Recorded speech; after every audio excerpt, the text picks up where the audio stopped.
political agendas in the end, which is really just to go after Trump. And you know what? He's also right to say go after both of them, go after all of them, go after Trump, go after every co-conspirator. Exactly. Like this transcends politics. Absolutely does. And I will side with anybody that I disagree with politically, as long as they take the stance that this whole thing needs to be prosecuted to the fullest extent possible. There should be no greater unifying bipartisan issue than this. This should be more unifying than 9/11. No, you're right. Well, but like when Marjorie Taylor Greene left, the only two that I've seen that are actually saying or doing anything, Thomas Massie and Chip Roy.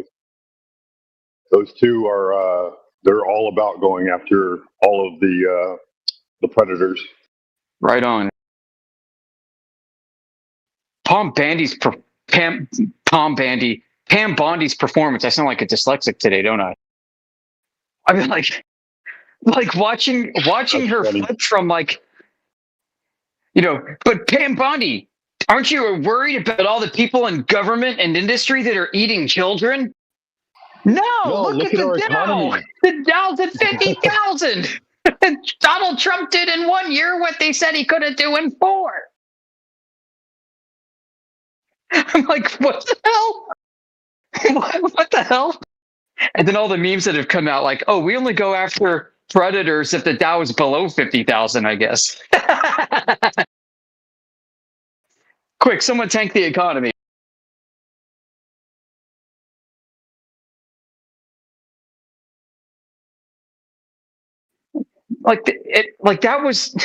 That was only among all the stupid things that she said.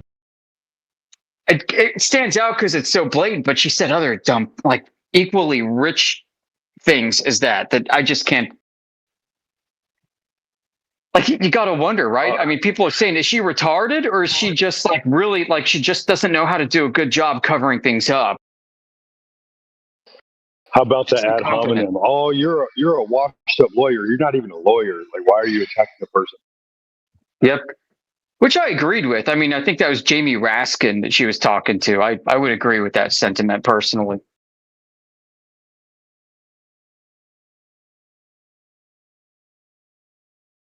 This is an IQ/integrity test along the lines of 2020, you know? Yeah. How much evil can we put out in the face of the public and get away with? Right. And watching these mainline Democrats use this issue to start complaining about Trump sending ICE agents to clear out illegal immigrants in cities.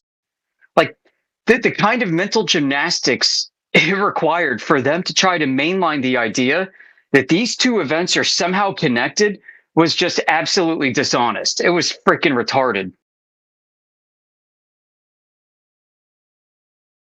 Yeah, how you feel about the like looking into it as detailed as you, Yoda. Like, I'm not listening to leftists and how they're rationalizing it away. I can just, I can figure out myself without listening to them.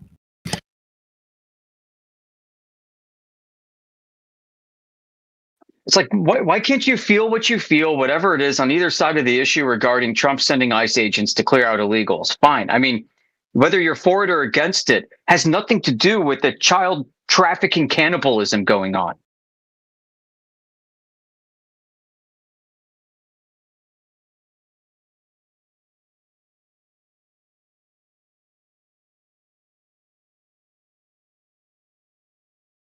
There's just no way they've allowed this information out if they didn't know that it's going to be all fine, you know? Yeah. Well, I mean, they're redacted.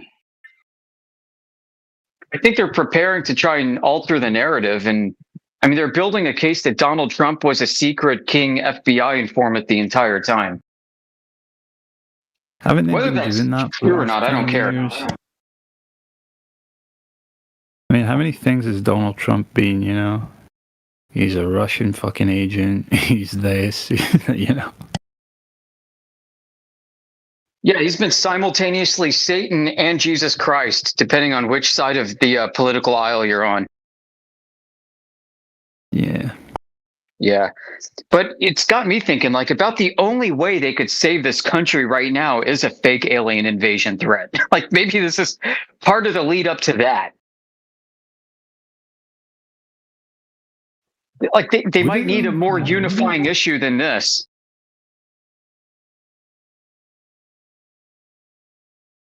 Well, Like yeah, this barely bothered the bee's nest, you know, by the looks of it.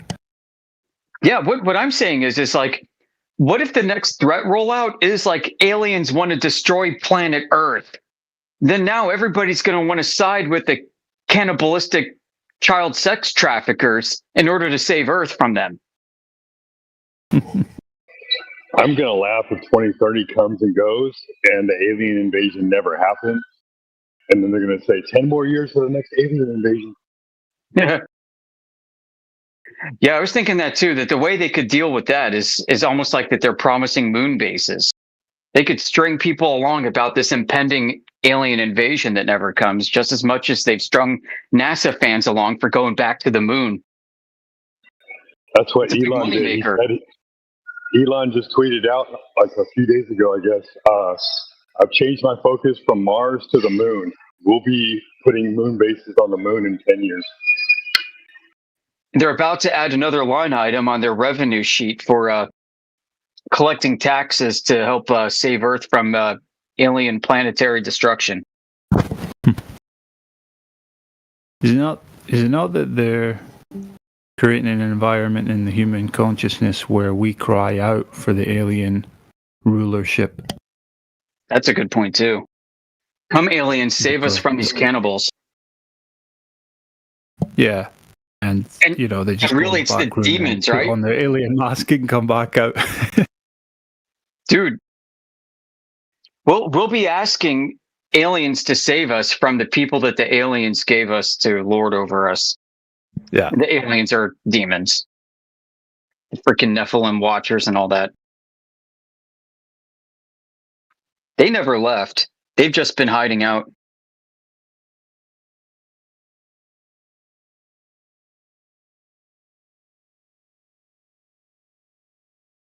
Yeah, you know, in like all that stuff makes far more sense in a flat Earth paradigm. You know, if there's far off distant lands and there was just an advanced civilization over there and they just wandered over here and it's like these guys are primitive, easily enslaved, easily exploited, and that's just the rest is history. That's a very plausible situation, you know? Yeah. Or possibility.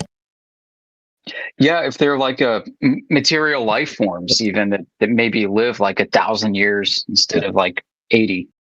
Or they just had a head start, you know? Just spawned in earlier than us, whatever the fuck, you know? Oh, yeah.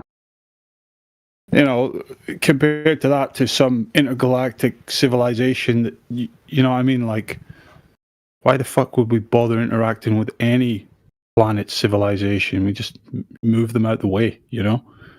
Build our highways.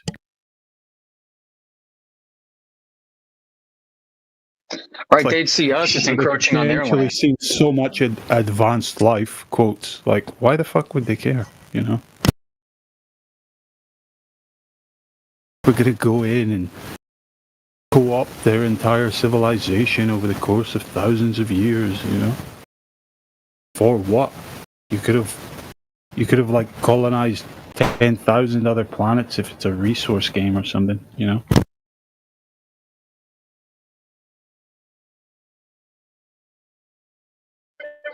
I don't think there's other planets. Okay, hello everyone. Hello guys, can you hear me? We hear you, dude. Life only exists here on Earth. There is no anywhere else to go. Different dimensions, all the same plane. Hello. Yeah. But I'm just saying that there can be a very reasonable and practical, like, answer to all this.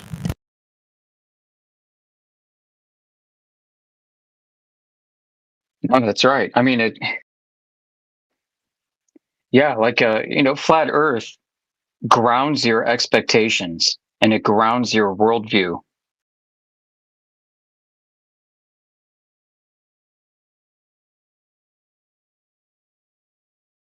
it doesn't even need to be in the realms of far out lands potentially still unexplored. It could be well within the known world maps we're given. Just territories are hidden from us potentially. Right. Or even, vast underground civilization dwellers Yeah, there's that as well. under the ocean, too. Yep.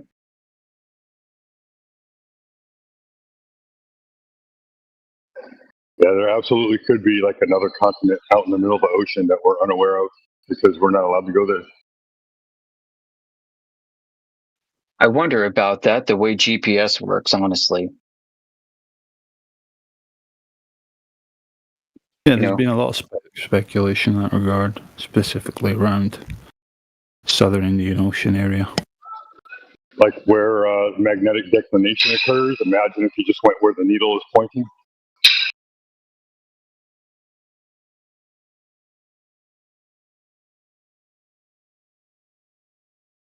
Yeah, and what if there's also a declination issue regarding the stars?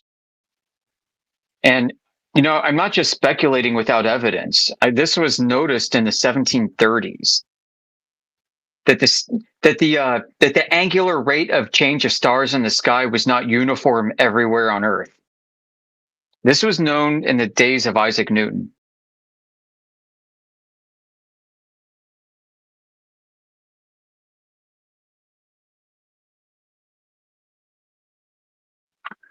So what if it's possible that at extreme latitudes, this is where I'm speculating, but I'm speculating based off of historical precedent, that at extreme latitudes, that the star field around the celestial poles rotates slower with the distance you travel. In other words, there could be more land to the north and the south. Your 70 mile or 69 miles per degree turns into like 400 miles per degree of rotation.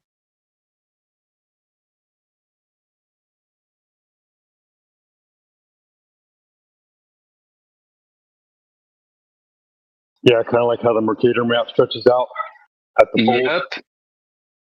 Yep, mathematically it stretches to infinity. And that's why it can't go to 90 degrees north and 90 degrees south on the map. They usually cut it off between 80 and 85 degrees because at that point everything is effectively parallel. Like all the lines of longitude are effectively parallel. And so the land masses would be stretched effectively parallel. Makes sense. They said they used the Mercator maps for navigation because it works better in the north and in the south.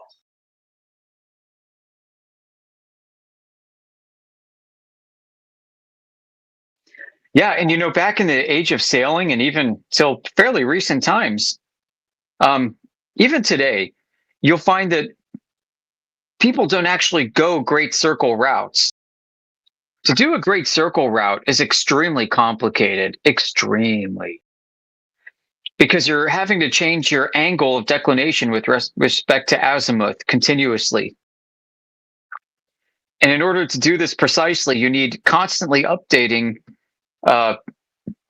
grid positions in the sky so that you can alter your course. It's not a simple matter of looking at the north and then turning left to 270 degrees west and going in a straight line. If you were to head 270 degrees west and stay 270 degrees west, you're going to make a circle, not a great circle. Unless somehow you're at the equator perfectly. So people found it easier to just maintain their heading along a line of latitude, knowing full well that they're not taking the most optimal route, but because it's the most expeditious in terms that it's not that complicated and rather easy to do.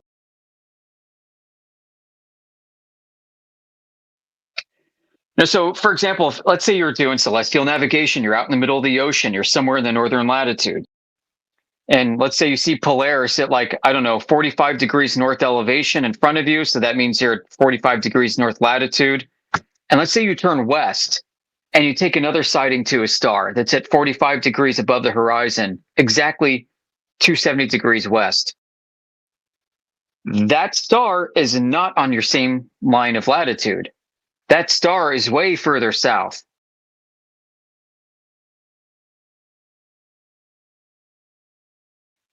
And that star is going to be setting if it's in the west. And it's not going to be setting in a straight line. It's going to be setting in an elliptical arc. So that star is not descending at 15 degrees per hour in your field of view.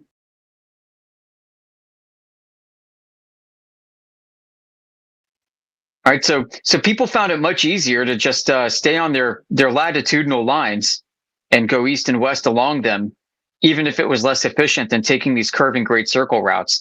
Now, in the modern age, this has been somewhat altered with the advent of GPS, where they do great circle routes on their maps, like with intercontinental airplane flights and such.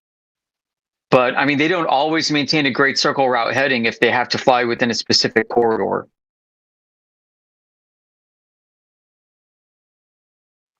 So even then, it's not like you have a consistent way to show that or demonstrate that.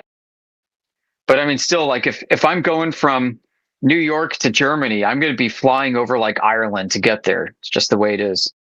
Wherever Ireland really is, I don't know. But according to the map, that's how to get there, by taking this great circle route. You know, outside the flight corridors that I'm supposed to be flying in. There are also the ETOPS ratings for airplanes. So airplanes with different ETOPS ratings have to hug the coastline closer or further away, depending on their fuel capacity and their engine rating. But they're basically yeah. Go ahead. No, you finish. I was going to say, yeah, there are airplanes now that are capable of their engine ratings are so great and their fuel capacity is so big that they don't really need to conform to ETOPS requirements. Go ahead.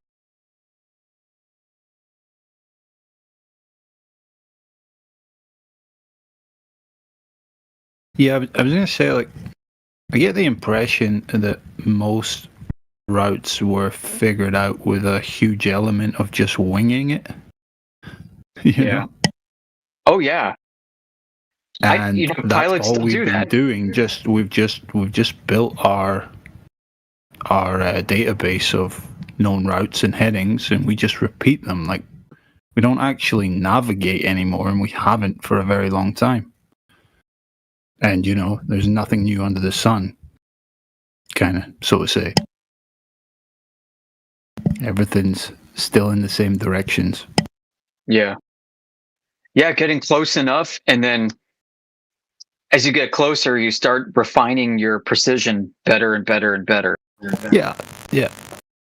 What is it that planes, they come into, I forget the abbreviation, but they come into the local ground station range, you know, and then they guide them in. You know, they give them more precise headings, get them on their landing path and all that stuff.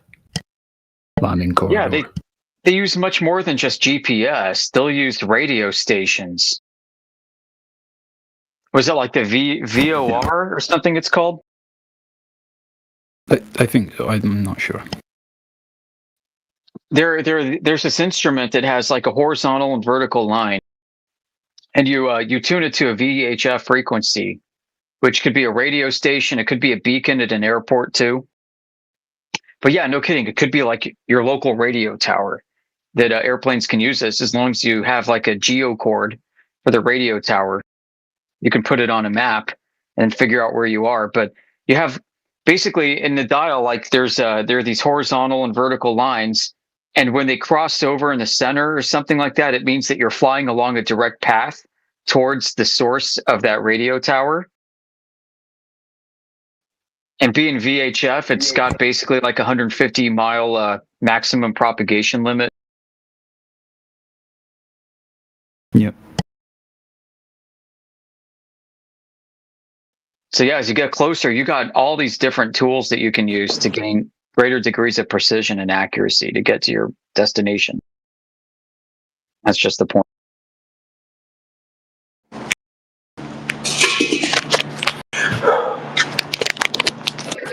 You're hot, not Mike and Kingsley. Fuck sakes.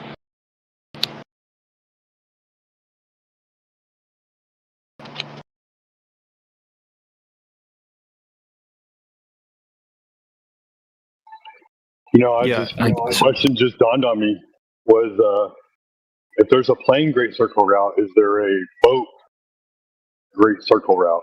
And if not, why not? There is. I mean, but it's really hard because you could be pointed in the direction you want to go, but the current in the water's taking you in a lateral direction.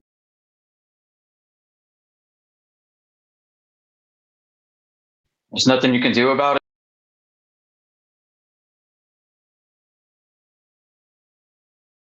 I mean, besides compensating. That still applies to planes too.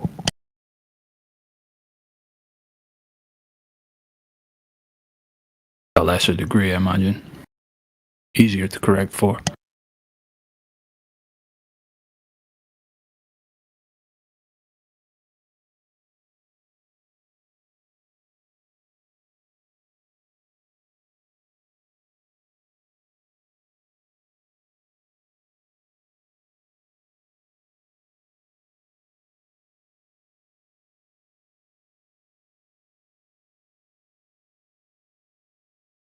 So, like, between the asymmetry of the sky that French and English surveyors noted in the 1700s, with regards to the angle of inclination and declination of stars over distance, plus the forces of water currents pushing and tugging at boats as they go through the ocean, plus the currents of winds that could be pushing and pulling and countervailing movements with regard to the ocean or assisting with regard to the ocean. You know, you've got a lot of different potential movements and forces that you as a sailor may not fully understand what's happening. And it could throw you off course, and it often did.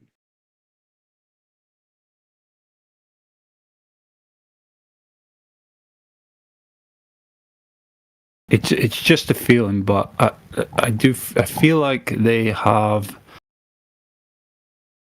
tried to big up the idea of navigating by the stars, like that was the only way we could get about, you know?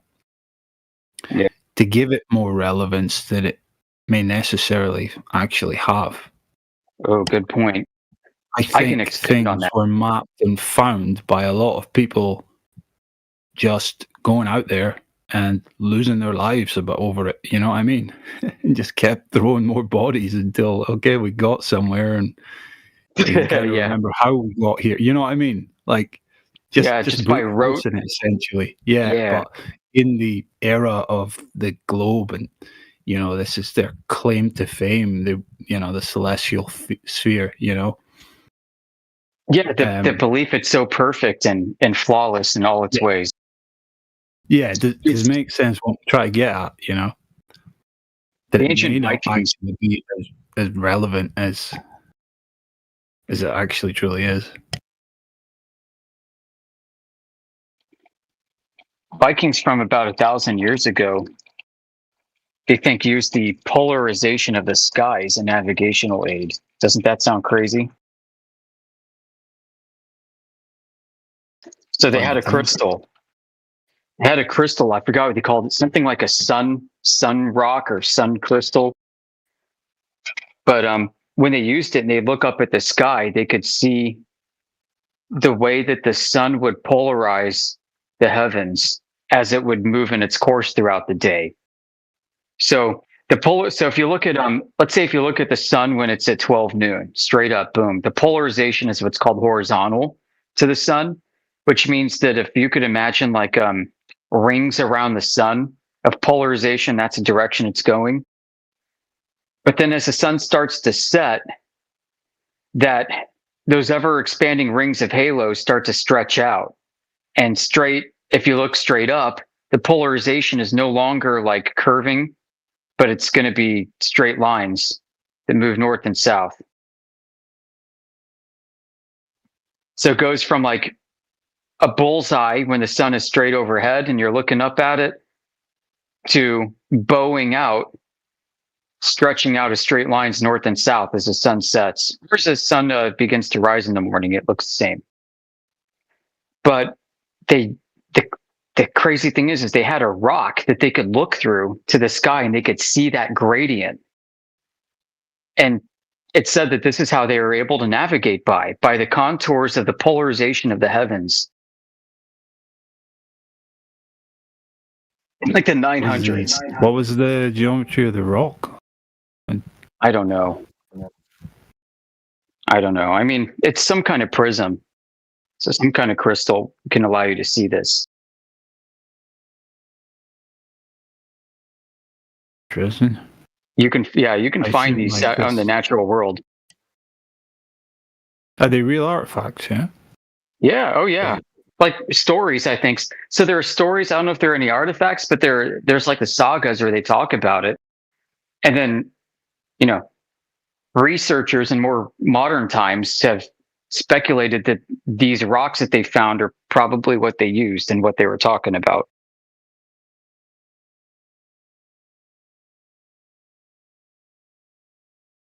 That's interesting.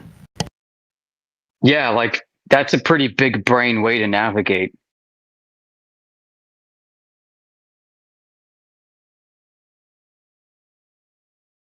Almost like something I gifted figured that out. to them. Yeah, a divine appointment.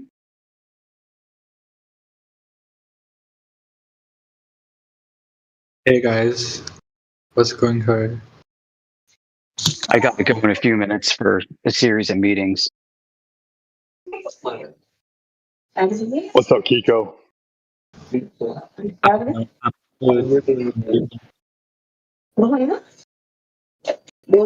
ఎంత బాగున్నా దీనికి సంబంధించింది మీకు Hey, చెప్పినట్టు Kiko, you're hot micing. అవసరమా Hey, one, you're hot micing. కలరుద్దనా కలవట్టే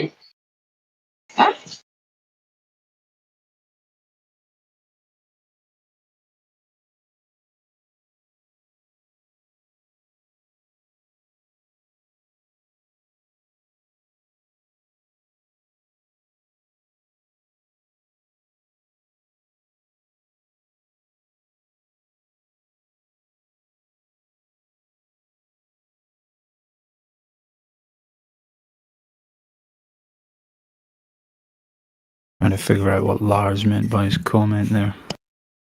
No, I am not smarter than a flat earther. Perhaps before the Epstein files, but after. This is now their domain.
What's up, Bennett?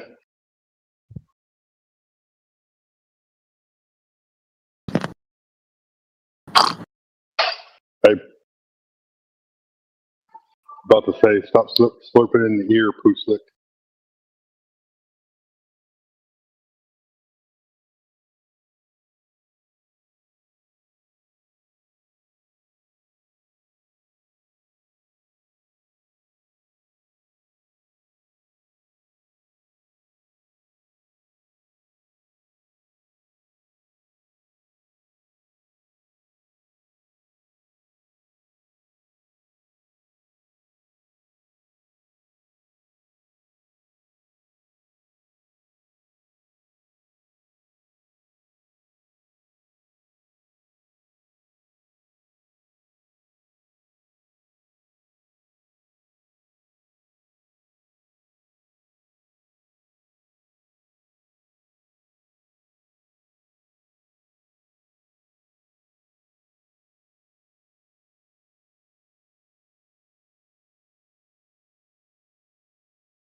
Hmm.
a little bit of one.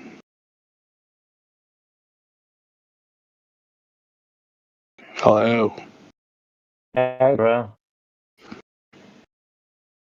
I've been in this space yesterday, and I'm 100% sure, 200% sure, 300%, 600%, and 1000% sure planet Earth.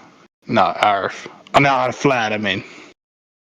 Why everyone is silent? I don't know. Because, they just lost their mind after my speech. What did you say? You're how much percent sure? Say that again. It's 600%, 700%, 800%, 900%, 1000%, 2300%, 1100%. That the Earth is a globe. You are lots of percent that the Earth is a globe. Can you speak English, please? I don't speak Taco Bell. You said something about percent. Is I it don't a globe understand. or flat? I don't understand any word. What do you say? Can you pull out your microphone out of your ass and please?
Hello, everyone. Any new people on here? Doesn't look like it.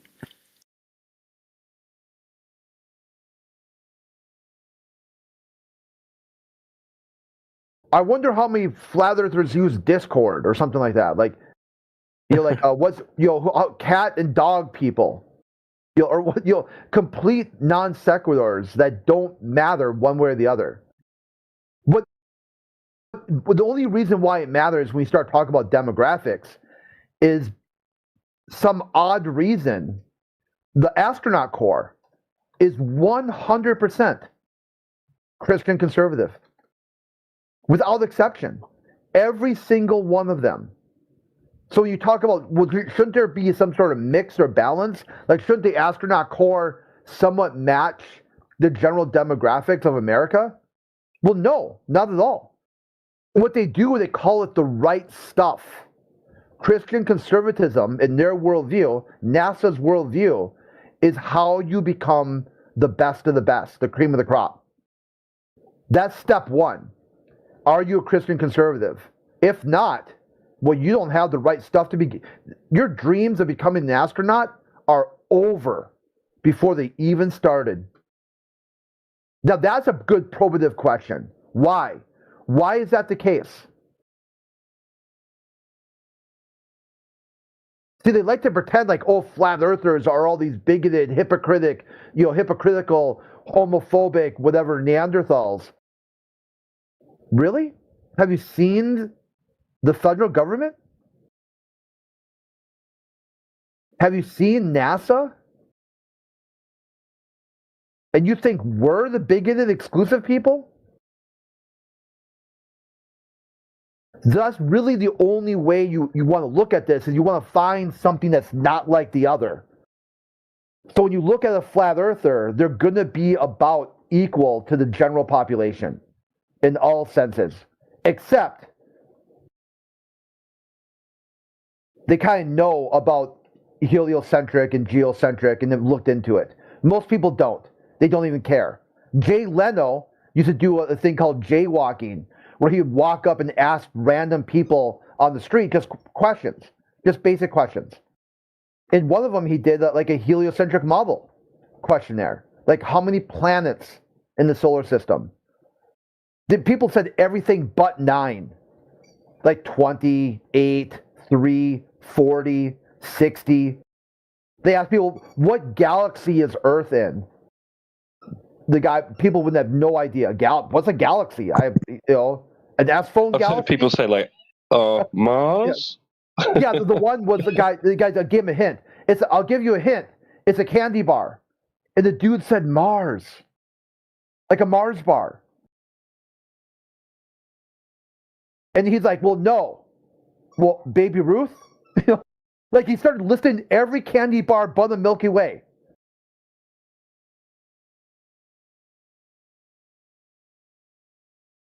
Yeah, it's like, they had, I could find the video. They had a Jeopardy thing about, like a real estate agent, real estate solar system. And they just brought up really basic questions. Like simple, like questions where like, this planet is known for its big red storm. Or something like that. But it's okay because you can hang out and it's some 70 different moons. People are like, Mars. They go, nope, no one's got a guess. And everyone's like, nah, I got nothing. And then it's like, one of them's like, this planet is icy cold. Make sure you bundle up. And it's funny to say its name. And the dude's like, Earth. Or whatever. I don't remember the exact verbiage. But they went through 5. These are supposed to be double Jeopardy. Like, people smart as shit. And you couldn't get even basic sort of comedy heliocentric questions right.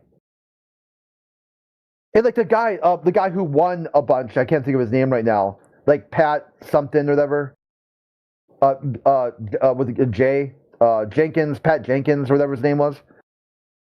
He was the one who was hosting it, and he was giggling as they're getting these questions wrong. And at the end, he's like, "I guess astronomy isn't your guys' strong suit," and they all started giggling. I guess not. So that's the demographic you'd be looking for, is how come the general population has no clue that Earth is a third rock from the sun? That there's 8 or 9 planets, depending on how you classify Pluto. They can't even name the planets in order. They can't tell you how many continents there are, how many oceans there are, what the size of Earth is, what the axial tilt is claimed. They don't know what causes a solar eclipse or a lunar eclipse. They don't know what causes moon phases. None of it. They know absolutely nothing about it, but they'll come in here and tell you photographs from space prove the Earth is not a flat. And you ask them, well, sure, well, who took the photo? What year was it? They don't know that either. Like, they're arguing from absolute complete ignorance because they saw a YouTube video that said flat earthers are dumb. That's it. That's the whole story. And they get questions in here about, like, why would they lie? Is the moon flat too?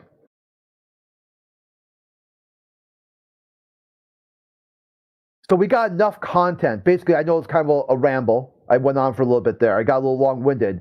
But the main point is we don't need to go into peripheral topics. There's more than enough content to just stay on Earth, on the surface of the Earth. Yeah, it's surprising even just how many people think that Katy Perry floated around because she'd escaped the gravitational pull of the Earth. Yeah, man. They think that they go up and then they pop through like a shield, and then all of a sudden they're in space and they're floating around.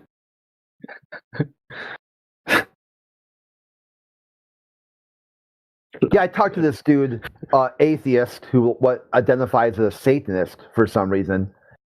Got pissed at me for whatever reason, and started telling me about how things float in space because it's zero gravity. So I'm like, that's interesting, because I was told they're following the curvature of time and space, but Earth keeps moving out of the way. And he's like, oh yeah, that's just some dumb flat Earth speech. So I start pulling up citations, multiple back-to-back citations about how under modern understanding of physics, that they're following the trajectory of time and space, link him videos. Then his response was to just start porn bombing my DMs.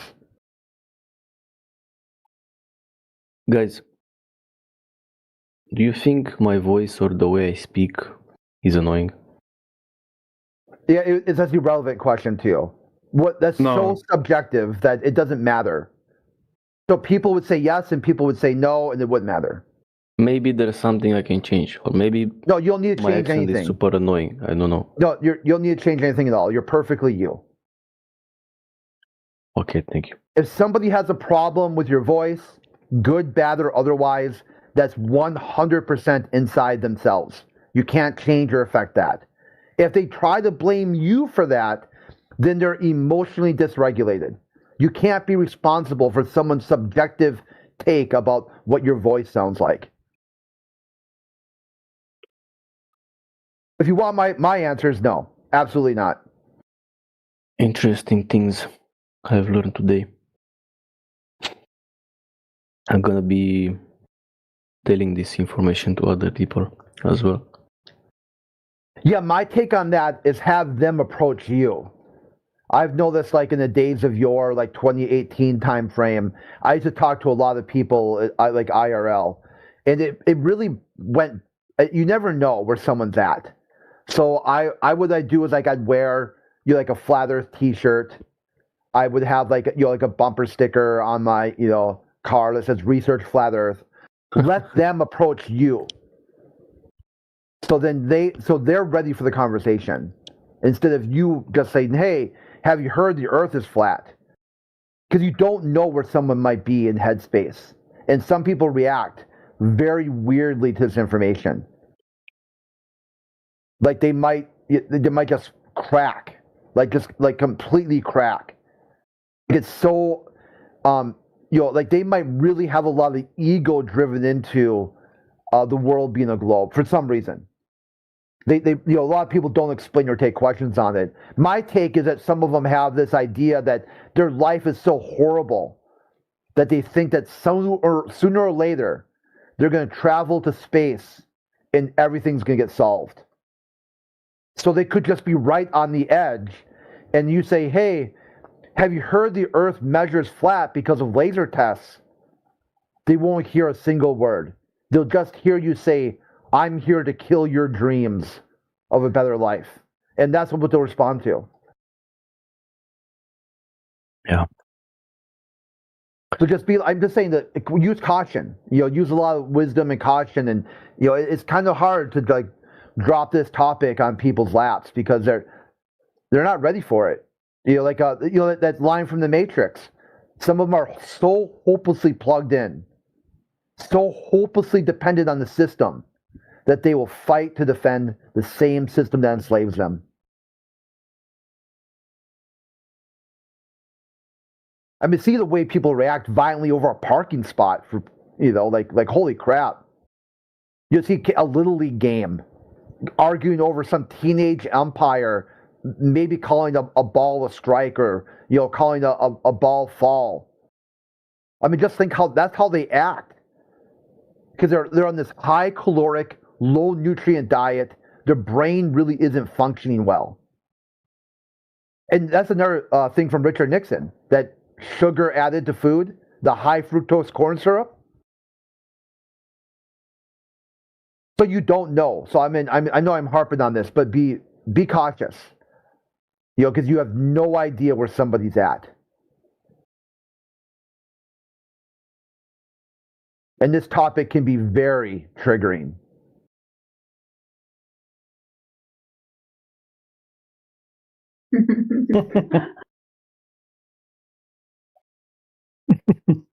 Oh, sorry, hot miking.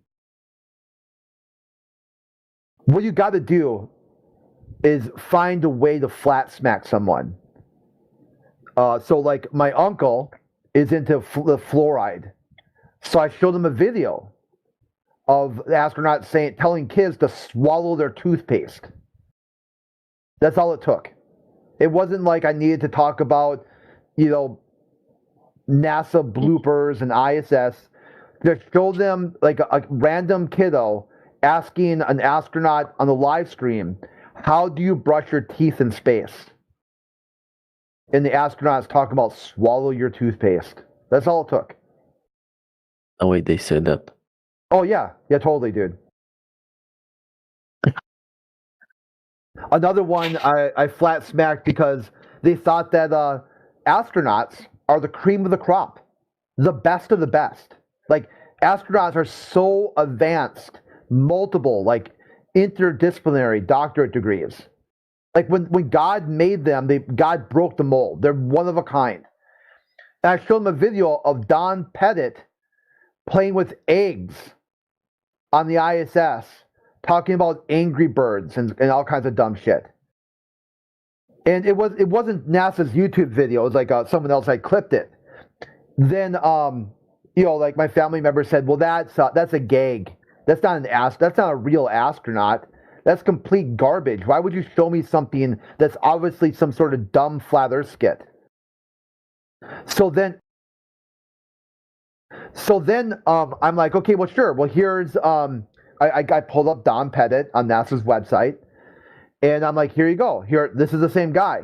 They shifted the goalpost. Okay, well, sure. That looks like him. It's a celebrity impersonator.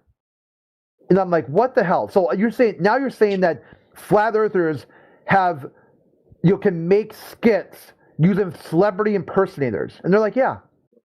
So by the grace of God, the video is posted on NASA's own website. You could still to this day just go to NASA's official YouTube page, type in Angry Birds in Space, and there's Don Pettit acting like a complete other moron.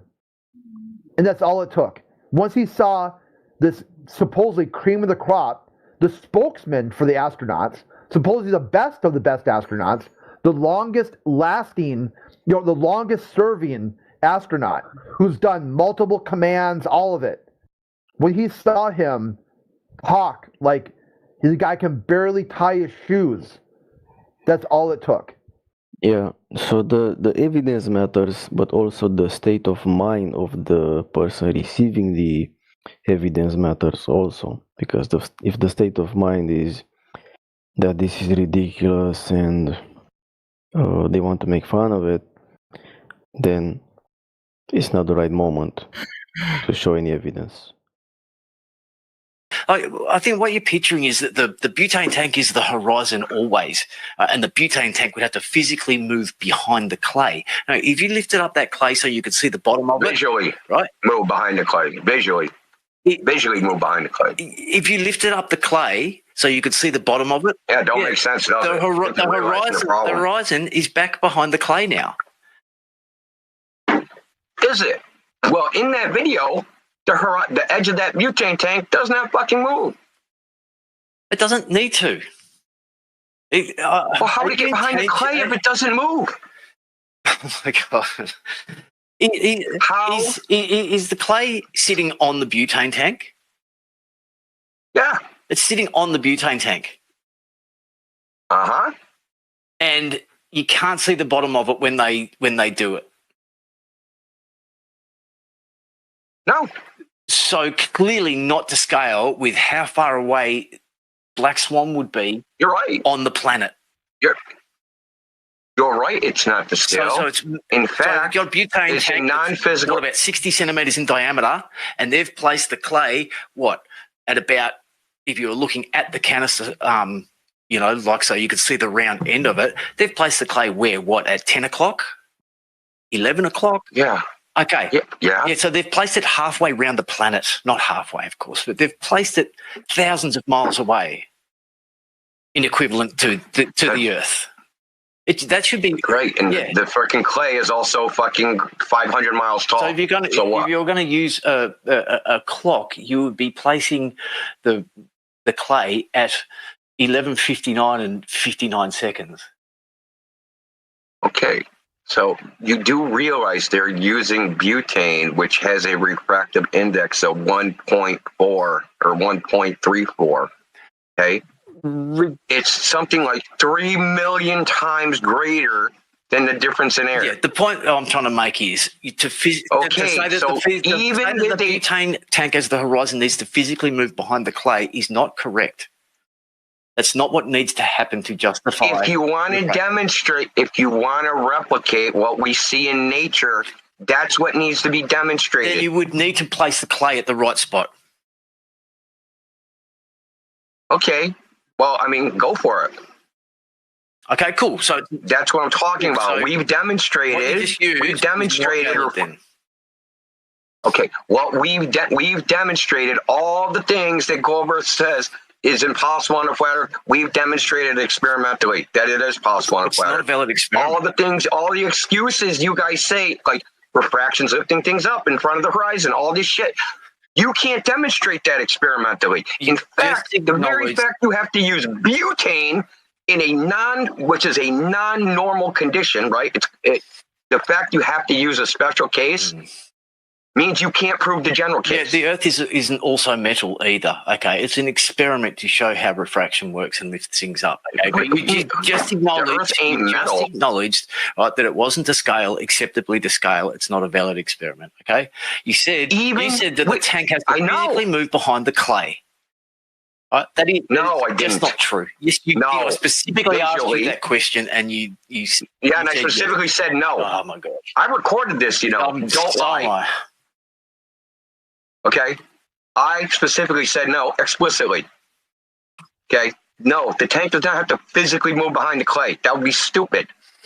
Okay, it has to visually move behind the clay. In the fact, you're right. I agree. This isn't to scale. It isn't anything like normal Earth conditions, and you still can't demonstrate it. You understand? You still can't demonstrate it. We can absolutely demonstrate refraction happening with air, not just using water and stuff. I mean, I've got a video myself of using water to do it, to explain how refraction works. But it's in air, that is a red herring. That's not what I mean, and you know that's not what I mean. meaning you can't demonstrate refraction doing the things you claim are happening. Making the horizon look further away, lifting things up over the horizon, curving around the ball, any one of those things that you say, and not just you, shouldn't even say you, I should say globe earthers in general, those claims have no evidence that they're even possible. The idea exists solely in abstract theory, and if you had a theory anyway, you'd have to prove it by experiment, which there are none. That's what I'm trying to tell you. There's no empirical evidence for this refraction claim. None. People say, account for refraction. I go, how would I account for it? Nobody can give me the answer. There's no physical proof that refraction exists. Not refraction, terrestrial refraction. Right. So there's a qualifier looking there. at Skunk Bay as you say that. Well, no, terrestrial refraction is a specific type. It implies that there's a spherically symmetric. Okay. Yeah. It implies. It's based upon there's a spherically symmetric atmosphere with a vertical pressure gradient, and because there's a vertical pressure gradient, light curves around the Earth. That. So you know how silly that idea is, right? You're literally saying, not you, the royal you. Gravity formed the Earth into a ball, and then it made the air on the ball form a pressure gradient, and that pressure gradient bent light such that ball looks flat. No. So gravity not only made a ball, it made a flat-looking ball. It looks flat because of the size of it. Okay, from our perspective, we stand on the ground, we look at it. It looks flat. Okay, but we see ships going over the horizon, which can demonstrate to us. Yeah, you just reset. No. Already destroyed that, dude. No. We don't see ships go over the horizon, and you never see that, I guarantee it. When I try and respond, you interrupt. Can you please stop doing that?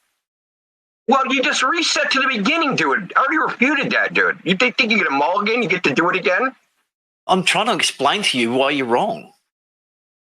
Well, but the whole thing you just blurted out is just a whole lot of misconceptions all strung together, and you clap your hands and go victory. You say refraction making things appear so we can see a bit further. You're saying that your atmosphere makes you see around the curve. You just say it in a different way to make it sound unbelievable. Effectively correct, but it is unbelievable. It's not unbelievable. And you say we've got no reason demonstration at all. We've got no demonstration or refraction happening. I pulled up the video that you guys use, Skunk Bay. All right, clearly visible refraction happening with the mountains in the background moving, not nearly as much as the beach on that peninsula, but it's clearly moving up and down. Demonstrated refraction, lifting things up in the distance. That's right.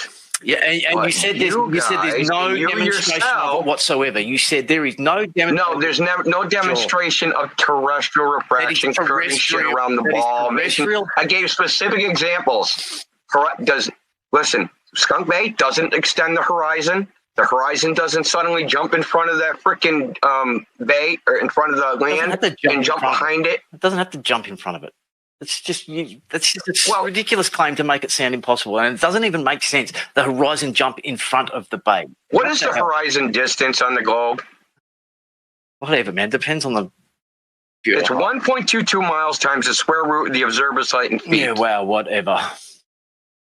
Okay, well, that's what it is. Yep.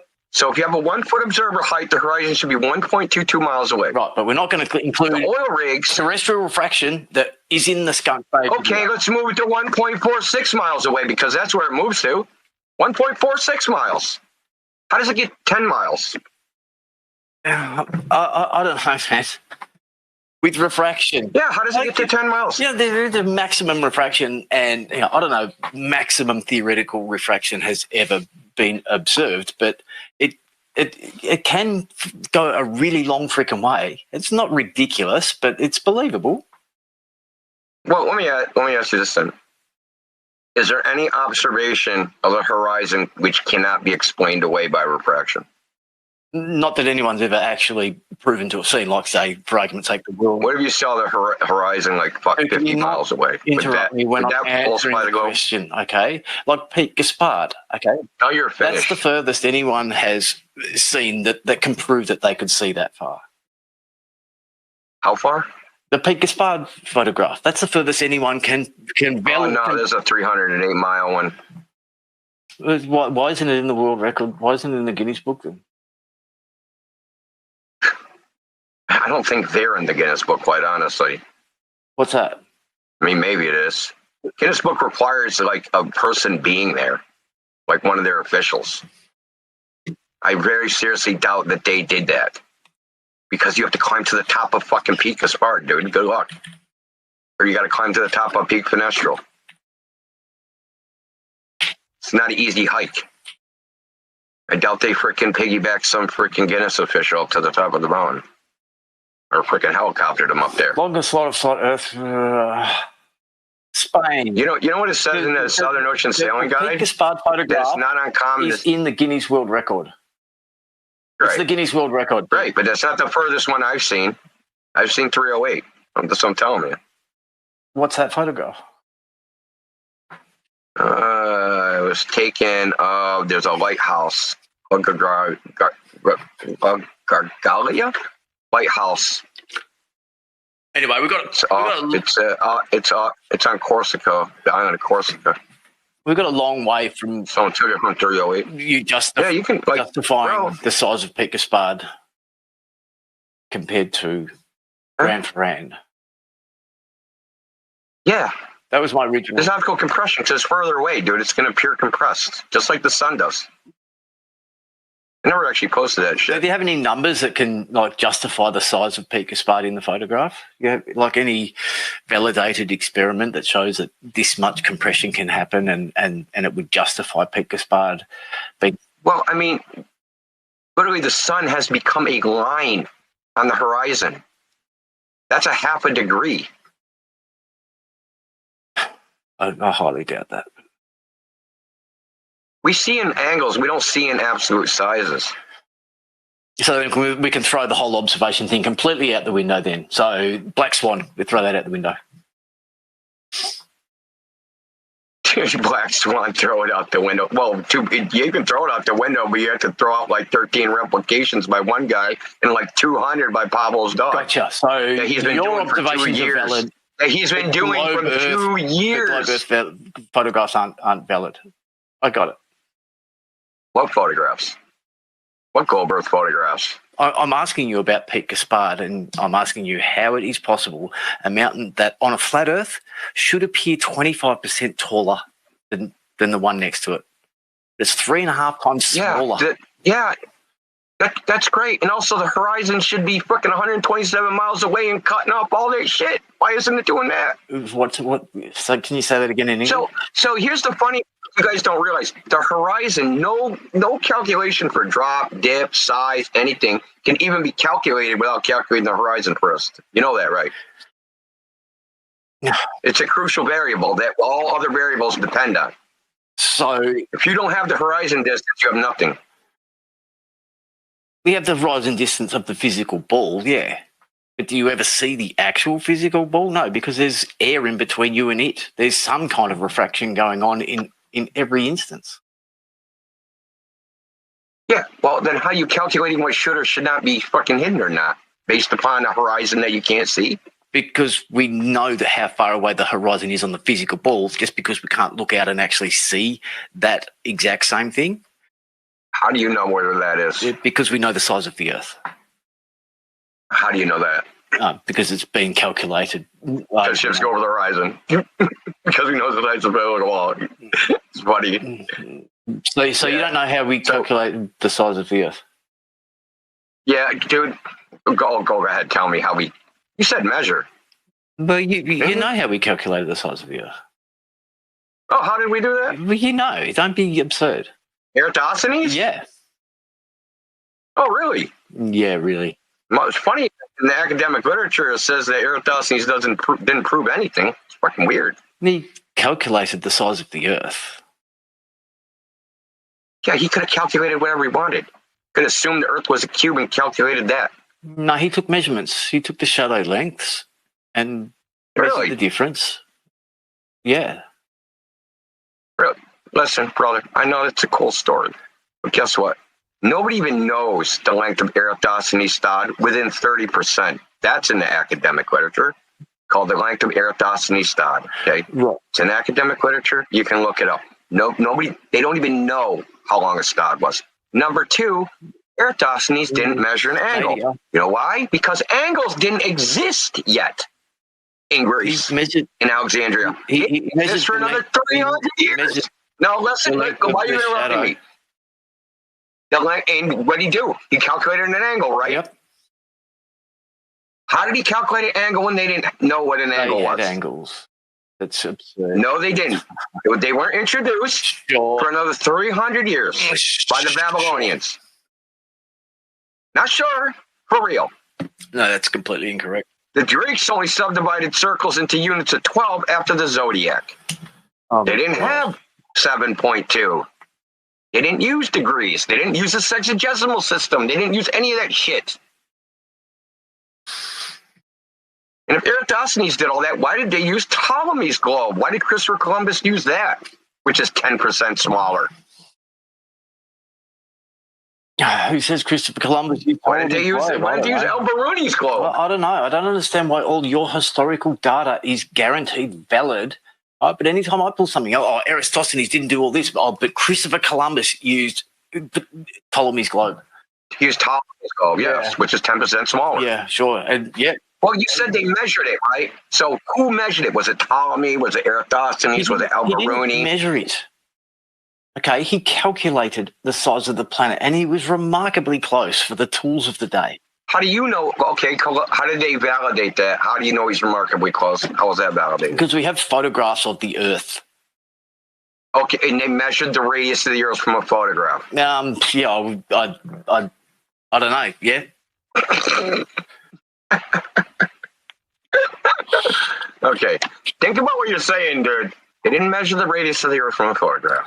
Okay. Maybe they did. They didn't measure the circumference. If you know how far you are from something, you can measure its size.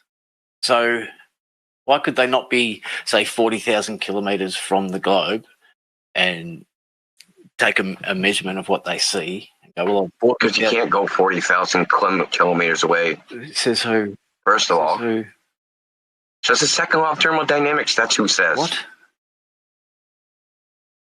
Yeah. The second law of thermodynamics makes outer space impossible. Sure it does. What's the average velocity of a gas molecule? Oh, who cares? What does that matter? Well, it's kind of pertinent to what you're saying.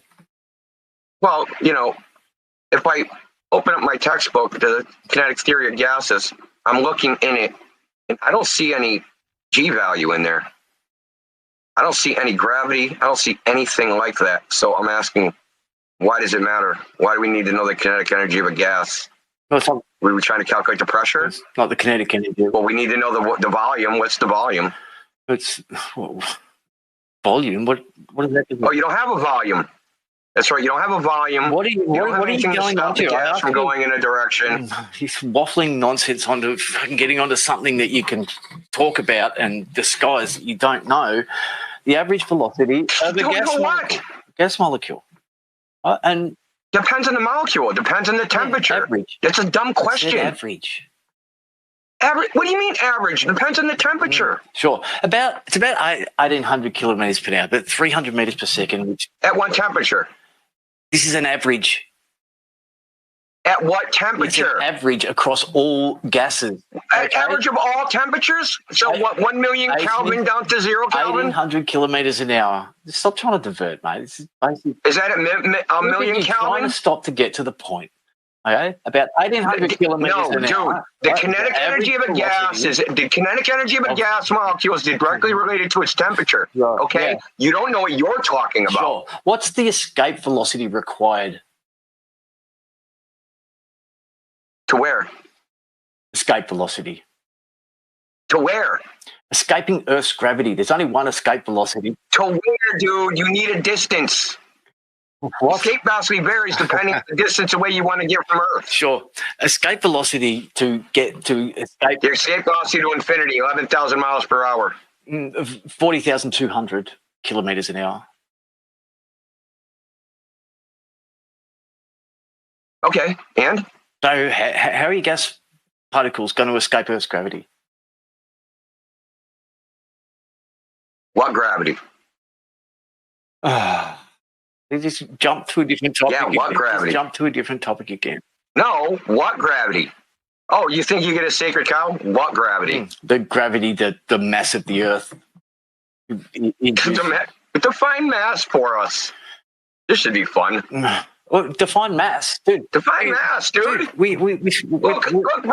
I divert away from. I'm asking you about gases, and then you look. There is no escape velocity because there are no orbits. You can't escape the Earth. Yeah, escape velocity is a concept that you made up in your head. It was made up in someone else's head, and you've adopted it. So you don't know the answer, and you're just going to deny the fact that. No, the answer. What? What was the question? What was the question? You said it circumvents.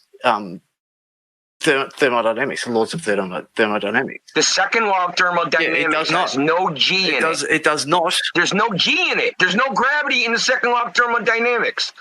Listen, if there was gravity to do with in the second law of thermodynamics, listen to me. If there was gravity in the second law of thermodynamics, gravity would be able to do work. Okay? That means it could change the phase of fucking matter. Just gravity. It turns something from a liquid to a solid to a gas. Gravity would do it. Gravity would be able to do work. Gravity can't do any work. Yeah, whatever. The second law. Really? You think it can? Second law. No, I'm not going to let you get away It'll from be the a topic perpetual that I brought motion up. machine. Do you get it, dude? Dude, you just keep waffling on and on and on, and as soon as I start making you don't even understand what's being said to you. Okay, that's the problem. Child, you cannot let somebody finish a sentence. You don't know what you're talking about. I do know what I'm talking about. There is no Tell me about breaking of the laws. Tell me about the kinetic theory of gases then. There is no breaking of the laws of thermodynamics by not having a barrier to keep the air in the Earth. Okay. Well then, why doesn't the gas walk out to the vacuum of space? Beg your pardon? Why doesn't the gas fuck off into the vacuum of space, dude? Just what I finished explaining to you. You cannot be serious. Oh, because of gravity. But there's no gravity in the kinetic theory of gases or the second law or any of that shit. So you just saying the word gravity doesn't mean anything. You're just saying a magic word. Gravity does it. Okay, demonstrate it. The gases have mass. Listen, I'll take you at your word. Gravity does it. Now show the experiment where gravity can hold gas away from the vacuum. Yeah, the planet. The planet. Yeah. That's affirming the consequent. That's circular logic. That's the thing you're actually trying to prove right now. Well, to counter that, you would have to show a dome. So you can't show the experiment. You would have to show the dome. No. So this is a logical argument of the form X, right? You got X is a necessary condition of Y. Okay, what's X? What's Y? We got gas pressure. What's a necessary condition? Container. You can't have gas pressure without a container. You can't demonstrate it. You can talk about it. You can say gravity is a container, but you have no experiment. Where's it escape to? You tell me. Well, you say it's that's your idea. idea. Escape to space. That's your idea. No, you say that you say that we can't have this, where we live without a dome holding in the gases. So I say I didn't say dome. I said container. So what's the container then? I don't know. In your model, what's the container? I don't know, but I know it must exist because of the necessary condition. Oh, that's evidence now because of the necessary condition. No, it is. Just like if I ate a steak, I know there's a cow. Let me educate you on something then. Okay. You need an escape velocity. In our model, you need an escape velocity to get away from Earth. Right? Gas molecules right, have weight. They have mass. Therefore, No, they you need are, escape they are- velocity for a solid object, not for gas. It has mass. It is subject to gravity. Look, okay, that's a cool story, but it isn't in the kinetic theory of gases, and that's how we model gas behavior. Because we have Avogadro's law, we have Bell's law, we have the. But listen, we model gas. You think physics is some ubiquitous universal thing where there's crossover? You're the one who's quoting We it right model now. gases. You're the one who's quoting it right now. We model Claiming we gas. don't have G, We model so gas. therefore it's not possible. We model gases without G, dude. Yeah. Without G. Because it doesn't need it when you're standing on the surface of the Earth. That's where the gravity's strongest. No, we're talking about escape velocity. But the gravity's strongest at the surface of the Earth. If gravity could hold gas away from a vacuum, right, I could just set up a freaking little container with a vacuum in it, insert a little gas, and all the gas would go to the bottom. The gravity would hold it away from the vacuum. So like, but you know, no one can do that experiment. Like a fish tank without a lid. Dude, make a cylinder 2,000 feet fucking high. I don't care. You insert gas inside that vacuum, it is going to disperse evenly throughout the container and reach thermodynamic equilibrium, irrespective of gravity. Regardless of how tall it is. If I made a 50-mile tall cylinder and put some gas in it. That's right. There wouldn't be gas at the bottom. It would be everywhere. Right, so then why do we have a gas pressure gradient in the atmosphere? Because we have a dynamic system. So you can have a gas pressure gradient. No, we have a dynamic system, meaning we have a container. We have an energy input. You just said there would be no gradient in that 2,000 meter. No one said that. No one said that. That was a sealed vacuum. That was a sealed container. The sealed container is not a dynamic system. If you allow it to be heated, yes, you would see a gradient. You'd probably see all sorts of shit. You'd probably see turbulent flows and viscous flows and all that. I'm yet to see gas pressure the gas in move a around. container. No one's ever shown me one. A pressure gradient inside of a container? You've never seen that? I never have. Oh, I can show you that. That's no problem. Okay. Very conveniently just got away from escape velocity questions that you can't provide answers to. Escape velocity is a fiction. It doesn't exist in reality. It exists only in a formula. You say. Because I say, yes, because it's not only in a formula. Yeah? Yeah. It isn't. So where does it come from? It came from my head. Did it come from an experiment? It came from my head. Did it come from experiment? How is it going to escape Earth's gravity? Did it come from experiment? How is it going to escape Earth's gravity? You say you cannot have gas without a physical container, right? How would it escape Earth's gravity? If there was no container, you say it would fly off into space. How is it going to do that? How is it going to escape Earth's gravity? Because gravity doesn't have an effect on gas. It has mass. It's subject to gravity. It says who? Oh, my God. It says if it was subject to gravity, that means, mass. Bro, if it was, okay, you can sit there. Yeah, that's your idea.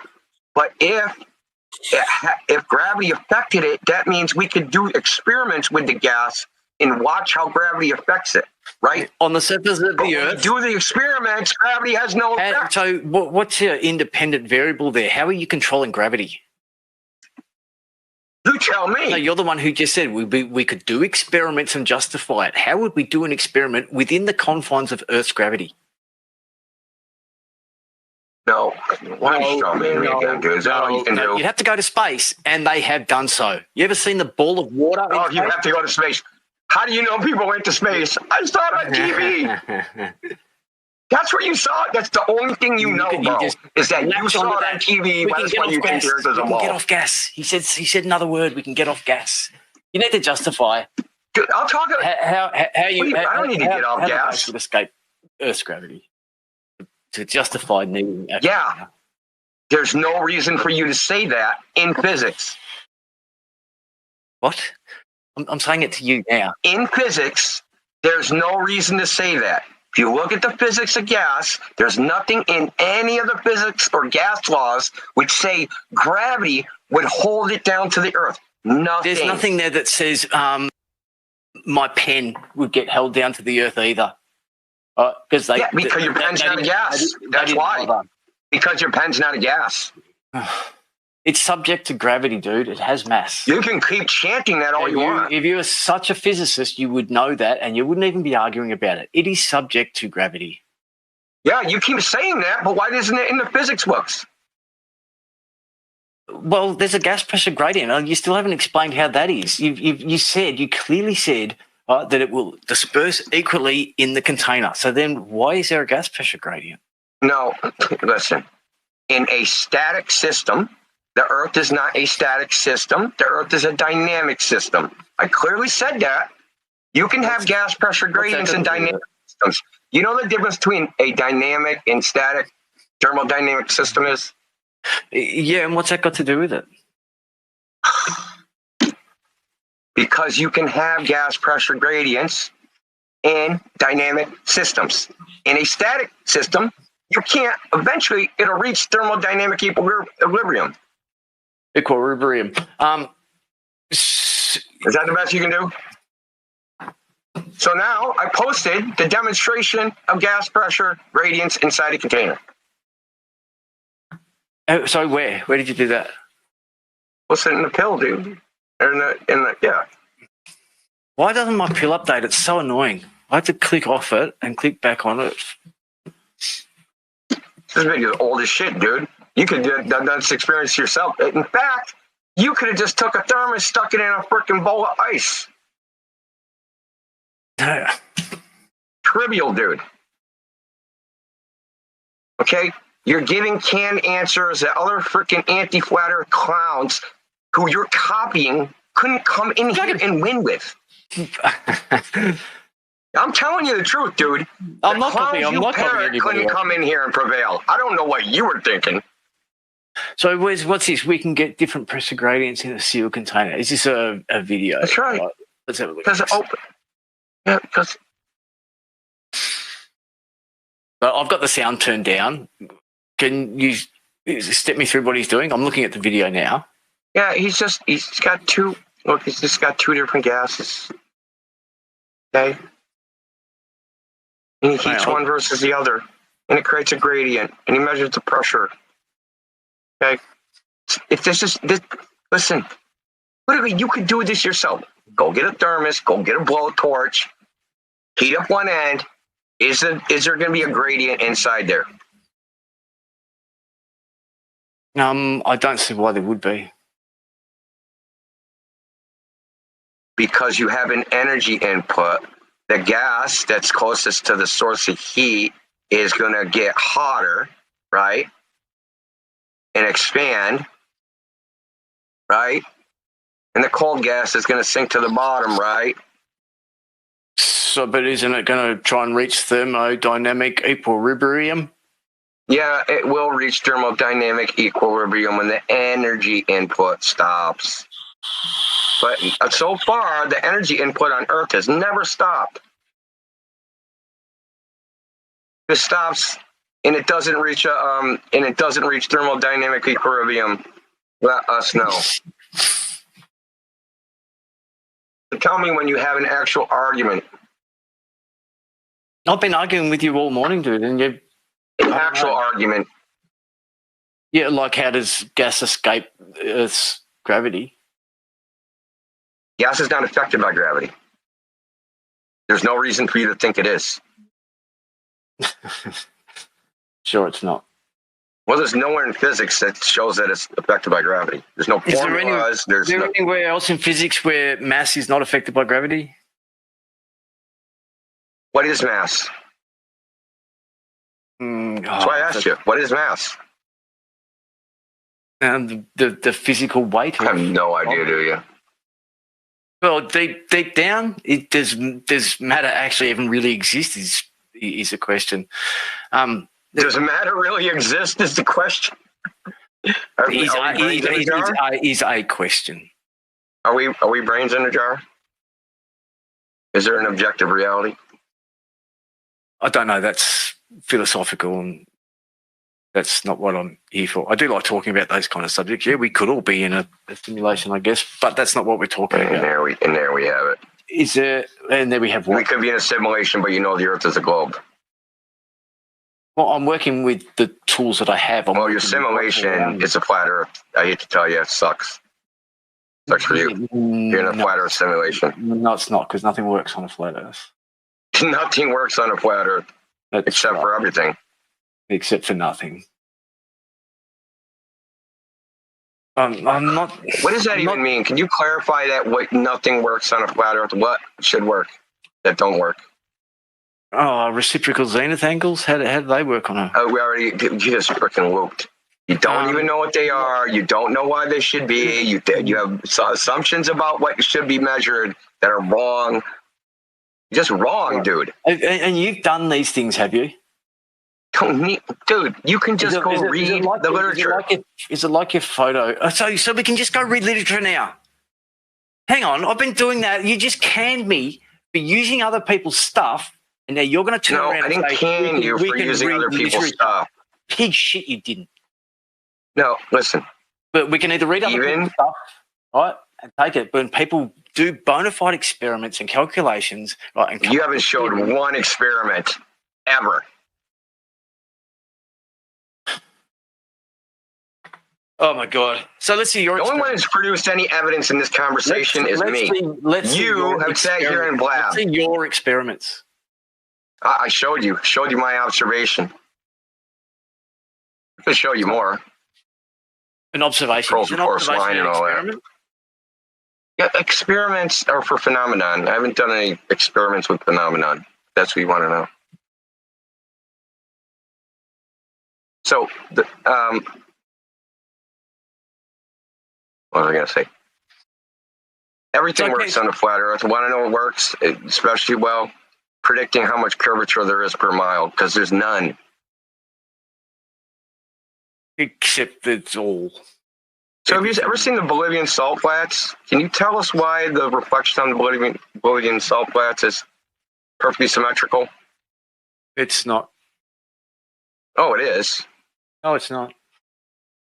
No, it's not. That's a hell of a refutation. Yeah. So it's a mirror image, right? So it's a mirror image, right? You got the sky, then you got the reflection of the sky. If you take the top part of the sky, like just draw a line down the horizon, cut it in half, flip the image, and overlay them, they line up perfectly. Why is that? Because they don't. Because they don't. Okay. I guess I'll post that too. This will be like the 7th thing you said nuh-uh about. Sure. Getting tired, dude? Yeah, I can't share my screen, but I'm just looking at it now. I did it last night. Flipped it over. It's not the same. Very, very, very, very close. Show me. Show me. All right. Hang on. I will. Oh, it's going to be. How can I share my screen? Because it's going to be hard to. I thought you said you already did it. But how do I show it to you? Because it's 2 static photos. Just post it in the pill, dude. How are you going to tell the difference? It's 2. All right.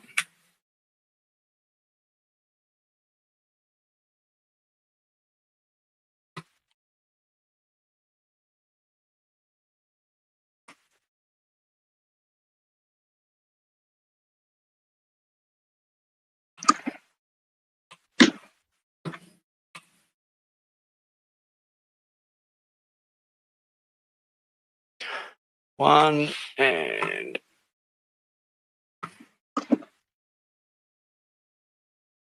here's one. The original and it inverted. It's like pixel perfect, dude.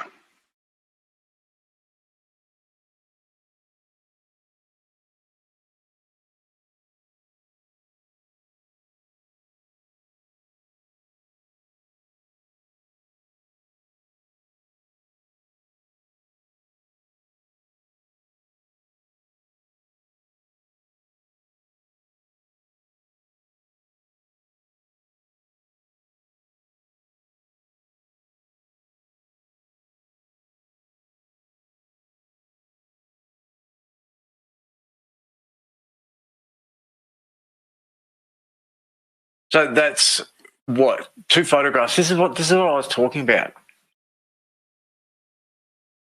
So I've posted 2 pictures.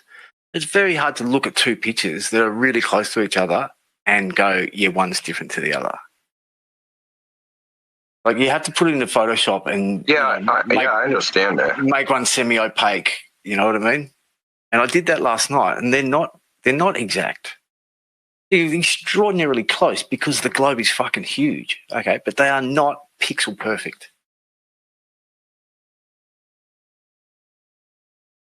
Yeah, 2 photos side by side. It's too hard. I just can't see that definition enough.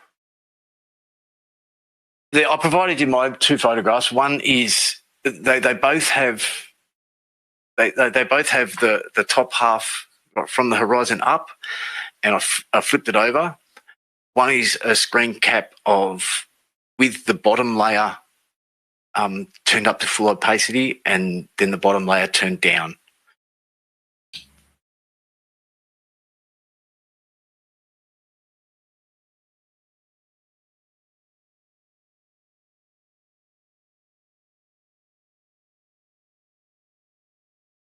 Give me a sec, I'm just going to grab another drink.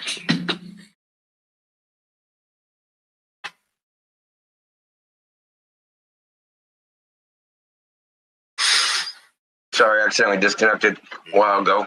Yeah, no, that's fine. What are you showing me? What's that? What did you show with the Bolivian salt flats? What was that? Oh, I'm not sure if it's the Bolivian salt flats, but it's it's salt flats and it's got that mirrored thing to it. But you have to do it for yourself because it's too hard to show 2 pictures. I did. I posted one and I just flipped it. All I did is like you got to draw. You cut the image in half at the horizon and just flip one over. That's what I did. Okay. Well, we had a PhD I debated in mathematical physics, and he fucking fucked it up. He didn't even do it right. Just fucking sad. He like flipped it horizontally like a dipshit. Can't even figure out what he did. I don't even know what he did, quite honestly. So he fucked up Photoshop. He was using GIMP. Right, he was ordered to claim that he can't prove he has hands, which was pretty freaking pathetic, but whatever. Not really get what that means. I'm just telling you, man, dude with a PhD in mathematical physics resorted to I can't prove anything. I can't even prove I have hands. Well, he's on TikTok typing, which is kind of weird. I don't know what he's typing with. They're virtual hands. He's typing with his head. Trying to find a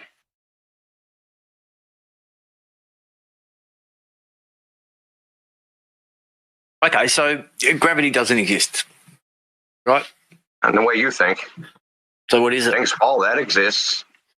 Why? What defines down? No one knows why things fall. Okay, this is easy to. This is easy. Oh, you do? Okay, Yeah, give me the experiment. Oh, give me the experiment then. Well, Cavendish. What falls in Cavendish? It's mass attracting mass. Yeah, but what falls in Cavendish? We want to know why things fall. The experiment was to demonstrate that mass attracts mass. That's why things fall. Yeah, that's cool, but no, you're just saying that. Experiment has nothing to do with a falling object. Right. Okay. Sure. Well, and walk me through the logical train on how those are related. I throw a bowling ball up a cliff. How is that related to Cavendish? How did I get from that to Cavendish? Well, because mass is attracted to mass, so you throw it off a cliff, it falls towards the large mass of the Earth.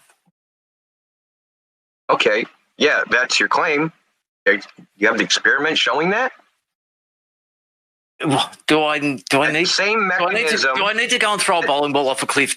Do I really need to do that? Why you just the same mechanism that causes Cavendish? And I'm gonna just grant you that, even though it doesn't do what you think it does. I seriously doubt you even know it's observed. None of you do. I haven't met a single glober yet that knows what's even observed in the Cavendish experiment. Anyway, that's not the point. How do you know the same mechanism that causes Cavendish is the same one that causes the ball to fall off the cliff?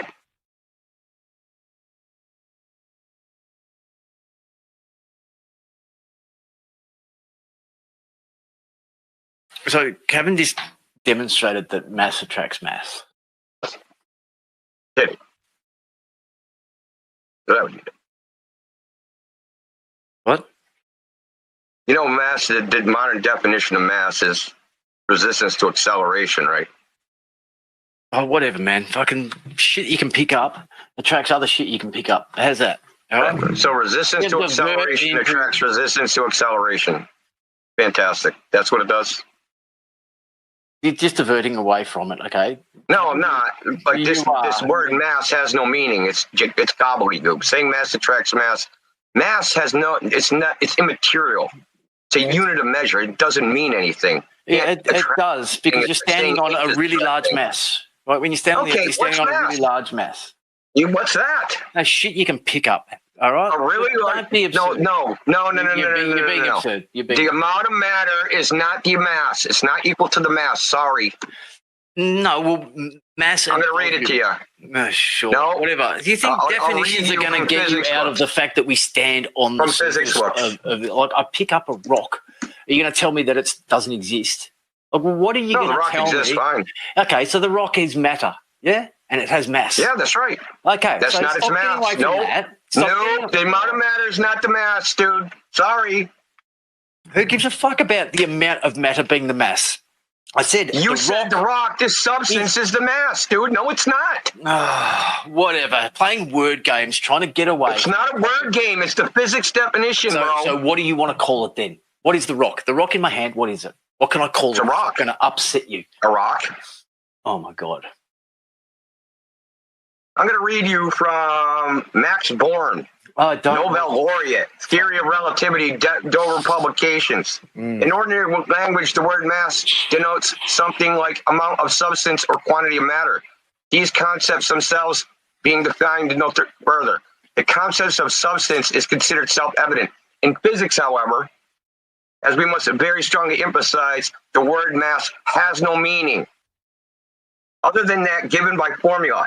It is the measure of the resistance of changes of velocity.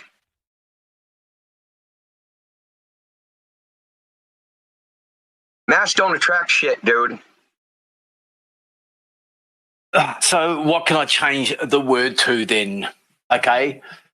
You tell me, dude. It's your crackpot idea. Shit you can pick up or shit you can touch attracts other shit you can touch. How's that? Does that fit into your? Can we stop playing word games? We all know what I mean. They're not word games. We all know what I mean. We're talking about physics, dude. When I say mass, okay, we all know what I. You don't know what you mean. Physical objects. Shall we call it physical objects? What are we going to call something like the Earth and the Moon? What are we going to call them so I don't upset? You don't know what you mean, bro. Well, you can't tell me. You're arguing with me calling it mass. You're arguing with me calling it mass, but you won't give me what I can call it so we can actually just move on in this conversation. Dude, why would I give you the definition for your shit? Because you're denying something and I'm trying to explain to you. Denying what? Wrong, and you're diverting onto the meaning of words. That's hilarious. This is not a fucking dictionary debate, you clown. So I'm denying the thing that you can't even define what it is. So what am I denying exactly? You can't even define what it is I'm denying. Yeah, you're denying that the mass of the Earth is what keeps. I don't know what that is. Onto it. Like matches everything else you talk about. I don't know what mass is. Tell me, what is it? Yeah, shit you can touch. Shit you can touch. Yep.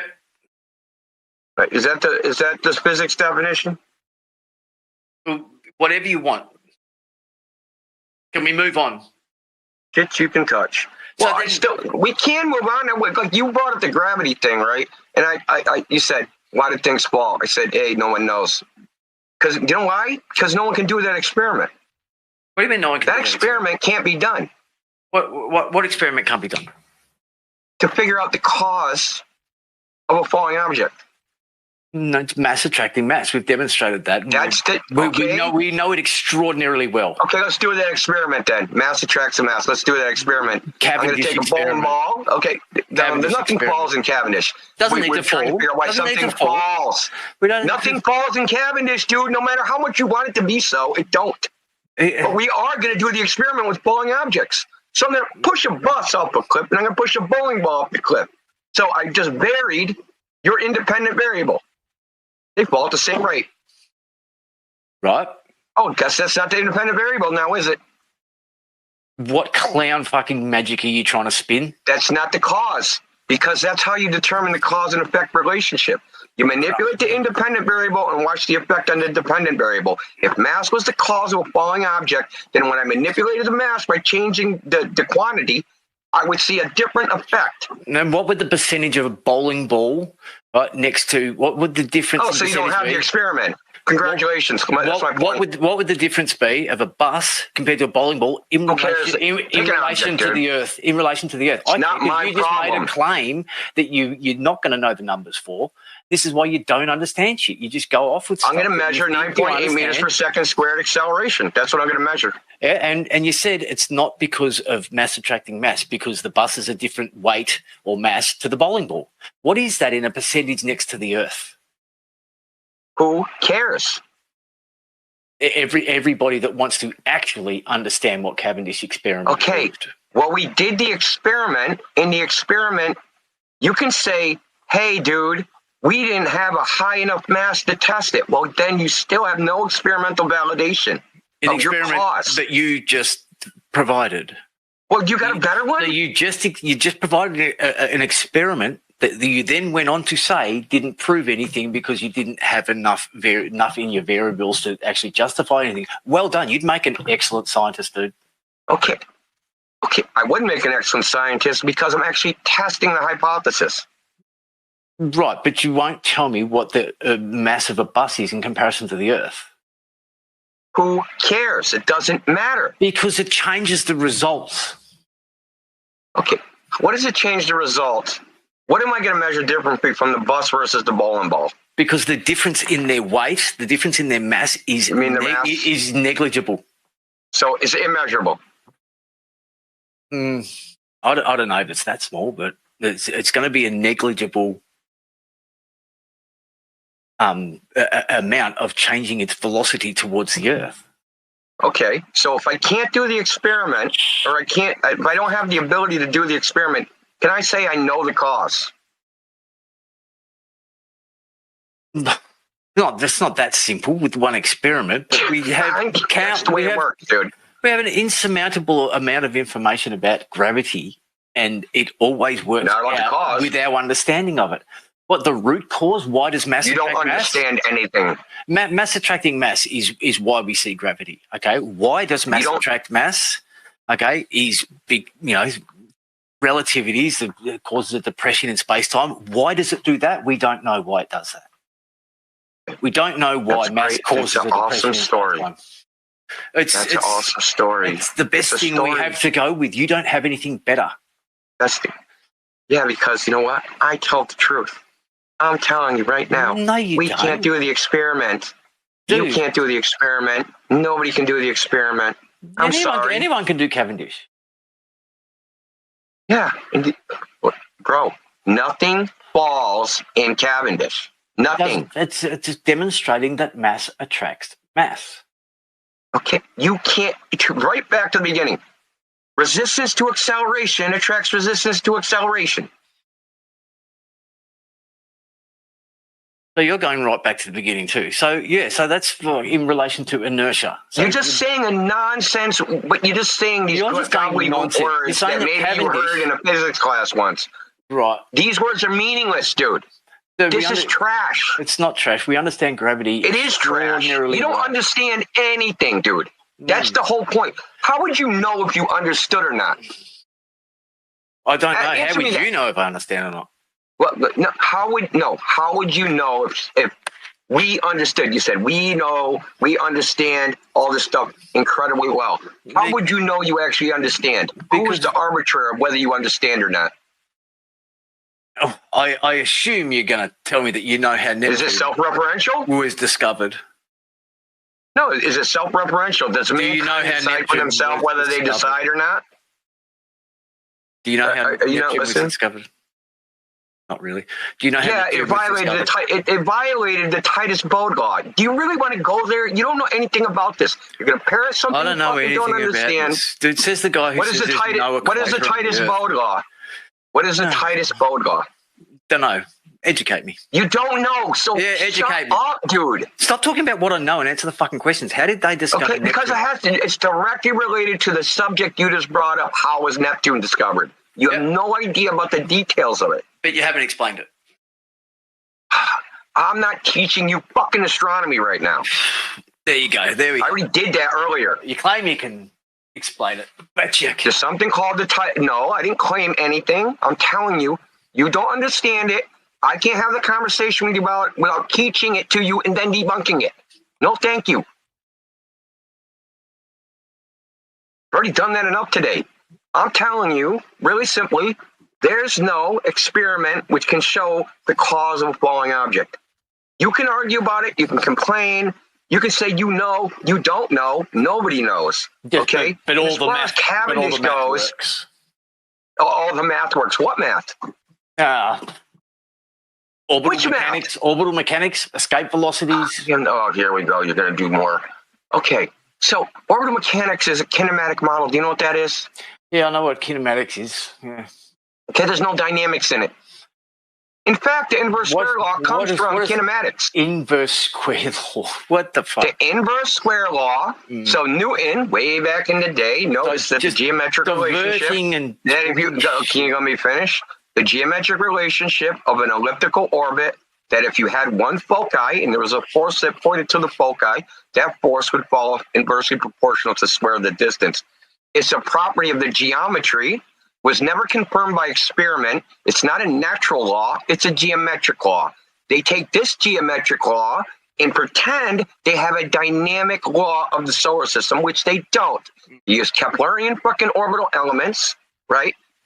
And it's a kinematic model. There's no forces. There's none of this shit. Right, but everything just happens to work though the way that we do it. Just there's coincidentally. other models that also work. Like what? Give me another model. Tycho Brahe's model. What's his name? Epicycle model. Epicycles. They all work. Epicycles don't work. Epicycles. No, epicycles don't. Epicycles work. Yeah, Yes, they do. Epicycles can't make. They've always worked. Can't make calculations. Oh, it can make a lot of calculations. It can't make all. Okay, I'm gonna post in the chat, dude. Now you're gonna make me do it, dude. Epicycles work, dude. It's published, dude. Epicycles can literally make any shape. What? Epicycles can predict. Epicycles could make a triangular orbit. Epicycles can predict the path of totality of an eclipse? We use solar cycles for No, that. they can't. The solar cycles doesn't predict the path of totality. The path to totality? Oh, that uses a Bazelian projection or something. Whatever, dude. What was this? Yeah, you have no idea how it's done. Yeah, so Bezel, first the one that came up with this using Bazelian. You just said there's other models that can do it, and I pointed out one part of it that it can't do, so it's not a valid Yeah, they could model. do it. It's not a valid model, okay? The globe, right, can validate everything we see. Okay, the heliocentric model doesn't even work for eclipses. Doesn't work at all. Sure, okay. Okay, I'm gonna you keep laughing, so I'm gonna post the thing show with the us how epicycles they work, and then I'm gonna post the show us thing how they that predict the eclipses. path of The totality. heliocentric model can't predict eclipses. See, I back my shit up, dude. All you've been doing is scoffing. No, you don't. And every time you scoff, I post the evidence that you're wrong. Dude, take the L. Show us how the solar cycles. Show us how without using the globe model, you can predict the path of totality. Tell me how you even predict when an eclipse happens at all with a heliocentric model. Because they don't use it. They don't. Yeah, they do. No, they don't. They absolutely do. Yeah. Yeah, I'm sure you believe that. They absolutely do. Yeah, type in NASA Soros. Yeah, cool. No, for things that don't matter, we can use that. We can use a kinematic model for things like they use. what is it for near Earth orbit stuff?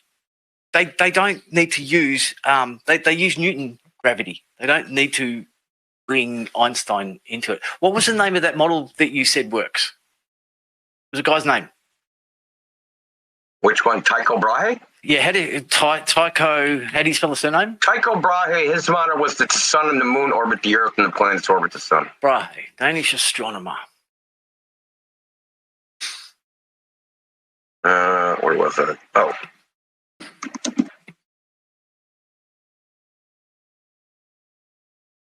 So while you're looking that up, just for I found it.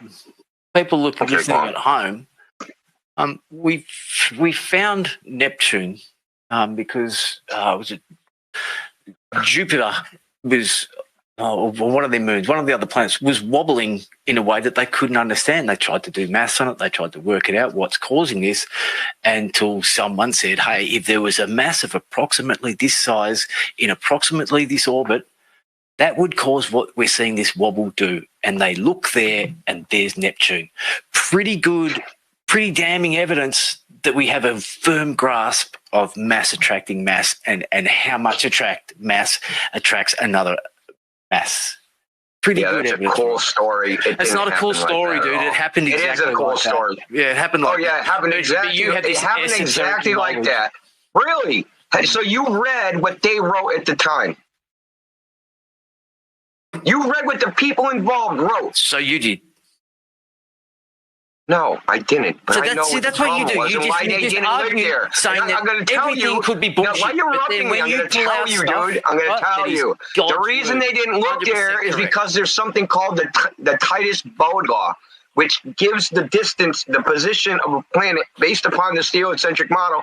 It follows a certain pattern.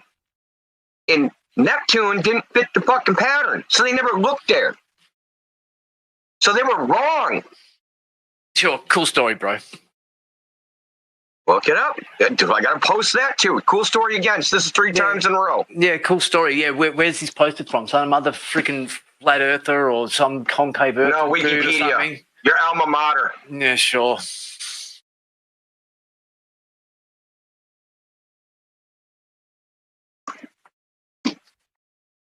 And again, Titus-Bode law. Okay, this is what everybody fucking believed. And Neptune is the fucking outlier. Past tense. Thanks for adding that. Neptune is the only outlier. It's why they never looked there. And they didn't deduce it from fucking orbits. They just looked fucking everywhere. The same way they do nowadays. That's not true. They even think that Galileo saw it fucking goddamn in the 1500s.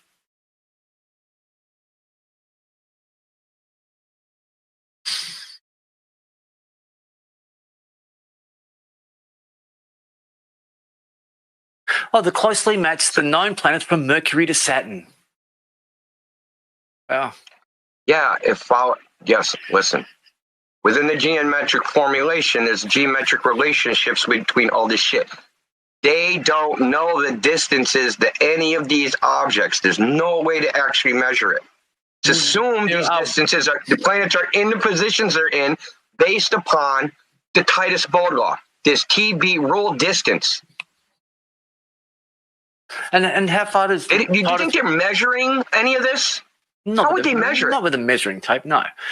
So how far away... How would they measure it? How far away does the Titus-Bode law say the planets are? Like, just pick anyone. I don't know. You don't know? Read it. You brought it up. Well, it predicts orbital observed distance, orbit or leg prediction. Right. So they pretty much line up, right? Right. So you've brought up the Titus-Bode law, and it says that Jupiter is 5.2 astronomical units away. I thought the planets were. I thought the planets were in the graveyard. I thought they were fixed in the How do they know it's 1.5 astronomical? How do they even know what an astronomical unit is? How do they even know the distance of the sun in the first place? You're the one who brought this up. Did you ever ask yourself that? The Titus-Bode law that you brought up proves you to be wrong. This is what they believe. No, they believe that you're this not is a way. understanding the argument, dude, as usual. You can't pick and choose which parts of the law you want to include. You can't pretend to be ignorant of the argument. Thanks very much for giving me the Titus Bode law that says that these things are. You're pretending to be ignorant of the argument, astronomical dude. units away. Brilliant. Yeah, you're pretending to be ignorant of the argument, dude. Congratulations. You're reaching. Yeah, you're pretending to be ignorant of what was said, dude. Yeah, you know what I said. You're Sean Manning my argument. Giving yourself a reach around. I'm not. What was my argument? Repeat my argument to me. Your argument was. Repeat my argument to me. Repeat my argument to me. I'm trying to. Repeat it to me. Stop talking, I will. Repeat it to me. You were listening, right? You refuted it. Repeat it to me. What was it? He's continually talking, so I can't. I will. Are you going to be quiet? Repeat it. You said that the Titus Bode law predicts where planets should be in astronomical units 2, 4. No, I did not say that. And that's how they found Neptune. That's what you said. No, did not say anything like that. No, I didn't. No, I didn't. The Titus Bode law predicted that Neptune should be there, and then they just looked everywhere for it. That's what you said. No, I did not say. Look, you're butchering what was said because you weren't listening. Right, sure. I said up until Neptune, they thought all the planets followed the Titus Bode law. Okay? Neptune was the outlier. When they found this so-called perturbation of Jupiter, they looked everywhere. There was astronomers everywhere looking. They just happened to find it in a place. But where they found it has nothing to do with Newton's laws, the Titus Bode law, any of the fucking. They just found it in a random place. Didn't match anything that they were predicting. That's my argument. That it doesn't support the heliocentric model. In fact, it disputes the heliocentric model. The discovery of Neptune disputes the heliocentric model. That's right, because it shouldn't have been there. It's post hoc. Do you understand? It's post hoc. Something wrong. Oh, Jupiter doing these things. Something wrong. Oh, look everywhere. Oh, we tried it there. Hey, let's come up with an explanation of why that happened. It's all post hoc nonsense. It's literally all of astronomy.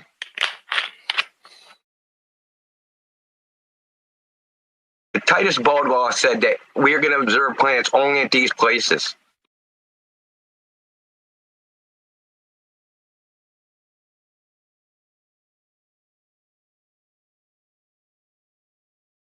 If it followed the Titus Bode law, it wouldn't even be in a story. Wouldn't have been nothing.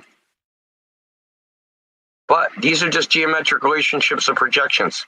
The fact is, the Tycho model is more accurate than the Keplerian model because it makes better predictions about Mars. And epicycles can just predict whatever. They can predict for infinity because you go to a planetarium, that's what a planetarium uses. When you go to a planetarium, you look on the freaking dome, they're using epicycles. They're not using Newtonian physics. They're not using Tycho Brahe's model. Why would they? Well, the point of all of this, at least as far as I'm concerned, is if you have multiple models that make the same predictions, how do you know which one is physically real? You don't. So then you have to do more experimentation. So, I mean, basically, that's in my view. That's basically what science does. You don't really you whittle away the things that it can't be, and you're hopefully left with what it is. Now, every now and then, we find some part of it that we didn't know, and a whole new batch of possibilities open up. And that's still the truth of everything. Science doesn't prove anything. We just get as close to what we think is the truth, and we keep working on it. So we just delude ourselves for a while until we find another way to delude ourselves with something else. Well, then we find something else to delude ourselves a little bit more for a little bit longer. We rarely throw out everything that came before it, especially these days. We're quite advanced. You don't throw out everything that came before us. You add your new piece of information. In your lifetime, I guarantee you, mark my words right now, in your lifetime, they're going to throw out quantum mechanics. They're going to throw out the Big Bang. They're going to throw out all the cosmological nonsense, the lambda dark matter model. All of that stuff's going to get thrown out in your lifetime. I guarantee it. Might not be in my lifetime, but it'll be in yours. Easy to guarantee it. They're already talking about it. Easy to say. They're already talking about it. In the physics scientific world, they're already talking about it. They started talking about the Big Bang being bullshit years ago. The fucking Standard Model is about to be thrown overboard. I mean, that's a whole nother freaking can of worms. And quantum mechanics has fundamental problems that can't be resolved. Oh, maybe we can't resolve them. Maybe we can't resolve them. Can you cite an example of what you talked about when quantum mechanics that doesn't work? There's bits of it that we maybe don't know. No, it doesn't work is a different thing. There's logical problems with it. Can you cite one? Like the law of identity. It violates the law of identity.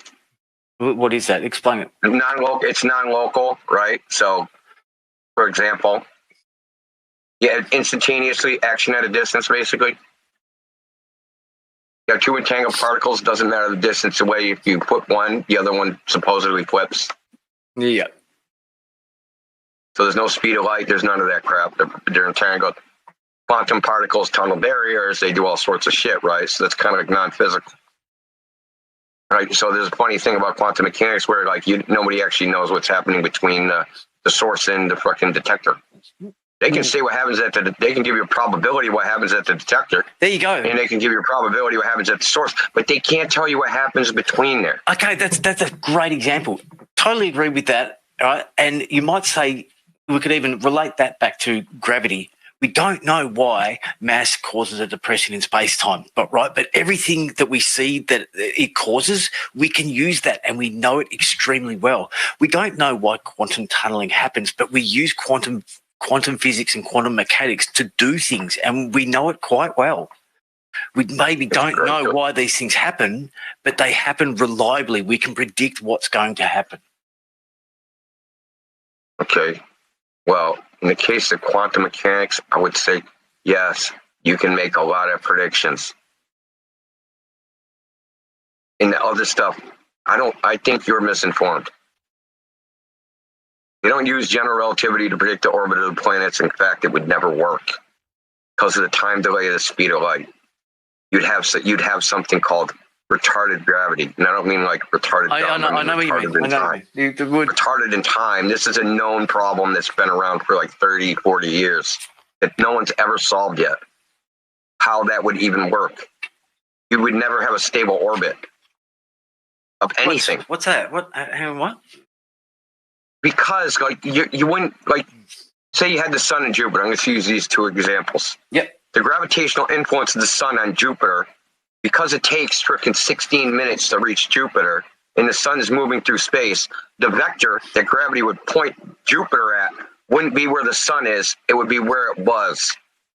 Okay, so that Jupiter would start moving toward where it was. And that gravitational difference between where it is and where its gravitational influence points will get greater and greater and greater over time. Now, if you have a whole bunch of bodies like 9 planets, asteroids, all that shit, and you have time delays of gravity going in every freaking direction, the only reason Newton works is because it's instantaneous action at a distance. That's the only reason it works. If there's any time delay in the force, you have 0 stable orbits. That's impossible. That's not how forces work. Gravitation. I'm talking about general relativity. No, but gravity doesn't. Okay, general relativity doesn't point itself. It has a time delay. The gravity only goes at the speed of light, right? Yeah, but it's always there. Going at the speed of light. It's always there, whether there's a planet there or not. Sun exhibits gravity, and it exists. Okay, the sun's moving. Now I have Jupiter. Sun's moving 1.5 million miles an hour. I have Jupiter. Jupiter's moving with the sun at 1.5 million miles an hour. Now, the sun moved in, say, 1 second. Okay, it moved, 3,000 miles. That motion of moving 3,000 miles takes 16 minutes to get to Jupiter. So when Jupiter feels that gravitational influence, the sun is now fucking 250,000 miles away from where it was. Yeah, but the gravity of where Jupiter gets to was already there. What do you mean was already there? Meaning, imagine a funnel with a marble going around it, right? Right now move that through space. Okay, is the marble affected? Is the marble affected by the movement of it? No, the funnel is always there. Funnel doesn't. The funnel doesn't disappear and just appear when the planet. That's a shit analogy. No, it's a great analogy. The funnel is always there. No, it's a horrible analogy because the hole is delayed in time. But so is the movement. That's what you're not understanding. The funnel, the gravity on that funnel is instantaneous. The gravity in this situation is not.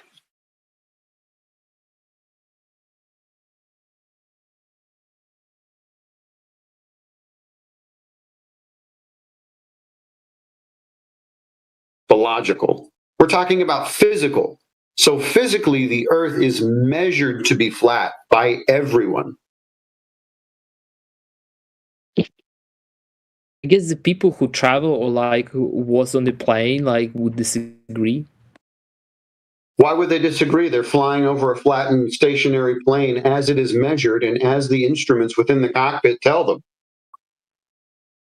I guess if you're high enough, you probably would be able to see the curls like that. Like Earth is like, like. We're not talking about being able to see a curve. Like I told you before, whoever, as high as we can go, even 250 miles above the surface of the Earth, no curvature is seen.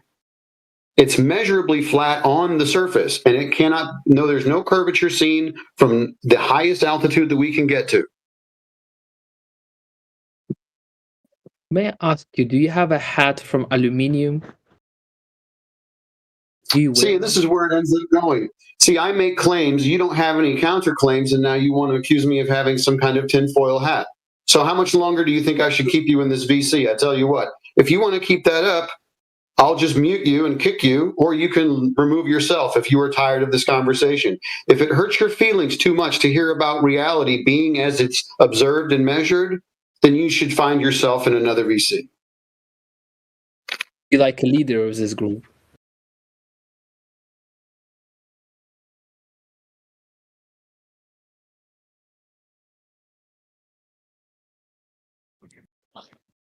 No, we don't have any leaders here exactly. It's an open panel. Anybody can answer. No, because he said like he will like kick me out, but I guess it's just admin can do it or anyone can. He's asking if he has the authority to do it. Can he really do that? Yes, he has the authority to do it. Hey, can I ask you a question? Yep. Don't worry about it. Let's. I want the minute with you. So. Let me post a picture in the chat. I just want to ask you a couple of questions about it. Yep. Let me see. I'm going to scroll through my pictures here. It'll take me 20 seconds. I have a lot of images. Okay. You know when you were a kid and your teacher told you where you lived, they showed you maybe a globe, right? Yep. And did it look anything maybe like this? Look at the picture. Don't worry about the numbers. Just look at it looks like the Earth that you think you live on, right?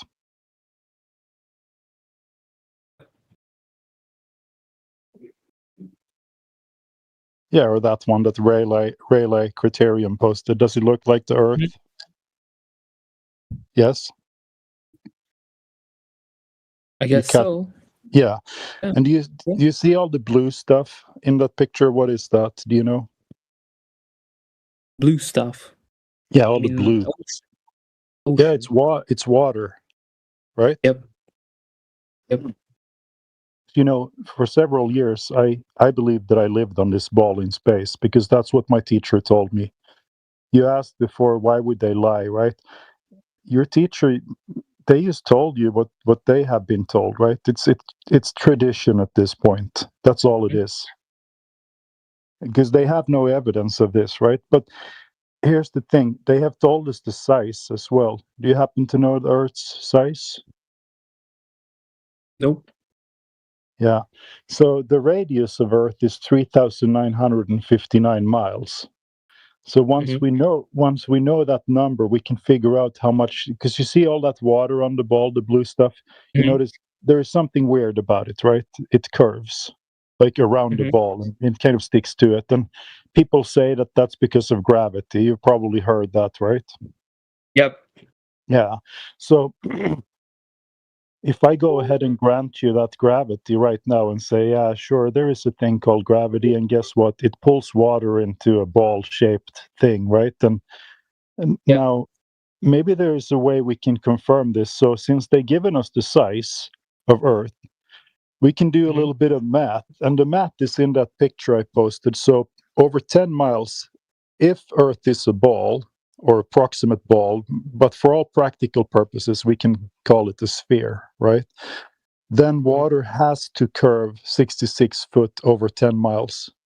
Now, I don't know if you're familiar with feet and miles, but in kilometers, that would be 16 kilometers, and 66 foot is about 20 meters. So if you take a friend to a 10-mile wide lake, or let's say 16 kilometers, are you used, by the way, I mean, I guess I could ask you, are you familiar with which system would you like me to use? Kilometers. Okay. Like I still until this day I don't understand why people measure things in miles, but like it's just right. No, sense, but I use miles because I lived in America for the last 20 years, right? But I am familiar. Yeah. But let's just do it in kilometers then. So the radius of Earth is 6,400 kilometers approximately, and you can use math to figure out how much water needs to curve over a distance.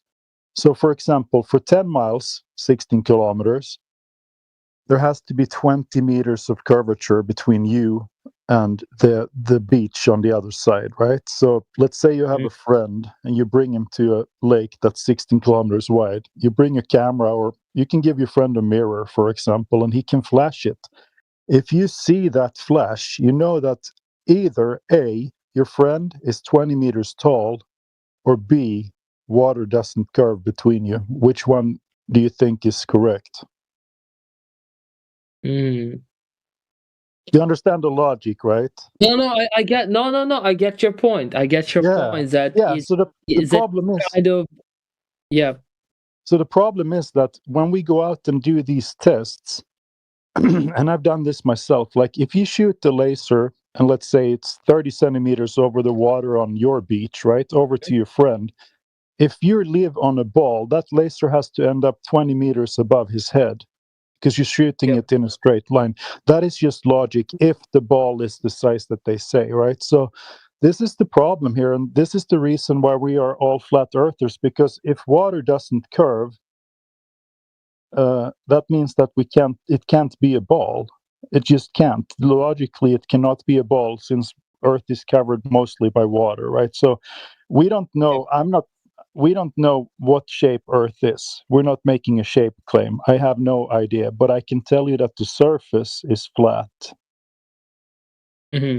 So I also pasted a little laser test that some people did over a 21-mile long lake. You can watch it at your convenience, right? But don't you find it's a little bit interesting, right? And what, like, I guess, like, this group, what you guys stand for? Okay, like, you have a proof that Earth is flat, and what you want to happen? I don't know. That's kind of the question. I mean, all we want to do is tell people about the method. Like, this is how you can figure it out for yourself. Now you know you can find some water. You can see if water doesn't curve, then you also know that Earth is flat, right? So what do you do with that information after you know it? That's hard to tell. I'm doing my part I'm hanging out in this group and telling other people about the method. That's what I'm doing. But I have no plans to kind of start a revolution or anything like that.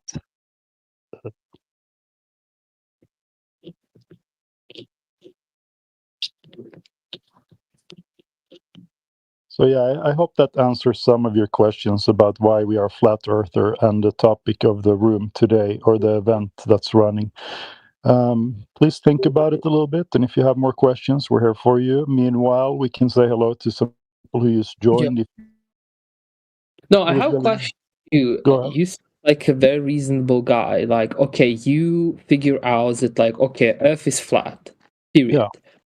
And my question is, have you ever asked yourself, like, why do the system convinced us that Earth is not flat? Why? I mean, there is a history in this. Several thousand years ago, the Greeks, some half-naked people, they looked at the sky and they thought that the sky was curving, right? This was like Pythagoras. Have you heard of him? He had a cult. Like they thought that the most beautiful shape was a round, like a ball, a sphere. So it kind of started to spread from that point on, but nobody actually had any evidence for that. So it was just a philosophy in the beginning. And as I said before, nowadays it's just a tradition because we can't confirm it. I mean, I've seen those pictures from space and so forth, right? First, you would have to believe NASA and about the moon landing and things like that. And then you have to believe that the picture that they show you from 1972 is real, right? But even if you believe that, when we go out and actually see, does it curve? We can't confirm it. So I'm going to have to disregard their fake pictures. Yep. Yeah.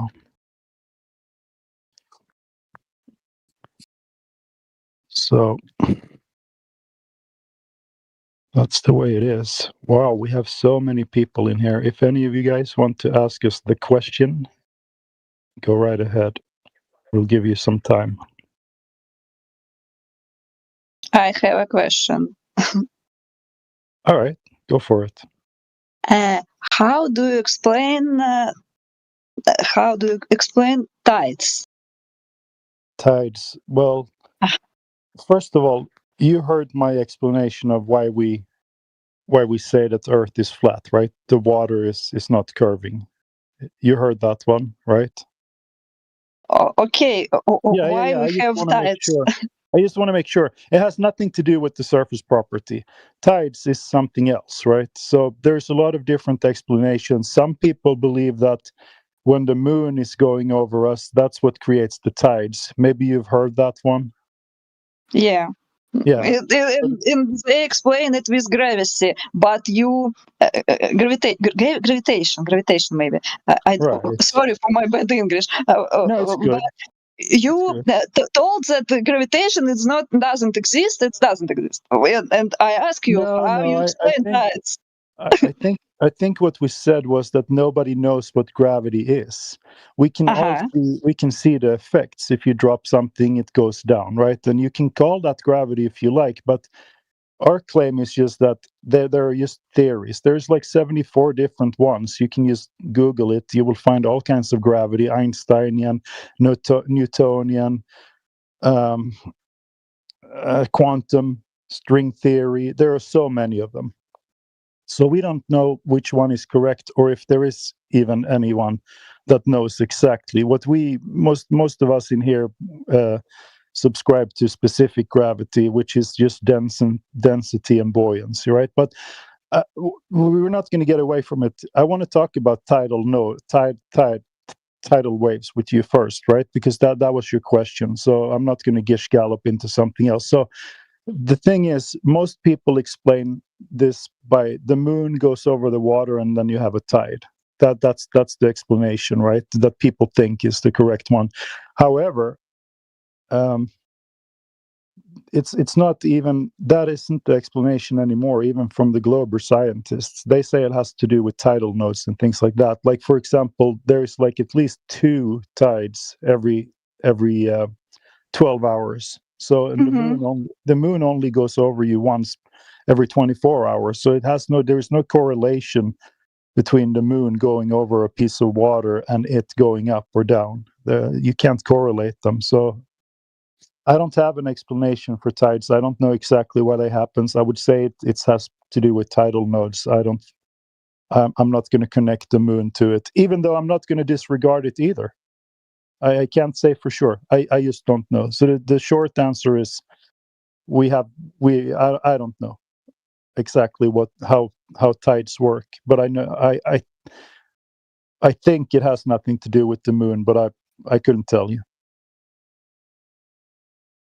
and it doesn't change the surface property either way. You know, Earth is still flat. Yeah, I see. Yeah. But yeah, you can Google it. I studied tides a lot. I've read several. I've spent several days on it.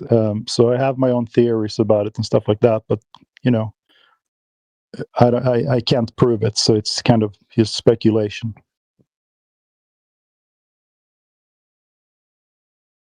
Hello. But yeah, we get that question quite often.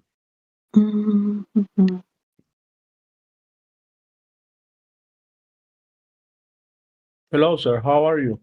May I do a question? Yeah, absolutely. Go ahead. Okay, I have about what about the how is it called the flight routes? Why does it make sense in a flat Earth? You know, I think they do, depending on the map projection you plot them on. Like, for example, I can show you a picture. If you look at the chat, I'll show you something I use when I explain to people how flight routes work. Let's see, where is it? Here we go. Are you able to see the chat? Bro. Are you looking? I have question. I have question. Yeah, I'm in the middle of answering a question about flight routes. Give me a second. Are you able to see the chat? Yes, I'm seeing. Yeah, do you see that picture of that? There's a man or a woman standing on a little island there, right? Yes. Yeah, you can call that like point A. Let's say that's Sweden. And the trees in the middle of the island, we could call those trees maybe America or Africa or whatever. You can take that flight and you can fly in there and then you can go back to point A again. You can even circumnavigate that land. You just go east or west. Everything on Earth is a circle route, basically. It doesn't matter what the shape is. I mean, even on a ball, you still have to, like, if you have a basketball in your hand and you run your finger in a circle around it, you can kind of take a plane flight and come back to where you were, and you can do that on a flat plane as well. Like, because everything points to the north, like your compass. Look at the chat there. Your compass, even if you pick east or west, it's going to point to the north, and you can go around in a circle. That's how we travel, right? Now that's not a model of flat Earth. That's just an illustration of how a compass work. Is your current argument that that if you use a point as a reference, then the consequence of a point being your center of reference is that you will ultimately go in a circle, no matter what? Oh, you're asking me? Yeah. Yeah, my point is that we travel in circles. Yeah.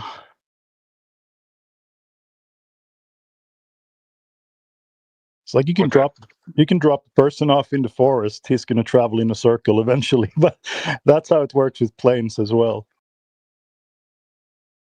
Also, they have flight corridors, but that's another thing. But what about travel from South Africa to Sao Paulo, Brazil? That would be very, very far away if That's not a map. He told you that's not a map of the Earth. That's just a demonstration of how east and west work around one singular pole. Yeah, I need to add a little disclaimer underneath it just to be sure nobody scrolls up and think that's a model.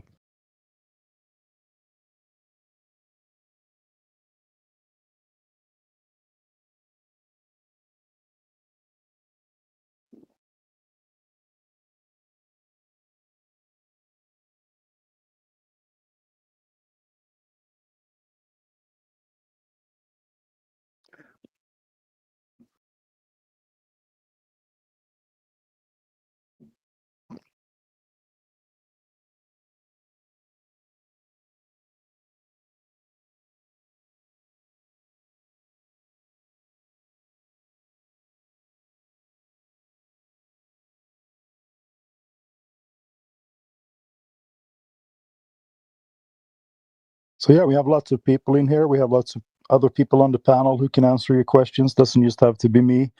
If you speak up and have a question about flat Earth, we will walk you through the answers. Don't be shy. Also, shout out to the YouTube viewers, listeners. You can interact with us in the chat. And we have YK-Not1493 over on YouTube who says, best channel on YouTube. Thank you. And we have DJ Big Time DJ 3079 who says XXM. I don't know what that means, but shout out to you as well.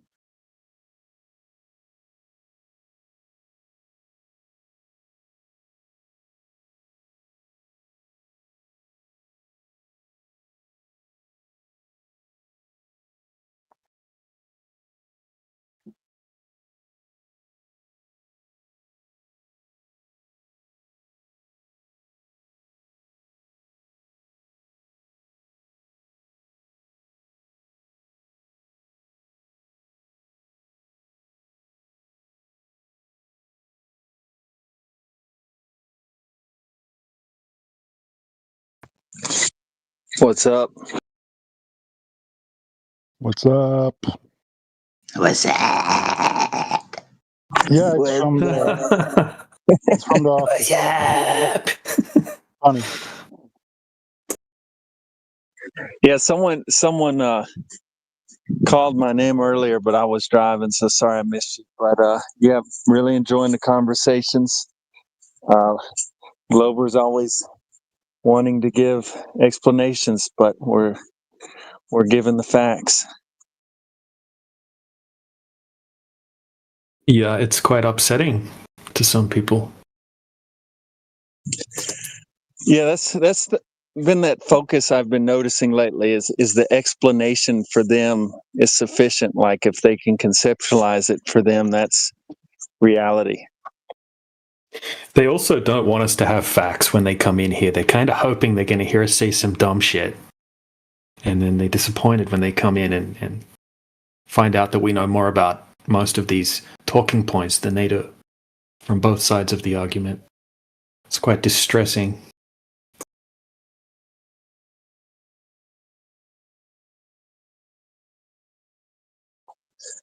Well, I'm going to get back in the truck and I'll be listening, and you guys have a good day.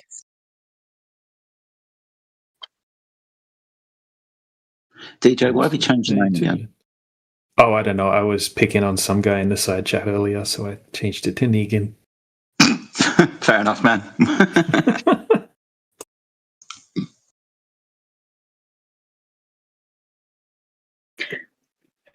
It's funny how often we get people coming in here thinking that they need to teach us something, as if we haven't heard the story again and again and again. You know, it's as if we are who we are because we haven't heard the story. We haven't heard it told to us the right way. Yeah. I was complaining about this the other night. People just come in here and Google search and then recant the answer to us like we've never heard it before. Like we need to hear it because our education's missing something, apparently. Guy tried to tell me about astronomical refraction causing selenian eclipses, and if I deny it, then I'm peddling pseudoscience. Wait, what? Pot kettle? What the fuck? If only one of us could afford a plane ticket. I mean, we could just go on a plane and check. That's the one that gets me most riled up. I mean, I get it. Have you ever been in the plane? But for fuck's sake. Have you ever climbed a tree? Oh, dear me. Guy accused me of never taking a physics class or never studied geometry before. Wow. As if that mattered, but I mean, lucky for the audience I had. By the way, let me give you some context behind Piggy Unite in the chat there. Unfortunately, she was muted, but she actually was very reasonable when we had a conversation. So I don't know what happened there. I must have missed something. Oh, she left. Doesn't matter then.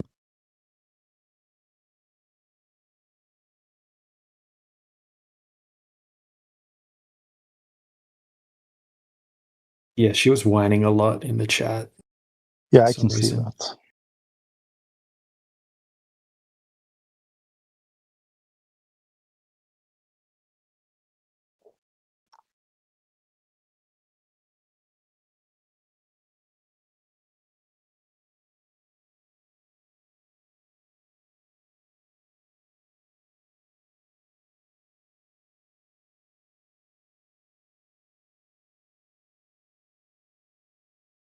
People lose their minds super easy when you talk to them about flat Earth, also.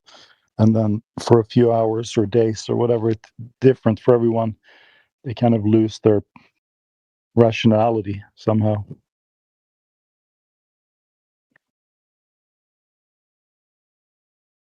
Oh yeah, it's it digs right into people's inner core belief system that they've had since they were young children. It's quite a lot for them to try to deal with psychologically. Yeah, it's the cogniz.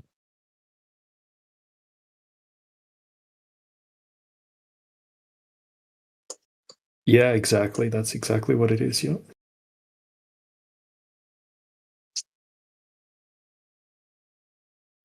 Well, shout out to you, Bennett. It was good hearing from you. I heard you said you liked the show in the background when you're driving your truck, so that's good.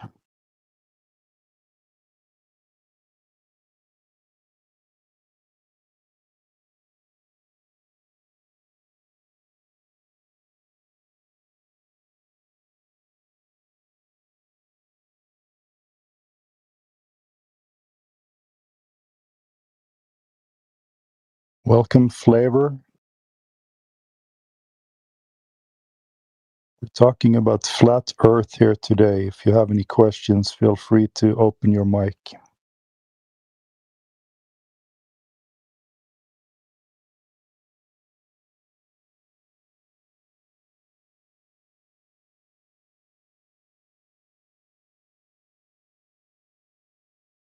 Maybe we should check what the good people over on X are up to today. Are there any NASA news or anything weird that's going on? Maybe they found some new exoplanets.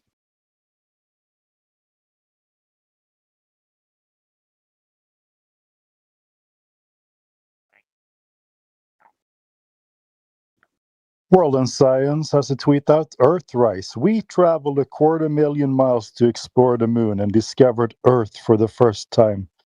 That's a quote by Neil deGrasse Tyson. And then there's a picture of Earth from the moon. Looks totally fake, by the way.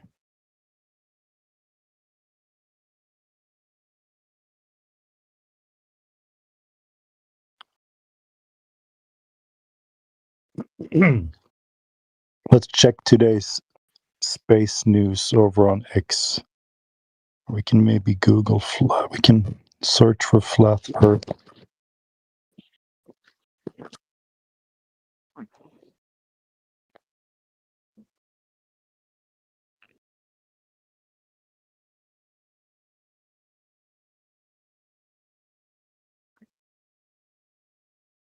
Oh, this is funny. So on X, they have this feature that it's called community notes. If you're not on X, you don't know about it. But community notes is basically everybody can put a note on someone's tweet if they think it's misinformation. So yesterday, I actually read this tweet from one of my friends over there. He says, you don't feel like the Earth is spinning because it's not.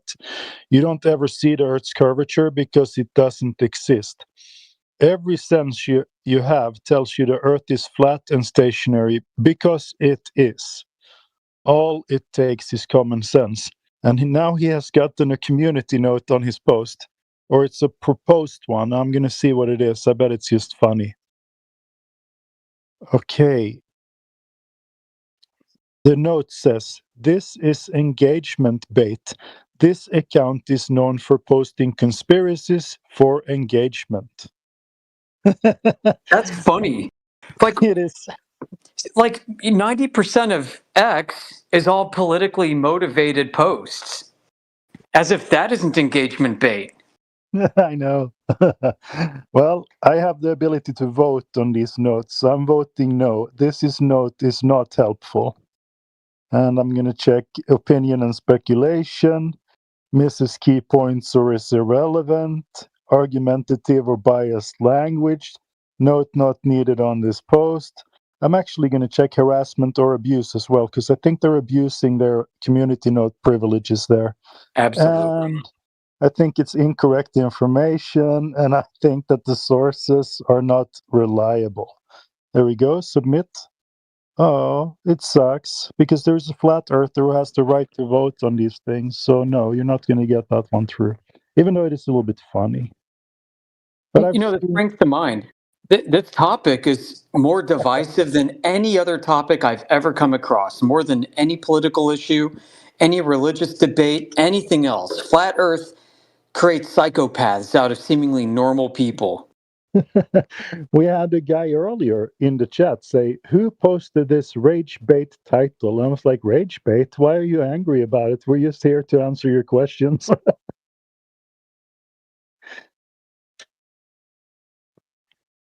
Ask a flat earther anything. Why are you posting rage bait? Oh, sorry.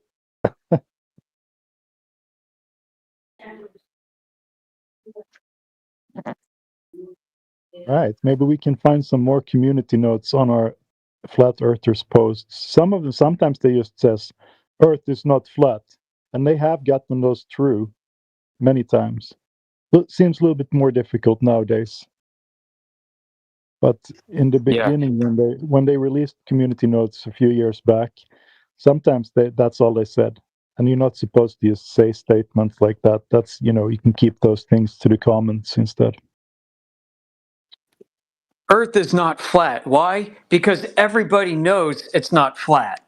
Yeah, what's that fallacy called? Ipsy Dixit? Yep. Because it's a globe. That's why it's not flat. And everybody knows it's a globe, and it can't be flat because it's a globe. That was the guy who was here earlier today. That was his argument. Yeah. That was his exact argument to you. Exactly what he told me. Yep. He's like, well, I'm giving you facts, and I'm giving you science. You're representing pseudoscience. Yeah. Like, how do you know that's true? Because it's a fact. Yeah, it's super weird. I always wonder what's inside of their brain. How do they process a statement like that? I know the Earth is round because it is.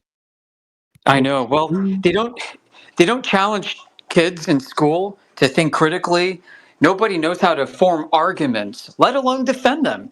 And I think that was his problem. Like he couldn't defend any argument because he couldn't even make one, and he didn't even recognize one when he heard one. I actually had a fun discussion with one of my daughters the other day. I said, "You're a rational person, right?" She says, "Yeah." All right. Well, what do you say to someone who says they just found water on Mars, 150 million miles away? And she was like, yeah, I wouldn't accept it. I would ask, how do you know that? Of course, she has been influenced by me ranting on Discord, walking around the house with these arguments. But most people would just accept that. Oh, they found water on Mars? Great. Now we can produce hydrogen, and now we can launch our rockets. They start immediately with like what they can do with this new knowledge that they have. We found water. Some people go through life never learning how to ask one simple question. And I'll tell you what that is. How do you know it's true? Yes, that is the question people should ask more often. I mean, people are often grown-ups before they learn how to ask that question. And and those that learn how to ask it might have had to learn how to ask this by virtue of a workforce that required them to challenge employees or to challenge assertions. But people who aren't intellectually challenged may never learn how to ask that question, and then may never learn how to answer it when it's asked of them. So just learning how to ask the question is almost like the first step to understanding and building an epistemology. The next is is learning how to answer it. And if somebody says, I know that's true because, and then they say scientists say it's true, or other people say it's true, or consensus believes it, then they're failing. They're failing to justify adequately how they've arrived at knowledge. What they're doing is they're justifying a belief. You know, their belief is justified by the fact that they accept other people claim that it's true, and so they're just going along with it because, well, why the hell not? But it doesn't mean that they've acquired true knowledge. True knowledge, that being which is directly experienced by your senses, or true knowledge being that which is indirectly gained through the verifiable claims of others that may not be that extraordinary to begin with. So, for example, you know, if I say that I went to my neighbor's house the other day, you might be fully justified in believing that fact, and you might even be able to claim to know that that's true because you talked to my neighbor and found out it's true. But do you have direct firsthand knowledge of that? Well, the answer is actually no.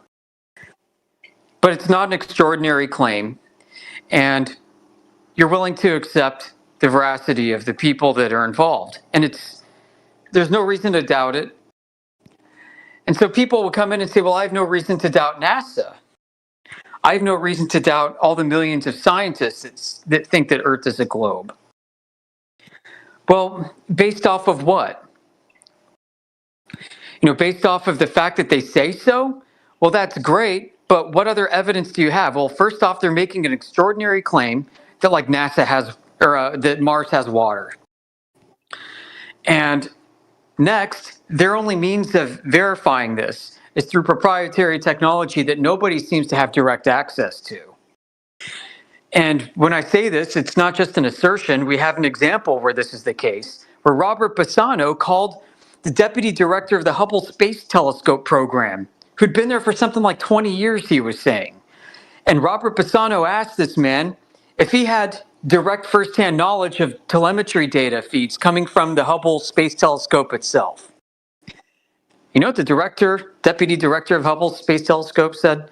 No, not even once has he actually seen direct data feeds from the Hubble Space Telescope. Can you imagine you have that level of responsibility over this program and you don't have direct access to the data that you're claiming at least responsibility for? I mean, I would run like hell if somebody offered that job to me or told me that I was being promoted into it, saying that you would be responsible for this program, but you will not yourself have direct access to any of the information you need to monitor it. I'd be like, hell no. I mean, somebody could set me up for failure.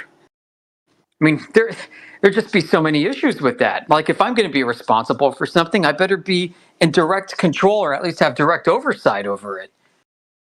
Well, I mean, in his case, he doesn't. So how many other people at NASA are claiming direct access and don't really? And then we talk to people like our friend Josh Ingersoll, who comes in here, who doesn't work directly for NASA, works for a contractor of theirs. And he likes to think he's got much more direct access and control to the technology that NASA has, or that his own company claims to have. Well, I have a hard time accepting that. So it's for us when we're asked, why don't you trust or believe all these scientists? And why can't you say that I have direct knowledge because I trust these scientists? Well, it's because they haven't given us any reason to accept their extraordinary claims to begin with. And you start peeling back what the claim is of water on Mars and what's entailed, and we got this outer space vacuum and atmospheres that are contained by a gravity field and all this other shit. And it contradicts all the known laws of physics that we can demonstrate and replicate here on Earth. Why should I accept these extraordinary claims that contradict known scientific principles? So you got extraordinary claims built on contradictory claims, built on a belief, built on indirect access to technology that nobody can verify. Why should I accept those claims? So if I'm going to be accused of denying them, I can turn it around and say it's not a matter of me denying it. I'm just asking how come I can't independently verify any of this shit, and how come these claims are also contradicting what we know to be true in reality. So maybe I haven't reached the point of denial yet, so don't accuse me of that. I'm still trying to ascertain whether or not this claim could possibly be true in the first place.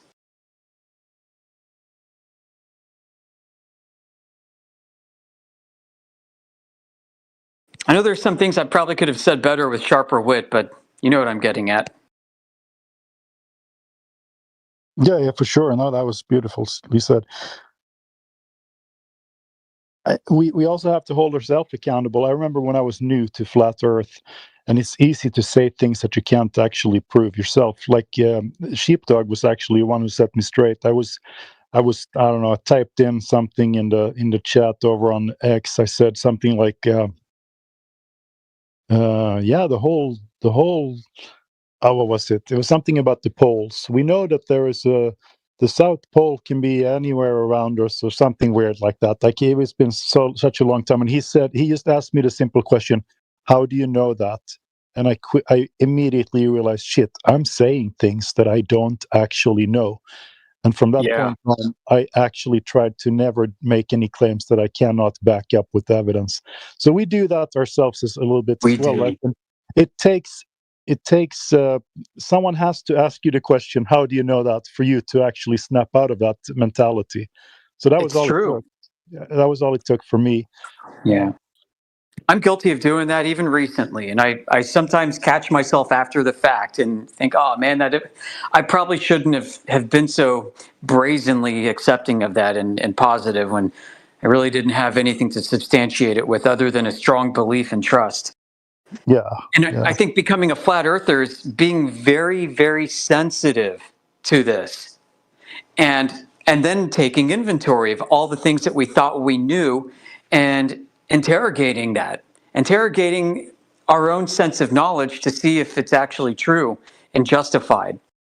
And what we find out is almost terrifying, and I think this is why many people are so psychologically averse to flat Earth, is because it requires taking inventory of everything that you found psychologically comforting to be true.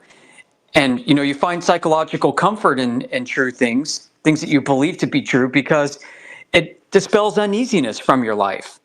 When you can sleep comfortably at night and think the world works in a way that makes sense to you, then you don't experience any psychological discomfort, and you're able to rest, and it brings your stress levels down, reduces cortisol, and yada, yada, yada. But suddenly, if you're faced with the fact that you actually may not know to be true the things that you had accepted to be true your whole life, when you realize that potentially this whole globe ideology is built on a bed of assumptions, like a gigantic urban myth that got legs and ran away, and for hundreds and hundreds of years, even through all these ages of technological progress, that we've had it freaking wrong the entire time. I mean, it's a little bit scary, right? It's a little bit scary to think that the same people that claim to be making all these amazing scientific and technological achievements are actually this freaking deluded into thinking they live in a spinning ball in an outer space vacuum. It's like, wow, we're probably not as smart as we thought we were. And it really makes you question whether or not we're living in a post-enlightenment phase, or maybe an anti-enlightenment phase. I mean, there's a guy named Mencius Moldbug on the internet, that's a pseudonym, who wrote this entire treatise on the Dark Enlightenment, criticizing the institutions of man and what we've built up for ourselves in our minds about us is a gigantic delusion, that we're really living in a more of an intellectual dark age than an enlightenment age. And you know what? I think he's right.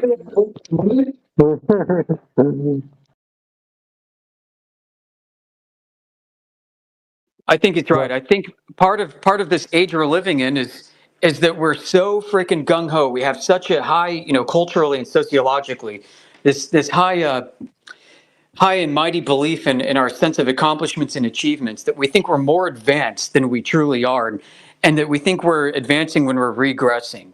I mean, just look how many people don't know how to plant a freaking seed and grow food for themselves, for crying out loud. But they can download the latest iPhone app, and they can track the ISS. Change the oil in your car or the brakes. People can't do those things anymore. Oh yeah, for sure. Pride goeth before a fall. What happened to the more we find out, the more we realise we know nothing or know little? It's like Max Born's, one of Max Born's quotes or something along that effect. To that effect, he said, "The more we find out, the more we realise how much we don't know." Yeah, it takes a little bit of humbleness to realize that.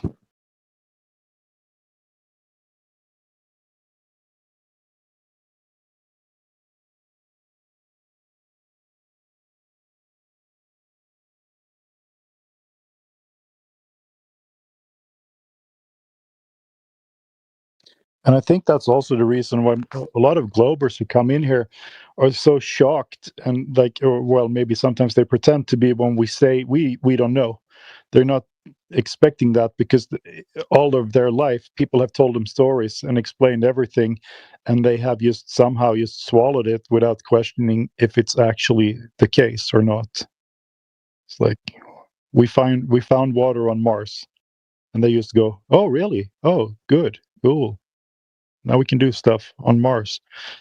They're not actually questioning if it's actually true or not.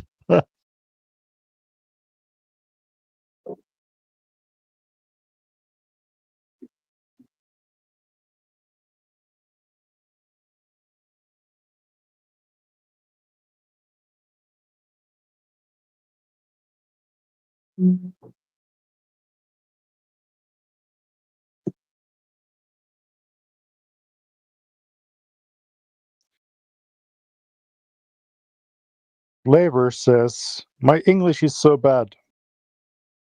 Some cursing would never hurt, but the earth is flat." Well, you can type good enough. Earth is absolutely, definitely flat. And I can say that I know that. It's not a belief. Should we continue reading X posts to get some engagement going in here while we wait for some Globers?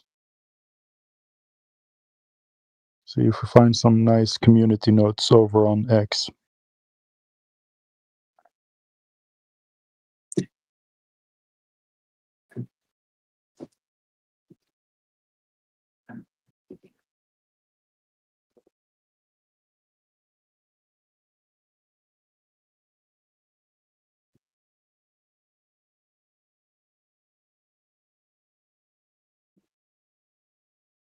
All right. Apparently, there has been a flat Earth discussion on the Joe Rogan show 18 hours ago.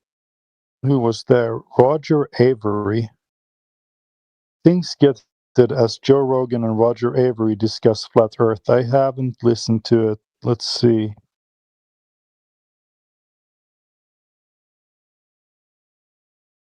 Should we play it? I don't know if we can.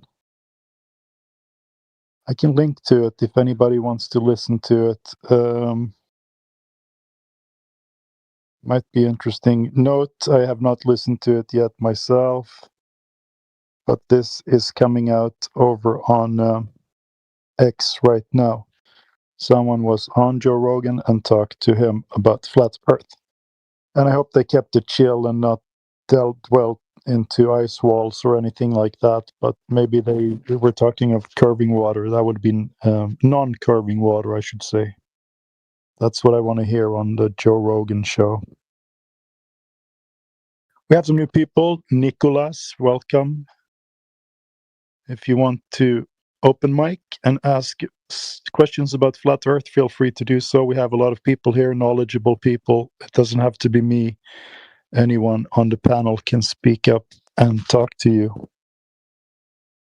While we have some quiet time here, I'm reading news about flat Earth from over on X.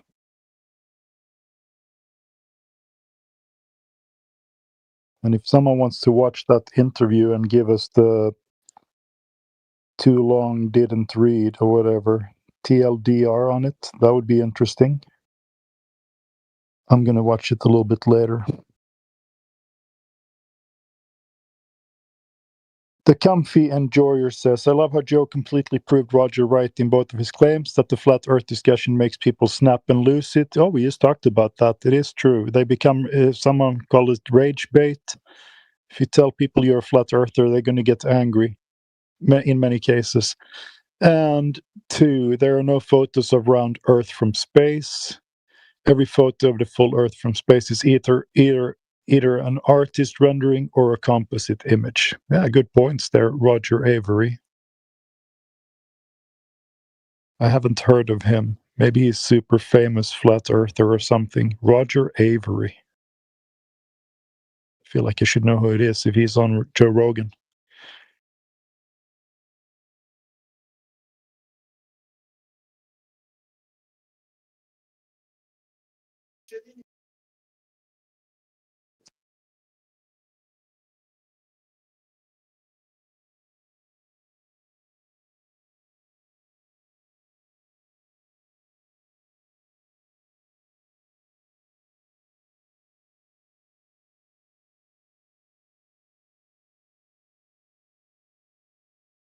I don't like this idea of rage bait anymore. Like, I think this is an underhanded way of condemning any speech that is inconvenient for people to hear, right? So you hear something that you don't like and then you become enraged.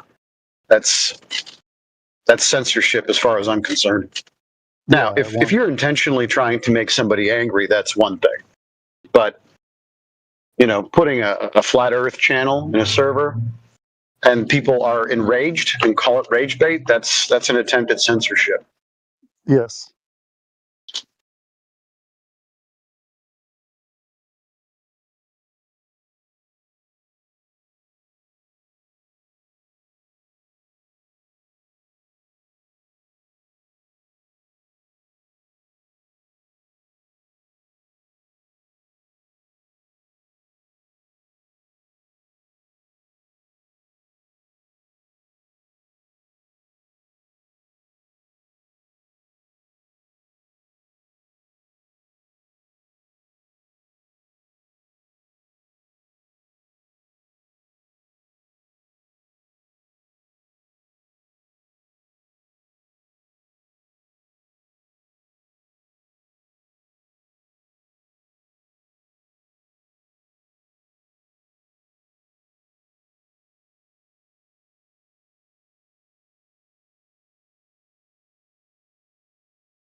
This is interesting, though. I'm scrolling X right now.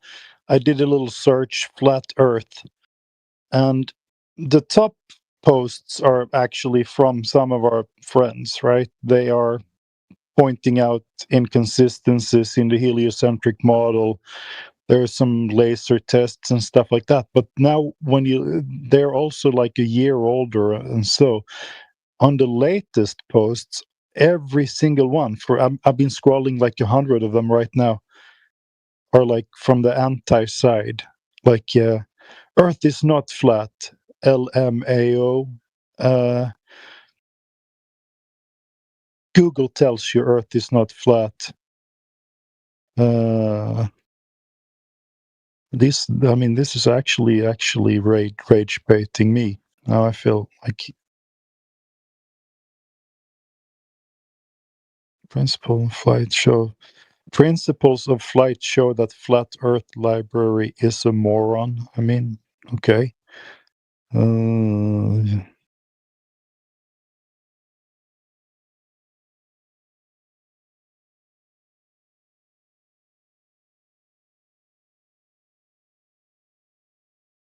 Most of it is ad hominem and baseless claim, like Yeah, it's filled of that. I don't even want to read right. some of these out, but yeah. That's how our society operates, though. You know what I mean? Like, that's how they win debates, by just insulting people. And it works because the society at large is too stupid, like we were talking about before, right? We're so intellectually bankrupt as a society that a win of a debate is usually decided by who got in more shots than somebody presenting evidence or, reason or logic. So our society's screwed. They're too stupid to figure it out. It does feel sometimes that we live in that movie, Idiocracy. I have not seen that one. Oh, it's so good. Once you see Sisu, man, you have to see that movie. It's like an essential movie for every flat earther to watch. You're gonna laugh your freaking head off, man, watching that movie. It's so funny. It's like what we're dealing with every day with these Globers. Is it the one with Luke Wilson or whatever? Yeah. Okay, yeah. I'll watch it. Very, very good. It might actually be on YouTube for free right now. I think that's. I might have seen it there. I saw it before I became a flat earther years ago, and then I rewatched it afterwards, and it's actually more funny when you know what's going on. Fair enough.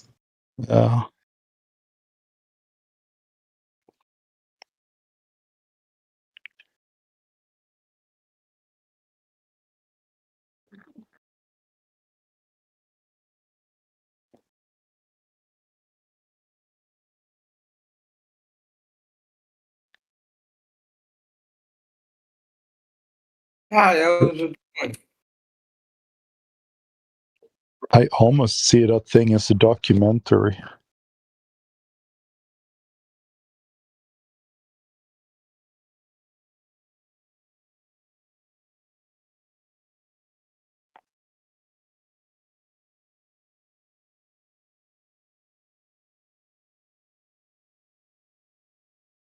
Okay, so listen to this one.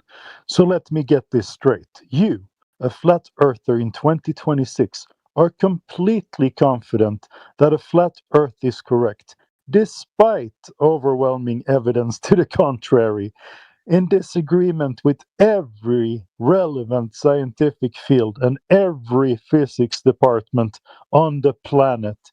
And yet you want to place the burden of providing a working model on the people who accept established physics.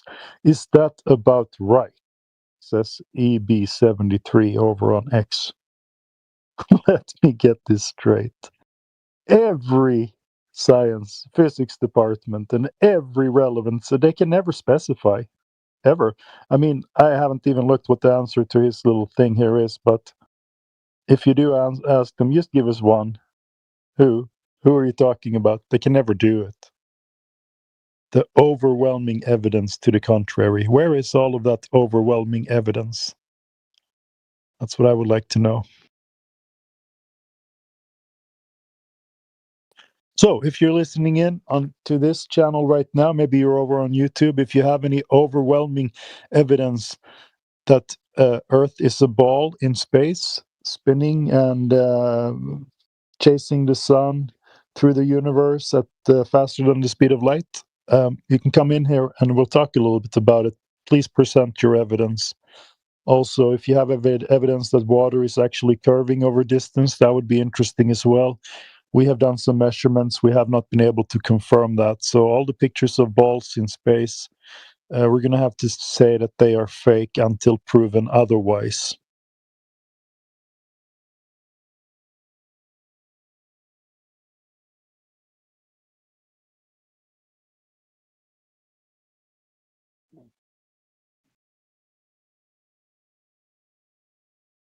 Let's read the answer to this guy's tweet. You mean your all's violation of gas laws and your 400-year-old theories, and on video hundreds of times NASA BS proved fake. Line of sight communication, signals, weaponry, and observations dozens and dozens of times farther than possible on your impossible. Yeah, damn right you got me. And then the answer from the guy who had all of this overwhelming evidence, EB73, is great. Now you claim to not understand English. That was it. That was the review. He didn't present anything. Oh, how common is this? We've had these arguments over and over here. Paradox in our text chat. Yeah. Still waiting, he says, for major technological achievements of flat earthers. I'm laughing because pretty much all the megalithic architecture that we see around us that can't be reproduced by modern technology today was made by flat earth civilizations. And one of the biggest notable contributions to the field of astronomy in NASA is the Saros cycle from the Chaldeans over 3,000 years ago, who were flat earthers. NASA uses their records and the way that they observed and recorded eclipses to predict eclipses. What about the celestial sphere as well? Correct, yeah, for navigation, for GPS. Couldn't do that without the flat earthers who first conceived of the celestial sphere. Hello. Didn't they invent water levels?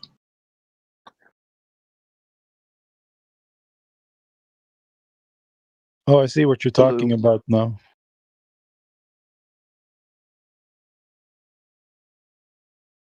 Pretty much every single invention ever has been invented on the flat earth.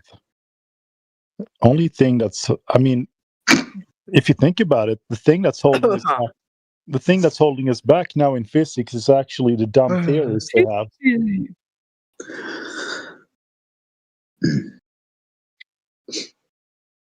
Flat Earth, yes.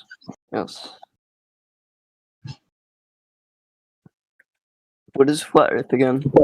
Somebody's struggling. Yeah, that's okay.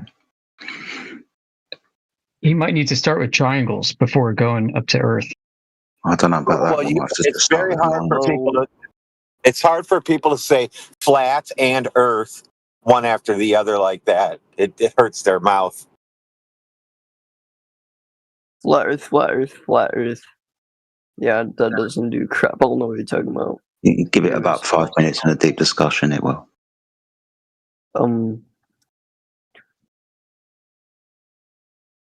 Just all right. Anyway, welcome to the channel, mate. How can we help? I don't know. I was just often curious why y'all, in the most respectful way, why do y'all believe in flat Earth? Just curious. Okay. So I get why you asked the question. Why do we believe? First of all, it's not a belief, right? A belief is kind of acceptance without evidence. We say the Earth is flat because it's measured that way. For example, water, right? If you measure water upon its surface, you will measure it to lay horizontal upon the surface. Now, when we measure the surface of the Earth over distance, we should measure curvature if it's a planet, especially over water, right? So when we measure over distances of water that should show curvature, they don't show curvature. They measure to be horizontal, flat. So the reason why we say the Earth is flat is because it's measured that way. That's a knowledge claim. It's not a belief. We know it's flat because the measurements are empirical. Yeah. Well, I'm just saying it's a belief. I'm saying it's just a belief because there's other people out there that think that's something else. So yeah, no, that's fine. I appreciate that. Yeah. That's fine. I'm just being helpful with the language. Yeah. Okay. So you understand why we say the Earth is flat, yeah? Yeah. Oh, cool. Yeah. That was just in my. Yeah. Yeah, that's just how I believe. Is just I think the Earth is round. So that's fine. That's fine. We understand that you don't know that the Earth is round, that you believe that it's round, but it might just be easier because of common language to say belief instead of knowledge. I get it. It's fine. It's fine. Yeah. So I'm just also curious. Do you think like, what's your way of believing like flat Earth? Do you think it's basically how everyone thinks it is, just solar system, everything evolving, and it's just Good question. instead of round, it's just flat, or do you think the sun is Yeah. kind of closer? I like you. That's a really good question, mate. Thank you for asking that question. The answer is no. We don't think that the planet Earth has been replaced by a disk Earth, and the disk Earth is in orbit around the sun with other planets that are spheres or flat. That cosmology doesn't exist. Maybe I'll try and explain it to you. The Earth is quite simply the floor underneath the sky. So the sun, moon, and stars, they're above the Earth. We're not surrounded by them. We're not moving through them. It's simply the Earth is like the floor, and the lights are in the sky. That's an interesting way of putting it. That's kind of what we observe, isn't it? The floor is beneath us. That would be the Earth, and when we look up, that's where the sun and stars. One of that, but also I just also have another question. Sorry if I was interrupting, but no, that's fine. What is your way of thinking that's the Earth? What's your way of thinking? Like basically, how do you think that the Earth is, that the water is kept, like the ocean is kept in? Because Yes, good question. Again, it's a good question, my friend. It probably comes from the idea that the Earth is a disk, so maybe the water would fall off. I get that idea. But the water obviously isn't going anywhere because it still remains here. So in some way, shape or form, the system that we're in is contained. So we have a contained system. Right? The water isn't going there, and the air that we breathe isn't going anywhere. So logically, that must mean that we're in a contained system. I'm just saying this in the most respectful way, but of course, if you for example, if you like, it's a contained system. So are you saying that it's like basically there's like a barrier where we can't escape Earth, or can you kind of explain more? Yeah, no, I appreciate the question. I wouldn't be able to answer saying that there was a barrier and we couldn't leave Earth, and when we left Earth, be somewhere else. I don't know that. I can just make the logical inference, right? That we have got gas pressure, for example, and gas has got the power of indefinite expansion. So being as the gas is here and the gas is under pressure, that means it must be contained. And you brought up the water, right? The water must be contained somehow because it's still here. And you're correct. It must be contained because it's still here. So logically, we can just deduce that we must be in a contained system because the water and the gas is still here. Yeah, but also in my way, just in a respectful way, don't you think? But also, couldn't that also do that the same if Earth was round? You'd have to explain.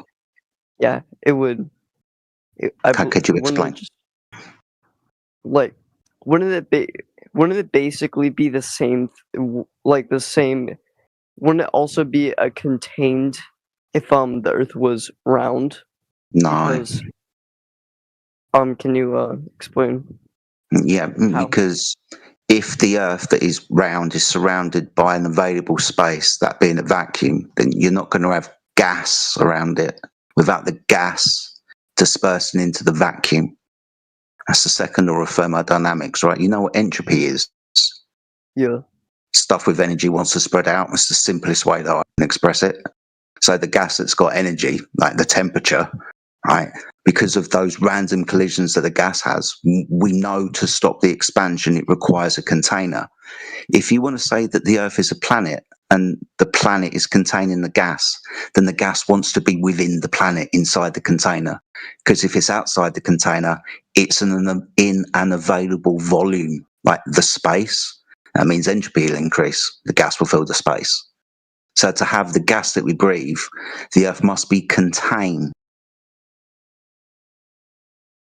Yes. I'm sorry. I'm just looking at something. That's fine. So do you have any more you could say on that part? Because I would love to listen a little bit more. Okay. What with regards to the gas? Okay, so you spoke primarily about water, and I guess I could give you, right, that in your model, right, that the Earth is a sphere, then the reason why the water doesn't go anywhere is because it's attracted to the sphere, right? Gravity. Same with the gas. The reason why the gas doesn't disperse into the vacuum is because apparently there's a force that's stopping the gas expanding into the vacuum. That would be that claim. But that's antithetical to laws of nature. Right? Yeah. So when you said, couldn't it work on a ball? And I specifically pointed out the gas, that is the primary problem.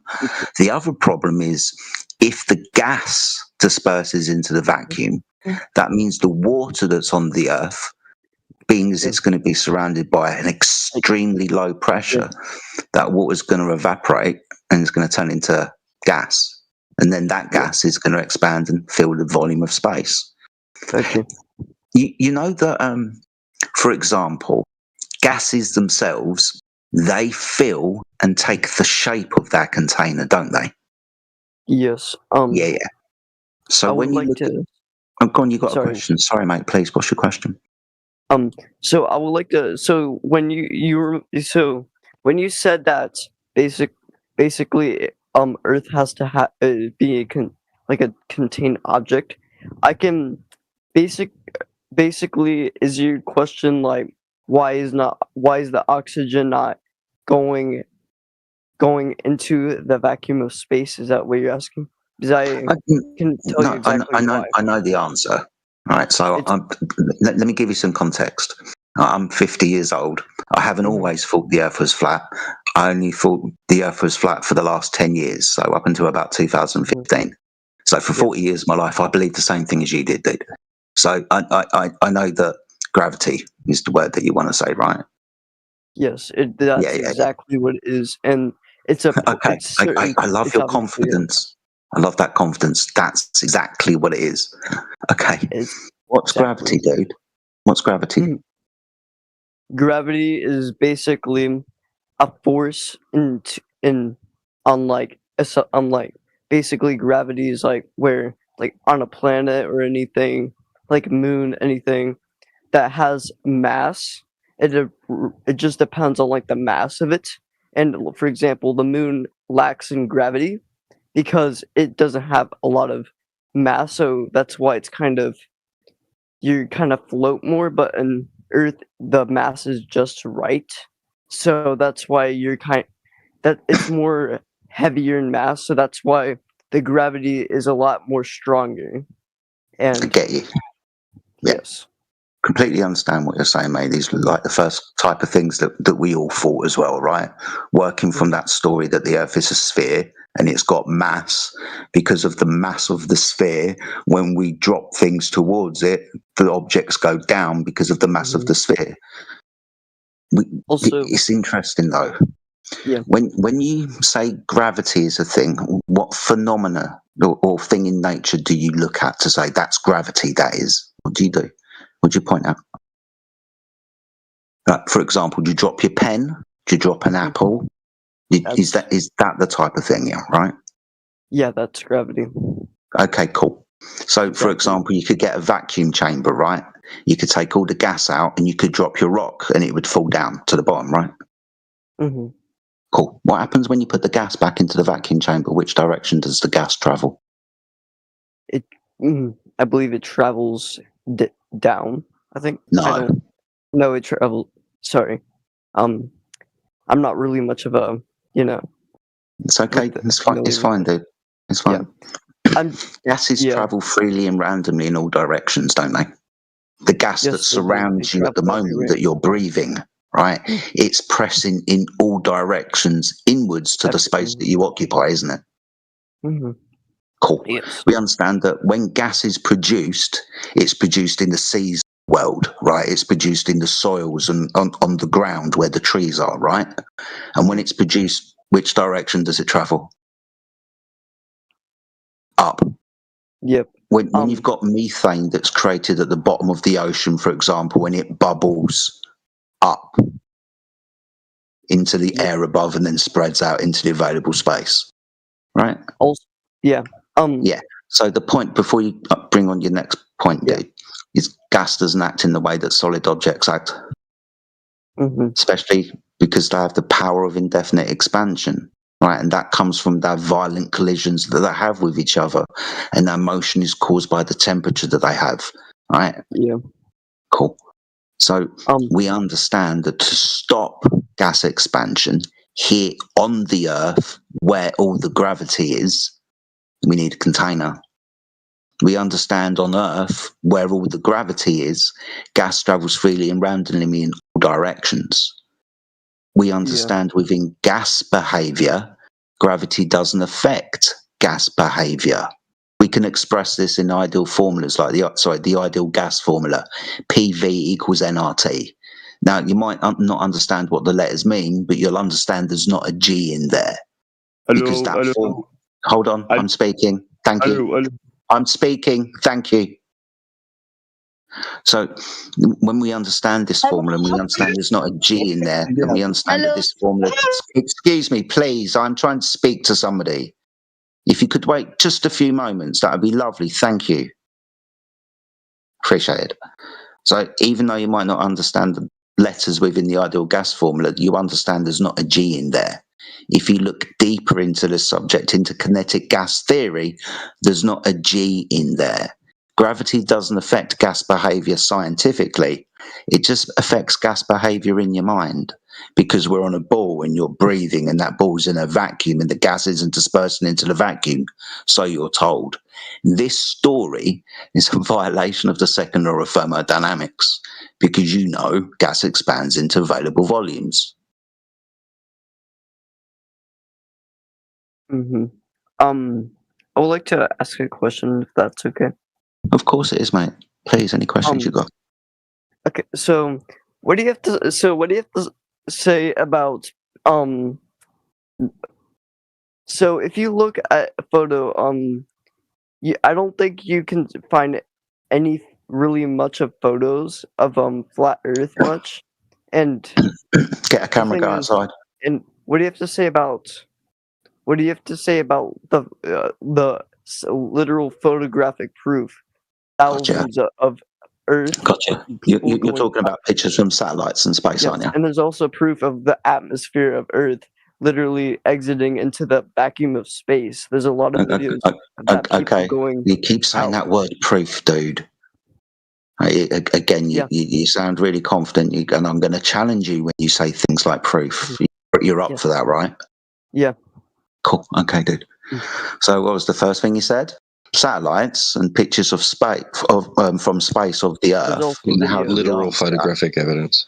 Yeah, photographic evidence. Okay, so first of all, where's the photographic evidence of the flat Earth? Get a camera, go outside, because the flat Earth is all you experience. Second of all, those pictures from space, that's second-hand information to you. You've not been to space and turned around and seen the Earth as a sphere. You would have to validate this to be true. The way that you validate these images to be true, in this instance they show the Earth to be a sphere, is that means the surface is curved over distance. Consequently, you should be able to observe and measure that curvature that is claimed within those photographs. Something that we've tried to do, and we don't measure any curvature to the Earth. So it's second-hand information that you haven't validated. And I'm not being rude, I'm saying this really respectfully, mate, because I like you. You've got some really good questions. Thank you. Yeah. So do you want to respond to what I said? Yeah, sure. Can you just repeat what you said? Sorry. Okay, so your first point was, where are all the pictures of the flat Earth? Get a camera, go outside. That's all you experience, right? Yeah. Cool. So all of the pictures of the flat Earth are all of the ones that you and I take on the Earth. They're all flat because that's what we experience. Point number 2. This is second or third hand information because you and me haven't been to space and take a picture of the Earth to confirm that is actually what it would look like, right? Cool. So you agree with that, right? Are you I'm just saying. So So the thing is, you're only going. So obviously, you're just gonna. the only way you're going to actually believe that the Earth is round if you go up and you go see, correct? No. If you go See, this look was the in third. So space. this was the validation of the picture, right? If you give me a picture of the Earth from space and it's a sphere, and you tell me how big it is, right? It's got a radius value 3,959 miles or whatever. That means there's a consequence on the surface, right? The surface of a sphere is curved, isn't it? Yes. Cool. That means we should measure over distance that curvature, shouldn't we? If it was there. Yeah. Right. We don't measure that curvature though. The only way that you could prove to any of us that the Earth was a sphere was to validate the pictures by directly measuring the surface of the Earth to have curvature. Right? You can actually, it's literally, you can just do this in your backyard. Okay. So basically, is it okay if I look at this, because I don't really know much of the topic, but I know it is obviously true, because basically the knowing that I know of it so far, basically you get a stick and you put it in the ground, and basically Okay. So it's dark outside at the moment, but I've got my lights on. So I'll get a stick and I put it underneath my light. Okay. But also, what do you have to? But the thing is, I feel like it's already proof enough that the Earth is round, because why? Because if it was flat, that there would be no time. If it was flat, then wouldn't it be all day for everyone, the night for everyone? No, because the sun moves across the Earth, creating time zones. The reason why we have time zones is because of the location of the sun in the sky for the observer. For example, solar noon is when, for an observer in a location where the sun is directly above their head. For somebody else on that surface, it's not going to be directly above their head, which is why I just put a stick underneath my light in my living room. Because you're talking about a Greek called Aristosthenes who used a few sticks and calculated the circumference of the Earth. The reason why I did it in my room is because I was hoping that you were going to tell me to go and put another stick somewhere else and then measure the shadow length. I would have pointed out to you that my floor's flat and I've just moved away from underneath the light source, which is what Aristosthenes did. Underneath the light source at solar was a stick that cast no shadow, or if you believe the other story, it was a well that he saw the reflection of the sun directly above. 500 stades away, not directly underneath the sun, there was an obelisk or a stick where a shadow was cast. You can do this on a flat surface. In actual fact, the Chinese did this pretty much the same time as Aristosthenes, the Greek, did it. The Chinese did it, and their conclusion is the Earth was flat. You can wiki that if you want to. Now, I'm going to ask you this, dude. I'm dying to ask you this for ages. Yeah. Every single time you've brought up an argument, you've sounded really, really confident.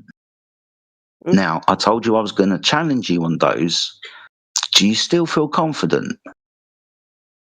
Oh, yeah. I also... Really? Right. Hold tight. Hold tight. You were just about to prove to me that it was obvious that I could do it in my back garden with a stick and a shadow that the Earth was a sphere. I just told you that you can do this on a flat surface. I also told you that the Chinese, like that's loads of people, dude. A whole country of people did the same thing that Aristosthenes did, and their conclusion is the Earth was flat. You need to pay attention to what I'm saying, dude. Yeah, I was just looking at a video of a flat earther accidentally proving that the Earth is round. Oh, brilliant. So what we've got is we've now got Jeranism who can't use a laser, breaks the collimator, uses a flashlight, calculates a really, really small radius of the Earth. Hey, Jedi, can I break in real quick? I want to talk about the genius you're talking to. He said if you put a stick in your backyard, you make a sundial or you make a moon dial. Welcome to Flat Earth.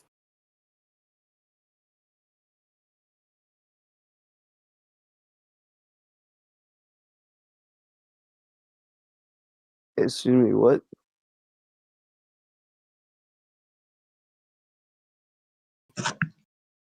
think about what you said. Shadows caused by lights in the sky prove that the Earth is a sphere. You know how shadows work, right? Yes, I do, but Also, also can you stand in your living room underneath your light that's above your head and notice that you don't cast any shadow, and then walk forward from underneath your light source and watch your shadow increase, and then maybe stick a stick in the floor to the detriment of your carpet and your mother's mood, probably. But you understand that this can be done on a flat surface, right? Shadows? I think you Yes, no. I get a did response this that, time? and I did that, and right when I walked to it, it already caused a shadow. So Yeah. I don't know. Yeah, I don't know what to tell you, because when Yeah, you're exactly. saying You that can create you gotta shadows go on flat closer, surfaces, dude. you gotta no, you gotta go closer to create a shadow. Is that what you said? Stand under a light. Hey, dude, maybe your floor is a ball then. The way you're talking about shadows, maybe your floor is a ball, right? Well, yeah. I mean, I could see it. This is just a joke, but I could see it. Why people think flat Earth, like for Kansas, for example, I can see exactly why. That's just It's a not a joke. joke, Listen, dude. yeah, huh? It's not a joke. You, It is you a know, joke because dude, you know as well as anybody else that water's horizontal surface, right? You know this. It's a fact of life. It's folklore. We use water as a leveling tool in construction. We have done for thousands of years. Now, if we measure over distances of water that should, according to the model, measure to have curvature, and they don't, there's only one conclusion remaining. Let me give you an example. If you've got two lines and one of them is curved, what's the other one? it is. You can only have two types of line, dude. It's either straight or it's curved. Right? So if we don't measure the surface to have curvature, what remains?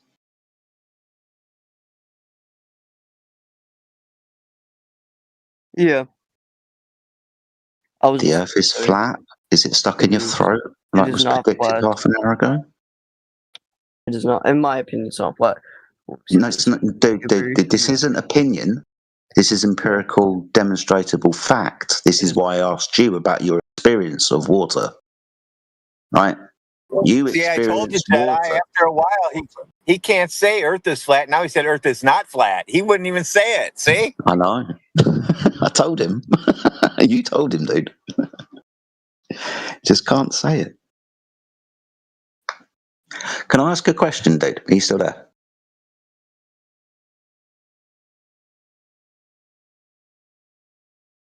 No, fair enough.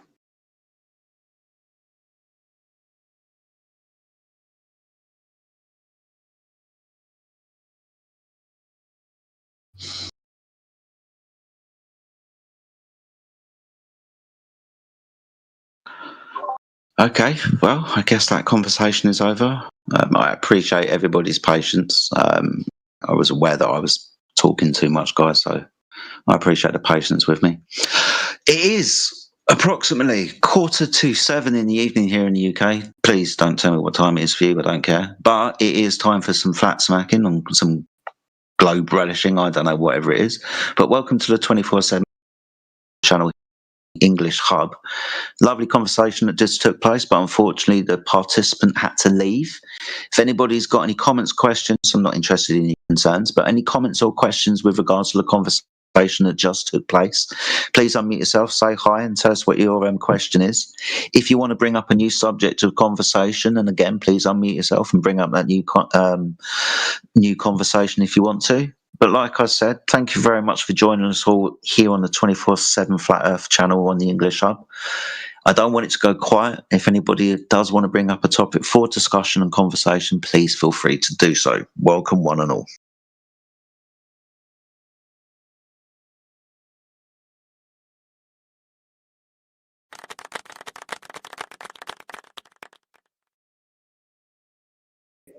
We have a few newcomers in the chat that I haven't seen before, so it might be worth shouting out to them to say hello. I'll just go down the list. Welcome, Anastasia. Welcome, Desinfected. Welcome, Justin, although you may have been here before. Welcome, Nikolos. Welcome, RG. And that's it for now. So feel free to open your mic, introduce yourself, and let us know what's on your mind.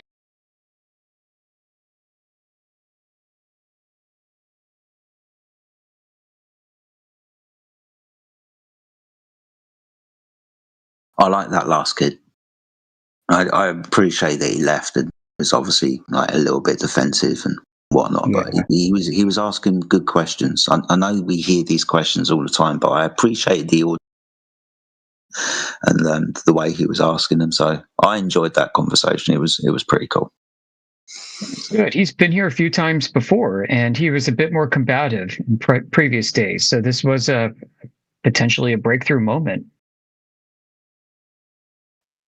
He just kind of did an Irish goodbye just now, too. He just silently left. Yeah. When he came in, he said, I can say Earth is flat, Earth is flat, Earth is flat, remember? And then at the end, he said, Earth is not flat, Earth is not flat. Yeah, that was funny.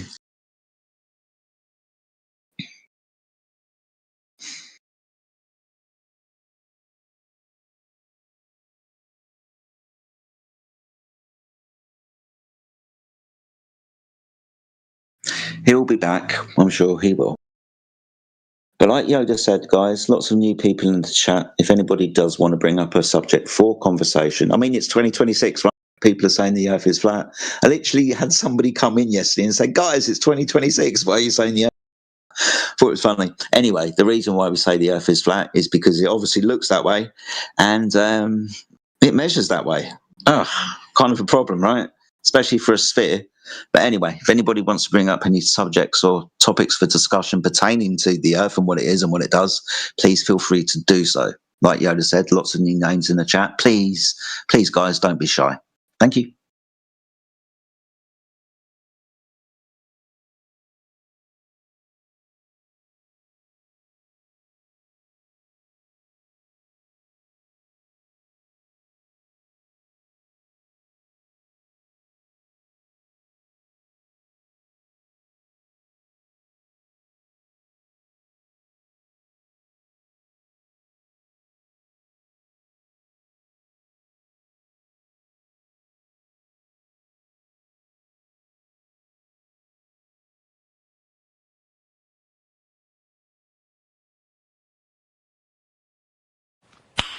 Nice.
All right, looks like DJ started an event called Thursday Debate. We'll see if that brings more people in. Thursday Debate.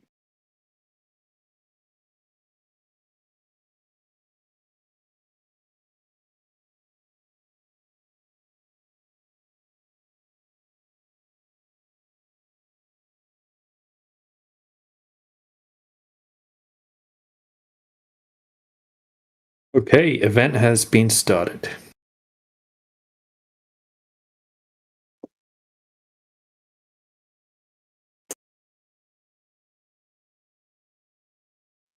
Many new folks to this topic who absolutely detest it think that when they debate us that they can use the same kind of debate tactics and rhetoric that gets them through other topics, such as politics or economics or religious or some kind of social moral issue too.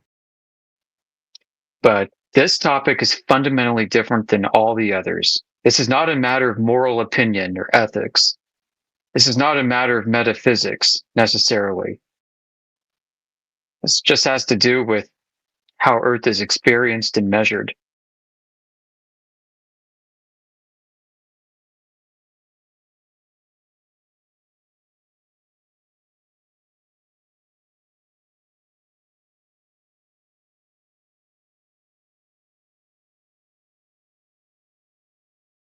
Yeah, imagine trying to debate, right, where you don't know your opponent's arguments at all, and you really don't know anything about your own side of the argument either. Yeah. It's not going to go well. That's the funniest thing about this topic, because that's literally what happens nearly every single time. We're shooting fish in a barrel, boys. Yeah, extremely confident fish in a barrel.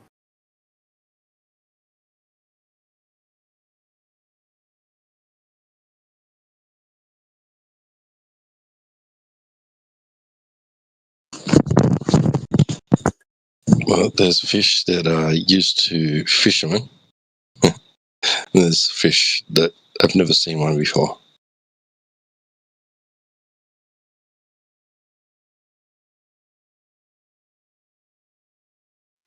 When it comes to these other matters, right? Like, people debating whether or not cannabis should be legalized or whether abortion should be legalized.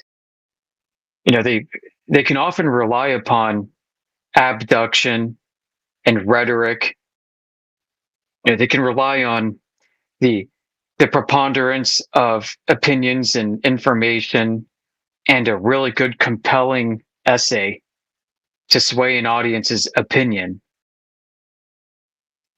But this topic isn't really a matter of interpretation at all. The globe is an interpretation for sure. But our measurements of how flat the earth are not subject to interpretation. They are absolute.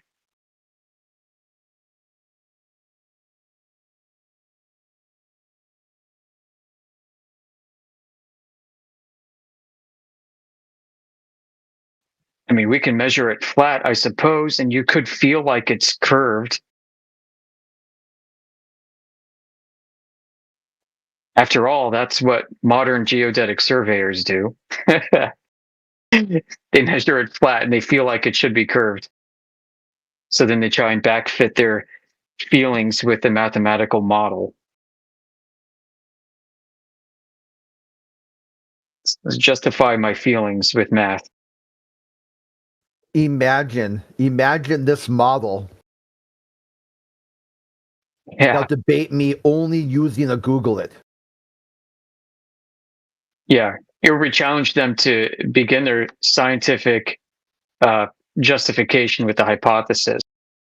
And you say, okay, imagine the model. No, we're supposed to observe something in reality. They say, no, you can imagine a model too that you can do. test. Well, you do. So if you imagine that Earth was like this in my model here, what would you expect to see the stars do? Oh, we see them do that. Therefore, the Earth is that what I thought it was. My model explains it. Therefore, it's the only explanation.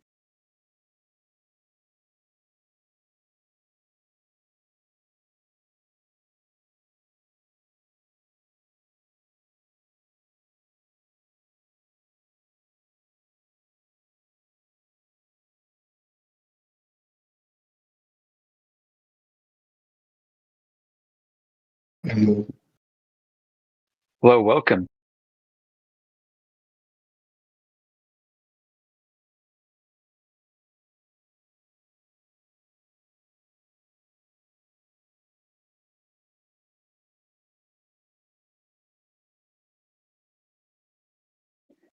Every time their model falls short or fails to explain, which happens all the time, they feel as though the solution is to just update the model. Let's just add another patch to this ball of crap.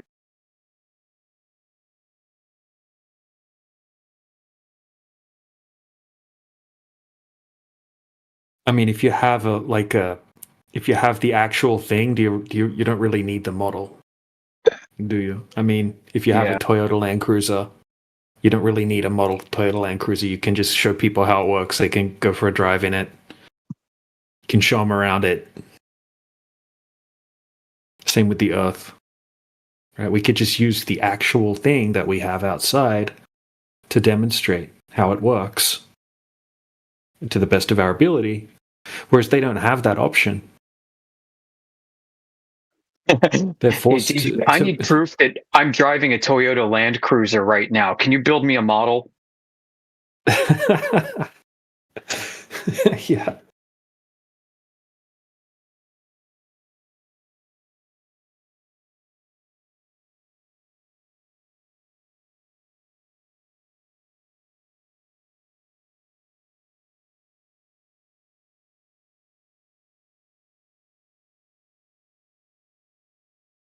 It used to be, and still sometimes it is today, where they would, to sell a car, they would make die-cast models of the car before it hit the showroom so people could look at, what it might be. There was brochures, there was all this stuff. So they would sell people ideas or products based on downscaling what it is that people are buying. But until you get in it, you can feel the power, the brakes, how much room there is inside, how comfortable the seats are. It will always kind of remain in your imagination. They used to do the same thing with houses, till eventually they said, well, we better build a model house. And I actually, at one time in my life, lived in a model house of this neighborhood, this development that was built back in the 60s. And so it had all the bells and whistles. It had the new tone intercom system, in each room, even though, it was a small enough house that you could just yell and people could hear you. But I digress. You actually know what you're buying. The model house is the house you're buying, right? So you can feel it. You can see how the square footage feels, how much room you have in the kitchen, how big the bedrooms are, what the closet space is like. That to me is the only model. It's an actual reproduction of the actual thing, and it's to scale. There's no way anybody's going to do that with the Earth.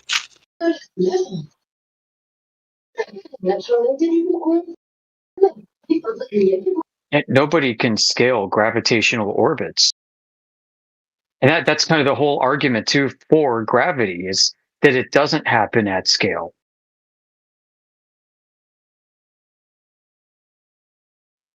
So that's why they can't model it. At least like that. There's no such thing as a scale model of gravity.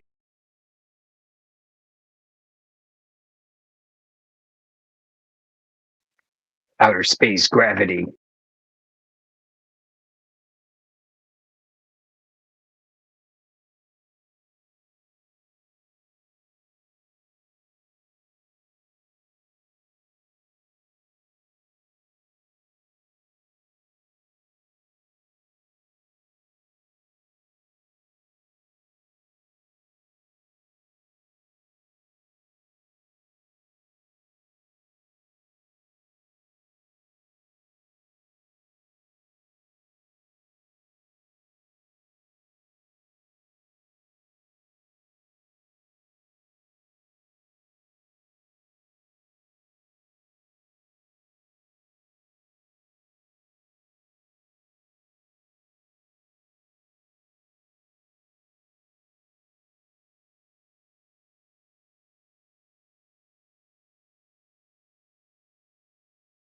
And yeah.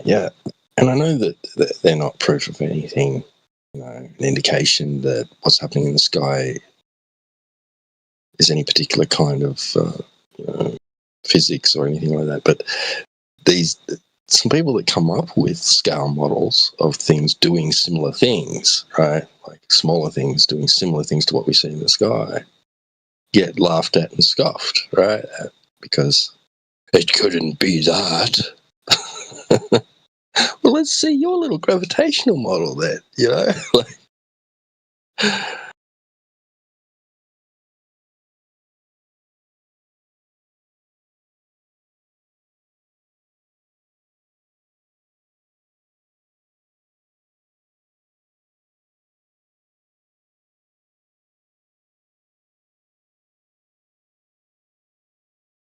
Welcome to anybody new that's joined. I see a few new names in here. We got Ganja Rambo, welcome. We got Harith, welcome Harith. Justin, Justin's on mute. RG, welcome.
Yes, Dark. I noticed that Flatloids wasn't on. Nothing live on YouTube. Yeah. And Helios is working.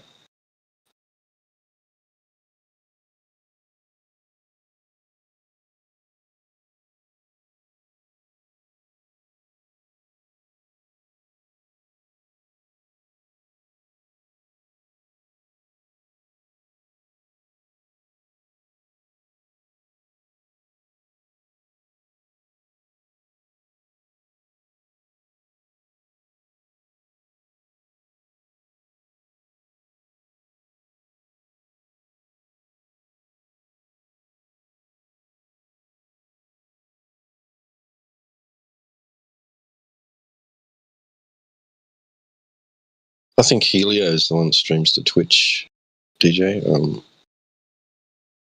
Think. And also Rumble. What else has he got? Has he got it in the description? Let's have a look. It's got a... I haven't got Twitch there. Oh, he hasn't got his Rumble link either.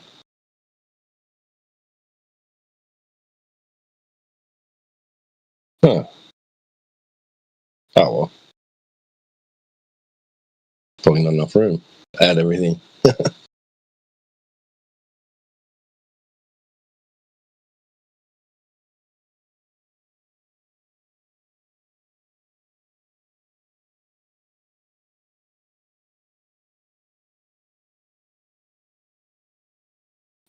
Oh, Flatloid's the Twitch streamer. Okay, cool.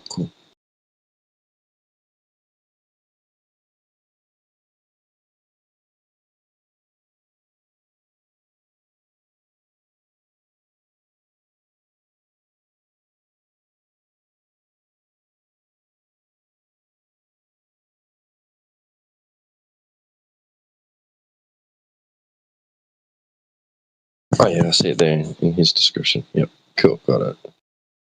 Just a technical difficulty. He may be away from his PC or something. Stream may have ended and he just hasn't been able to restart it.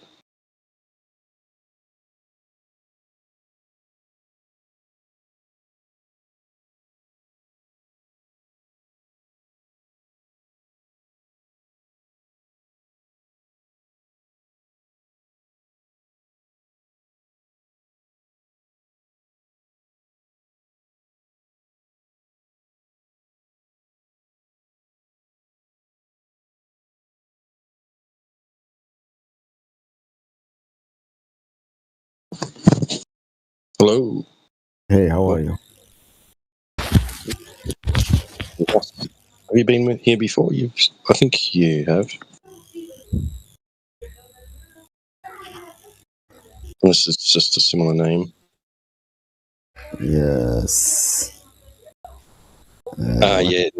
What about subject today?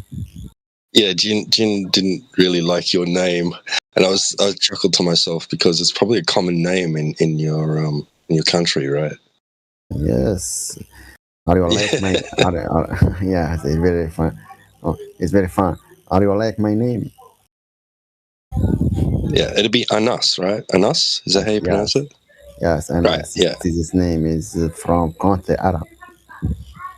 Yeah. Arabic. Yeah. Arabic. Yes. Where are you from? Australia. Australia. Yes, I like it. That is a huge country. As you know. Big country, but not a large population. Yes, it's big country. Is big desert. Yes, a lot of land area. Yeah. Yes. What? Do you know anything about Morocco? Famous places, I don't. Famous player. Famous. I like the spice. I like Moroccan chicken. I don't know much about Morocco. I'm sorry, no. Yes, It's North Africa, right? Yes, we have a lot of food here. Is delicious food here, like fish, like couscous, like tagine.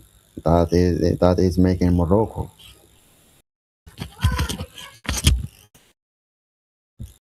What about?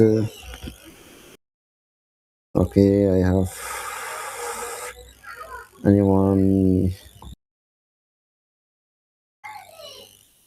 Oh. Does Morocco is Morocco on the coast? Does it have a coastline? Yes, Morocco. Mediterranean Sea. You can see it from Spain. Yes. You can see it from Spain. This is, oh, nice. No, it's next to Spain, not Spain. You can. Yes, next. Distance between Morocco and Spain is not long. It's a very short. That's about 8 miles, isn't it? Yes. Oh wow. And you can come here. That is easy.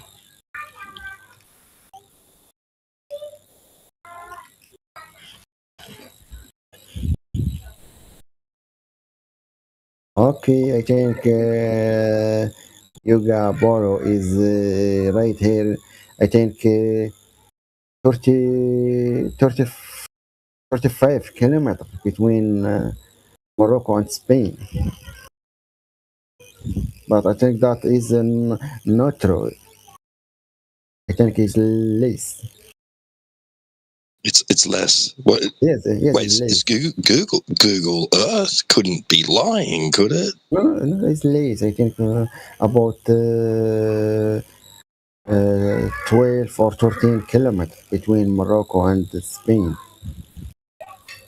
Yeah, that's what Jedi said, didn't you? Yeah, except you said 8 miles. So that's about that. That's about yes. 12 kilometers. You can imagine people you can go to Spain by swimming. Oh wow. Okay. What? Yes, You haven't got any yes, no sharks to worry about.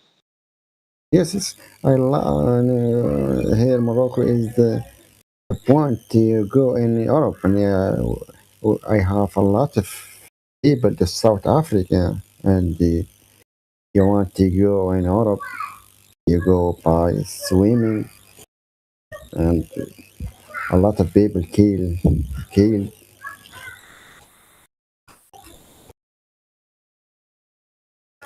Uh, what about the weather in Australia? Here Morocco is very cold now.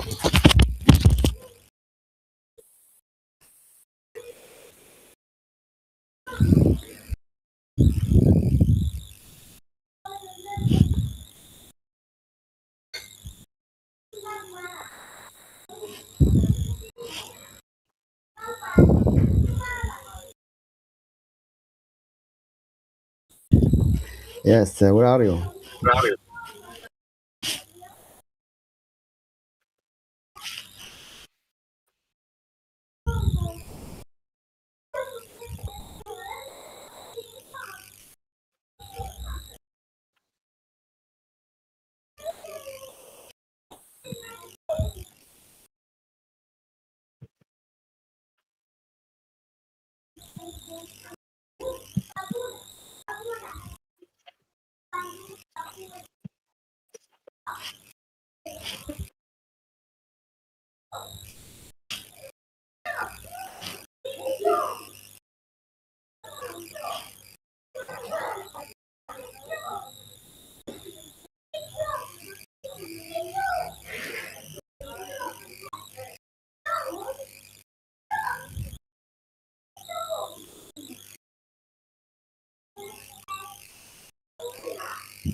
Wait a minute, Max.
What's going on in here?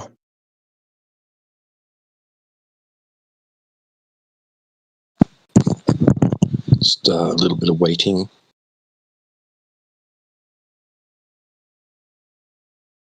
Who are we waiting for?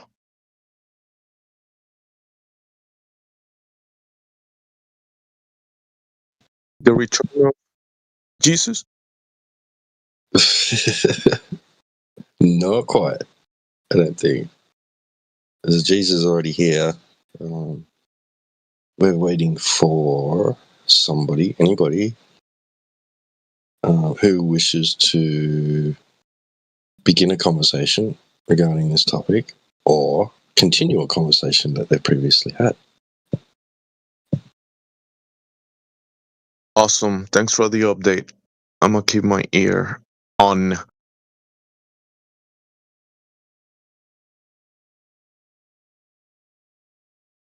I mean, we still have some people that join. Charcy, Bene, get ad or arroba. We'll call him in Spanish. Arroba. The ad.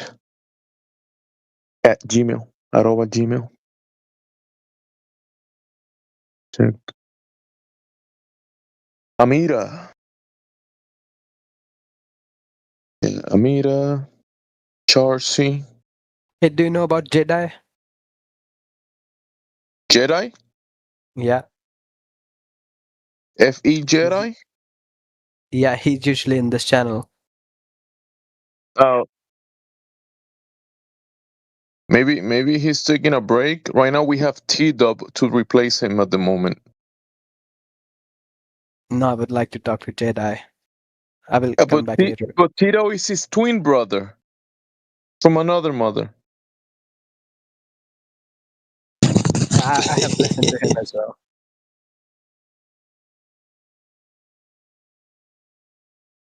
What did you All want to right, ask Jedi? Chelsea, what did... Let me open my questions list. I was I was going through videos related to Flat Earth yesterday. Okay.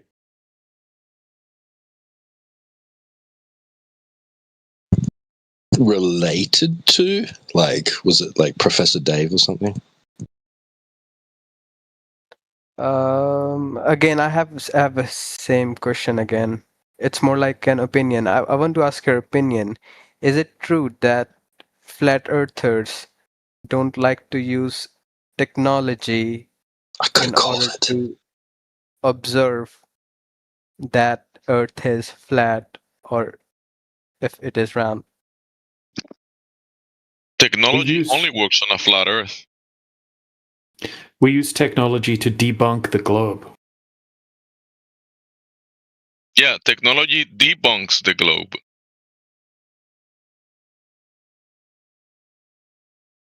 High-powered laser beams. I was going through long-distance maybe a camera blog zooms, that kind of thing. Yeah, I was going through a blog and it was about flat Earth, and the person mentioned that you should observe everything by yourself. Keep it simple. Don't make it complicated. Believe what you see with your eyes. No, not necessarily, right? You would want to use that as a starting point, and then you would want to test it so you can know for sure. Okay, because we observe the Earth as flat and stationary, but globe earthers will say that we also observe the Earth as flat and stationary because it's a really big globe. Okay, but when we go out and use technology to test it, we can confirm that there is no curvature. Wait, so you also believe that Earth is stationary? It doesn't revolve around the sun, right? Yeah, that's what we all experience, and there's no evidence that the Earth moves. Oh, this is something new. I thought the only theory flat earthers believed in was that Earth is flat. Yeah, we don't think the Earth is a flat planet or a flat disk that moves. Yeah, I have learned the difference between the two. Yeah. But yeah, the Earth is stationary, just like you experience.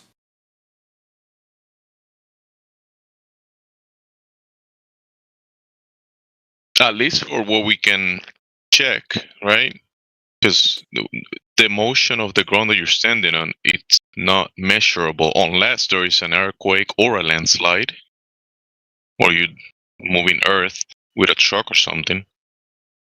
Yeah, there is no measurement or detection of the movement of the ground you're standing on, nor curvature. So it cannot be a spinning globe. At least it's not curving nor moving.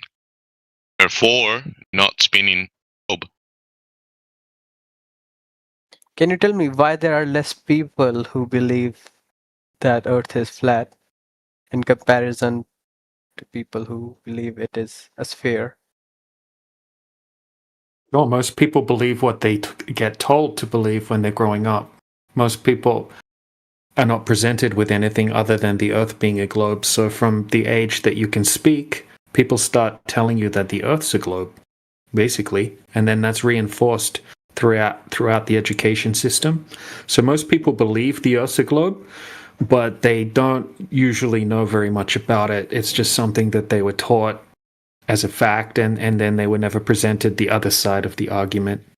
It's not like they get presented both lots of evidence and then they get to choose which one has the best evidence. They just get told it's a globe, and that's the reason.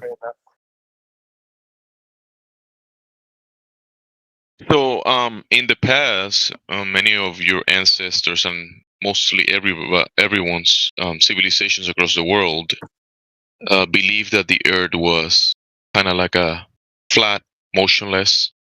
You see all the cosmologies from many groups, right? Does that mean that if most people in the past believe in that, does that make it true? Like you because you're saying you're implying that most people in the world believe it's a globe, right? Right. But in the past, most people believe it was something else. Mm-hmm. And today we can confirm that the people in the past that put landmarks in places, aligned structures to the luminaries, constructed cities after water conducts that follow water level, find horizontality of the sea levels and the oceans of all across this surface. And we align that to make level even if our houses, our structures, our TVs, tables, water cups that are holding water. All of this is self-evident. It's pretty evident. It's pretty. It goes contrary to the belief that is claimed today in the cartoon, in the TV. It's a globe curving, spinning. Where is the evidence for that? Only in the TV. Turn off the TV and it's gone. Uh-huh. By the way, Earth is not a planet, right? According to flat Earth theory. So what about the other planets? Are they planets or... Well, if Earth isn't a planet, then there wouldn't be other planets, right? You would say, what about what we see in the sky? Okay, so we don't think the Earth exists within the heliocentric model. Okay, we've all been taught that outer space is a big giant vacuum where you have all of these round planets and suns and things like that, okay, all spinning around in the vacuum. Okay, and then people hear about flat Earth and they try to insert flat Earth into this concept of what people suggest the sky might work like. Okay, and that's incorrect. We don't claim that. We don't claim the Earth is within the heliocentric model. Because when you say other planets, yeah, we don't claim that the Earth is a planet. The Earth is, as far as we can experience, the Earth is the floor. It's the foundation of the system that we reside in. Okay, and the little lights that you can see in the sky that people call planets, okay, nobody can confirm empirically what they are, where they are, what medium they're in, what size they are, what they're made of. Okay, we just see them moving like clockwork in the sky, right? They move in cycles. Okay, we can't tell how big they are, how far away they are, all of that things that I mentioned before. So the Earth is like the foundation. You could think of the known area of the Earth that we live in kind of like a lake. That's how I like to think of it. Okay, like a lake, right? The water in the lake is flat. And then you could have islands in the lake. You could think of those like the continents. Okay, you could travel from one island to the other island, etc.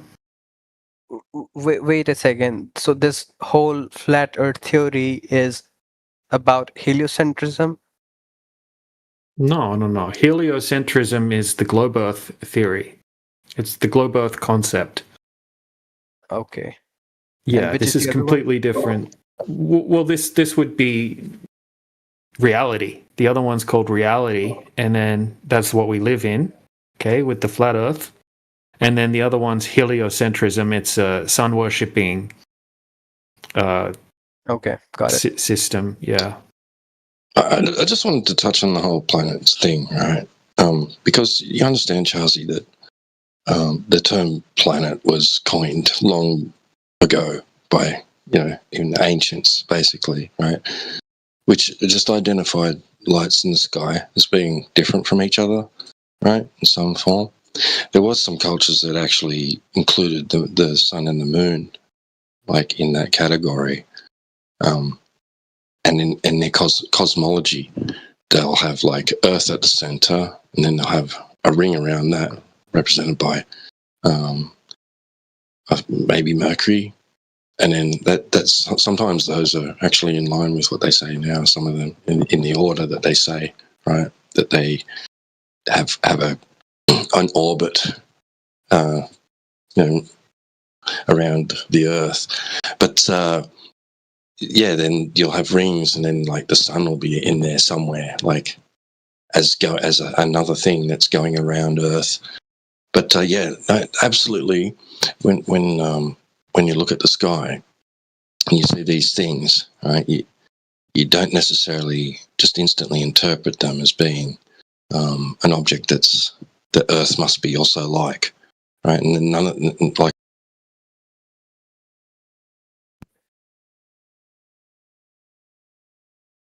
Sorry, I think I dropped out, but I just wanted to say, look, the ancient cultures like viewed those things, and they didn't instantly interpret them as being worlds like Earth.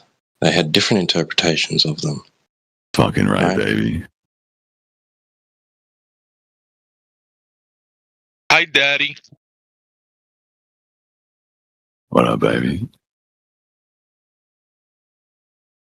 He's got that late night radio voice.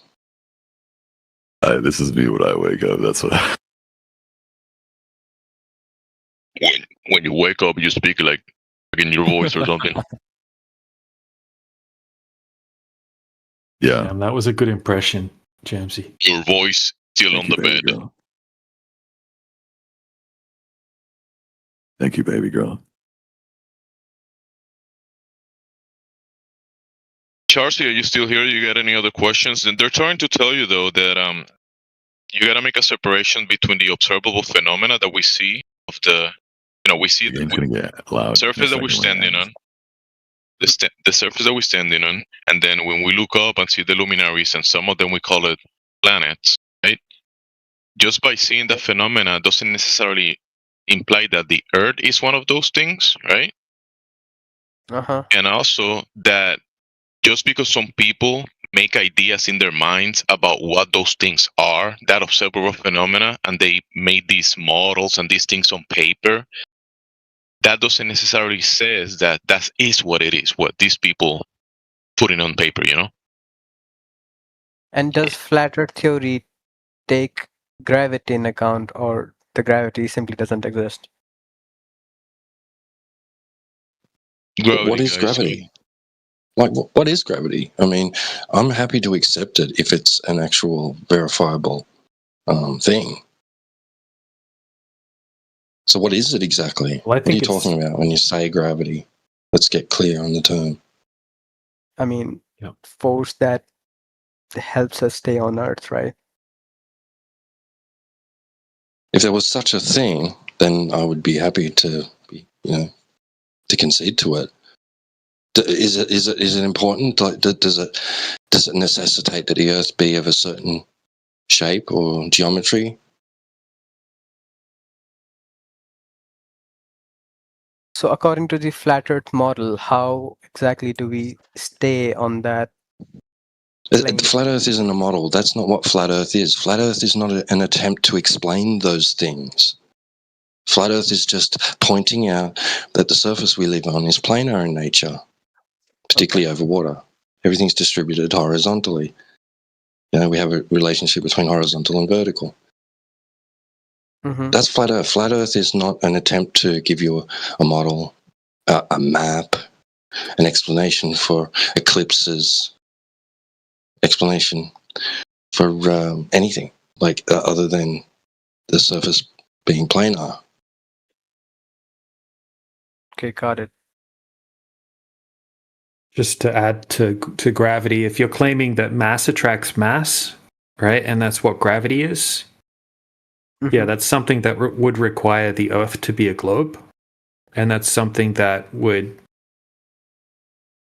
require some type of evidence. Okay, and when we go and test for that evidence, in reality, it's not there. Okay, the globe Earth needs to have gravity. It needs to have a force or a pseudo force, depending on which version of gravity you're talking about, Newtonian or Einsteinian.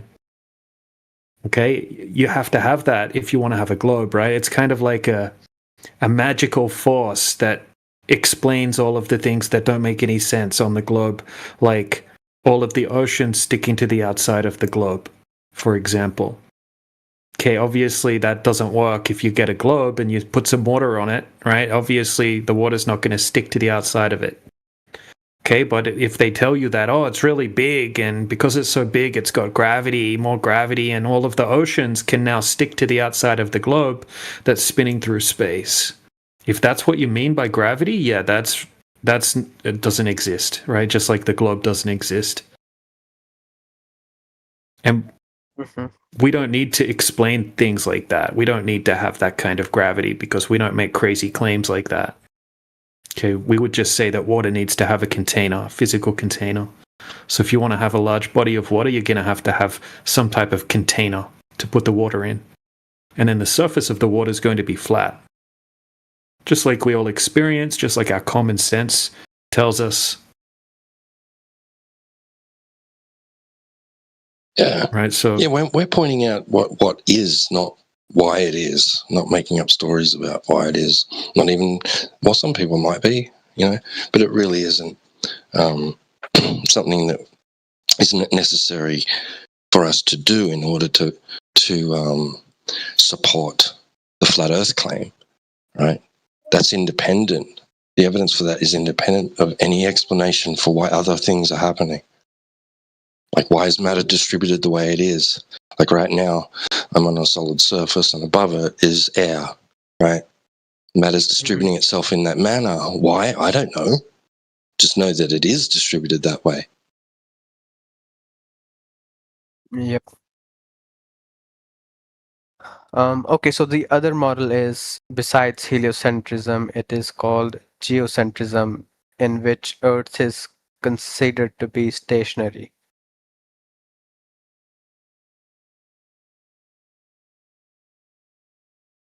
Do you have any opinion about this model?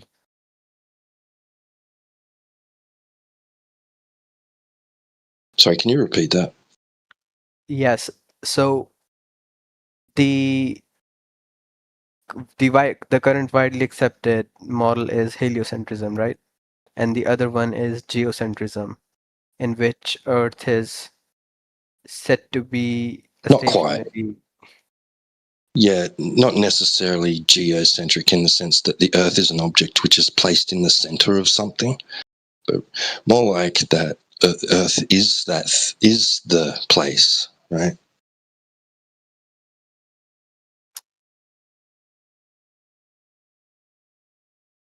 It can't be the center of something if it is that something. Uh-huh. But some people like to view it that way. Well, I got no problem with that. Whatever they want. George Ellis, a really pretty prominent astronomer, once said that he can construct you a spherical universe with us at its center, and all the other things moving relative to each other around that, while the Earth remains motionless. And it's not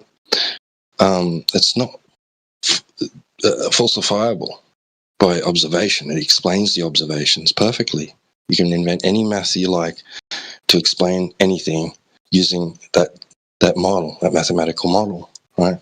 It's just, he wants people to know and realize that a lot of cosmology just uses philosophical preference when choosing the models that they're capable of inventing mathematically. Yeah. It's just a philosophical preference, how you think about an Earth mathematically from a vantage point that you don't have. Mm-hmm.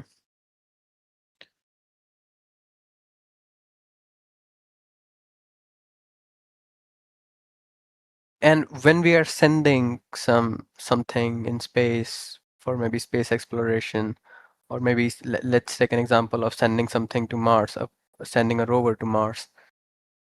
I think the calculations that are done in order to send it to that planet, at that moment we usually consider Earth is a globe, right? And calculations are valid because Earth is a globe. That is why we are able to make those calculations in order to send it. So do you think if we make calculation considering the Earth was flat, wouldn't the things go wrong? Like what?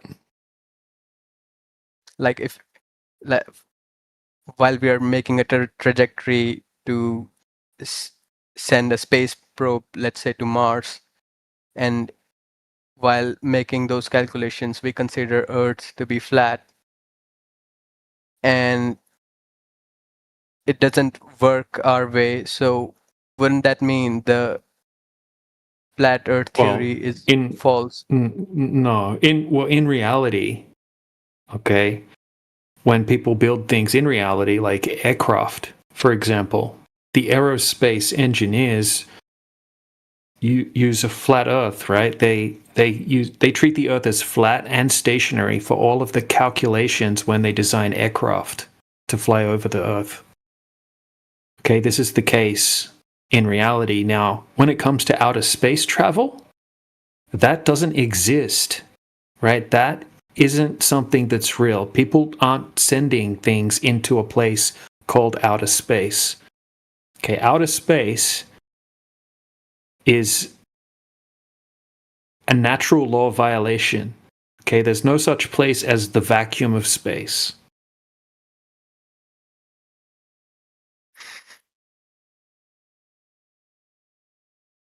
So right, it is just an extension of Earth? What do you mean an extension of Earth? Right? You're looking at some lights in the sky. Okay, and you've been told a big story about them when you've been growing up. Okay, you've been told it's a big giant vacuum above you.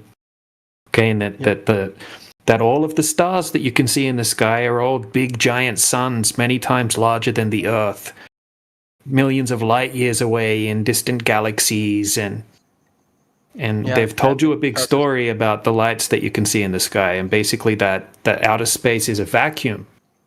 Okay, that's not scientifically possible, right? It exists as a theoretical concept. Okay, we have gas pressure that we're breathing right now. Measurable gas pressure, 14.7 psi at sea level. Okay, you can't have a gas pressure system inside a vacuum. Okay, because that's what they're telling us, right? They're telling us outer space is a big giant vacuum. You know what a vacuum chamber is? Vacuum chamber? Right. It's extreme low pressure system, right? With almost no air. Yeah, no medium. Okay, so the outer space they're telling us is like a vacuum chamber.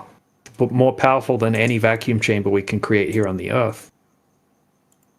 Right? So, do you know how entropy? Do you know how gas pressure works? How high pressure will go to low pressure? For example, if you open a soda can, right, and it goes, it will. High pressure will always go to low pressure. Like if you put a hole in a tire, for example, okay, the air is going to rush out of the tire. Why do you think the air rushes out of the tire? I mean, to equalize. To equalize, exactly. Okay, so that will always happen whenever you have a high pressure system and you introduce a low pressure system to it. It's always going to try to equalize. Okay, I have a look in the side chat. Right, can you see the video I just put in the side chat? Yep. Okay, so this is two different pressure systems. Okay, the top one is a vacuum chamber. You could think of that like outer space. So they tell us outer space is a vacuum. Okay, so that's a vacuum, and that's above us, right? So you can think of the bottom one like the air that we're breathing right now. It's a pressure system. Okay, so you can think of the bottom chamber like the Earth, like the air we're breathing, right? And there's a physical barrier separating the two systems. What do you think is going to happen when the person turns the valve and removes the physical barrier that's separating the high pressure system from the low pressure system? You can hit play on the video. I mean, obviously, so you are implying that our atmosphere will escape to what we consider space, right? Yeah, gas will fill available space, right? This is the second law of thermodynamics. This is entropy. This is something that always happens. This is a natural law. It's a law of nature.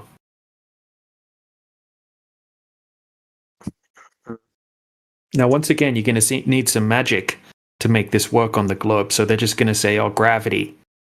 Okay, how can you have all the oceans sticking to the outside of the globe? Gravity. How can we have upside down people in a straight? Gravity. How can we have gas pressure surrounding a ball that's spinning through a vacuum?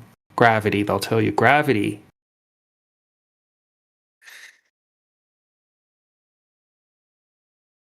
Right? And then you ask them, what is gravity?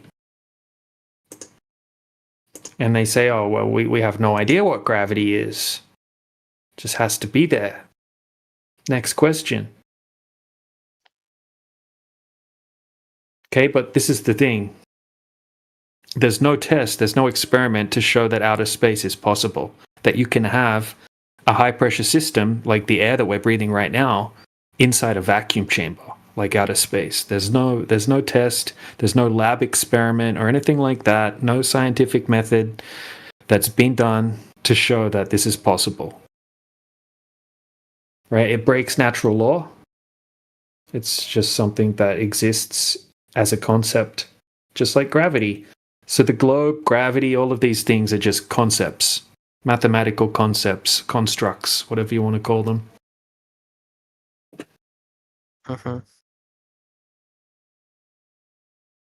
If you look up the definition of gas pressure, it will tell you that gas pressure requires a container. It will be the force exerted on the walls of the container by the gas pressure, by the gas molecules. Okay, that's what you need to have a container to have the gas pressure. That's why we need to have a tire or a balloon or a soda can, right, to have the pressure system. So that's why we say that Earth must be contained in some way, because we have a pressure system. So to have a pressure system, you need to have a container of some kind.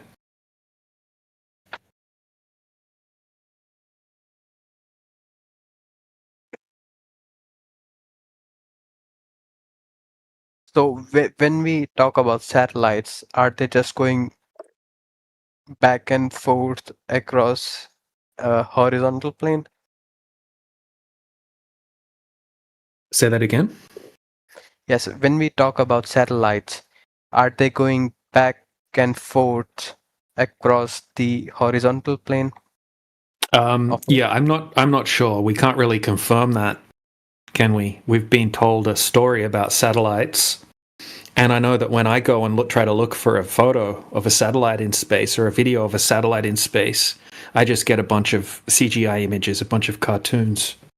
Okay, so if you go to Google right now and try to find me a photograph of a satellite in space, right, and have a look at the images, hit images on Google, and what you're going to get is obvious, cartoons, artworks, things like that. You're not going to get a photo of a satellite in space. We're being told a big story, right, that goes against natural law, goes against what can be tested. So sure, satellites may exist in some way. Okay, we know satellites can exist on balloons and things like that. Balloon satellites, there's tons of footage of balloon satellites in the sky. Okay, they admit that they use balloon satellites. And could there be some other type of technology? Yeah, they admit that they have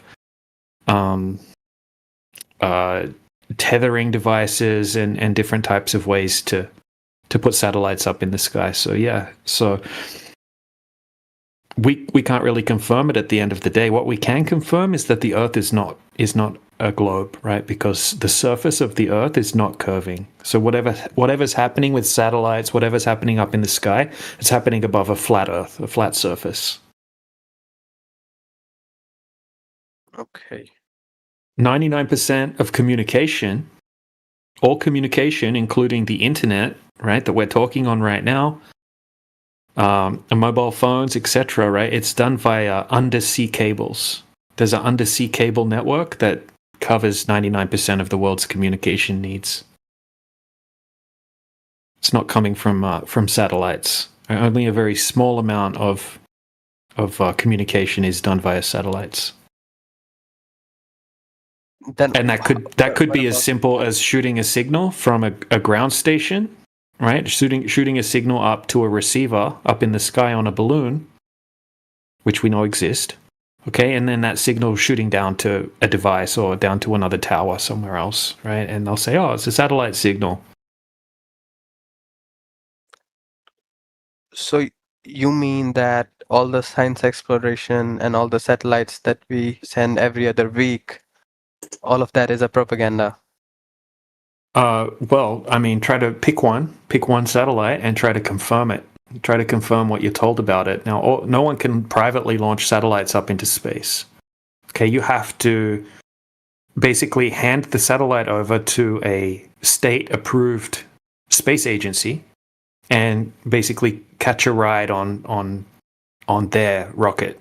Okay, you're not allowed to just send up a satellite as a private company or something like that. Okay, there's laws. There's something called the Outer Space Treaty. You can look it up, the Outer Space Treaty.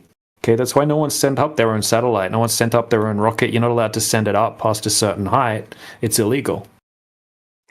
Right? They govern the skies. So, satellites, it's not something you're really going to be able to confirm. And whatever's happening, right, if we continuously can measure the surface of the Earth flat, whatever's happening with satellites up in the sky is happening above a flat surface. So I'm not denying satellites. I'm just saying, a lot of it we can't confirm. And what's definitely not happening is satellites in a vacuum orbiting around a globe Earth. That's definitely, there's no evidence for that at all. Okay. Yeah.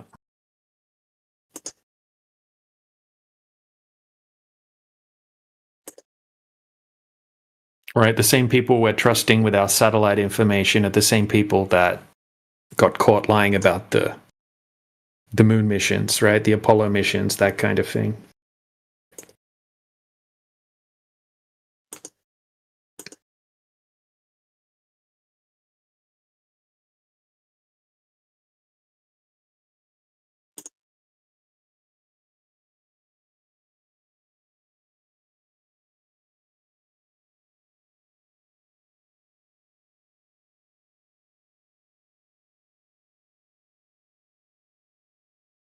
What do you think about the moon landings? Chazi? What do you think about the Americans saying that they landed on the moon in the 60s? I grew up believing it to be true. Have you looked into it?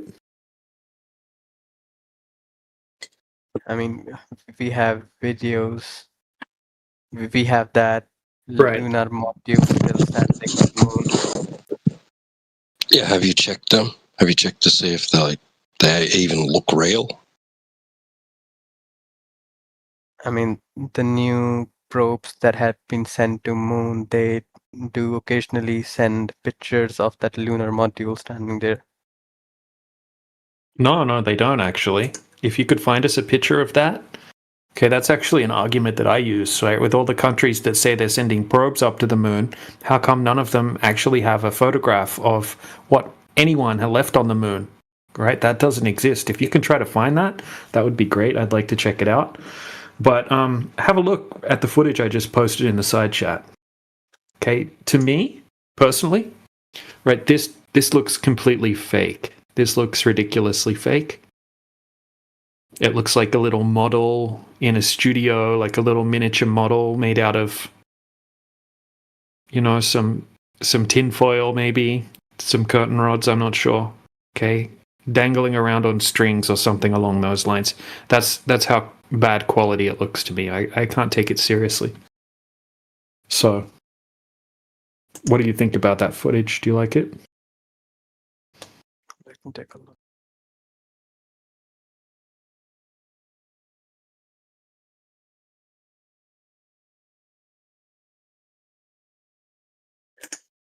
Is this from Apollo 11? I think that's from Apollo 17. I know this one here, this is from Apollo 17. I mean, this one looks like a CGI.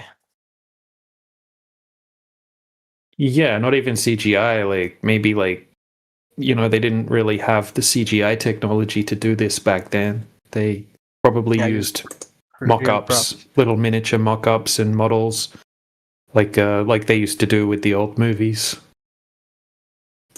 Or, well, the more you look into the footage, okay, the more ridiculous you'll notice the footage looks. I mean, here's another one, right? So this next one, this is supposed to be the astronauts leaving the moon, right? There's nobody left on the moon, and this is the astronauts leaving the moon. Right, check this one out. Right, you'll notice some crazy sparkles of all different colors coming out, and then somehow they're able to operate the camera that's left on the moon when no one's left on the moon, okay, and pan up perfectly in time to film them taking off from the moon. It just looks ridiculous to me. I can't take it seriously. Right, this whole documentary is going over a lot of the technical reasons why the moon landings were impossible, but once again, at the end of the day, it's one of those things that requires faith. Blind faith. You're never going to be able to go and check.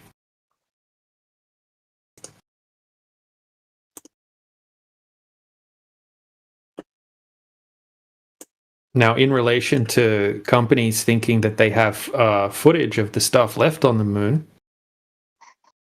we have inconsistencies when it comes to that as well. Right? Like, I'll have a picture to post in a second in the side chat.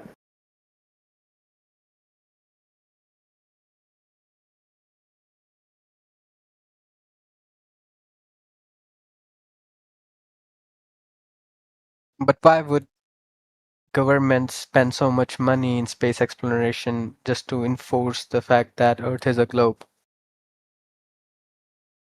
Well, they're taking money. They're not. It's not like they're using their own money and it's costing them a bunch of money, right? They're using taxpayer money, right? Like the ISRO, right? They didn't use their own money. They're using the Indian people's money, their tax money, and NASA's using the American people's tax money. NASA still gets $70-80 million a day of taxpayer revenue. And where is that money really going? Is it going into secret weapons programs? Is it going into something else? We're never going to know where that money's going.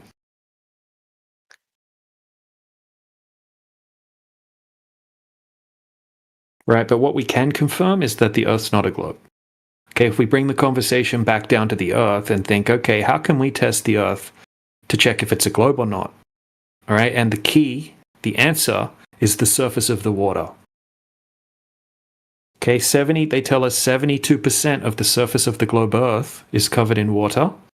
And that water would have to be curving at a certain rate, okay, because of gravity, because of the size that they tell us that the Earth is. And we can calculate pretty much exactly how much the water should be curving over a certain distance. So if we go and find a known distance, let's say we have a lake that's 20 miles across the lake. Okay, that's about 30 kilometers, right? We can calculate that across that distance, there should be about 80 meters of curvature over that distance, which is about 260 feet of curvature. That would have to be there if the Earth's a globe.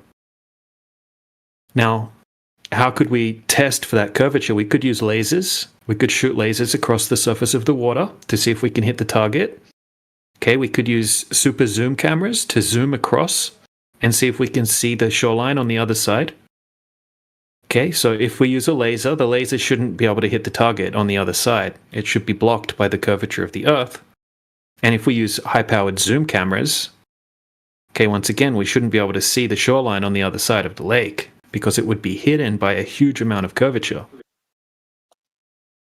Okay, a huge amount, meaning that, like a skyscraper building. If there was a skyscraper building on the other side of the lake, on the shoreline, you wouldn't be able to see it, or you would just be able to see the tip of it sticking out from behind the horizon. Now, when we go out and do these tests, there's zero curvature there. There's zero curvature. The surface of the water is flat, and it doesn't curve. Okay, this is the results every single time we go out and test the surface of the Earth. This has been done hundreds of times now, if not thousands of times, and the results are the same every single time. Zero curvature detected.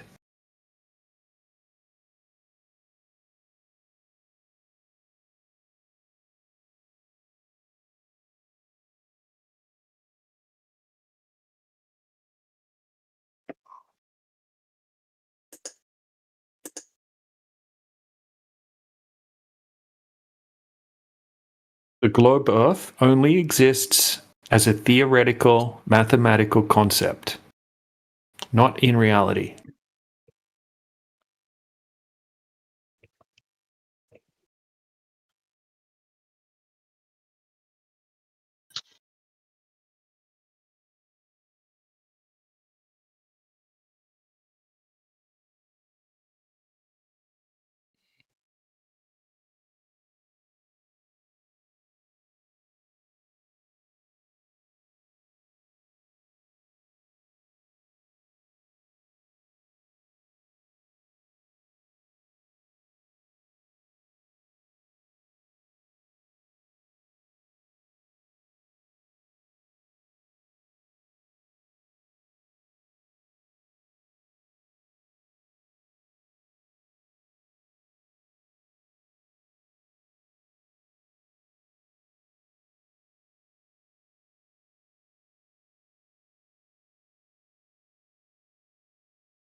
Is this even still a discussion?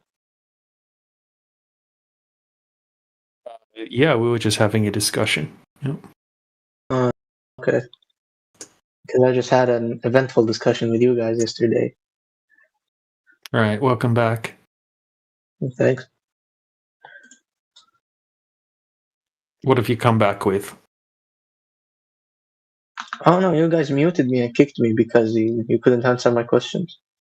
Oh, really? Is that why you got muted? Yeah, it really got that bad, you know? Bro, you got schooled, right, on every single topic for about 3 hours straight. I was here. I was listening. Oh, you were there. And it's recorded. The whole thing's recorded on multiple live streams, right? And passed around on all sorts of different social media sites, right? So you can go and take that, right? And you can go and play it for your friends and say, "Oh, look how great I did in this debate, Mom. Check it out. I really schooled these flat earthers," right? And they're going to watch it and they're going to realize that you had no freaking clue what you were talking about anything. What did you come back with today? Yeah, you got muted, bro, because you were freaking out, right? And you wouldn't shut up and stop over talking people. No, So what did you come back like with today? I'm gonna be genuine. Like right now, I'm gonna be completely genuine. That at the beginning of the discussion, I was getting emotional. Okay, I'm not gonna lie At to the you. end. Yeah, and you No, not bullshitted at the us. You end. bullshitted us. No, Why did not you at the lie, end. bro? Why did you lie Oh, no. and tell us that you're an Lie about aerospace what? engineer? Are you an No, aerospace engineer? I'm studying Are you? aerospace engineering. Yes, actually. No, you said that you're an aerospace engineer. Are you an aerospace engineer? Yes. Really, you're an aerospace engineer. Yes, genuinely. I'm not even like making it up. Like, why would I? It'd be funny. Like, you have every right to laugh at me if I did lie about that. Okay, so you just said you're a student. A student's not an aerospace engineer. I mean, studying 2 years for aerospace engineer makes you sort of one, I guess. You didn't even know the basics on INS systems. Yeah, Yoda, go ahead, man. Yeah, so I mean, you're not an engineer till you pass your exams. I mean, wait. I'm not here to discuss flat Earth again. I just want to say one thing, and then I'm leaving you guys have your way. It's just that what I found funny, just one thing, one simple thing, is that at the beginning I was getting emotional. Get the fuck out of here, pretender clown.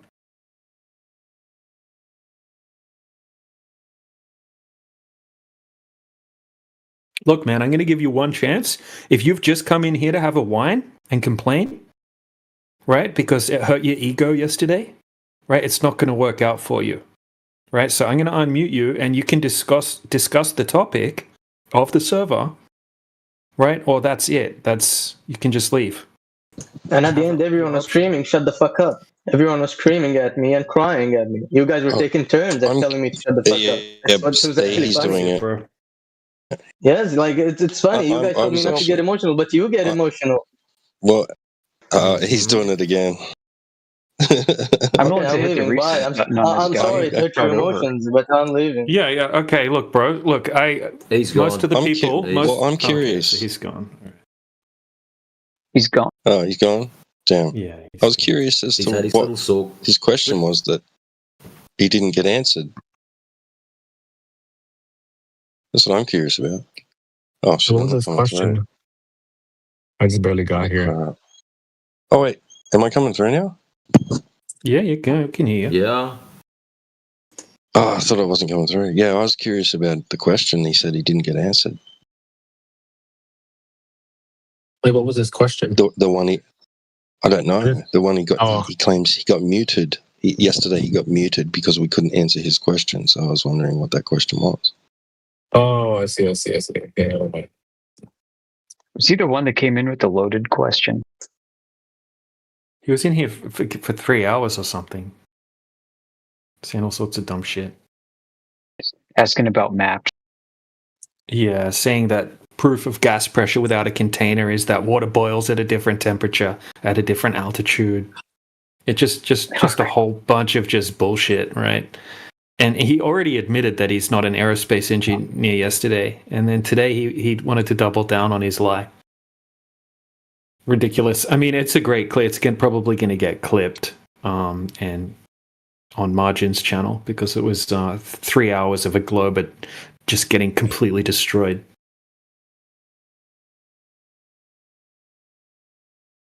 It's funny how they come in and lie and then ask why would they lie.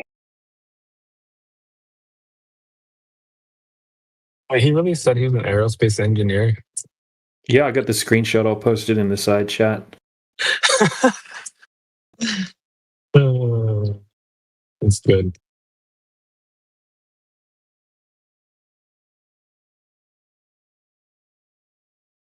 Hey, man, I always miss all the good stuff.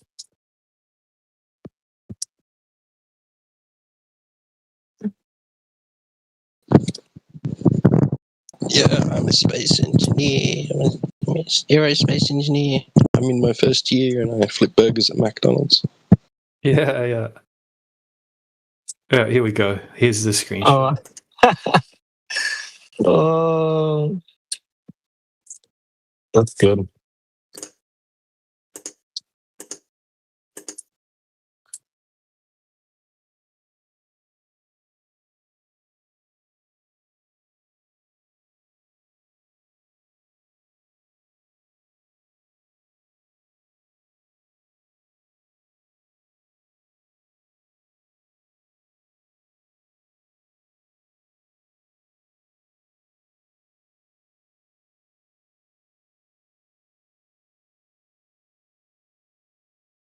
You know, that guy's an aerospace engineer. I'm Neil deGrasse Tyson's little brother.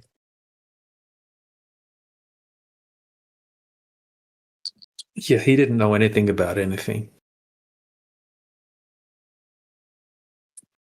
Not very convincing of his occupation there. Oh, he came back, did he? He came back for like to have a wine. That was about it. And then he doubled down that he really is an aerospace engineer. Oh, wow. He says, yeah, I'm a student of aerospace engineering. I'm like, so you're not an aerospace engineer? He says, yes, I am an aerospace engineer. But you just said you're a student. So does that mean, like, if I'm applying at NASA to be an astronaut, that I am an astronaut? Yeah. Yeah. Okay. You know, and you could I'm be gonna an use that. expert on a topic without being in a profession that deals with that topic. Of course. So, like, if he was holding himself out as someone who was an expert in like aerospace, he can do that without claiming to be an engineer. Sure. Yeah. Look, I've met, you know, in their fields, I've met plenty of, in all fields is what I'm talking about. Every field, there are really intelligent, capable people, and then there's hacks. So it's like, you can tell me you're in any field and I won't care. I want to see if you actually know what you're talking about, you know. And I know people that are not in a field, right, and know more about the field than sometimes the people that are in them. So you get all kinds.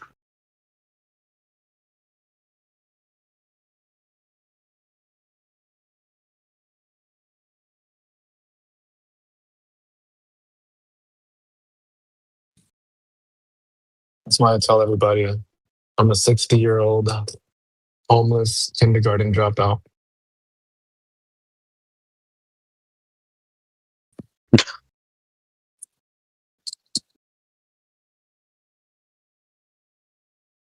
That way you can just throw credentials right out the window. Yeah.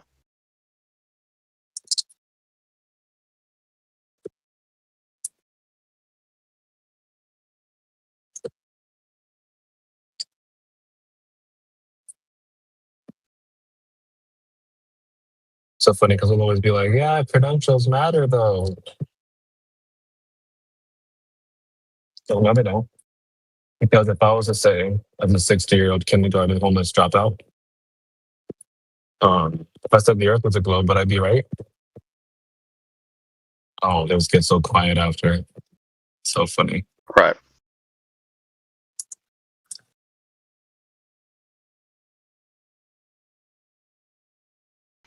I mean, I like to hear from people that, you know, are in some more specialized fields. Like, you know, when Ingersoll comes in here, it's like, I could probably learn a thing or two from you about what you do, but there's another half to your industry that you have no clue about, and that's the one that you're appealing to, right? And also, like, bro, you can look at all the screens you want. Is the earth curving? And he'll never answer that. Uh-oh.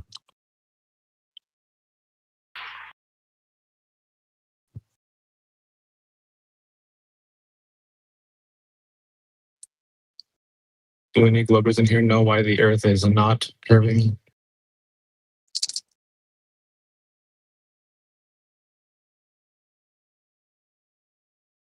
I like the way you phrase that.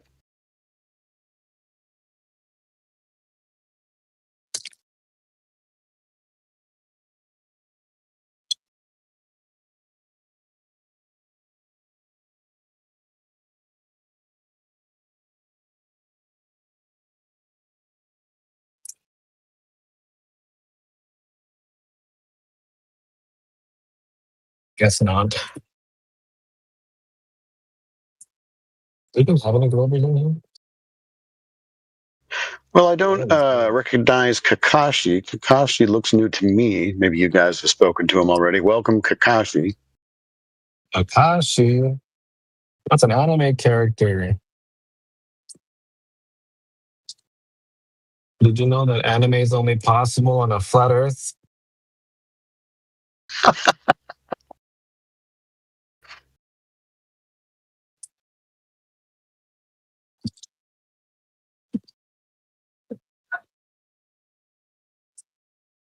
Oh, come on, man. I'm gonna bite on that one. What's your name? Based off an anime character. Only possible on a flat Earth. You don't want to know why or how? Doesn't pique your interest at all? Oh, you did. Never mind. Okay, scared him. Sorry, guys. Oopsies.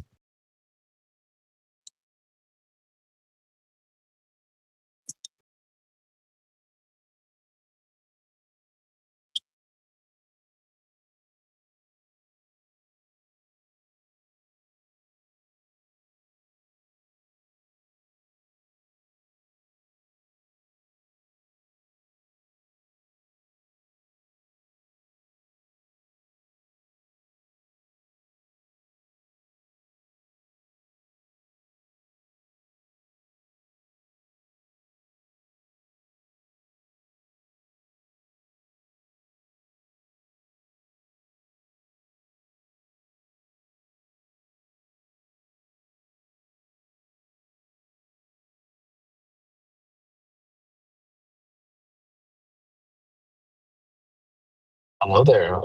Welcome.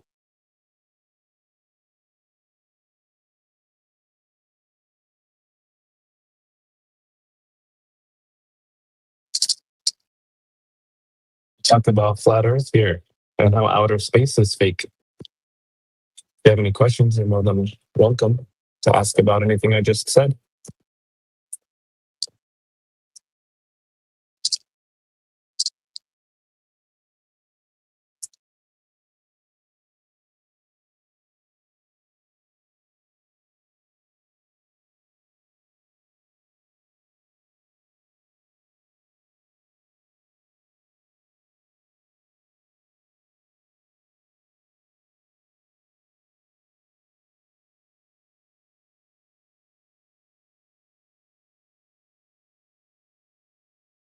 Yeah, no takers. Scaring everybody today. I feel like T-Dub.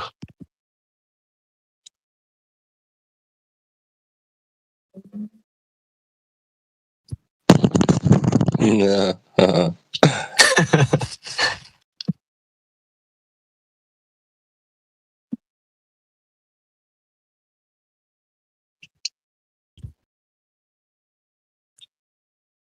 Hello, Vegan. Are you a flat earther?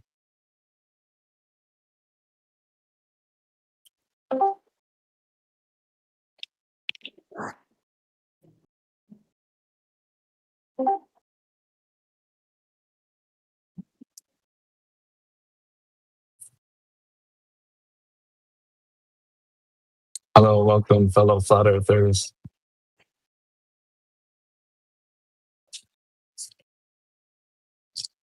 Hello, Dane. Can Hello you tell there. us why you think the Earth is flat?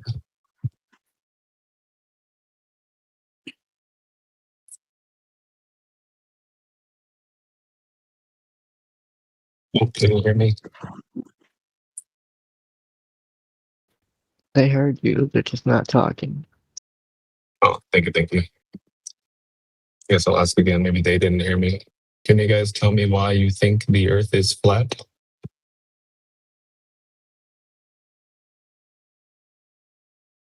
Think it's flat. We know it's flat because it's measured flat. I'll ask the new guys that just joined the room. Oh, damn, he left too.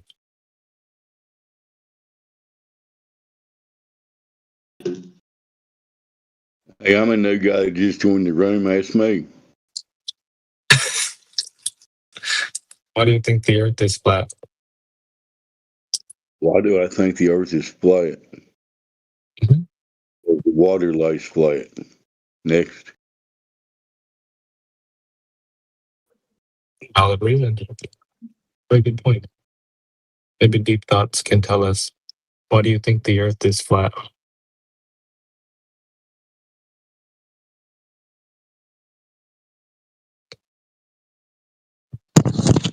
But wait, hang on.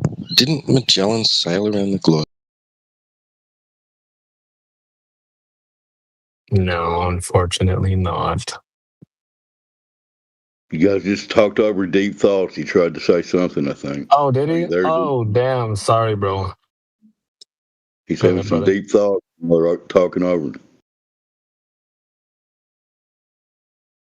Go ahead, Deep Go Thoughts. ahead, Tell us Deep why you Thoughts. think the Earth is flat. Well, he was trying to talk. But T-Dub's right. Magellan did sail around the globe, so what are you guys doing here? I'm just trying to get somebody to talk and say, no, I don't think it's flat. Well, we have vegan Jesus has joined us. Hello, vegan Jesus. I think your soft, sultry voice will get him to talk instead. Oh my goodness gracious. Dang it, DJ. Okay. All yours, brother.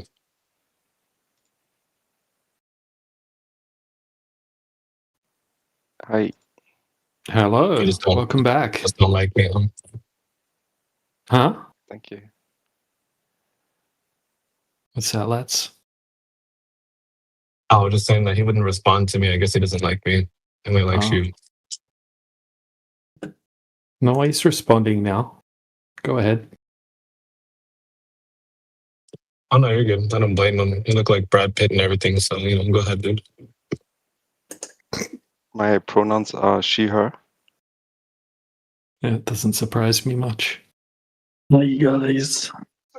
Wow. So you guys believe the Earth is flat, but you don't believe that animals should not be gassed for pleasure, killed for pleasure? You would have people that have mixed views on the topic that you're talking about, and that if they want to talk about that topic, they would go to the veganism is better ? Channel for that topic. Really? I thought you could talk about this everywhere. No, in here we talk about the topic of the Earth. Yeah.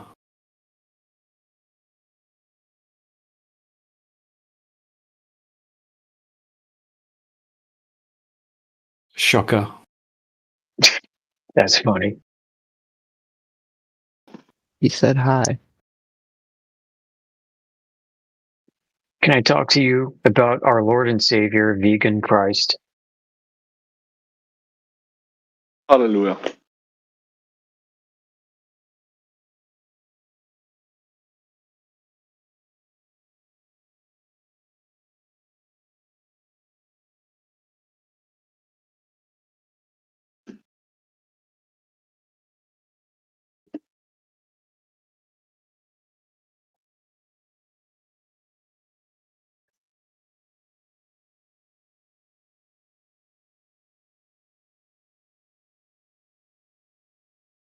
Well, if anyone has any questions about the actual topic of the channel, let us know.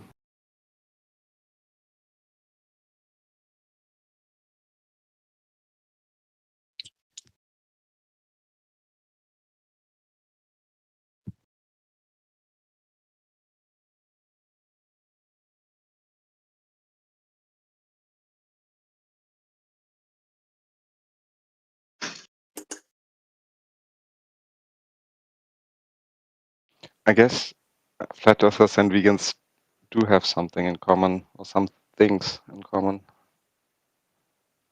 If I think about it. Well, we both breathe air.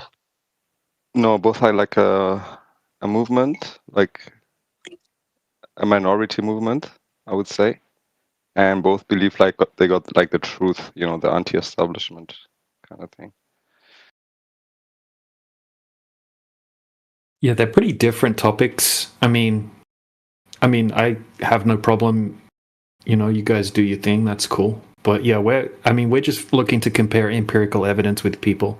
This is kind of like a geometry claim where we can actually go out and test it and that kind of thing, rather than you know, the vegan movement.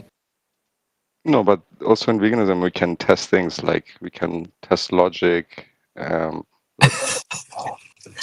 Bro, you being can test vegan, like you could make the question like, That's why is it okay comparing like to? subjective claims. That's all that is. We're talking but about objective claims, meaning the truth. Yeah, I'm talking about objective. Like, what's the difference between killing an animal and a human? That's like, All right, so what if somebody told you that they don't feel anything when they murder or kill something else?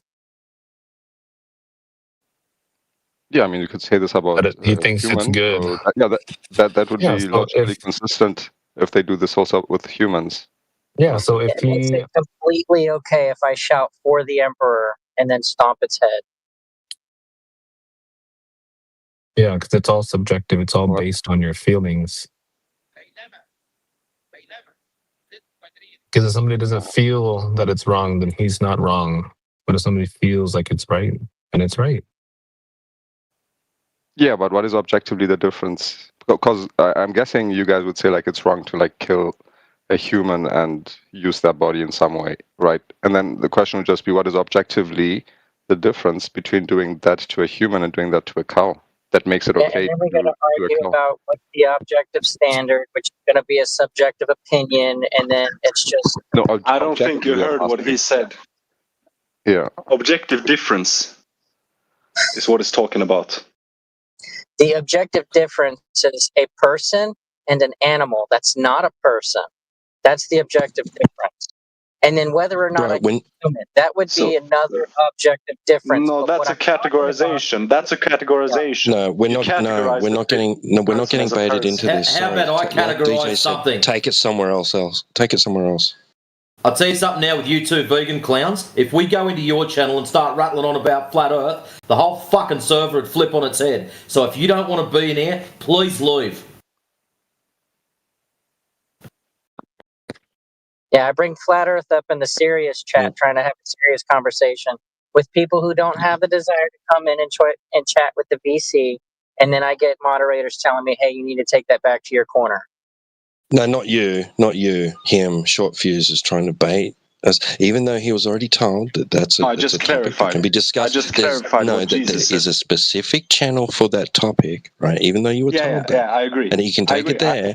You're still trying to keep it on, like it tied to the conversation somehow. All I did was correct the misunderstanding. Fine. Do you have any Earth measurements showing that it's a sphere?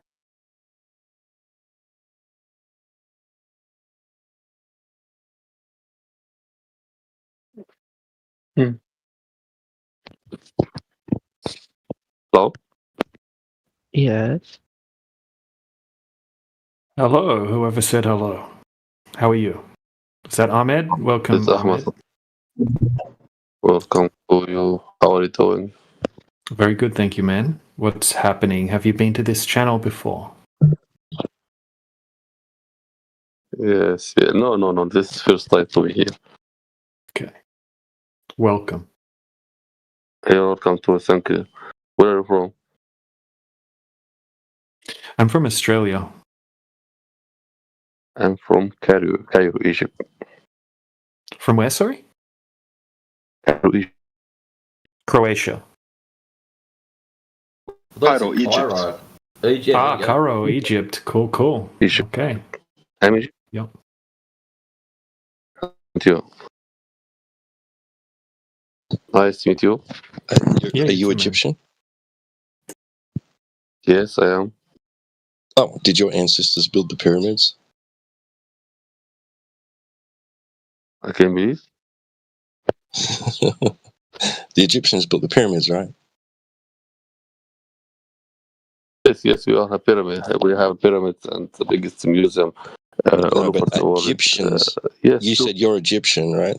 And the Egyptians built the pyramids. Yes. Were they your relatives? Yes, Are they your ancestors? All the Egyptian built this building. Your ancestors? Huge building. What? Hello, everybody. Yeah, that's all good. Hello. Yeah, your ancestors were We're flat talking earthers, about right? it now. Yeah, they were flat earthers. The topic we're thinking now.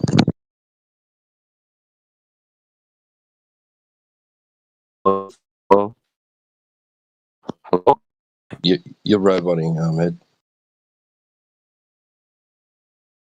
What? You were breaking up. You were in and out. Your voice, the audio was malfunctioning.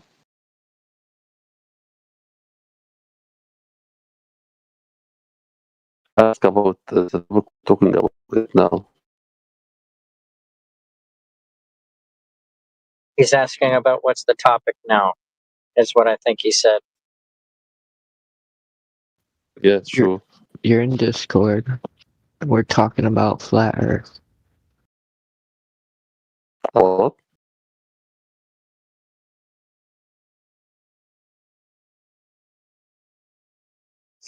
Flat Earth. What do you mean by flat? Not curving. Level. Yeah, horizontal. Like the sea. Like the ocean.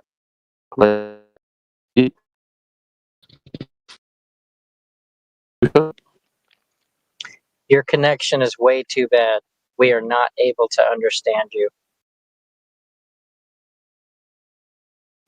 I have a question about understand.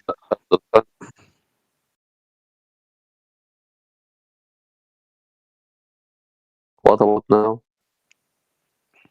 So where's the Earth resting on? Are we in space or? The ground, the earth, the dirt underneath your feet, the rocks, that's the foundation. There's nothing underneath it that you can experience, so nobody knows. It's like a black hole kind of thing? No, not like a black hole kind of thing. Like a nobody knows because nobody can experience it. So it's like you lack information to be able to make a claim. Like we cannot like fly there or send robots there like we sent to the You moon? can't fly in the ground. I don't know who can fly in the ground. Like what's underneath it though? I don't understand. Like nobody knows because nobody can experience it because nobody's go there. And why not? Has nobody been there? Is like they Because tried the deepest to they've dig. ever dug was 7.6 miles, and on the way down, they were making no, I mean like on predictions. the edge, And the of whole time they were surface. digging down, they didn't know what they were talking about. They were wrong every time they went No, I'm not deeper. talking about digging through the Earth. I'm talking about like on the edge, just going over Yeah, we're the not edge. claiming that the Earth is a disk. We're not claiming the Earth's a flat planet or a disk-shaped object floating around in space or something like that, where there's an edge that you could go and rock climb down underneath of. So, but or it's something flat, like but that. it has no edge. Well, no, flat's Yeah, just a there's no outer description. space like you think of it. Flat's Sorry? the description of a surface area that's not curving. It's not a shape. Yeah. Edge just means farthest from center. So the perimeter of the area that you can experience, that would be the edge. Whereas that not near you, you've never experienced it. You can You guys attempt have to be my guest. Sorry. So we don't know. I definitely don't know because I never attempted to try and find the You would perimeter. die. You would die if you tried to. You'll just die, so why bother? What would the cause of death be? Starvation, bears, freezing to Bears. death, falling off a mountain. I don't know. Yeah, falling in the ocean. Yeah, bears, penguins, something. Murder by penguin. Yeah, see what happens You, when you go guys to... are vegans. I mean, it's you know. Fair yeah, game. especially for vegans. Yeah, they're probably easy to eat. Penguins are probably just easy to kill them. Why is that? Because you won't kill them back. Why not? No, because that's bad for you. What? What are you talking about? Because they're stronger than you. Yeah, they have more muscle than you do, especially the king penguins. Okay, so So they're like We're protecting joking, the bro. edge. Yeah. Essentially, Hey, they're like hey, look, this is the thing, man. To be serious, right? Like, no one's ever just kept going south. No one's ever just kept going away in the south, and then if the Earth was a globe, they'd come back to where they started again, and that wouldn't be possible if the Earth were flat, right? But that's never happened. No one's ever just kept going south. Well, they did. They just never came back. That's how we know that. Well, They, yeah, I mean, yeah, that's how we know exactly. that it's there, because they never came back. They found the party on the other side. Yeah. But yeah, like the amount of people that have done, east to west, general direction circumnavigations, right? There's plenty of them, but no one's ever done it north to south. East to west would work just fine on a flat Earth or a globe Earth. Right? No one's ever done the north to south, though.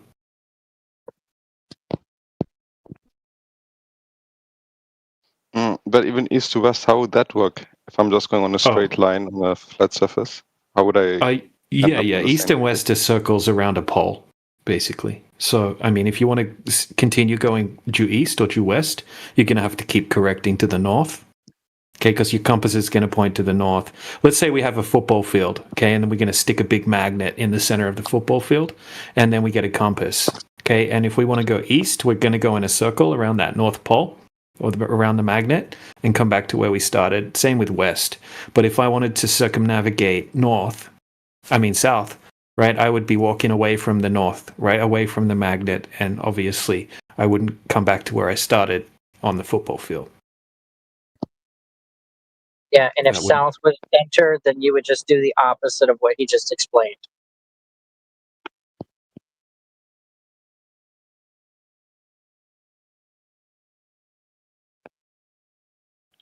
So what if a plane like flies that direction? What would happen? Like to the? It'll run out of fuel and crash. Which direction? South, you mean? How come you can't think of? How come you can't think of these answers on your own? Why do people have to tell you these things? Because I don't think the Earth is flat, right? I just want to understand. Is it wrong? Well, we know it's flat because when we test the surface of the water, it's not curving. This has been done thousands of times now. Right? There's no curvature over the surface of large bodies of water. That's not possible if the Earth is a globe. Okay, they tell us that the globe is 70% covered in water, and that water would be curving at a specific rate. So we can calculate how much curvature there should be, and then we can test for the curvature. Oh, you guys scientists? It's not even a science question. Oh. Yeah, it's just geometry. It's like, okay, if you tell me you're 6 foot tall, and then I measure you and you're 5 foot tall, okay, then you're not 6 foot tall. Okay, but you told me you were 6 foot tall, so something's up, right? I've falsified your claim. So they tell us that the Earth is a globe. It has a radius of 6,371 kilometers. Okay, then we can calculate over 20 kilometers that there should be X amount of Earth curvature present. That Earth curvature would have byproducts, right? It would have a horizon at a certain distance, depending on your height. And then things that go beyond the horizon would start to become hidden behind the physical curvature. And that doesn't happen. So we're testing it. It's not a science question. Science is more about cause and effect relationships, that kind of thing. This is more about testing a geometric claim.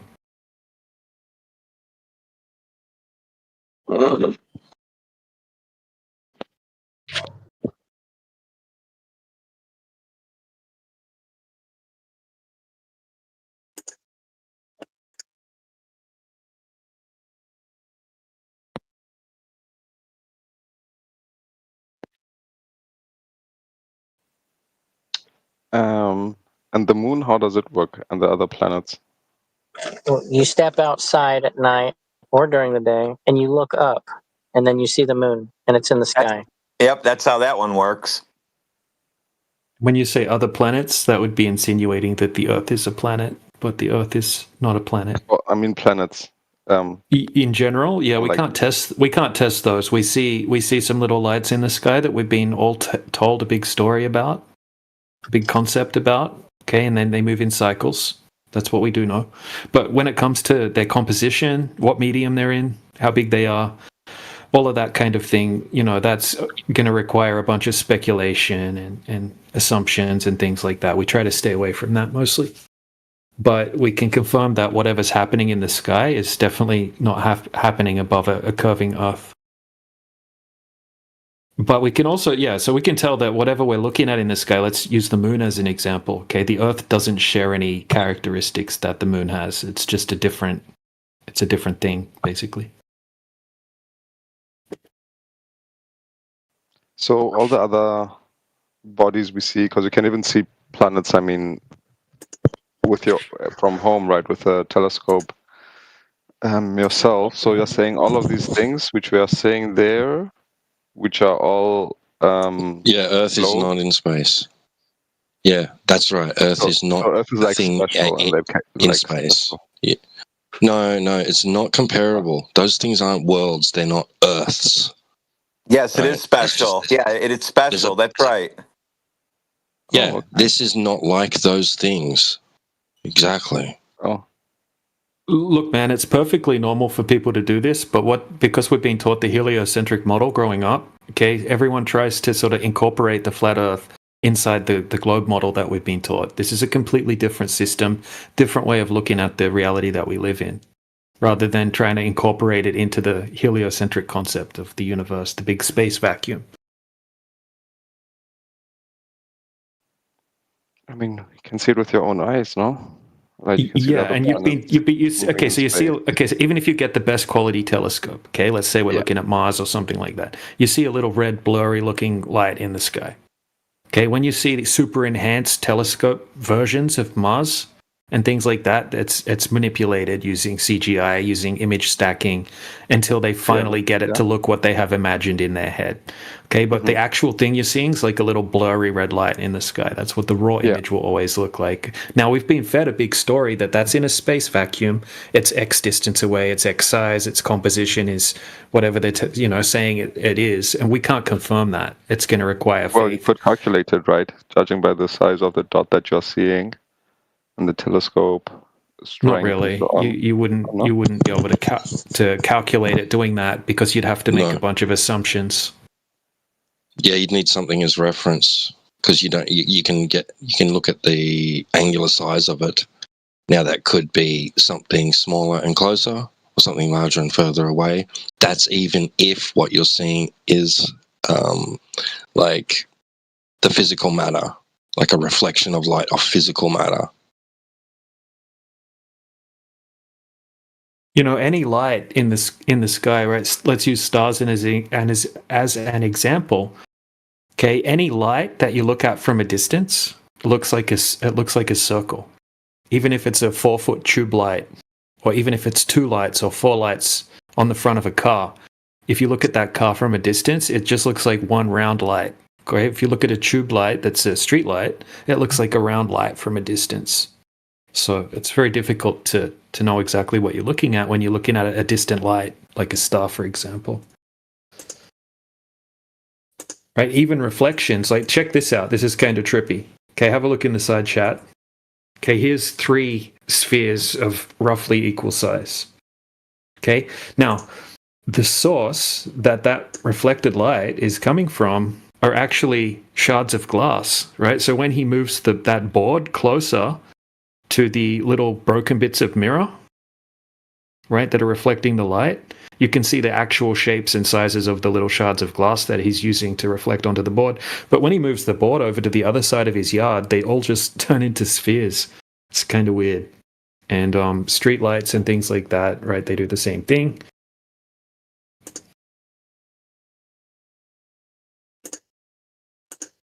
So there's a lot of mystery when it comes to the sky. We're told, that they've worked it all out, blah, blah, blah. But there's a lot of assumptions. There's a lot of textbook definition pseudoscience involved.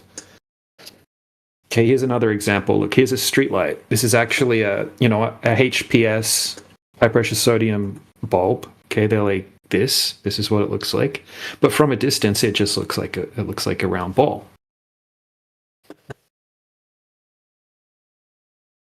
Not even a ball, just a round disc or whatever you want to call it.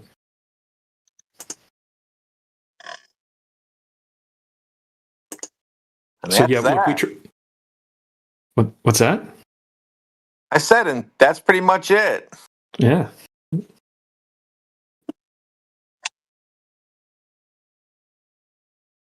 Triggering triangle. Hello.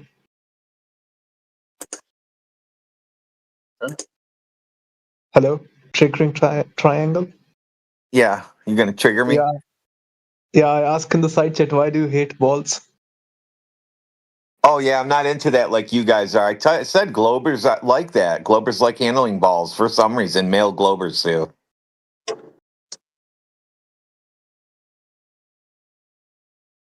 I typed back to you.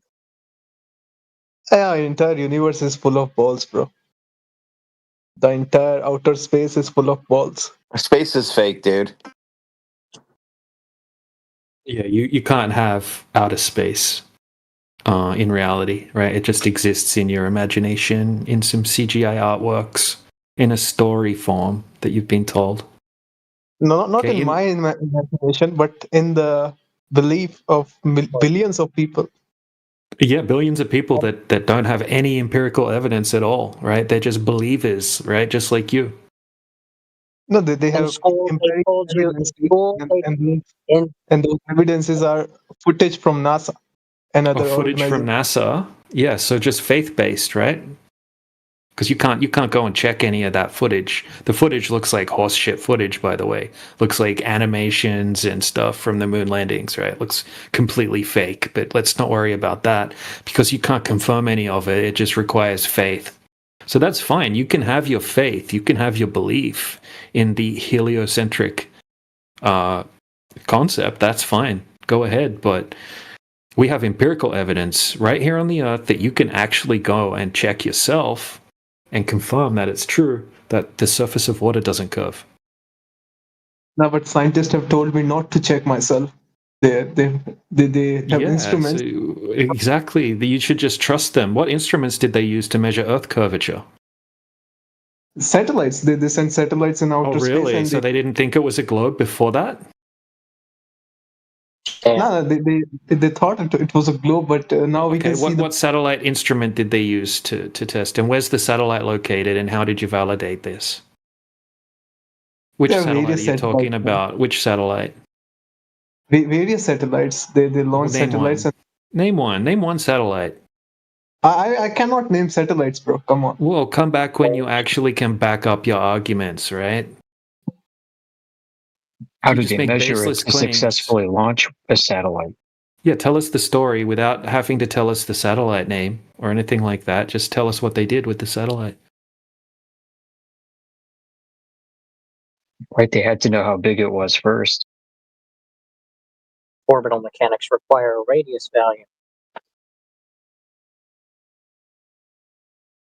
I posted a satellite for him to look at. He can look at that one and then tell me how that measured the Earth.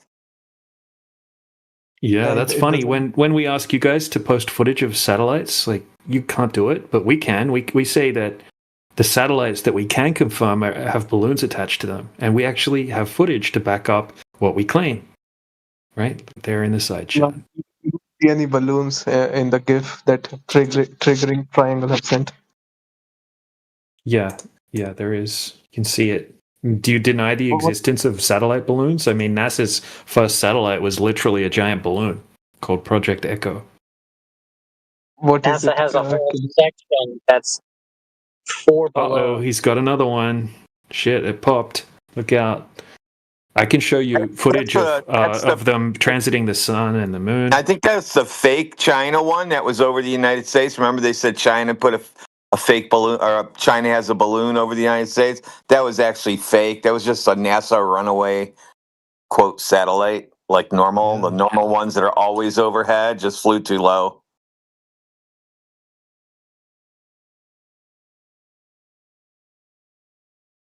Are you a satellite balloon denier?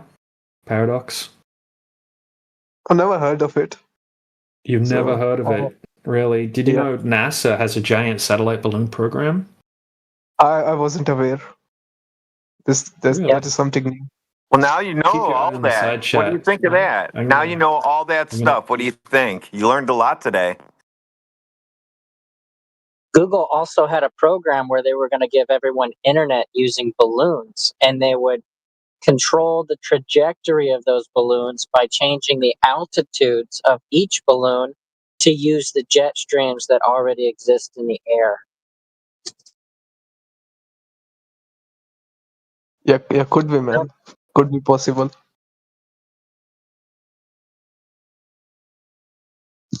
Not possible, confirmed. Why not? It is possible, but you don't, it's not a possibility. It's already been confirmed that that's the case. So balloons giving people internet is confirmed. It's not a possibility. It's a fact. It's a fact. It happens. Maybe they have some instrument which is radiating electromagnetic waves, EM waves. Yeah. So really, That's all how you need is a people receiver get transmitter, and you can put it on whatever flying object you want, and that flying object is going to be the receiver transmitter, just like a tower would be. Yes, right? exactly. Yeah, And then exactly. you just transfer from one to the other, and then you can boom give everyone internet by using flying objects. Yes. That's what Elon Musk is doing right now. Starlink.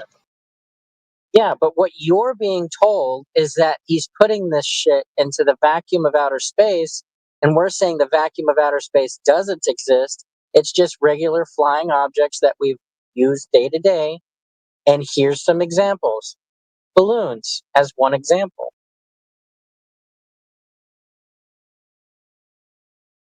Does that make sense? Hmm.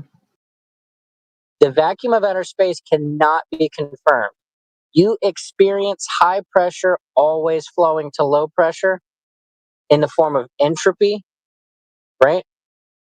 If you want to stop entropy from happening, you have to put a barrier between the high pressure and the low pressure, right? And so the vacuum of outer space, the deepest portions that they calculate, that's 10 to the minus 17 torr, right? 10 to the minus 17 torr compared to 1 psi is a difference of 5 quadrillions. And then the air pressure that you're actually breathing is 14.7. So that's 14.7 times 5 quadrillion. And that's the difference in pressure between you and the deepest portions of this fairy tale outer space. And the air you're breathing does not rush off and to fill that void. Yeah, but we have a barrier. What's that? It's a Kármán line. Have you ever heard of it? What is that? What is that? Yeah, tell Jedi what that is. That sounds very cool. That's an arbitrary designation above the surface of the Earth where they say space begins. They could say it's 100 kilometers. They could say it's 75 kilometers. That's an arbitrary designation. Different countries have different heights that they say is the common line. Hey, what's the common line made of? Paradox? Oh, of gases. So the gases that make up the high pressure is containing the gases that make up the high pressure and preventing that from going into the low pressure. Yeah, of course. Gases are acting like a barrier for other gases. No. Gases don't act as barriers for other gases. Gases have the power of indefinite expansion.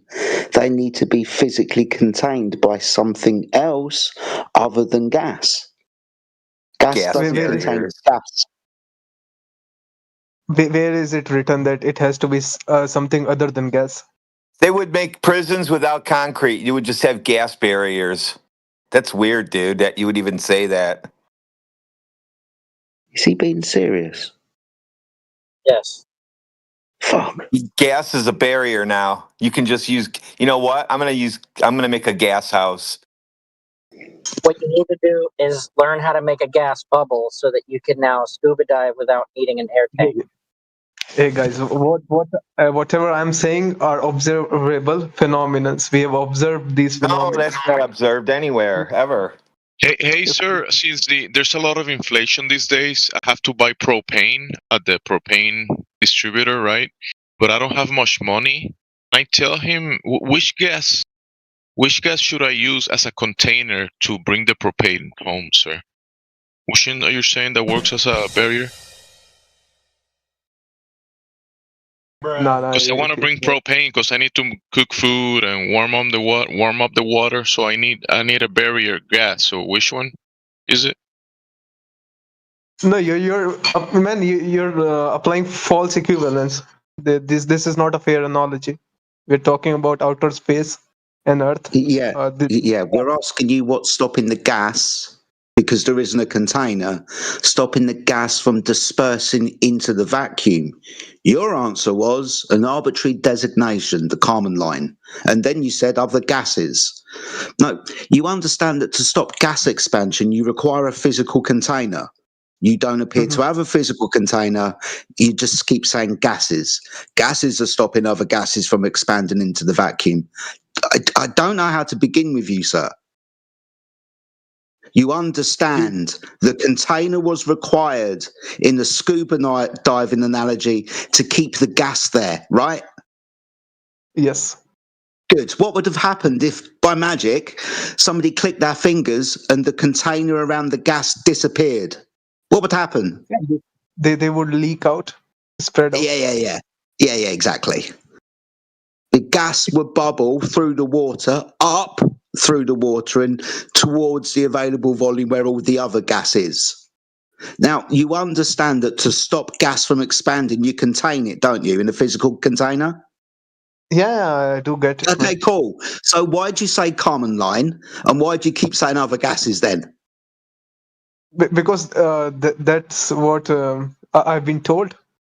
Yes, but you must understand, one, the Kármán line is an arbitrary designation and it changes with country, right? That's like me saying 100 kilometers above the surface of the Earth, that's where space starts. That's not a physical barrier that stops gas from expanding. That's just me deciding an arbitrary designation to say that's where space is. So it's not that. Okay, and then you said other gases. Like, really, dude, I'm scratching my head. Do you really think other gases with temperature that are colliding with other gases are going to stop the other gases from expanding? What keeps the gas barrier from expanding into the ever-expanding volume of outer space? By definition, man, it's a barrier. By definition. It's a gas barrier, right? Yeah. So, but So what keeps the gas barrier from expanding? For the definition, please. Because I can provide citations for you all day long with regards to gas pressure and the second law of thermodynamics and gas behavior. Can you provide one citation that backs up what you just said, please? That's the definition you said. Okay, cite it. Let me search it. Give me some time. Well, how long do you want? A minute? A week? Yeah, like 5 minutes. God dear me.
Claiming gases are containing gases.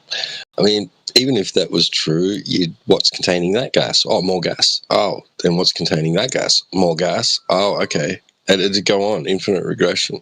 But that would be disclaiming outer space vacuum. Yeah, if that's true, then we'll never have outer space, because outer space is a vacuum. Right. So if outer space doesn't exist, then how can the stars, the sun, and the moon be in an ever-expanding vacuum while you're on a sphere with water and gas with no barrier? Because from your experience, if you put a cup of water inside of a container and then you vacuum seal that container, the water is going to evaporate into gas. And then that gas is obviously being evacuated to make a vacuum.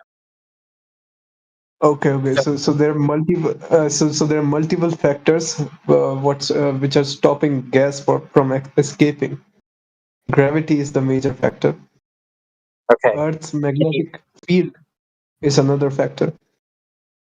Which one is it? Gravity or Earth's magnetic field? Pick one. Both of them, man. Both of them.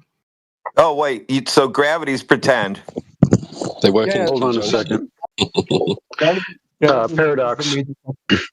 Paradox. You were asked to get a citation, not to divert away from citing what you had defined, whatever this gas barrier is supposed to be. So we still need that. Yeah. So the gas barrier is atmospheric pressure. Citation, please.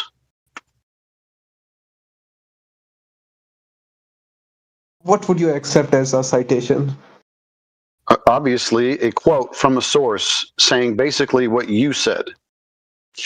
That there's a gas barrier. It's defined as some kind of gas holding other gases in around the Earth. But if I give you a quote, you would label it as pseudoscience. No, there is no quote. No. If it claims What you to need be to do. hold on. The scientific method. Go ahead. Sorry, you need to provide a citation. That will be a paragraph or a sentence quoted from a reference document. You can find that reference document from a university, a school, a source of education, like I have in the side chat, if you require an example. Let me see it. Oh, yeah. But you are correct. The next thing we would do, because the citation is only part of it, right? The next thing that needs to happen is a demonstration. Correct.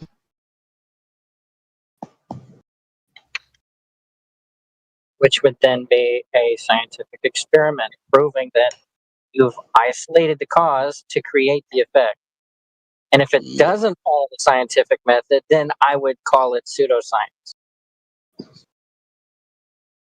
Overfence has nailed it in the side chat.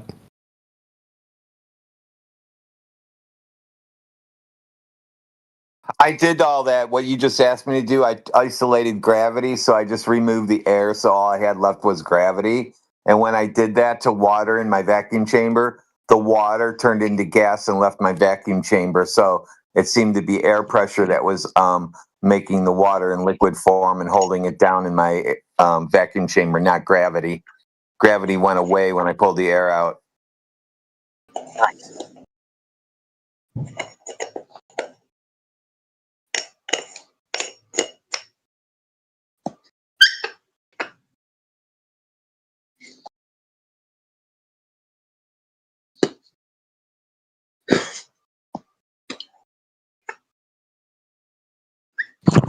I really like that pseudoscience definition that AI Overview has given that I just posted. It's pretty spot on. Okay, man. Based on my Google searches, the atmospheric pressure that I was talking about itself is caused by Earth's gravity. So No, that's wrong. That's why you shouldn't use Google. It's fine in this instance. Okay, if that's your claim. So citation and demonstration. Now you or somebody who provided this information for you, must show an experiment where gravity, whatever that is, causes gas pressure in an experiment, right? Because you know as well as everybody else that if I put gas into a container, by consequence of that physical barrier and the motion of the gas within that confined volume, the gas will be under pressure. You need to do the same thing with gravity, sir. So I appreciate your time for getting the quick Google search, but now you need to demonstrate it to be true. Okay, I can demonstrate it. The heavier gases like oxygen and nitrogen stays in the lower altitude, while the lighter gases, hydrogen, helium, stays in Stop. We want the experiment, please, with gravity is the independent variable, not you running your mouth. All you're doing is describing what the gases are doing in a contained environment. You're trying to prove that you are uncontained in a vacuum and have all of this gas with pressure and no barrier.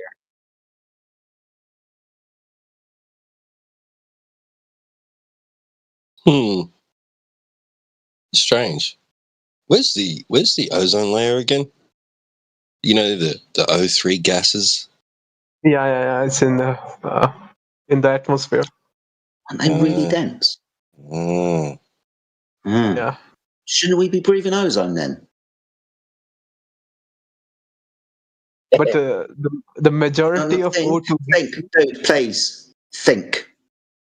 You claim that gravity pulls all of the denser gases down to the floor. So, by consequence, we should be breathing ozone then? Right? According to you in your story. No, not according to my story. Look at Dude, you said all of the denser gases, the heavier gases, right, would get pulled because of the gravity of the Earth down towards the Earth where it's densest. So, in that state, we should have the most denser gases at the surface. This would include the ozone layer, made out of a really heavy gas, quotation marks, heavy. That's a direction of pressure in one direction, but I'll skip over that for now. We should have a density gradient where the gases that are densest only reside at the bottom. That's not true, though, is it? Yeah, it's not true. But ozone might be an exception. Yeah. Ozone might be an exception. I have to look more into it. An exception. Meanwhile, what about the carbons they're worried about getting to the ozone layer? Meanwhile, let's draw cartoons and put them in the chat. We have cartoons now of triangles. He does like triangles. He posted a triangle for you guys. Look at this graph, man. How oxygen level drops as you... Who measured that? Who measured that? That's a flat Earth, bro. Yeah, pressures and composition. That's a good point, Sissy. Look at that. Look, like flat Earth model he's using. The ratio of gases is the same, so you're debunked. If you don't believe in this, go to a mountain and experience yourself. No. It's not that we deny that if you go up high, it's hard to breathe. No one's denying that. But you can cause gas pressure gradients only within contained environments. You can do that by having you can have that by having gas production and reproduction cycles. That's gas entering the system and leaving the system by, let's say, biology, chemical reactions, for example, and of course temperature. Now you can do all of those within a container. You still need to demonstrate gas pressure in an experiment where you cause gas pressure with gravity, not pointing around and affirming the consequence by going up a mountain and say it's hard to breathe. We still require the demonstration of experiment, right? Science, my friends, we're asking for it. Okay. Yeah, let me find some experiment then. Awesome stuff. Thank you.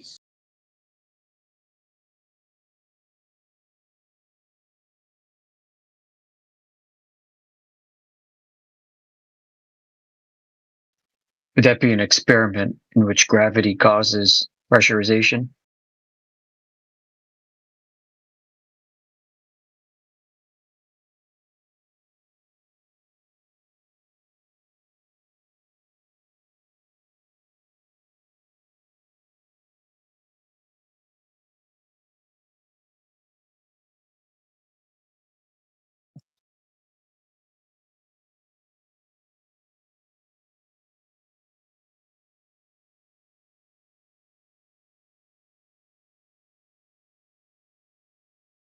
If he can make an experiment where he uses gravity, that means he can manipulate gravity. Yeah, How do all we the do fun it? is still to come.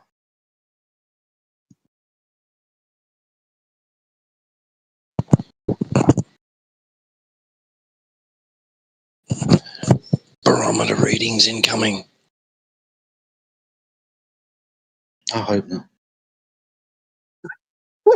But I like the way that we're all waiting patiently and expectantly. Well done, lads. We can't wait for this. Right, so the substitution of fluid statics for kinetic molecular theory.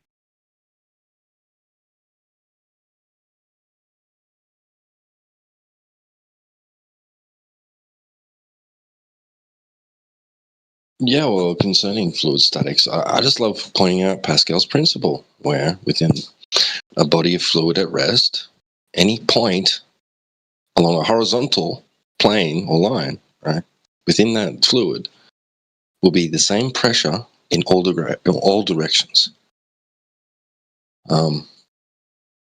But if there was something pulling down on it, the pressure would be greater in the downward or inward, as they would say, direction. Well, towards the surface of the Earth, it would be a greater pressure, but it's not.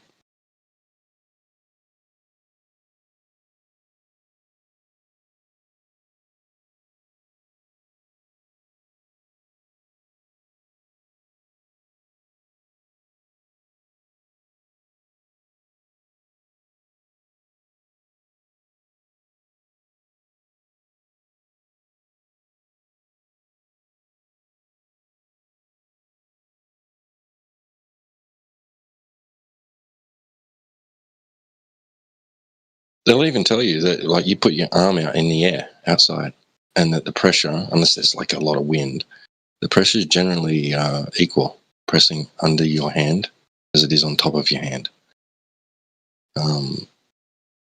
Because, you know, the force of gravity at that point is just negligible, right?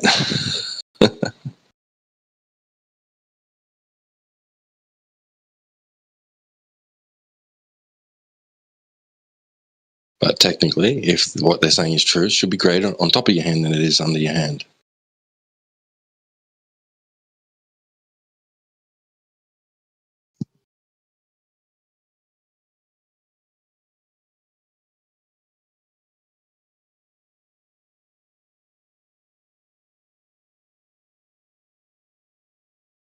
Well, how could that be anyway? I mean, like, you get less as you go up.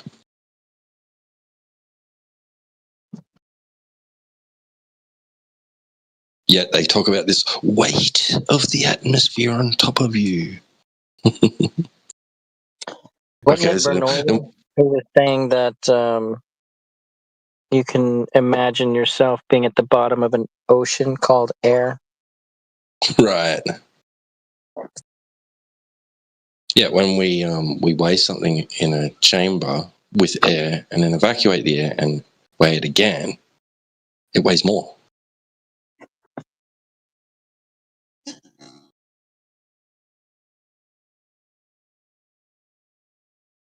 Right? Yeah. Like wood. What?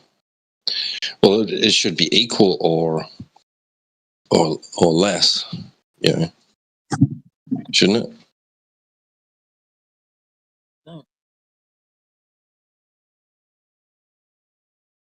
Because you took away all that air pushing down on top of it, right? Okay. I found a video, man. Now all your claims are about to be debunked.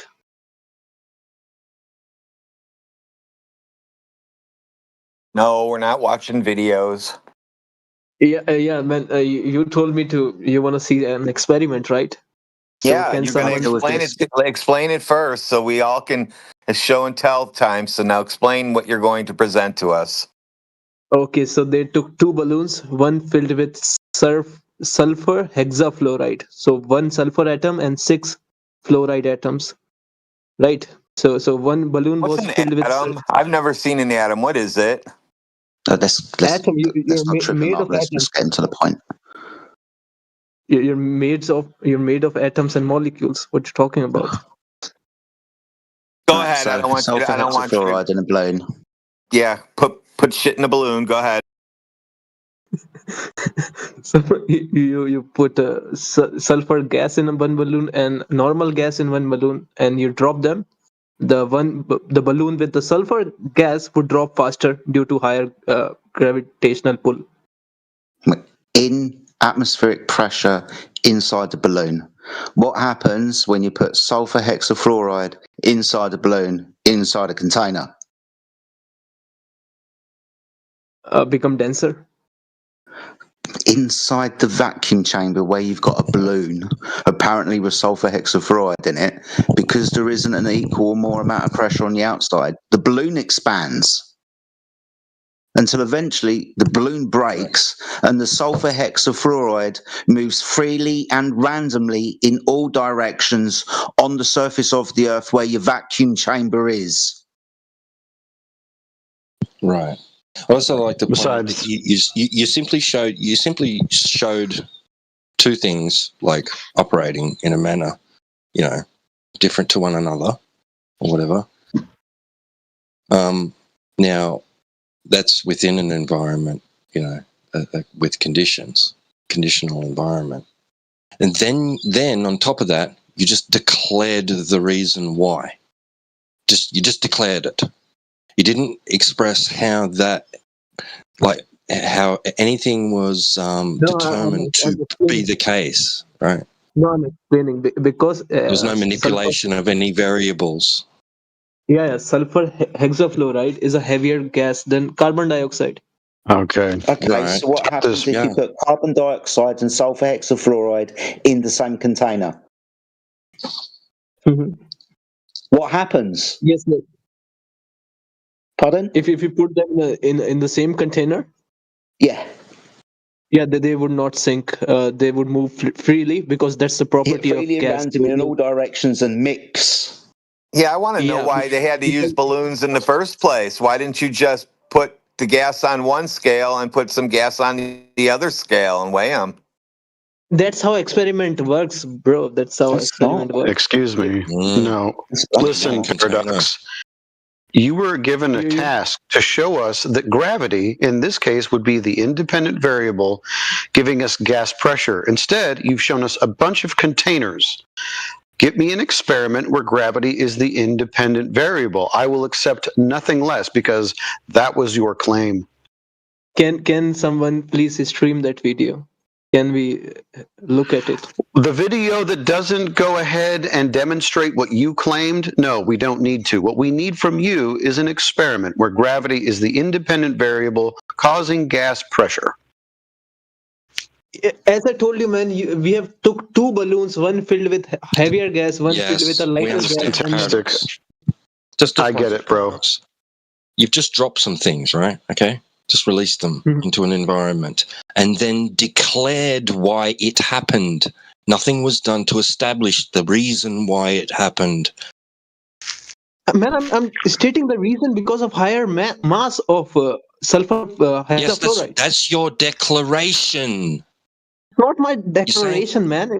It is your declaration. Okay. One thing it had one property, and another thing had another property, and they did something, right? The question is why? Because formula of force of gravitation says the attractive force depend on masses. So if force is higher, for higher masses, we can verify the formula formula of gravity. Dude, you don't even believe your own BS. He's talking shit now. Yeah, I hear him. Yeah. It's not shit, man. Why you can't understand these basics? Okay. In your formula, the gravity, right? Whatever gravity is, and there's mass in there. What's mass? You're not conflating density with mass, are you? No, I'm talking about the masses of these gas. So what's mass? Mass is weight divided by small g. Weight? What is it? Weight. Oh, so now mass. So why don't you just say weight? You saying that the gas is way more? Yeah. He said the answer is 0. So since small g is 0 and the weight is 100, it's 0. Small g is 9.8. That's the standard value that we take. Oh no, that's just the average. That's not an actual real value. About gases. The number represents the event, not the cause. Solid objects. Sorry, exactly. We're talking about gases. No, yep. You're talking about acceleration of solid objects when you drop them in the vacuum chamber and the rate of acceleration towards the ground. That's a solid object. We're talking about gases. Gases don't work along one vector. We'll call that down. So when you put a rock on the scale, it presses downwards. That's weight. Can you put a gas molecule on a scale? Jedi, we have taken 2 balloons, both of the mass. I was right 10 there. grams. 2 containers, mind you. Yeah. But 2 containers. You're supposed to be demonstrating that you don't need a container for gas. Remember? You're supposed to be stopping the gas expanding into the vacuum with gravity. And now you keep giving us containers with gas in them and saying, look what's happening to the gases that are contained in the already existing atmosphere. Now, that's interesting. But don't Jedi me. We've asked you very kindly, but specifically for an experiment. We've given you the phenomena, that's gas pressure. Your hypothesis is that gas pressure is caused by gravity. That means you need to actualize that hypothesis in the experiment where you vary and manipulate gravity to cause pressure. That's what we're asking for. Can you provide that now?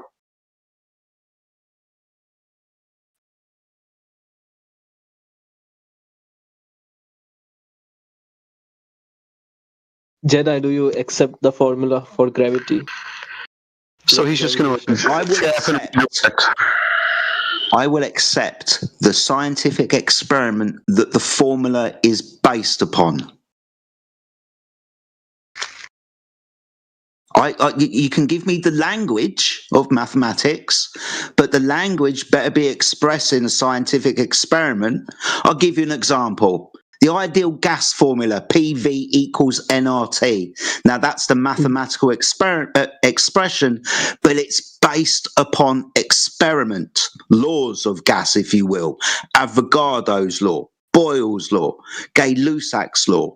All of these experiments go into the formula that describes ideal gases and their motions and behaviours.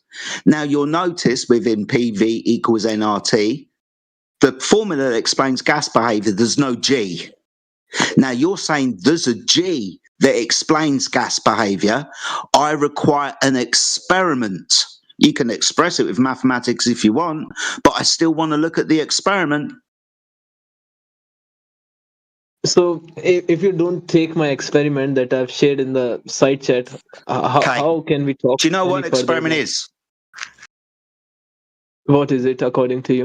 Okay, in this instance, it's the actualization of, which is gas pressure is caused by gravity. Now, you need to cause gas pressure with gravity. Thanks, Tito. Yeah, you that word cut out. Sorry. Yeah, cheers, man. Thank you. No, you're fine. Thank you.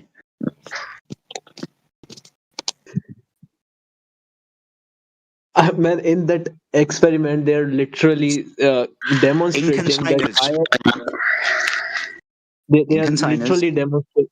No. Yeah, You need to pay attention. Containers The phenomenon of the that we same have weight. on the Earth is gas pressure. Containers of the same weight. Both balloons are of same weight. So that Don't is. give a flying fuck. It's still a container. What would happen if you remove the container? What would happen if you remove the container? Yeah, the gases would expand. Yeah, good. Thank you very much. So the gases would expand if there wasn't a container. Not too long, man. Not too long. They cannot escape the atmosphere. So they would expand. The pressure inside the balloons is being caused by the gas inside the balloon expanding to fill its available volume and pressing on the insides of the balloon, right? Making it expand out until the tensile strength is reached, right? Now, listen, it's not being caused by what you're saying. You haven't demonstrated that the gas pressure inside the balloon is being caused by the gravity. Yeah, because it's not, man. Because it's not. But right, that's what you're supposed to be demonstrating. What I'm demonstrating, what I'm trying to demonstrate at least, is heavier gases are pulled down faster than lighter gases. All right, very quick question. Where is gas produced naturally? In the oceans, mostly. Okay, so I'll give you that. In the oceans, let's say there's a methane vent at the bottom of the ocean. Now, the gas is created in the methane vent. Which direction does it go? In the upward direction. Up. Okay, cool. So what we've got is we've got gas being produced on the surface of the Earth, and naturally, it goes up. Because you're trying to tell me the gas is being pulled down. Because what we actually observe is when gas is produced, like for example in the methane vent, the gas moves upwards through the water, the bubble pops, and the gas expands into the available volume. Yeah, Jedi. The reason is because gas have calling me Jedi, mate. You're really starting to piss me off now. You're saying that gases go down. No, but they go up. What you're doing is false equivalence fallacy. No, we're talking about nature. In your case, there's no balloons in nature, right? We're doing natural experiments. We're going to observe nature and what it does. Gases expand to fill volumes, and as demonstrated, to cause gas pressure naturally, like in biological forms, you require a container. Because if there isn't a container, as you quite rightly said, the gas will expand and fill the available volume, if not contained. Now, you have made the claim that gas pressure is caused not by a container, but by gravity. Now, I've given you the experiment that I claim where we put gas inside a container, we change the temperature, we change the volume, and there will be an equal or unequal relationship due to the pressure caused by the container. You need to show that relationship, not with a container. Don't show me balloons. You need to very manipulate gravity as the cause of the gas pressure. Please, sir, I beg you for the 5th time.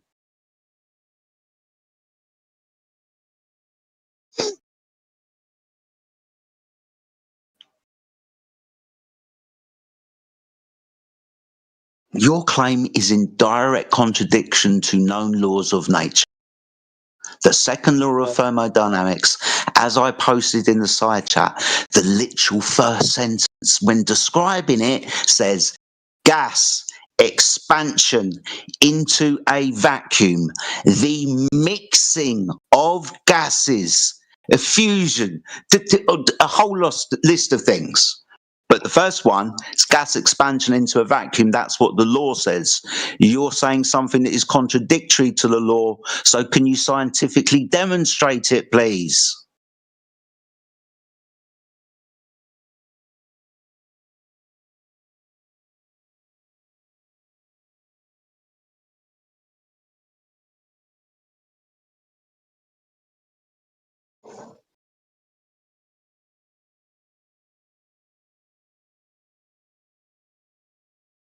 Jedi, do you know why that methane gas was rising up? Because methane have lower density than water. So the Isn't phenomenon it great how he just ignored everything that you said, and now he's back on? Yeah, so now we have a density difference. That's correct. Welcome to contained Earth. So lower density equals attracted to air, right? No, not attracted to air. Oh well, then why did it go up towards the air? Because air air is have gravity. Is air gravity? Did air pull the bubble towards air it? is not gravity. Air is not gravity. Anyway, dude, gravity's fake. I don't know why you're stressing. You already said gases go in all directions. You know gravity doesn't pull gases down.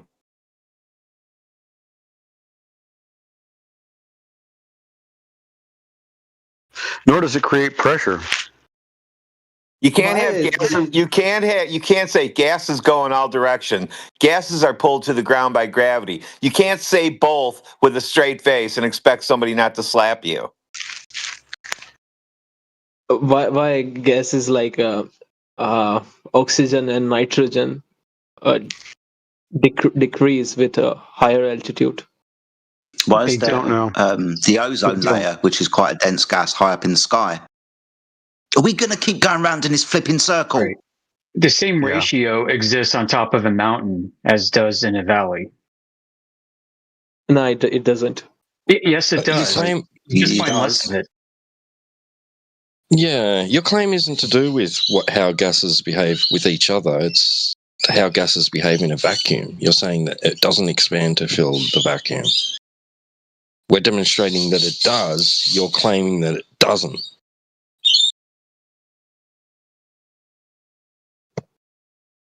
You're actually demonstrating that it does with your balloons. That's just crazy. I'm going to try again. My friend, do gases take shapes of their own?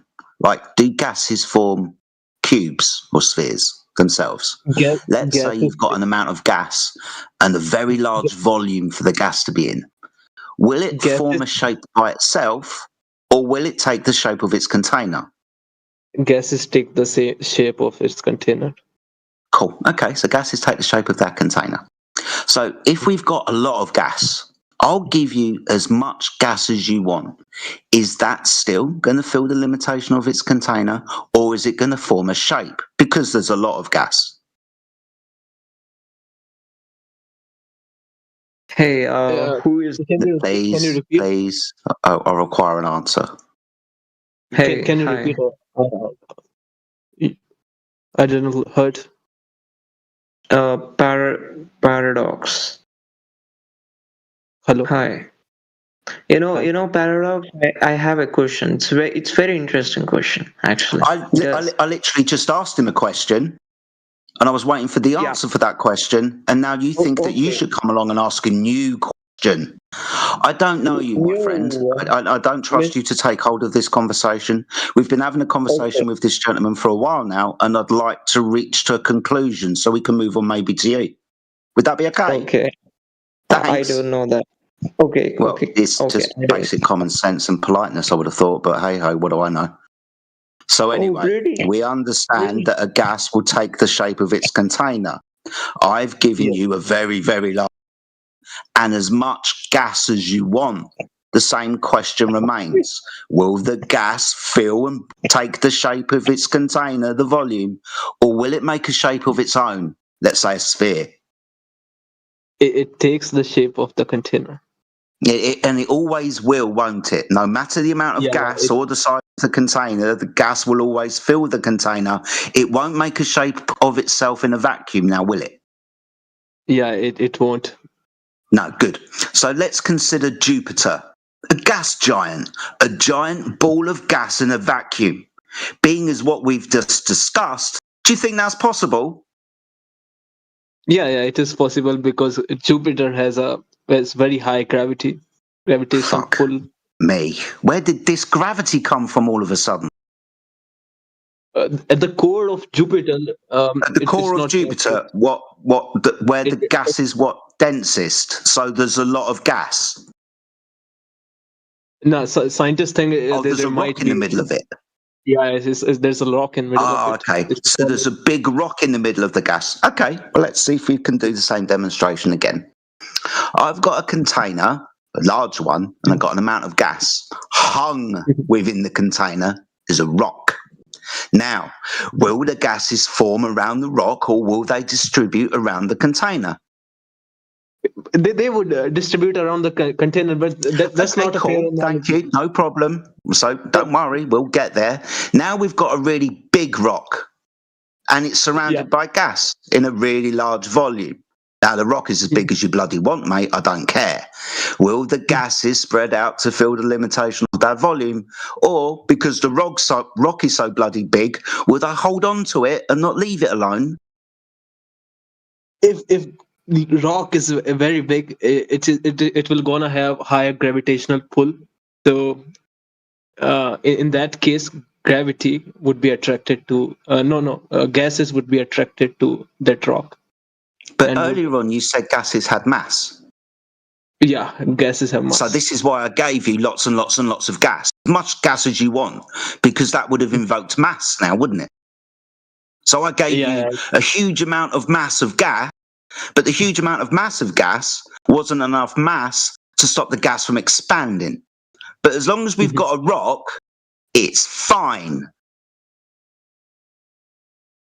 I mean, come on.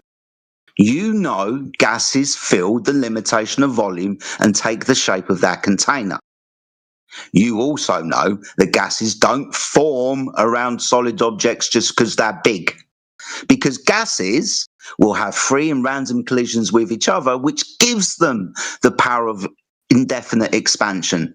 They don't have an acceleration just towards the floor. Anyway, I'm putting my dinner on.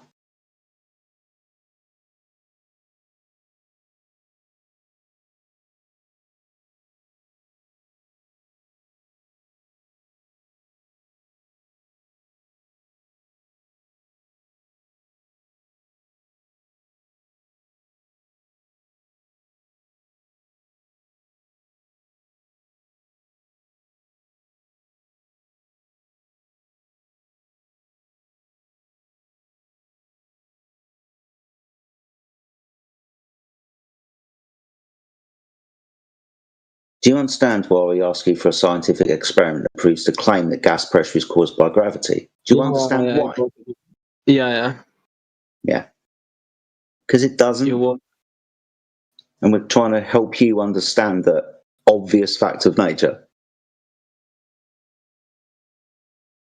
But if you want to go and find the experiment that shows that gravity causes gas pressure, like, dude, please. We are sending you on a fool's errand because we know it doesn't exist.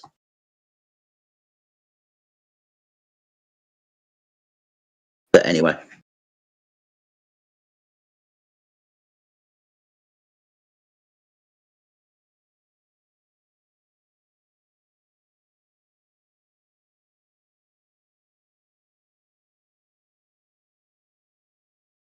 Hey, Jed, I have sent a picture in the side chat. Can you look it up?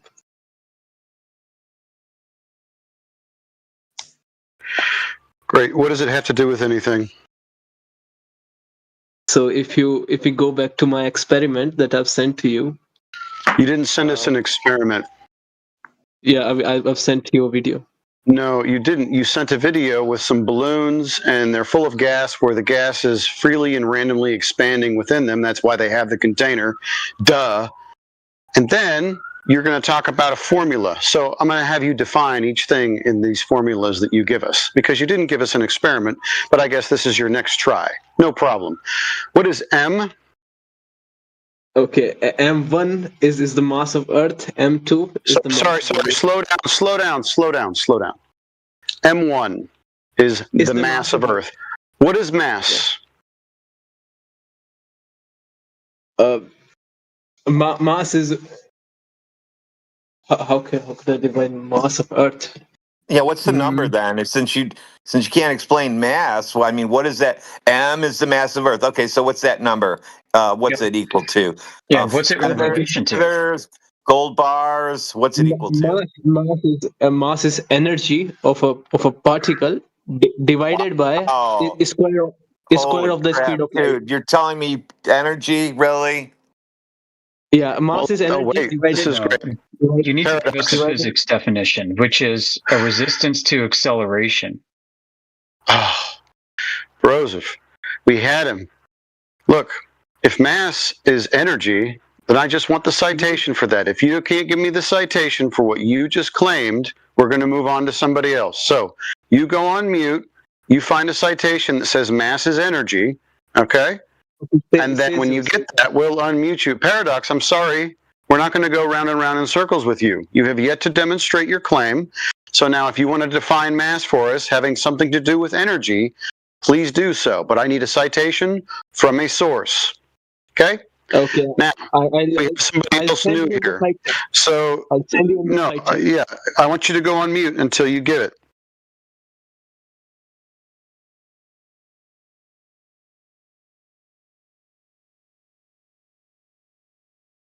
Hot Rod.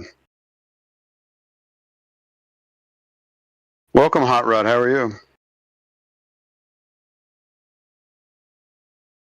You actually muted me. You've been unmuted. Yep. Thanks. Yep, great. What brings you by today? I heard that you wanted to ask somebody a question. Yeah. Can't you see the curvature when you go to the beach? No. Well, it's because you have to use the Pythagoras theorem. Because you are seeing triangles. You know, your height is also matter, and when you use the Pythagoras theorem, you could able to see the curvature. That's great. So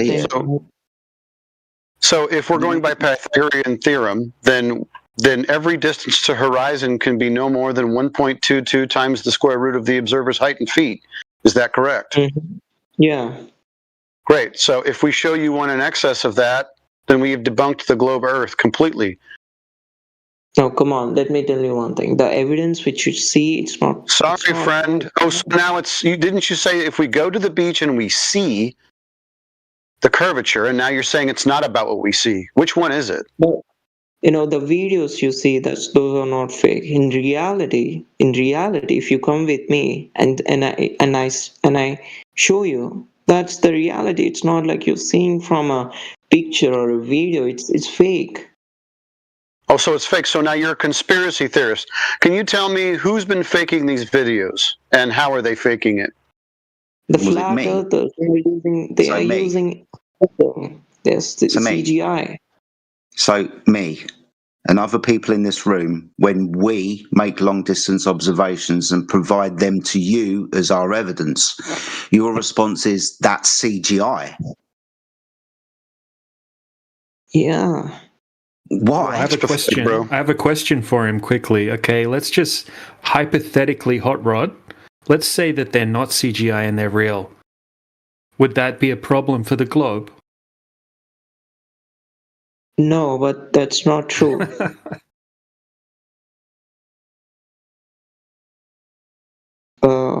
I don't know, man. I just so if it wouldn't be a problem for the globe, why would they need to fake them? If they can easily be explained on a globe, why would they need to fake them? Because they are flat earthers. That's all. That I can say only that. You know, that's what I know. So you're a bigot then? I don't know, man. Whatever you thought. Basically, Okay. I find this really rude. Like we, people in this room, are trying to provide you evidence in the form of the media that we can. And that instance is either voice or text or observations in the form of videos of some descriptions, maybe from YouTube. It's how we provide the evidence that we gain to you. Alongside with that claim, because you said this, is you can go and do this yourself if you have the equipment to do so. right? Because you brought up Pythagoras' theorem. Okay, so if we get a camera, for example, when it's 6 foot above the surface of the water at the beach, then using that formula says who's pointed out, then the horizon's going to be 3 miles away.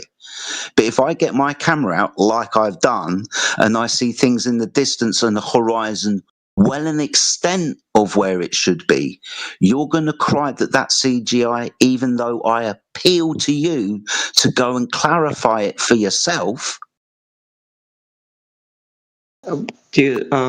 Angry man, angry British man. You know what? Yes. Is this the way that you've decided to come in some kind of underhand triggering sense? Oh my God! You're basically Okay. going to say that because it's a flat earther, that's just bigoted in its fucking nature, that you're not going to trust anything because it is, as you said, CGI. Well, I don't think that's a very honest way to come into a forum where debate and honesty and integrity is required, because you're trying to pour mud into the water before we've even started. Hey, there are too many people in this room right now. Too many people. There are a lot Deep of breath. people. Deep breath. Yeah, like there's so many people in this server right now, and literally came in here just a minute ago and told us that you can use Pythagoras' theorem to predict where the horizon is when we stand at the beach. We all nodded along and said, yeah. Would you like some observations that we've done that show that that isn't the case? And your response is that CGI, straight away without even looking at it. Sorry, the more I think about it, the more I'm going to laugh at you. Okay. If you actually go to the beach and see the ocean with your eyes, not the photos or videos. Mate. Yes, I see it all the time. I can actually see France across the English Channel. Something that I shouldn't be able to see if the Earth was curved. You know what? If really Earth is flat, you can see America from Europe. You know what? Oh, you don't understand how the human eye works. This is going to be interesting to you because this is where I, a flat earther, are going to educate you on the basic principles of vision. So do now you understand? So now are you going to try and talk to me to avoid your embarrassment now? Is that what's going to happen? So now you made the claim, if the Earth was flat, I should be able to see over 4,000 miles from Europe to America. That was literally your claim. I'm going to ask you one question. Do things like objects, like mountains or cars or anything, if they get further away from you, to you, do they appear to get smaller?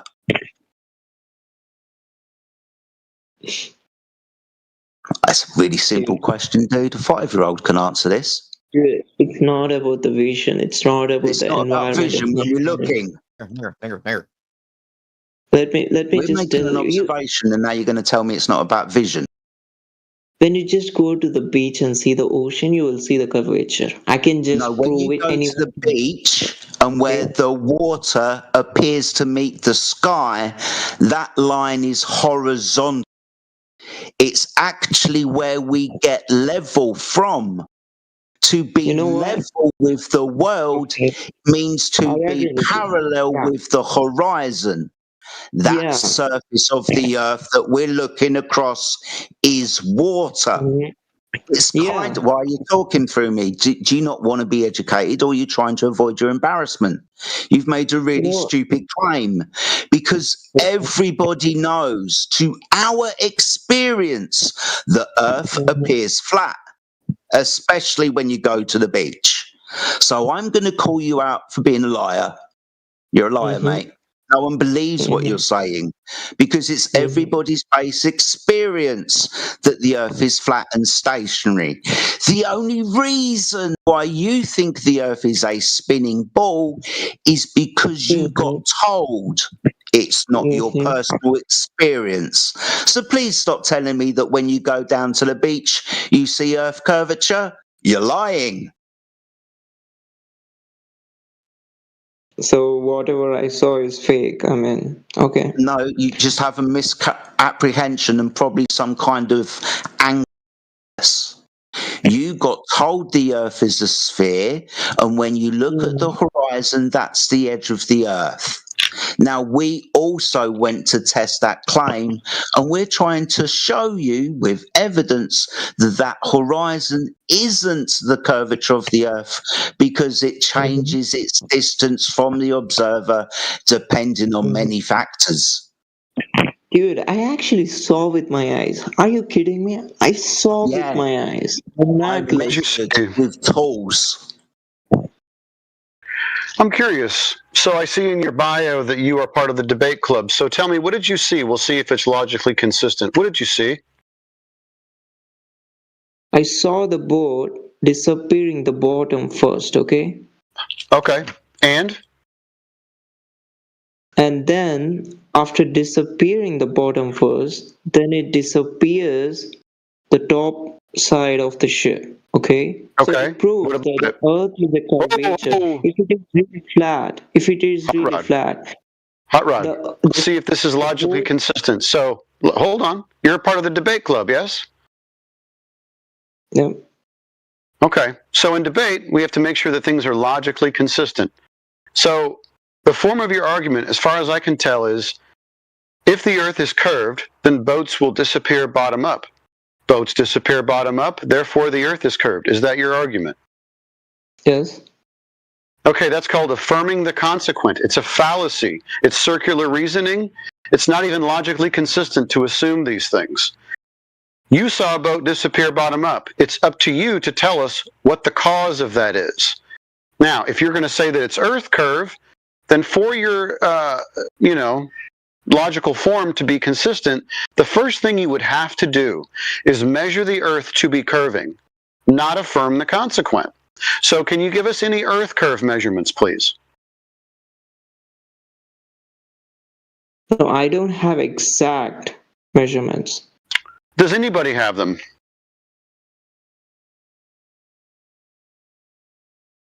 I think if we Google it, we can find it. I've Googled it, believe me. We've Googled it like crazy. Now, it's up to you to find us actual Earth curve measurements, and I mean measurements, not calculations based on assumptions, and then including a flat Earth in it. I want you to get us measurements of the surface curvature, drop over distance, so that we don't affirm the consequent anymore, so that we don't create logical fallacies when we bust into a flat Earth channel. Well, then how you measure the flat Earth? Oh, everybody does it every day. The surveyors, yeah, they're referencing and measuring the surface of the Earth to be flat. That's what they do. They use theodolites, and they level the tool. They typically have a water level, believe it inside them, or believe it or not, inside of them. They call it a spirit level, but you're actually using hydraulic pressure to balance a bubble between two lines, just like a spirit level, all that stuff. So the hydraulic pressure within that is level and equal on both sides. Why? Because that's the only way you're going to have level, is to reference the tool to the Earth, which is horizontal, perfectly flat, just like the rest of the oceans. 70% of the Earth's surface is water, and it also happens to be flat on its surface. No one's measured any curvature unless you can provide it for me. So if the Earth, okay, let me assume the Earth is really flat, then how the dinosaurs disappeared? What does it have to do with dinosaurs, bro? I mean, if the Earth is... Dude, that's easy. I'll tell you how. Dinosaurs are fake. Okay. Okay. This proves you who you guys.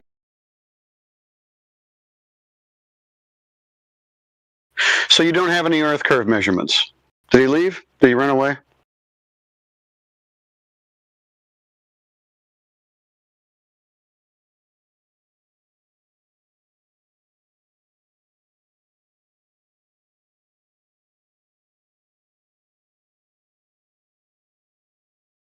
Jeez, Radwin, you ruined his day big time. He loves dinosaurs, couldn't you tell?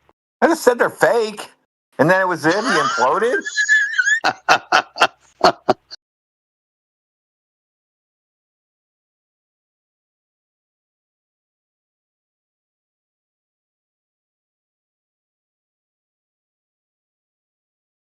That was the last drop in the bucket. Emotional damage. You ran out of fuel.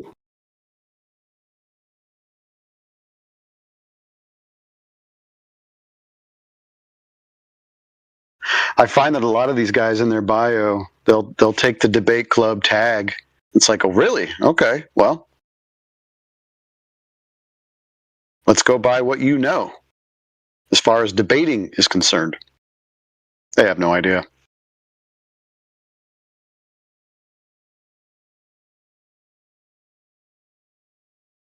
If dinosaurs are fake, why do we found archaeological evidence for them? We don't have any. So what are fossils, according to you? Little tiny shells and bugs and shit. They're literally bones, bro. No, literally, they're not bones, bro.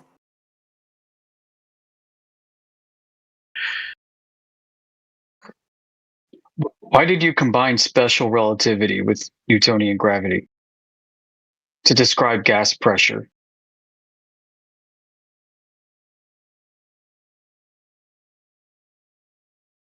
No, I didn't mention special relativity. Relativity. E equals mc squared is from Einstein's special relativity. Oh yeah. Wait. It tells us how much energy a particle have of m mass. So you're saying energy creates force now?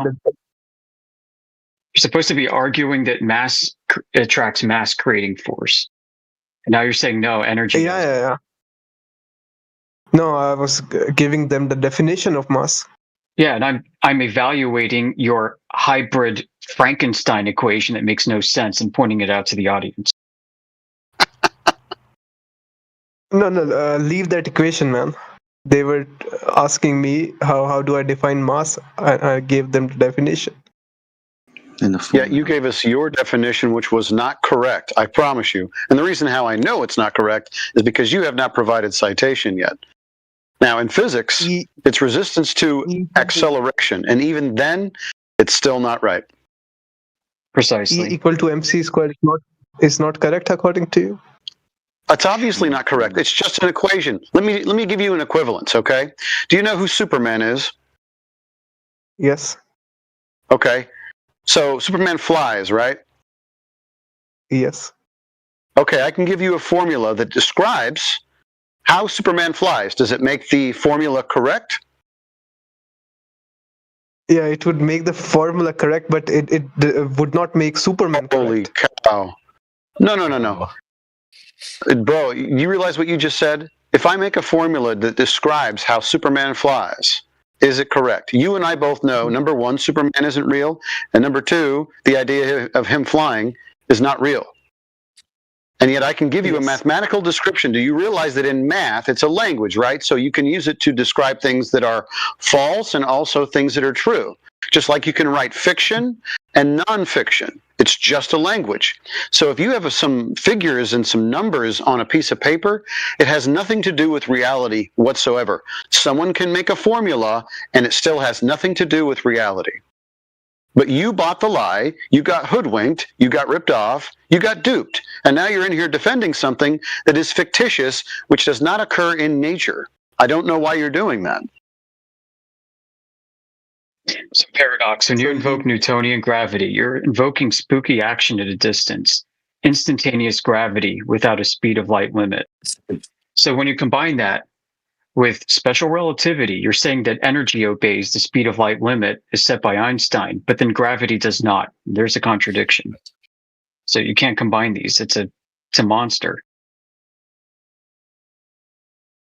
It's clear you don't understand what you're doing, that you have no formal education in physics whatsoever. I mean, can you even multiply mass by the speed of light in reality, in physical reality? Yeah, right. That's a whole nother question. So you're saying that Einstein gave a fake equation? Oh my God. It's a thought experiment. That's all it was.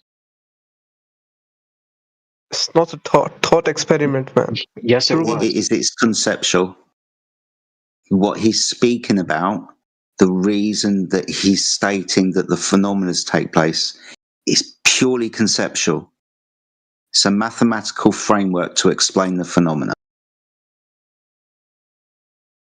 Do you know about Doesn't mean that the nuclear? mathematical framework, let's call it space-time, doesn't mean that space-time is an actual thing.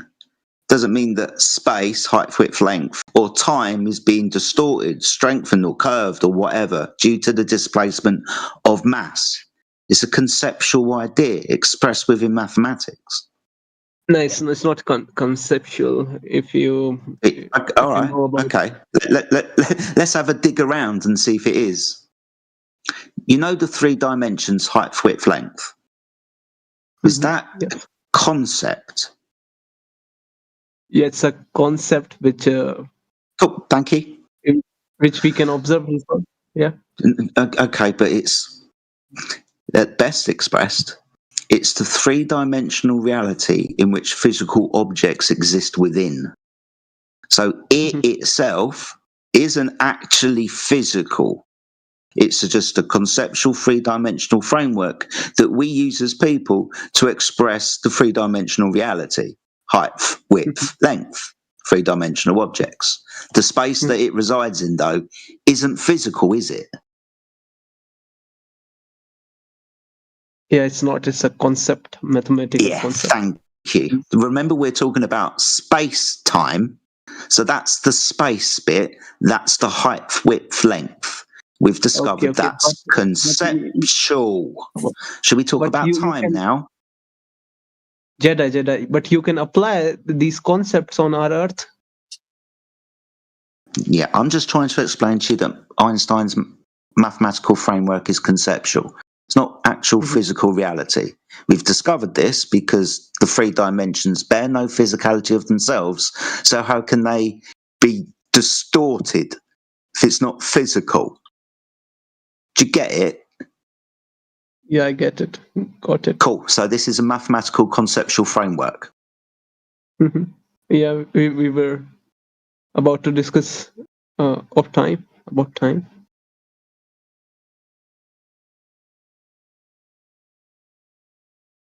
Jedi.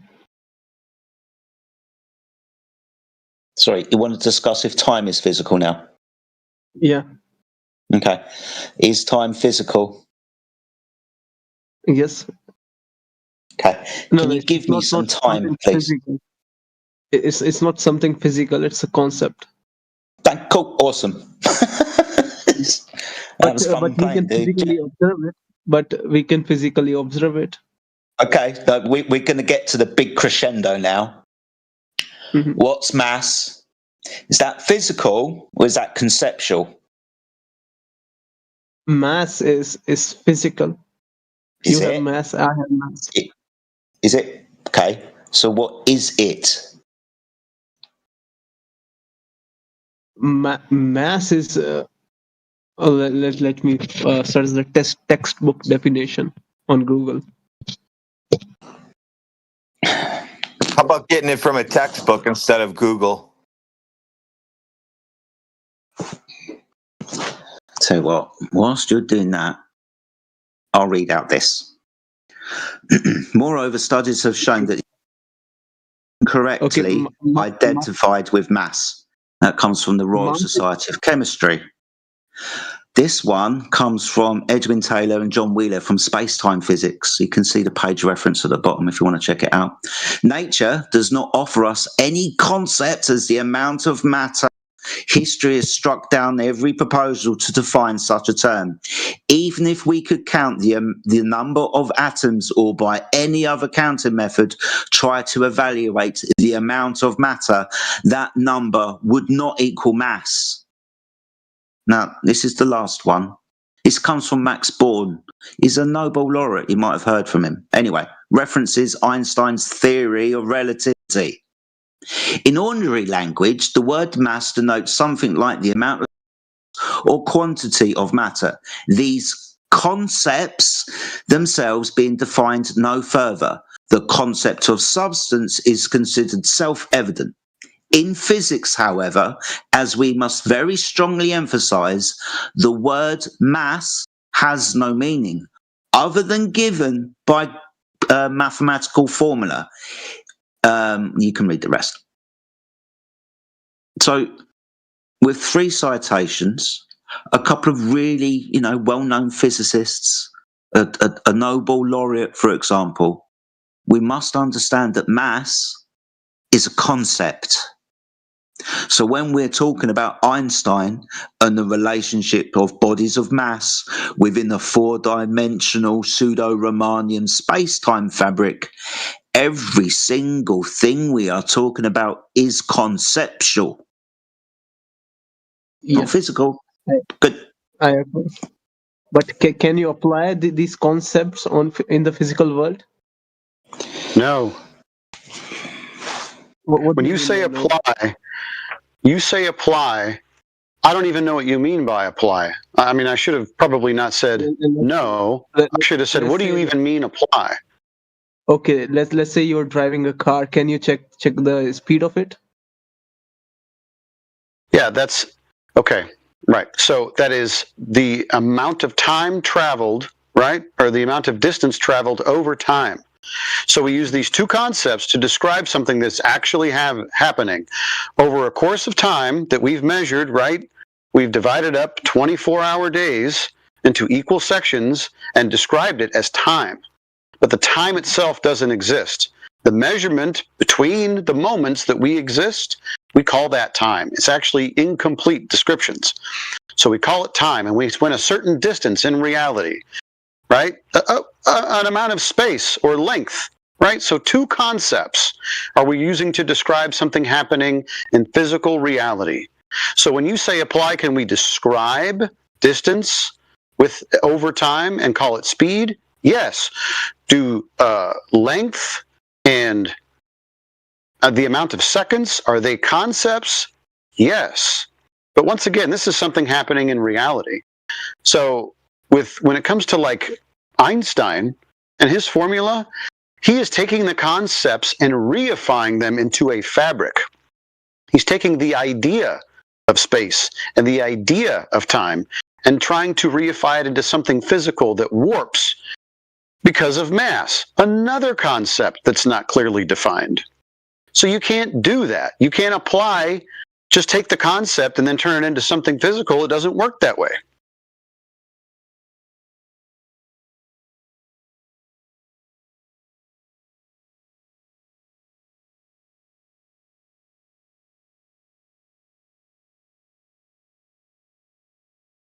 Right. There's no way to observe only mass of something. There is no measuring device like a massometer. It's derived. It's always a coefficient of something else.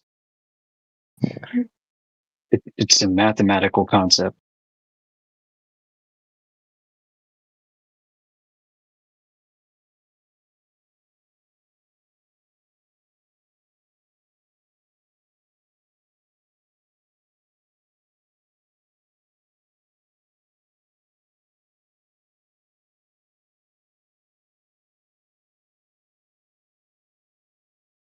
I mean, do you think when you stand on a bathroom scale that you're measuring mass?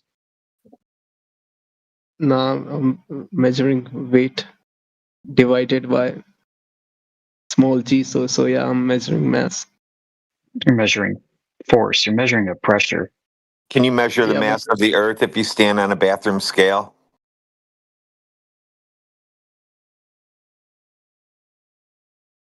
No, I can't. I cannot. Yeah, you're measuring pressure against a spring.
By the way, Yoder, check this out. I've sent something in the side chat.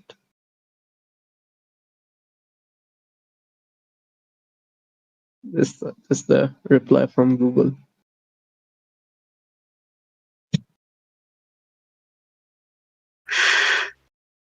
Yeah, what are we supposed to do with that, Chief?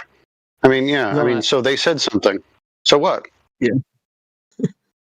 This is laughable, isn't it?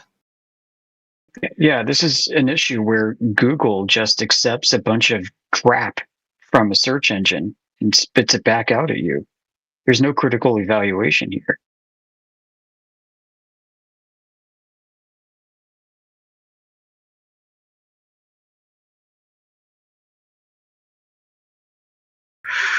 Plus, when it comes to mass, once again, still not defined. So how can you calculate something that is undefined?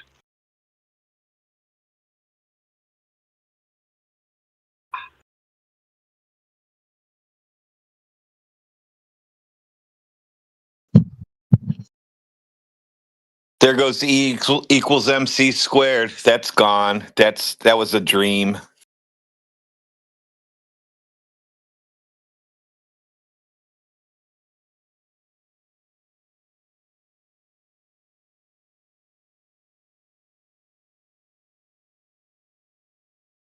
Hey, triggering triangle. Do you know about nuclear fusion? Nope. Nuclear fusion. That's how nuclear weapons operate. No such thing. No such thing. You don't believe in nuclear weapons? No. What happened to Hiroshima and Nagasaki? It caught on fire.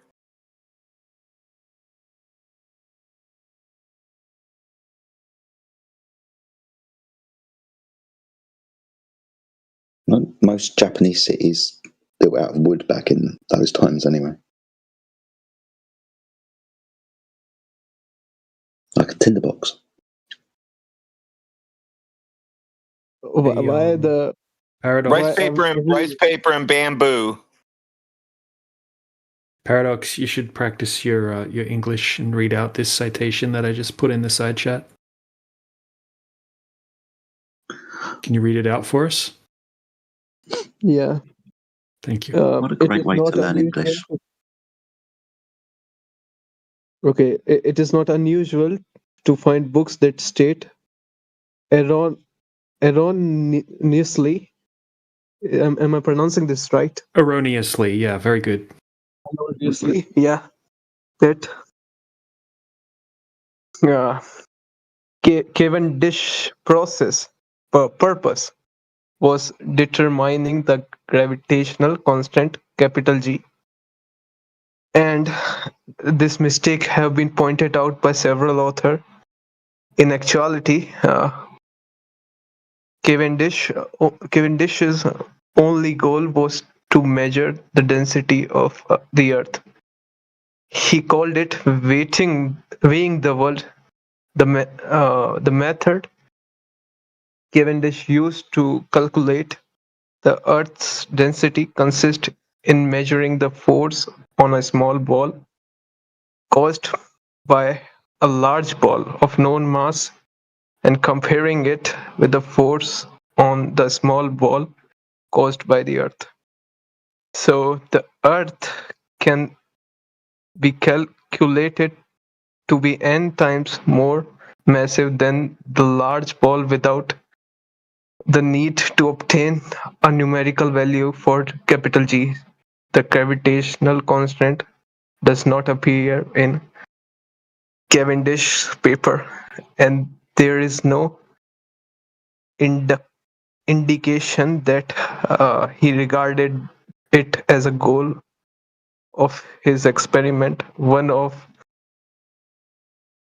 the first references to capital G is in 1873, 75 years after Kirchhoff's work. So then it's good job, man. I'm not that good in reading, man. No, that's okay. It's good to practice. I appreciate you putting in the effort to read that out. Okay, but Yeah, did you understood what you were reading then, like what it's saying? Yeah. So he took two balls and measured the gravitational force acting on both of these balls. No, that's said no. So you didn't listen. I mean, you weren't really reading. You were reading it out, but you weren't really taking it in, right? No, right. That's it. Erroneously that means, incorrectly. Okay, it's not unusual to find books that state incorrectly that Cavendish's purpose was determining the gravitational constant. Okay, and it says that in Cavendish's paper, there's no indication that he regarded it as a goal of his experiment. One of the first references to Big G is in 1873, 75 years after Cavendish's work.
I think that's a very good English learning tool when people come here and read out citations.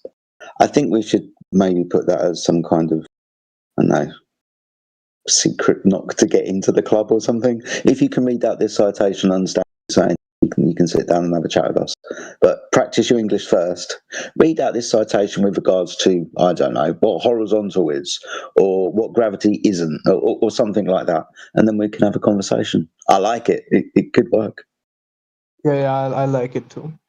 So when I come the next time, please do that to me. Yes, mate. We've got lots of citations that you can read out for us. Loads.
Hey, Jedi, why don't you think dinosaur existed? Dinosaurs existed. Oh no, I was answering for triggering triangle. You see at the bottom, I kind of bet that that's how he would respond to, being as you asked him. He's the funniest people. He's the funniest person here. Oh no, mate, he's hilarious. Yeah, and when earlier when I used to came in this VC, he used to open his camera. Did he get his vacuum chamber out? He's done that. No, he didn't do that. But yeah, he was opening his camera, cursing at people. Funny. Yeah, he gets passionate sometimes. That's fine.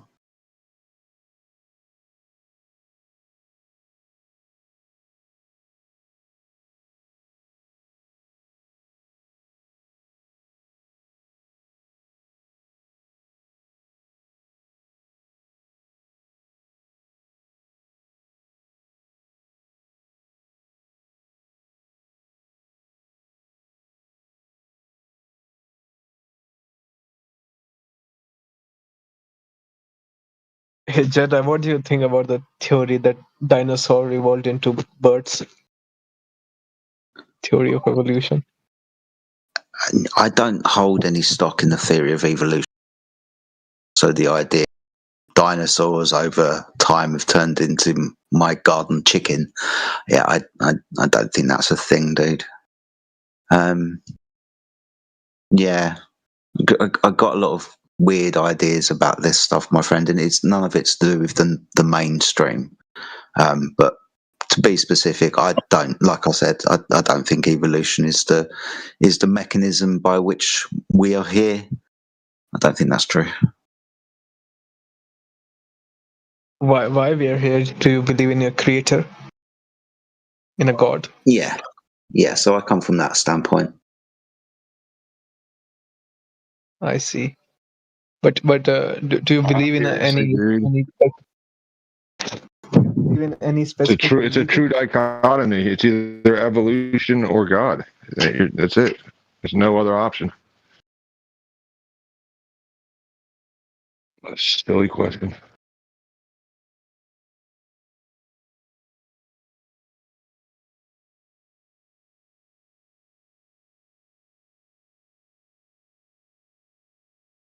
So no thanks. What's the correct question according to you?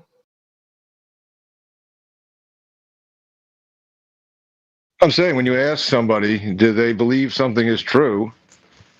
If something's not true, it's false. It's only two options. It's a true dichotomy.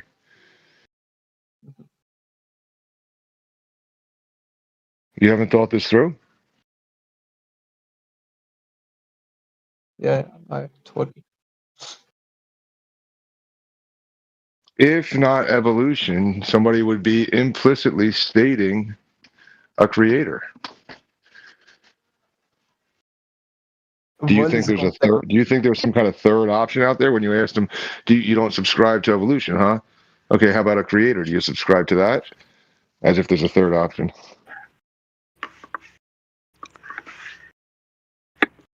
I haven't worked this all the way out either, but the Earth being flat kind of puts to bed evolution as well, right? Why though? Well, because the sphere Earth, being a byproduct of a massive explosion of nothing 13 billion years or whatever ago, and then, all the primordial soup on the surface of the Earth, the cooling, that entire process, well, the Earth has to be a ball. No. Listen, I was going to chime in that if meaning, all right, so that doesn't necessitate a creator if it's flat or a globe. Both of them necessitate a creator. So to put it forth as if the globe sphere, the everything coming into existence doesn't require somebody bringing it into existence is if like the Glober guy doesn't understand that also requires like a creator, then they don't get it. the global guy believe in the universe, right? You people don't believe in universe. So in a universe with endless possibilities, life could be one of the possibility. You'd have to tell us what the universe is, and then you'd have to go ahead and give us the math. The universe is everything. Okay, so everything that we can touch, see, what? Everything that we can measure, observe, is universe. Measure and observe is the universe. Okay, so everything that we perceive from Earth is the universe. I guess I don't even necessarily disagree with it. Now, what do you envision as the universe? Do you envision it as this ever-expanding vacuum filled with all kinds of stars, galaxies, black holes, supernovas? Yes. Okay. Well, if there's no evidence for that, then what are we going to do? Then maybe our possibilities are kind of limited, right? There are evidences. You can see the Milky Way from Earth. Yeah, you assume that the Milky Way is a collection of billions of stars rotating around a great attractor within an ever-expanding universe. You don't have any evidence for any of that. As I told you, man, we have sent satellites which have provided images. No, you haven't. To those. No, you haven't. What is Voyager 1 satellite? I have no idea, but you're going to have to prove to me that it's doing what you say it's doing, what someone told you it's doing. You'd have to prove that. You can't just say it. You understand that when you just claim things, we don't automatically believe it in here? Yeah, I got it, man. Okay, so instead of just claiming that this thing is occurring, you could say, well, my religious position is that somebody very smart or a group of people who are really, really smart built this craft with cameras and, data collecting sensors on it. And they shot it up into the vacuum of outer space, which you need, by the way, because this medium would have to have zero friction to be doing what you hope it's going to do. And there would have to be zero air. Yeah, shut up. Don't just come into a room and just start saying hello. And you'd have to have an environment where there was no medium, obscuring your vision to these stars and supernovas billions and billions of light years away.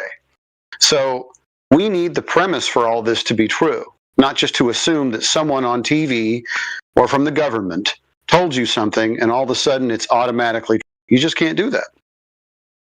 Or you can just say, this is my religious position, but we're still not going to listen to you because you don't have any evidence for your religious position.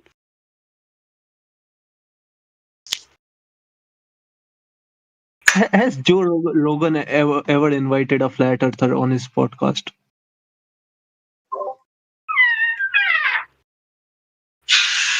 Who? Joe Rogan. Yeah. In fact, one of his best buddies was a flat earther, but he became too inconvenient to have on the show, so he got rid of him. His name is Eddie Bravo. Eddie Bravo. Oh yeah, I have heard of him, man. He's a famous person.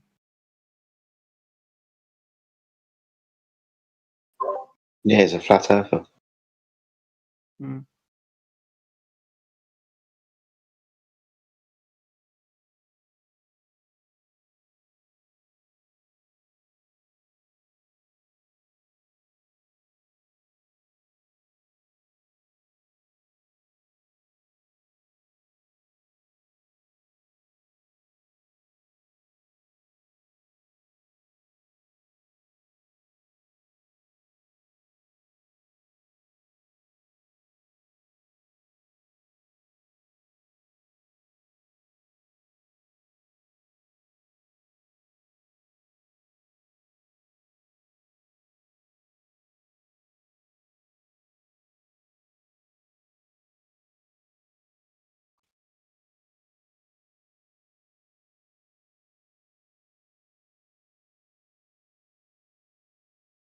He says, do you believe in other planets?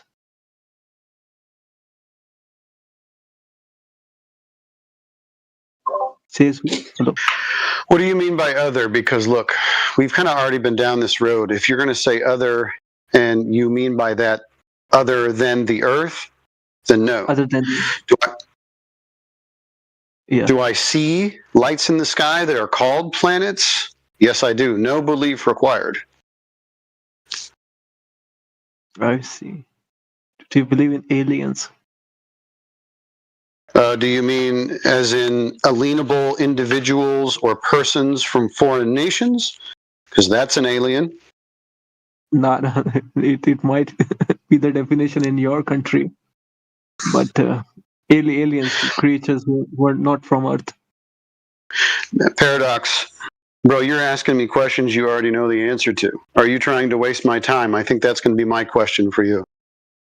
No, man, no. Well, then why would you ask me a question? If I'm in this room and I've discussed with you the fact that the Earth is measurably flat and the idea of the outer space vacuum full of large balls of gas and other terra firma that you presuppose, somewhere in all of this vastness that you also presuppose, there's some kind of planet or realm where these creatures called aliens, foreign life forms from other terra, other Earths, other planets, came here on some kind of rocket ship, rubber banding themselves through outer space by, warp drive, kind of like on Star Wars, expanding and shooting themselves through the fabric of outer space to get here and then probe us in the ass? No, I don't believe in that, obviously. Nice. Now, are there accounts, eyewitness accounts, first-hand accounts, of people being captured or taken aboard some kind of craft and having all kinds of weird experiences, or experiments performed on them? People that have gone through all kinds of polygraph tests or lie detector tests, and there's even been other witnesses to the events that we're discussing. It seems to be prevalent enough, these types of tales, prevalent enough where there is something like that occurring.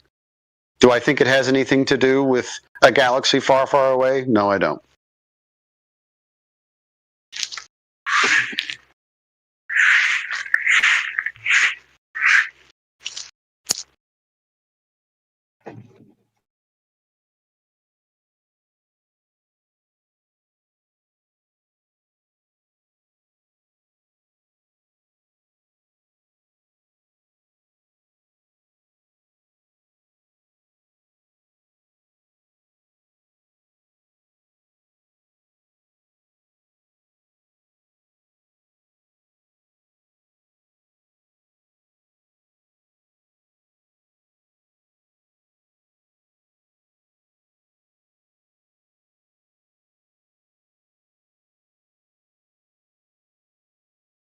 Is there anything else which we have been lied about, other than the flat Earth? Yeah. Shit. Yeah. We're busy all year. Yeah. Yeah, you have no idea.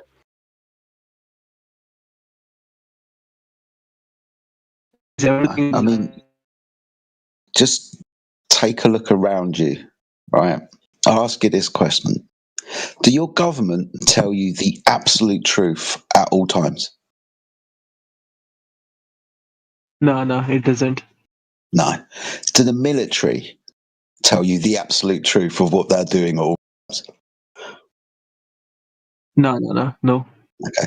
When you switch on the news, do they report accurately all across the world the same things that are actively taking place?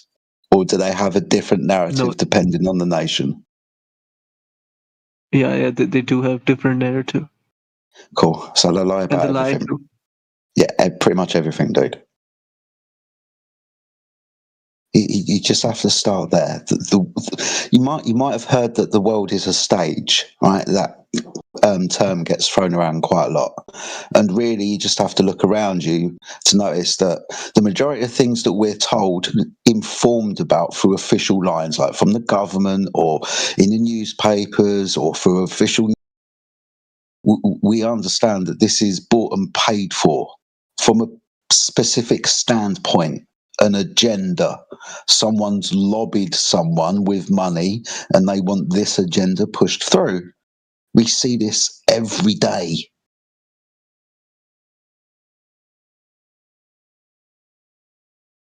I see. Cool. But how can someone distinguish the truth? In 2026, mate, it's getting hard by the moment. Your best evaluation for truth is yourself. What you can impart own. And I think that's becoming more and more valid as time goes on. Because if you switch on any screen at the moment, it's kind of 50-50 whether what is being said, if it's auto-dubbed, if it's an actual voice, if it's even an actual person. So, dude, we're being lied to constantly. The scary thing is, most of us don't realise it. We accept the reality of which we're presented. Scary times, dude.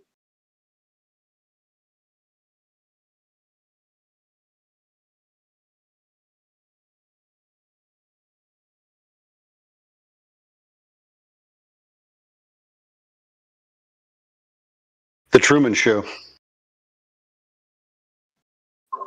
Yep. Hey, Jed, I have sent a Wikipedia page in the side chat. Richard. Oh, okay. Richard E. Byrd. Yeah. Do you know about him? Yeah, I think the majority of us know about Richard E. Byrd. It was so kind of made a little bit famous with flat earthers a little bit, maybe about 10 years ago or so, because of his expeditions to the North and the South Pole and all of these types of things. Especially the South Pole, when he went to Antarctica, he claimed to discover new civilization. No, he didn't. What? Yeah, that's what he claimed. No, that's not. No, that's what. That's it doesn't what the full story go. Apart from his own personal expeditions across Antarctica in his plane, didn't he then go back with a fleet of vessels? And then these fleet of vessels were said to be attacked. Is that the story that you're referring? Yeah. No. That's not what I'm referring to. And yeah. And then they get into the inner Earth. Yeah. Yeah. So I think I understand what you're talking. Yeah. Then they found mega cities. Something like that. They were attacked by UFOs. Sounds fanciful, right? We have to remember though who he is. Right, and yeah, okay, he's an explorer, but also part of the military. Okay, he's also on television. So we have to remember these things, right? Just as basic people, you don't have to accept things as true just because we're told them. Just because somebody tells us something, even if it's fanciful, I went here and I did this and saw that. Just because they say that doesn't mean that it's true. So yeah, this is an interesting story, mate. I've got no idea though whether or not.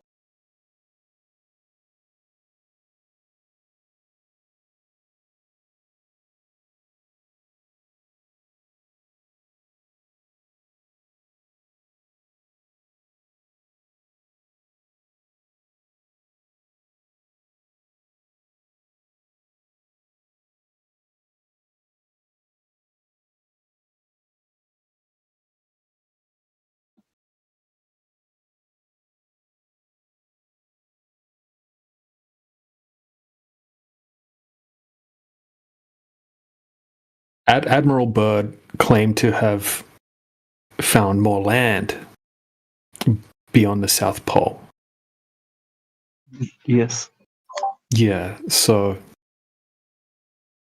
that he didn't say he found another continent or anything like that, right? He said there's more land beyond the South Pole, larger or as large as the United States, untouched by humans or unexplored by humans. Apparently, that's what he claimed. Didn't say there was a civilization there or anything like that.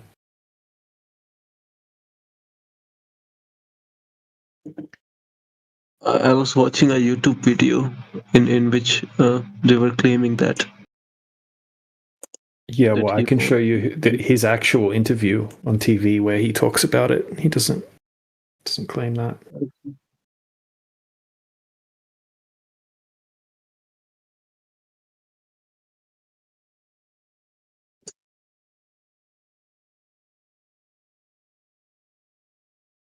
It's in the side chat.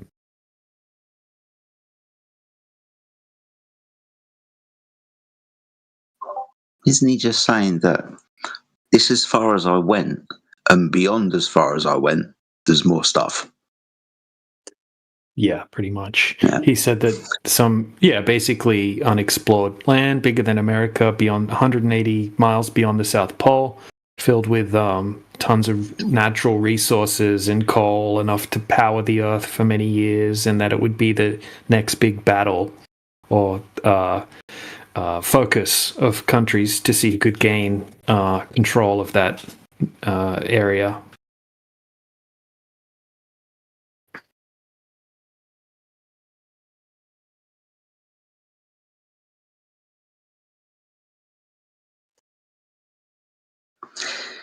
Yeah, the extra narrative bit that I added on at the end is not anything that I don't think he said. I think was reference to him, along the same lines as we know about Operation Dominic, so Operation High Jump, Operation Fishbowl, these types of things.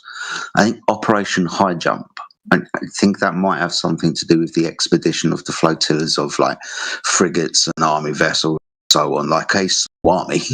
Went down to Antarctica, and as the story goes, he uses quotation marks, as the story goes, there was some kind of epic battle where unidentified objects came out of the ice or from under the sea, and it was a short-lived battle because the American Navy turned around within a short period of time and returned back to America.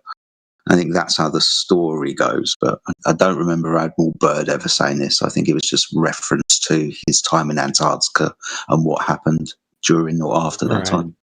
I could be wrong about this, but I'm pretty sure like all of the fantastical stuff that came out about Byrd it came after he died. Apparently in a diary or something like that he'd written, and that's what talks about inner Earth and all that shit. Oh, okay. His diary that he left. Yeah, maybe some people, suggest that maybe he didn't say any of that, and it's used to muddy the water and so people wouldn't take all of the other things that he said seriously. Yeah, I understand. Yeah.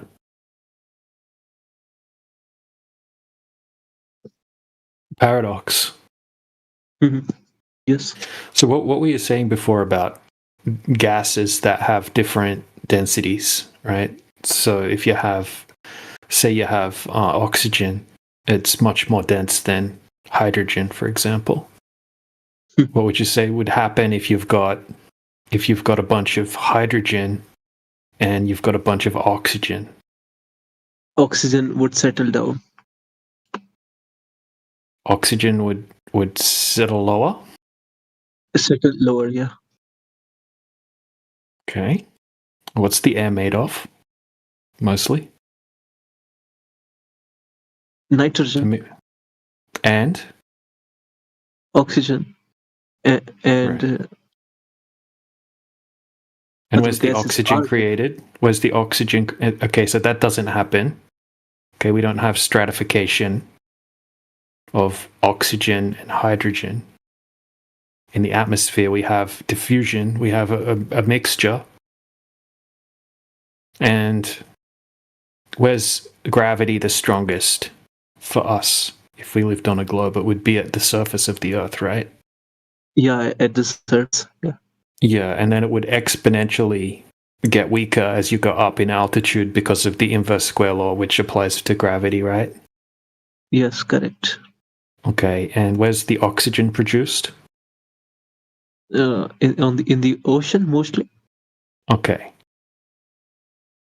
Right. So how's the oxygen getting from the surface of the Earth, where gravity is the strongest, up into the sky? Because there's another factor involved. Density of oxygen is lower than the density of ocean. That's how it No. escaped. Above. We're talking about above the ocean. Once it's above the ocean. Once it's at the surface of the Earth. Okay. But once it's then it doesn't escape. It remains at the surface of the Earth. Really? So there's no oxygen when you go up a mountain? It decreases. Right. But how does it get up there? No, it's very less compared to what we have on ground. How does it get up there? Some of it got up there. Some How? of it. How?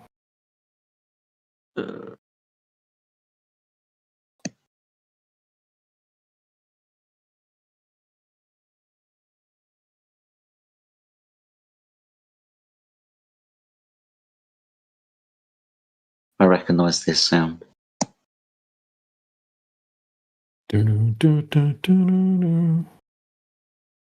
Sound of silence? Yeah. If you listen closely in the background, you can gears grinding. Someone's trying to get in reverse, but it's just not happening. That's stuck.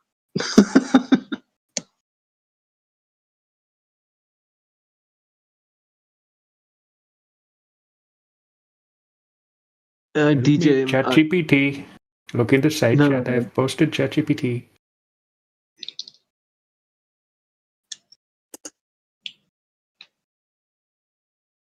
What's your response, Mr. Paradox? What did your AI tell you? No, I didn't search on AI. Oh, yeah, really? Where did you search it? I've sent a graph. Look at it. Okay. Yep. Yeah, so you sent this same graph earlier. Yeah. Uh-huh. Yeah. And? Oxygen. So the red ones, decreases. how did those little red ones get up there to 8,000 meters? There just few of them. How? How did they get up there?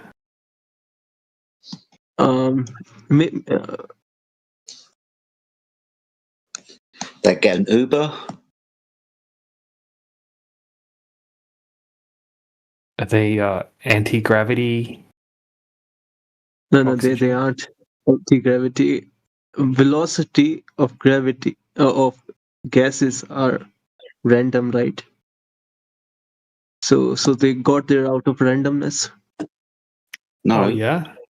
Yeah, that's why it's just few of them. You think there's just two up there, do you? You know, notice there's also less of the blue dots up there as well. Yeah, right, because it's like an 80-20 ratio, isn't it? Something like that. Yeah. Yeah, so there's an 80-20 ratio at the bottom there, and there's an 80-20 ratio in the middle there, and there's also an 80-20 ratio at the top there. Mm-hmm. Yeah, so there's not less up there. There's less of all of them. It's still the same ratio like Yoda was trying to tell you earlier, and I'm sure Jedi told you as well.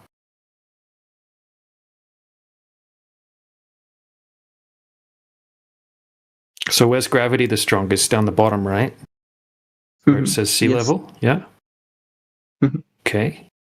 So why is there an even ratio throughout the entire gradient?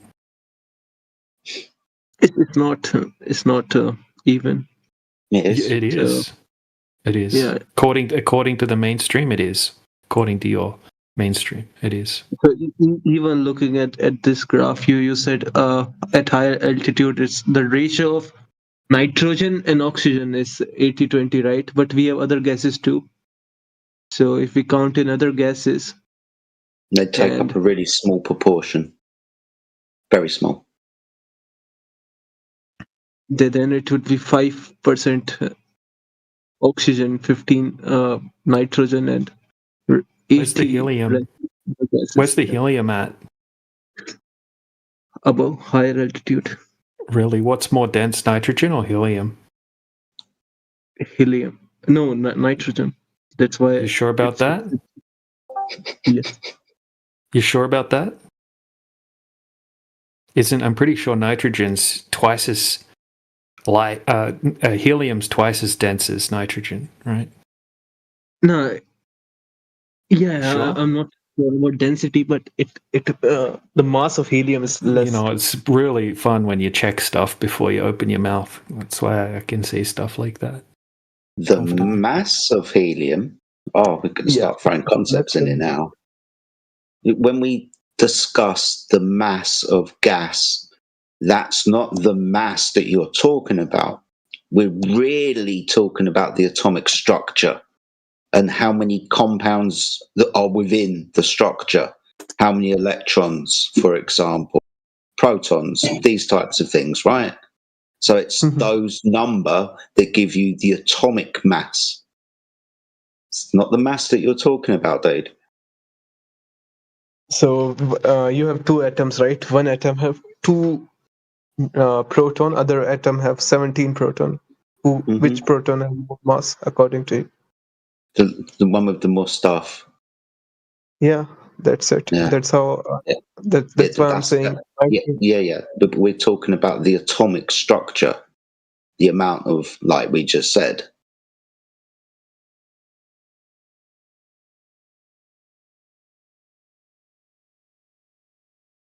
Do you remember when we spoke about PV equals nRT, the ideal gas law formula, and the experiments that went into it? I mentioned Boyle's law, Gay-Lussac's law. These are just the people, Boyle, for example, who did the experiment. His particular experiment was with the relation of the volume and the gas and the temperature. And the same thing with Gay-Lussac's, the same kind of comparisons, the enlargement. There's another one, he's called Avogadro. His law is very important we're discussing. So we can have about 3 containers of different gases of different atomic masses.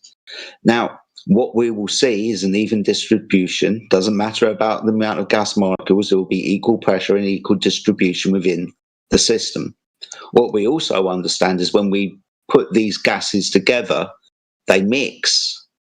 Doesn't matter which one has a larger or structure, they will mix. They won't stratify, where you have the thicker, denser ones at the bottom and the lighter ones at the top and the middle ones in. Gases don't work like that. They mix. This is also, as I cited with the second law earlier, first 2 of them, gas expansion into a vacuum and the mixing of gases. So we're not talking about stratification, which is what when you go up a mountain and say, oh, it's hard to breathe.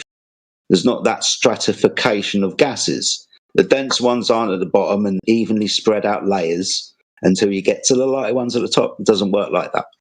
The ratio shows you that it doesn't work like that.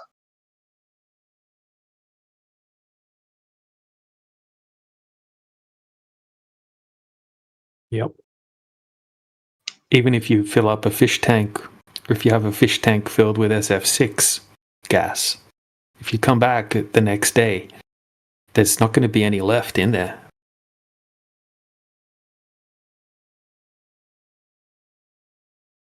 Correct. It's not going to be a layer of it at the floor.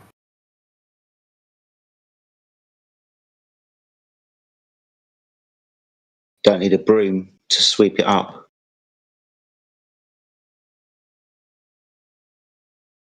Oh yeah, in the side chat as well. According to the mainstream, right? There's hydrogen versus helium.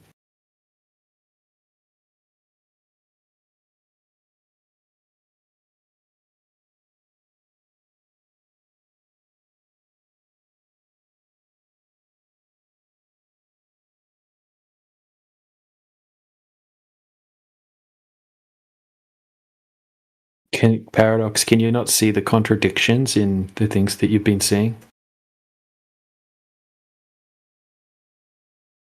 Yeah, there are contradictions for sure.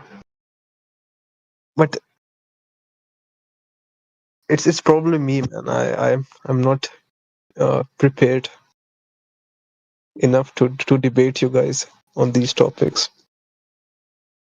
Maybe if you are able to debate some knowledgeable person. I get it. So you're saying that you don't have the answers, but the answers that we require are out there. We just need to speak to the specific people. Yes, correct.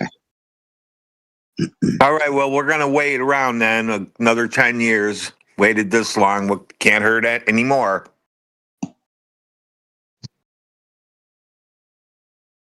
Hey, Paradox, your favourite person's back. Maybe you should ask him about the dinosaurs again. So, Paradox, when we have satellite engineers and physics professors and math professors and people that come in here, they don't do any better than what you're doing, or maybe a little bit, but they come in and they get wrecked, right? Because all they're able to do is repeat explanations. And when we ask them to back up the explanations, that's where they fall short. They can't do it.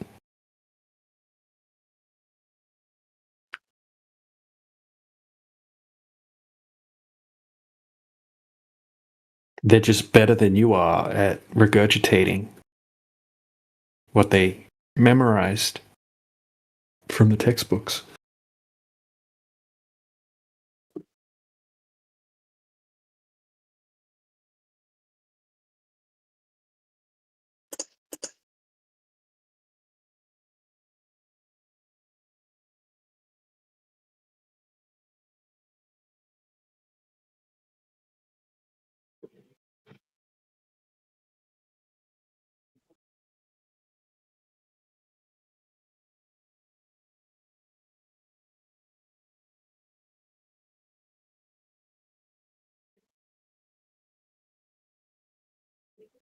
DJ, do you know that Elon Musk is talking about space tourism? Again? He just said they're not going to Mars. So now it's the space tourism, just to the moon? Because he announced the Mars is, they're not doing that now. Yeah, so he's talking about space tourism. Yeah, that's cool. Look, he's been talking a lot over the years. Look how young he looks here. I'll put a man on Mars in 10 years. 14 years ago. Probably more than that, actually. So would you like to go in space? Nah, you can't go to space, my friend. Right, Space is fake, dude. Yeah, space is fake.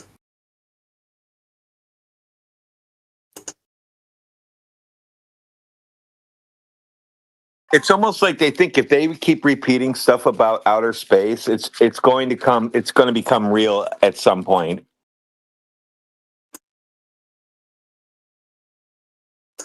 Hey, Paradox, you want to do one more reading session? Mm-hmm. This one's fun. Yeah? Yes. Awesome. All right. Go ahead, my friend. Imagine there's a magical book called The Book of Bullshit. It's thick, dense, and filled with all the rules and theories of, well, total nonsense. Now someone comes along and devotes years to mastering this book. They study its every line, memorize its every contradiction, and somehow manage to score a perfect 100% on every test about it. They become a certified expert in bullshit. With credentials in hand, they are now considered qualified to teach the book of bullshit as a professor. They walk into a lecture halls brimming with confidence, filling students' minds with what they've learned simply because they have been told that the rigorous process of memorizing and what is it? Regurgitating. Regurgitating, yeah. Nonsense with flawless precision. The student might look up in awe, king, if they have mastered the book of bullshit, it must be worth learning. Yeah. I can't disagree to that, man. That's how most people are. Good stuff, man. Well read.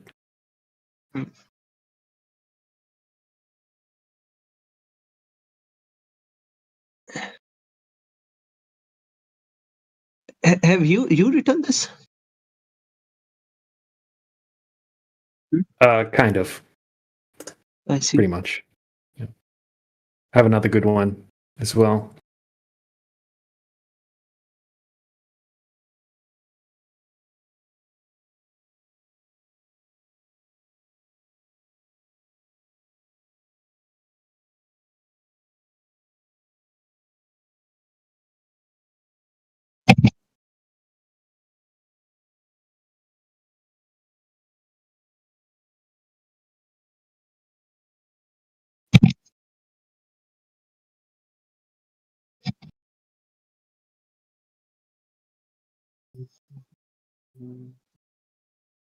By the way, Right, DJ, do you know about?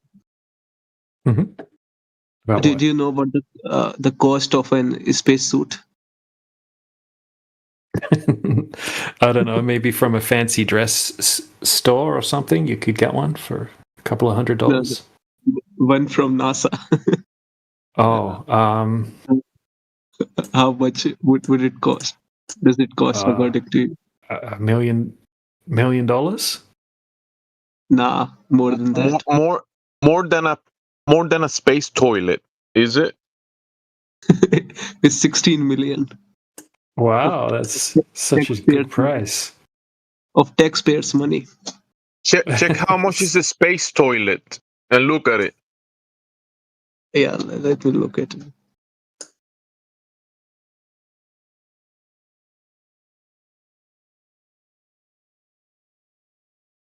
Oh, 23 million.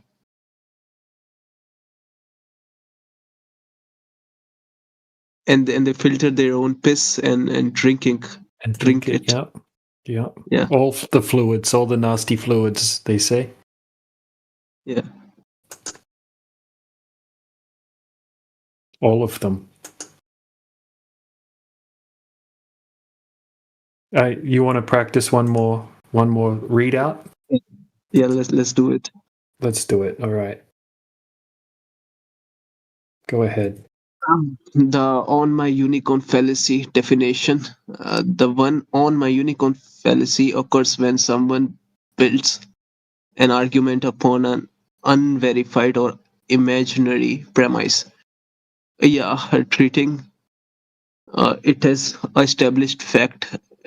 It is the logical error of reasoning within a framework that has not itself been demonstrated to exist. Explanation: a person commits this fallacy when they say, in effect, when I'm not on unicorn, I can travel faster than you can on foot.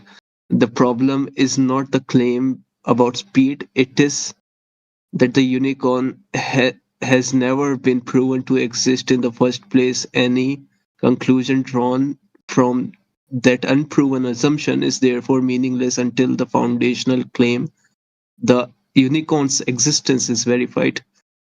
Application: the fallacy highlights how reasoning can become circular and detached from reality when the core premise remains unproven. In debates about cosmology, for instance, it would be applied to arguments that presume the existence of globe Earth and then use the unverified assumptions to explain observations before discussing what happened to the unicorn. One must first demonstrate that the unicorn itself exists. Yeah, that's what I've been doing, man, for the past few weeks. The unicorn fallacy? Yeah, that's what I'm doing. Yeah, committing the unicorn fallacy. Good stuff, man. I appreciate you reading that stuff out. You're a good sport.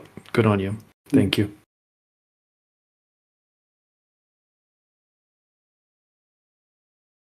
By the way, I've said it earlier. I'm gonna say it again. I really like you people, bro. You people are real rationalists.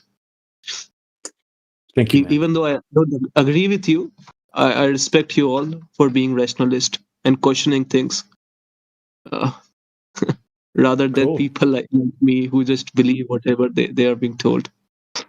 You question. Thanks, bro. Appreciate it. You'll get there. Not many people are like the flat earthers.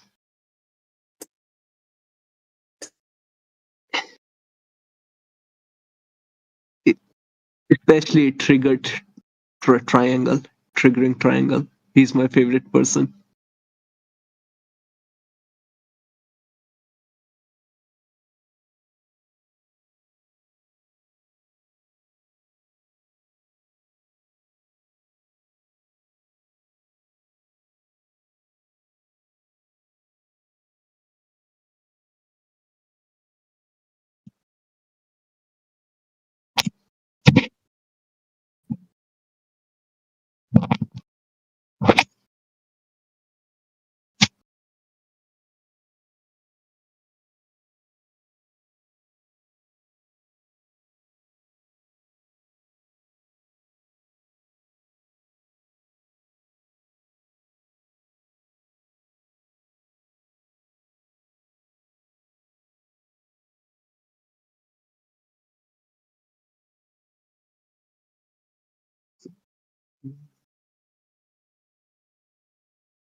Hey DJ.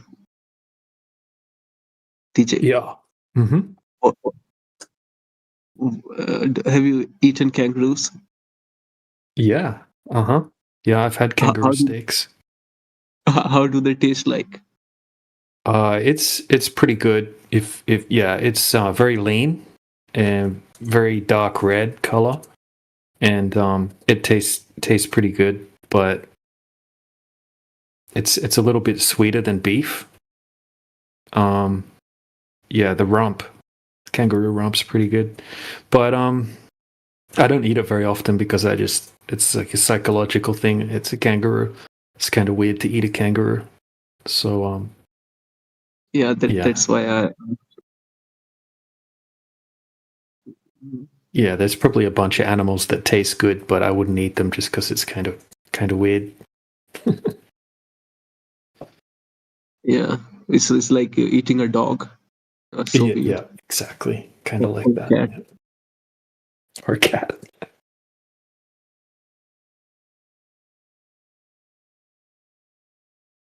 I was watching a documentary the other day. They were cooking freaking monkeys on the barbecue and eating them. What the fuck? Yeah, monkeys. Like, real cute monkeys too. Like they were proboscis monkeys or something. Sounds good. Yeah, man. In the Amazon, they were just barbecuing them up whole. Amazon sounds like it's just a giant restaurant for people.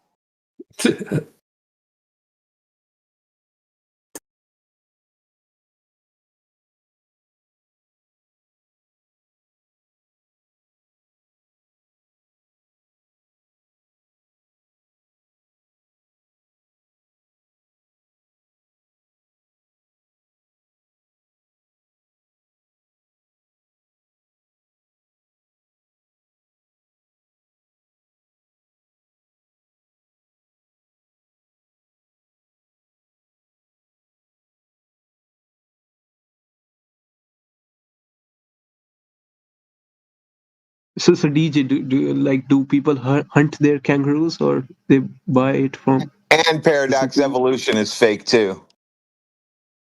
I see, man. Evolution is fake. Dinosaurs are fake. Ball Earth is fake. Space is fake. Gravity, fake. What else you want to know?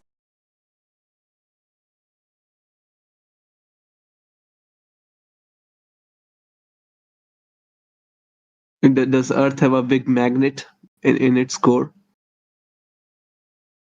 That's what you guys claim. Earth's not a ball, so it doesn't have a core. Is it a magnet? Doesn't have a core. It's not a ball.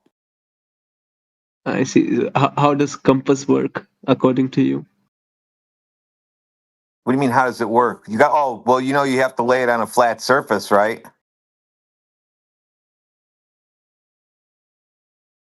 Yeah. DJ, let's talk about it. How does compass work? If it is not a magnet. I didn't say there's no magnetic field. You said in the core. You said in ball in the center. Yeah, exactly. That's what you claim on your globe, right? But the temperature in the core of the fake globe, right? It's meant to be huge, right? And the Curie point of I think iron is I can't remember off the top of my head, but it's orders of magnitude beyond the temperature at which iron loses its magnetic properties. And it doesn't align with the globe either. The magnetic field doesn't align with the globe. It's actually all over the place. It's drifting, that kind of thing. And I was watching an interview the other day with a scientist from NOAA that studies, works with magnetic field science, whatever that's called. Okay. And he was saying they have no idea what's going on with the magnetic field. They said that they can't predict what it's going to do. They said in 12 months or 2 years from now, we have absolutely no idea what it's going to be doing. I posted your magnetic lava center. Yeah, I've seen this GIF before.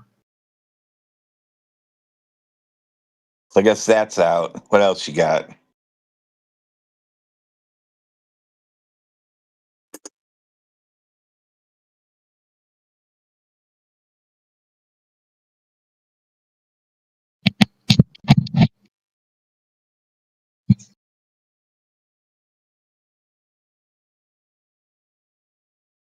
Yeah, triggering triangle. Is climate change real? No. Then why is the sea level rising? It's not. Who told you it was rising? Everyone is talking about it. Nobody talks about it. I never hear anybody talking about it. You know why they don't talk about it? Because we have pictures from 100 years ago and the water level hasn't changed.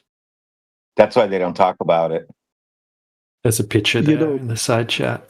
There's plenty of these, right? Plenty of examples. That's 1880 to 2020.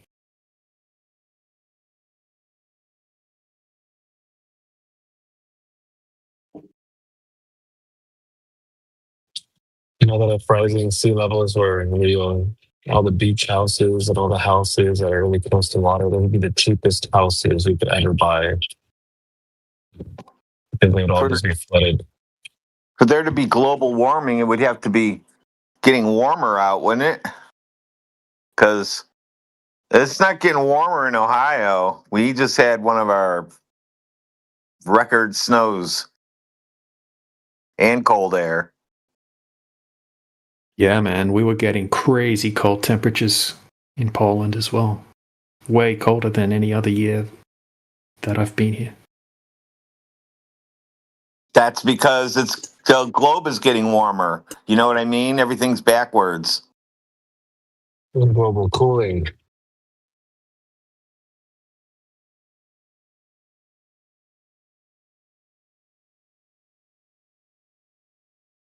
What do you think about 9/11? Is it real? What was it real? Well, what I think about 9/11 is I think they discovered that passport material is the strongest material on planet Earth.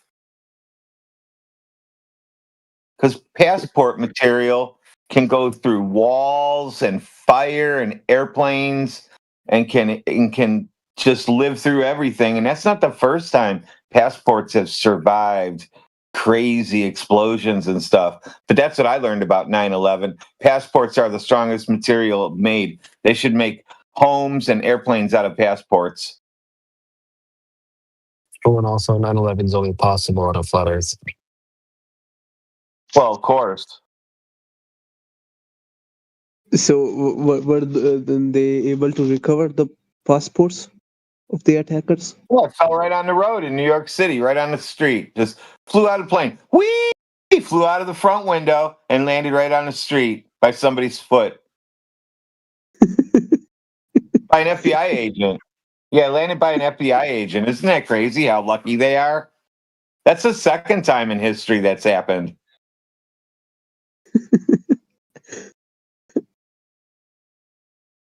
What do you think about it?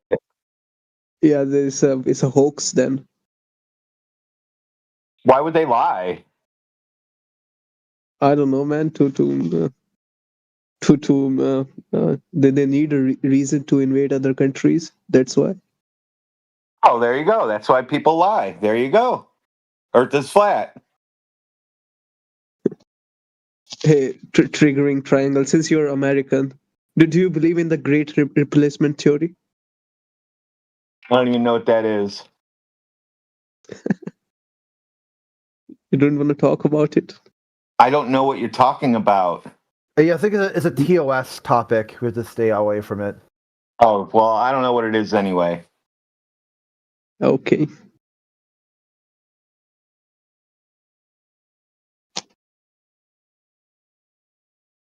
Like Invasion of the Body Snatchers or something? Yeah, an invasion of non-white people. Oh, no, there's too many. It has to do with French nationalism. Here, I'll send you a link. You can look at it at your leisure. Okay.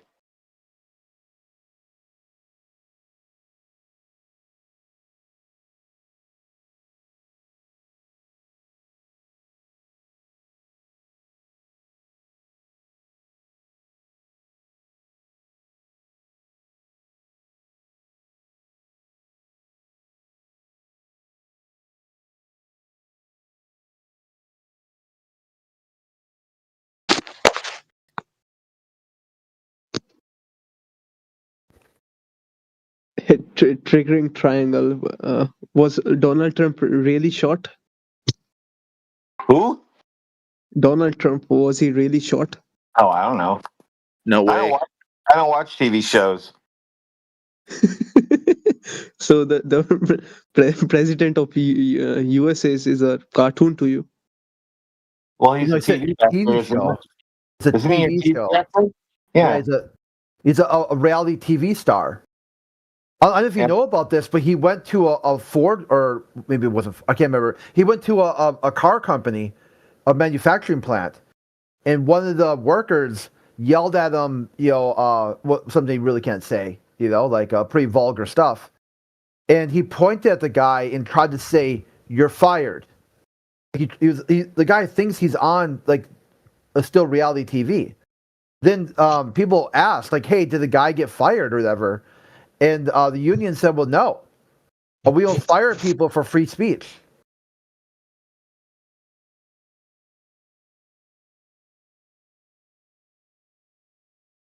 So yeah, when you see the president on TV doing on TV reality TV type shit, that would be a TV show. He's an entertainer. You think India landed on the moon with like 75 Indian dudes hanging off the side of the lander like they showed on TV? Yeah, that's what I've been told. You saw it on TV. Yeah, I saw it on TV. So it's probably real then. Might be not. Why would it not be real? Why would they lie about that? They have their reasons. What? Like what? They want to compete with nations, man. Other nations. There is no. I won't go there just because of what I've been told about when you first get off the airplane. That's why I won't go there. And you don't have bathrooms. The Indian moon landing is just as real as the hole in Donald Trump's ear.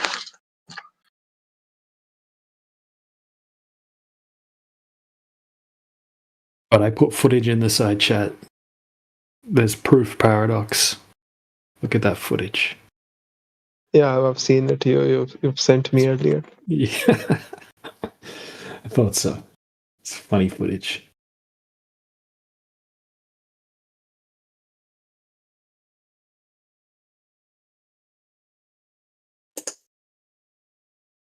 You know who discovered water on moon? It was India. Oh, wow. When were they up there drilling for water on the moon? In 2010. They flew up there and they took drilling rigs with them? Yeah. Just like that movie Armageddon? Yeah, yes. That's pretty sweet. And they were able to find water. Wow. What's it taste like? Moon water? I don't know. Just as real as the. Do you think it tastes lighter? Do you think it's lighter because there's less gravity? Lighter tasting? What is water, man? Like if you made beer and then you took it to the moon, would it be light beer? Yeah. The beer would still be a beer.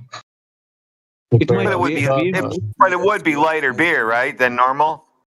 Yeah, it might be way more. Yeah, it might be. So you could drink more because it's light beer. Okay. You want to hear me? Hey, Paradox. I thought that water evaporates in a vacuum. You want to hear me? You get water there. Yeah, we hear you. What do you got to get out? Why? Why ask why? Try Bud Dry. That's what we're talking about. We're talking about light beer on the moon. Just a regular beer here is a light beer on the moon. That's probably where light beer comes from. What? It's money. Why? Yeah. You don't have to ask why. All you gotta do is try Bud Dry.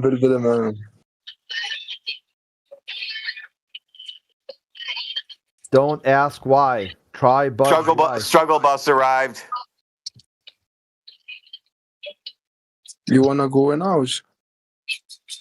Hey, if you can't figure out why, do you just assume it didn't happen? وعلى عوادة. مو غيش تلاشم في الفيلم. Oh, you're not allowed to say that? Yeah, that sounded like. That sounded like a threat. Yeah, that sounds bad. That all the context that could be taken the wrong way. Yep, I heard it. We're all friends here, but that could be taken the wrong way with a different translation, a different interpretation. Keep on here with us. Whoa, that really can be taken the wrong way. CR7 is the best football player in the world, bro. Whoa, Yeah. is bro in the dictionary when they teach you English? Is that one of the they go like A, B, C, so apple, bro, cat? Yeah, Is that how they teach you English? Bro. Yeah. Brah. Bro, I'm Morocco. Yo. Apple, bro, cat, dog. Bro, shut the fuck up, bro. Bro. Apple, bro, cat, dog, elephant, fart. Blah, blah, blah, blah, blah. Bro. Wow. Bruh.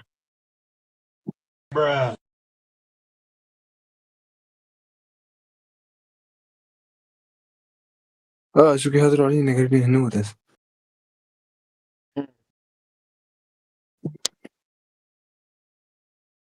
قلنا هنودس. You want to learn some English words while you're in here? You ready? Bro. Are you ready to learn some English words? Shut the fuck up. You guys are struggling, aren't you?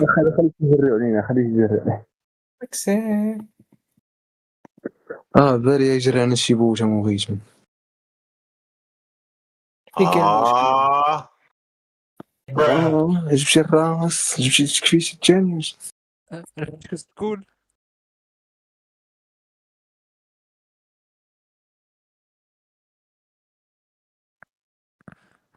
ايش تقول؟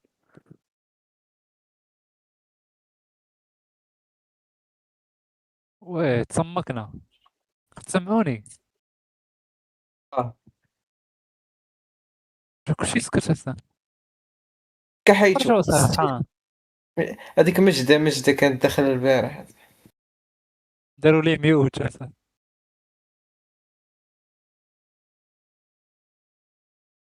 I don't think they get phone service where they're from, so they get on Discord so they can try to talk to each other because all they have is like cups and strings and camels and stuff.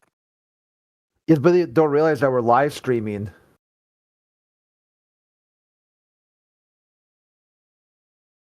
Your government's just heard all you say that. Yeah, they're coming for you.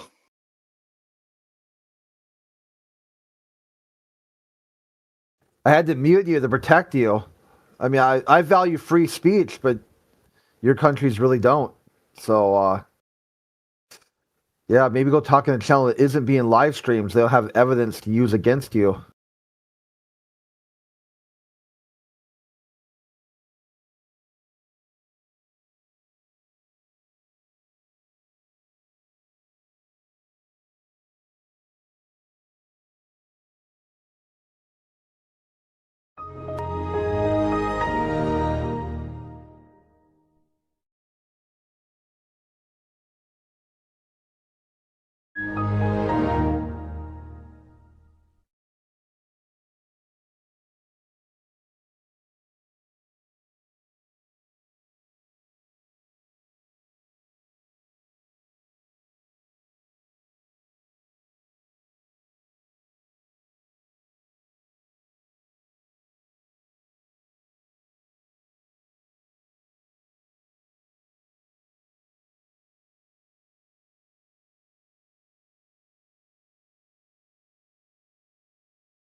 Guys, what's up? What are we waiting for? Nothing.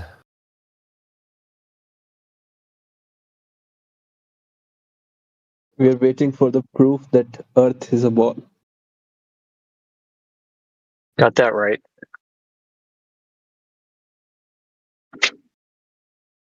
So far, nothing definitive, huh? Well, we could do a Yes, and- recap. First, Paradox was telling us that the Kármán line is the container for the gas pressure.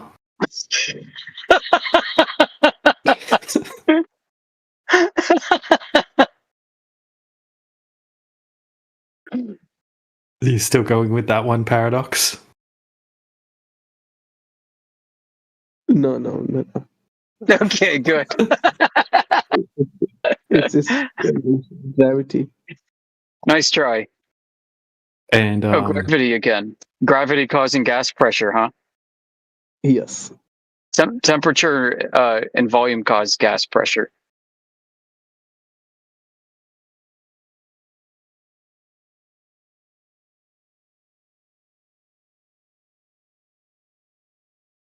I mean, you have like little g in these hydrostatic equations, like in the barometric formula, which describes a statistical distribution of density, but it's not a force. And gas molecules are not seemingly subject at all to, their behavior being modified by gravity. Gas pressure is all about bombardment. You know what I mean by bombardment? Pew, pew, pew. It's all about the particles hitting stuff. And temperature causes some gas molecules to move fast. Wait. Whom do they bombard? Themselves? The particles are bombarding a surface, and that's how you measure pressure. Oh, I see. And it's the number of times, like the number of times per second, and the number of times a sensor's hit over an area. And it doesn't matter how heavy or how light the gas molecules are. What is atmospheric pressure then? Sorry? What is atmospheric pressure? I mean, it's the amount of times gas molecules are pressing against a surface. So you have a lot of them at the surface because gases are created at the surface. This is where all the action is, right? Where we breathe out and trees breathe in. Where the oceans produce methane. The oceans produce all kinds of gases. Plankton produce, is it like phytoplankton or something produce oxygen, or algae produces oxygen rather, something like that. You've got gas deposits deep in the earth. People have mining operations where they mine for hydrogen, mine for helium gas. Volcanoes erupt. I mean, all the gas molecules are produced down here, so you're going to find more of it down here. And there's nowhere else for it to go than up. And the higher you go, the more space there is for gases to disperse. So just naturally, you've got a setup where you have a gradient forming. Furthermore, you have the night and day cycle. So when the sun comes out and heats up the surface of the oceans and the lakes, it excites molecules and causes evaporation. You've got the whole evaporation condensation cycle is a big factor of this, showing that we have a dynamic system. But all this has to take place within a limit. There has to be a limit. The air you're breathing bounced off of something. Even if there's only a little bit of air and the air's super thin, really high up, the fact that you can breathe or measure any gas at all means it bounced off of something. And gravity does not provide a surface for gas molecules to bounce off of. There has to be a a thermodynamic boundary layer. There has to be a physical surface somewhere, somehow. Whatever that is, I don't know. But I do know that you're walking on one of the surfaces. So there's one, the ground, right? One of my favorite gas laws that I talk about a lot in here is called Avogadro's Law. Avogadro's Law. Basically, you can demonstrate this by taking 3 different boxes of equal volume. So let's say you've got 3 boxes that each have 1 meter cubed of volume. And let's say you take let's say you could count gas molecules and you put 100 million of hydrogen in one box, 100 million of oxygen in another box, and 100 million of argon in another box. So you've got equal numbers of molecules, and you've got an equal volume for the molecules to be in. If you heat these 3 boxes up uniformly to the same temperature, the gas molecules will exhibit equal pressure on all sides of the box, top, sides, and below. Hydrogen, oxygen, and argon will show the same pressure in each of their boxes, even though argon is heavier than oxygen and oxygen's heavier than hydrogen. They're at the same temperature, the same number of molecules, and the same volume, and they exhibit the same gas pressure. And that's very interesting. You don't have gravity pulling down argon more than hydrogen because argon's heavier. It doesn't work that way. Now, you might need more heat energy in order to produce the same temperature. But ultimately, these are all at the same temperature. They have the same pressure within the same volume and the same number of moles. So Avogadro's law shows that there isn't any like mass attracting mass relationship between the Earth and the different masses of the gas molecules. And for this reason, you're going to find the same ratio of gas molecules in a deep valley as you do on top of Mount Everest. You know, we got your, 23% oxygen, 76% nitrogen.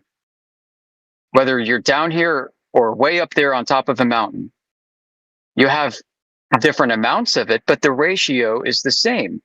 It's not like oxygen and nitrogen are being pulled further down than all the other gases you breathe, argon, radon, and whatever the hell. It's all the same composite mixture, which is really fascinating. And it gets even crazier. There are geologists who study cave systems, natural cave systems, deep into the earth. And what they find through their exploration is that there are pockets of gases trapped within caves, deep, deep, deep down in the earth. And these gases, to their knowledge, have not been exchanged whatsoever with any other environment since the beginning of time, essentially. They say millions of years. And inside these caves, inside these caves, there are different gases. There are heavy gases and light gases. And they've been stuck, trapped in this environment, sealed off from the outside world since forever. And you don't find heavier gases at the bottom of the cave and lighter gases at the top. They're all diffused amongst and within each other, homogeneously. So we don't have evidence that the heavier the mass or the density of the gas, the greater gravitational attraction. It's just not there. And furthermore, I'll have one more point. The thinning out of the atmosphere from the surface up to, call it outer space or the Kármán line, does not comport with the inverse square law of gravity. You don't have that relationship apparent within the density layers of column layers. I don't think they're layers, but within the density gradient of the air. You can't predict like gravity by studying the density gradient. You can't get to gravity that way whatsoever. You can start with gravity and make assumptions that that's the cause, but you don't have any evidence of this by any other means. So gases are weird, dude. Gas molecules, their behavior is driven by energy transfer, by heat, by friction, by radiation. I see. Gravity is not a variable governing the behavior of gas within the entire kinetic molecular theory of gas behavior. It's just not there. There's no gravity or graviton in the standard model of physics either.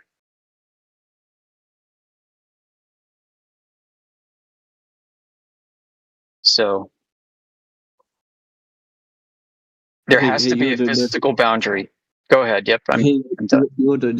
Does gravity has to do with apple falling on the ground? It's a description of the apple's acceleration to the ground. Why To me, is that's all it is. Accelerating in the first place?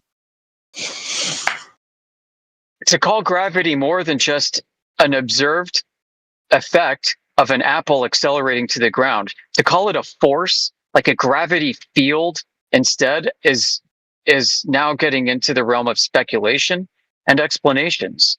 And there's no evidence of that. We do see a density gradient. For whatever reason, things of different densities seem to arrange vertically, and things of similar densities arrange horizontally. And that is just the way the world is.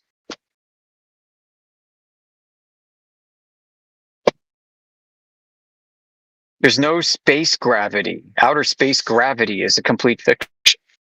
The idea of a gravity field was invented by Newton because he wanted to relate the apple falling from the tree to his imaginary orbits of planets around a solar body. That's all it was for explaining this. And there's no evidence that any of these lights in the sky have mass. You know, there's no more evidence that the planets have mass than there is of a searchlight reflecting off the clouds having mass.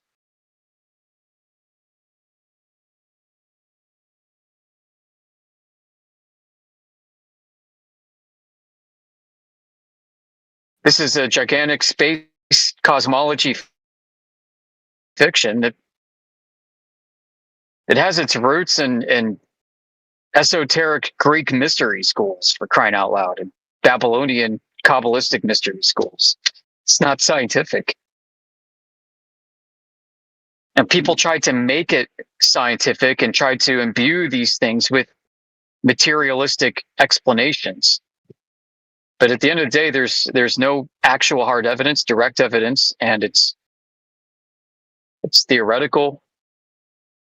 And the fact that people believe it so profusely doesn't lend any more credence to their veracity.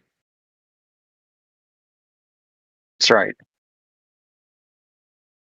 Nobody actually knows what Jupiter is. There's a great story, and you can find some great internal consistencies within the story of what Jupiter is, with what the planets are, this whole Big Bang framework. Nobody knows. Like, nobody, even within the solar system cosmology, nobody knows if planets are being produced and birthed by the sun, or if the planets were part of some accreted disk from some other kind of explosion or some kind of solar event. Is a stellar nebular hypothesis true? Or is there something else at work? Nobody really knows any of these things. At the end of the day, we're just observing lights in the sky. And some of them seem to have spectral properties that may be consistent with certain elements that we find on Earth.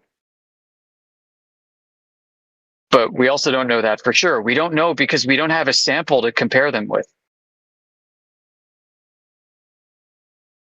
So we got a lot of outer space fiction. Yeah, go ahead. Can you explain me where does the sun go at the night if the Earth is flat? From your perspective, it goes away. It's gone. Too far away to see. Just like anything that gets too far away although the sun is unlike anything you can actually experience. But when things go far away, they'll eventually be so small in angular size,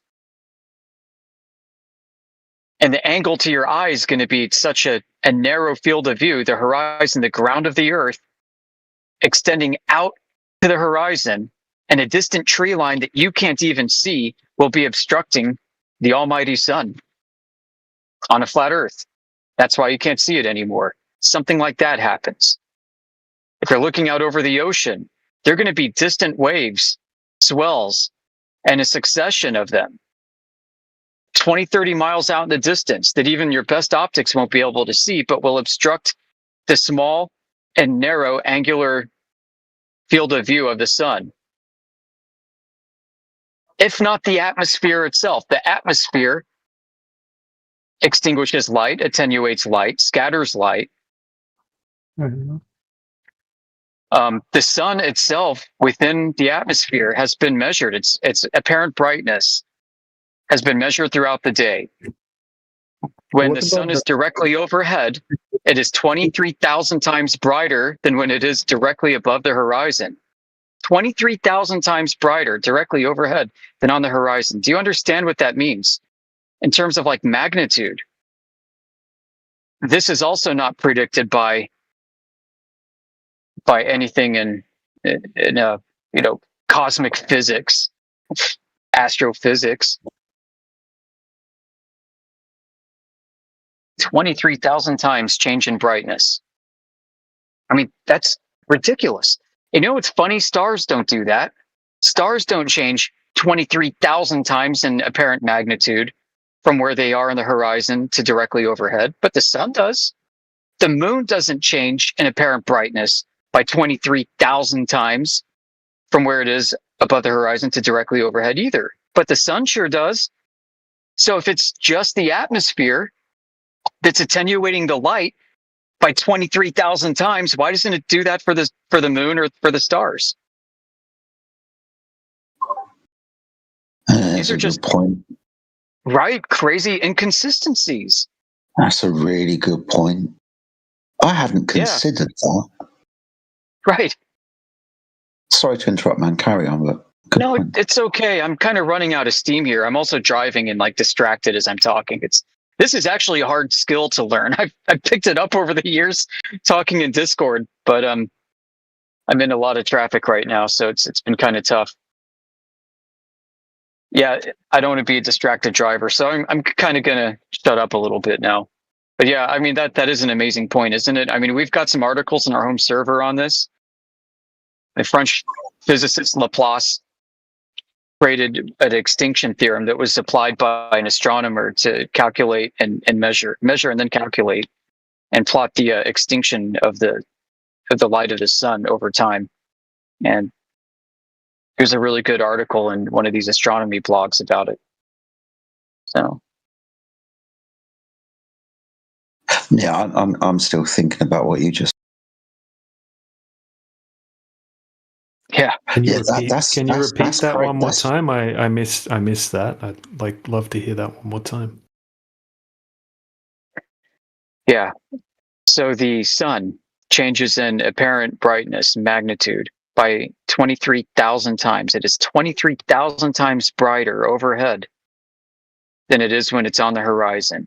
The explanation is, of course, right, it's pushing through more atmosphere when it's on the horizon, and that's why it's way dimmer, because the atmosphere is so strong, it attenuates the star's light by 23,000 times compared to when it's directly overhead and there's a less atmospheric thickness for the sun to push through. So great, wonderful. How come the moon doesn't change by brightness in 23,000 times due to the atmosphere's density, cumulative density over distance? How come this doesn't happen to stars 23,000 times? Wow, what a trip. That's really interesting. Does it happen to some extent though with the moon? It does. Yeah, I mean you can watch well, yeah, it does to some extent. I mean, same with stars to some extent. but not that extent. Like, not even close. Not even close. Like, fraction of a fraction of a fraction of a percent of its extent. Wow, that's interesting. Yeah, isn't that weird? You've got a dimmer light source. It seems to be much better at reaching your eye when it's low to the horizon than the freaking sun. What's going on, guys? Yeah, it's one of my favorite glitches in the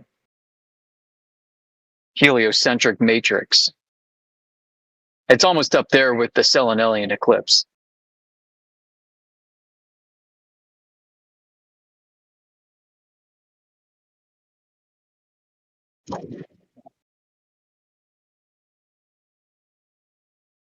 And if light fully extinguishes after 298 kilometers due to Rayleigh scattering, according to the Rayleigh model of the atmosphere,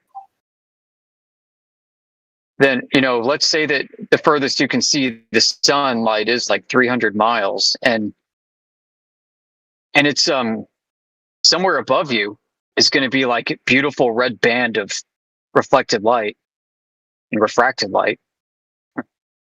But nobody's showing that from space on the terminator line of Earth between night and day.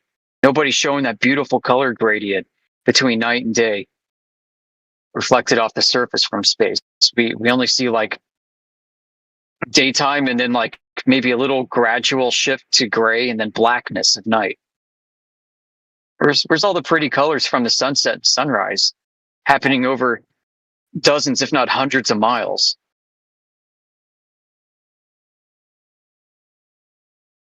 Hundreds of miles of beautiful color gradients going from blue to red. Blue water to red water. White clouds to pink clouds. I can't think of any example I've seen from the ISS doing these orbits showing, every 90 minutes around the globe. I mean, maybe they've updated their software, but what about all this full disk imagery from supposed satellites way out at like Lagrange points staring at Earth? They don't show that either.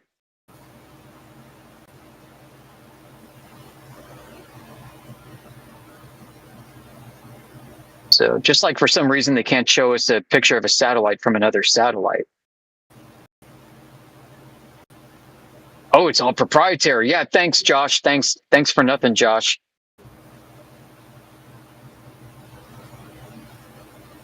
Yoder, I got another question. Yeah, go ahead. Why do we see different stars from different countries then? Because you're at a different place at a different time, so you have a different view of the sky. It's kind of like being in a different room of your house.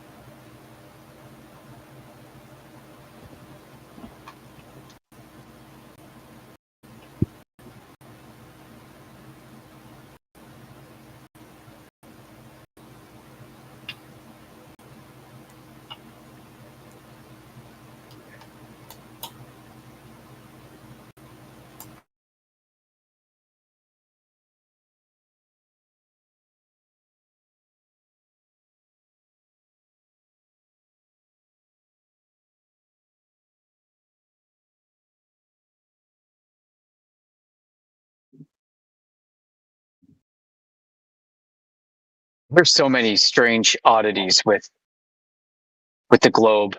They don't teach you this stuff in school.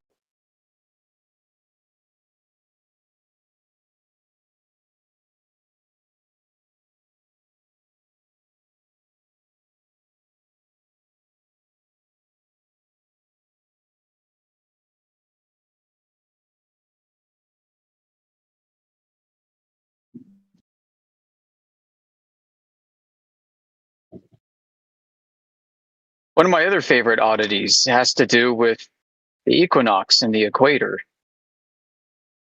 I got to give a big hat tip to Indio for this. So for some of our English language learners, this is going to get a bit technical. I'm going to do my best to be as easy to understand as possible. So the equator is not necessarily a specific location on Earth. It is necessarily a position in the sky, in the sky that's governed by the motion of the sun throughout the course of a year. The equator, also called the celestial equator, is the midpoint between the Tropic of Cancer and the Tropic of Capricorn. And you know you're at the equator when it's the equinox, so they say. When you're looking east on the equinox and you can see the sunrise, you are under the celestial equator. So here's the thing. Throughout the year, let's say you are at the equator and you're staring east and you watch the sunrise. On the equinox, it'll rise seemingly straight up and pass directly overhead.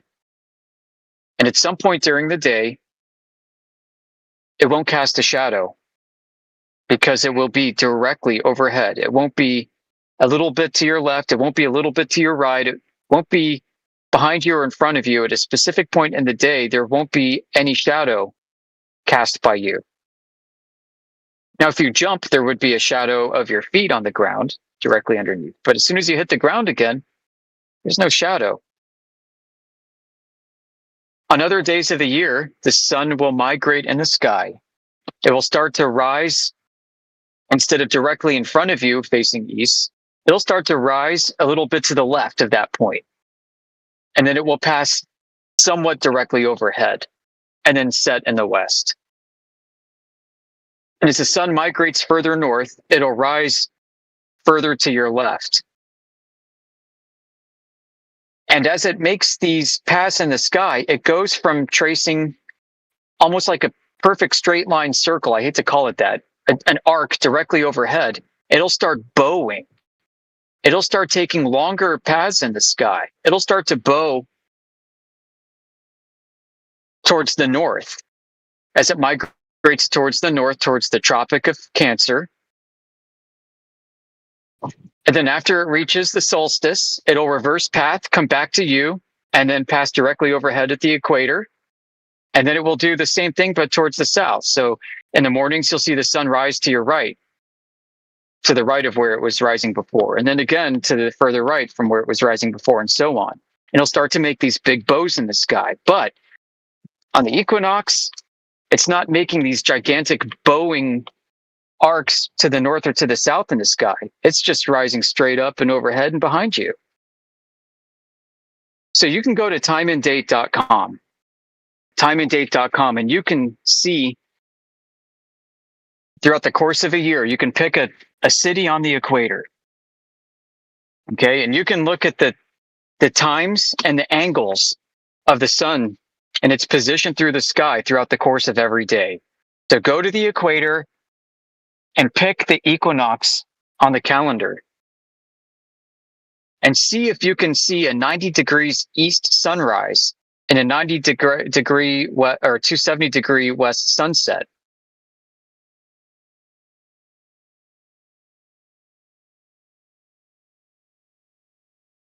See if you see that at a chosen city, and then go to another place. First, maybe go to somewhere in Ecuador, the country of Ecuador on the equator. Go to Quito, somewhere closer to the equator than Quito. But get as close as you can, and then look at time and date and see if it's doing that on the equinox. See if it's rising directly 90 degrees east. Is it? Well, it may there, but it doesn't in other places along the equator. You can go to another place in Kenya, right on the equator. Yeah. On the same day, And the sun isn't going to rise in the same spot on that particular day. You might have to shift time and date forward or backwards like a week or two. Yeah. No, The I've maps heard are this. wrong. Yeah, I've heard this before. That the equinox isn't always the same for everyone. Right. It's not at the same time and place as you'd think. It's not consistent. This is something I think that Antonio Subarats picked up, which is why Indio was talking about it. Isn't that fascinating? And I checked it out. I couldn't believe it when I first heard this, and I went and researched it myself, and I discovered it was true. I was like, I'll be damned. In one place, it was 6 weeks off from the actual equinox that the sun made its shortest path in the sky. What? Yeah, 6 weeks before. Wow. Shortest Right, so path in the sky. the shortest path, yeah. Mhm. Because it's got to take longer paths when it's migrating north. Because it's tracing these big bowing arcs instead of this nice clean arc from directly east to directly west and directly overhead in between. It's going to start bowing towards the north and then come back and start bowing towards the south. So you want to find the shortest path in the sky, and that's going to be the equator. Because they say in the globe model that's when the Earth is directly like up and down.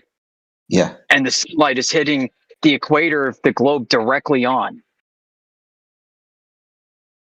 And that's when you should have the equinox, and that highest point should be on the equator. Sorry, I'm pumping gas if you hear any radio in the background.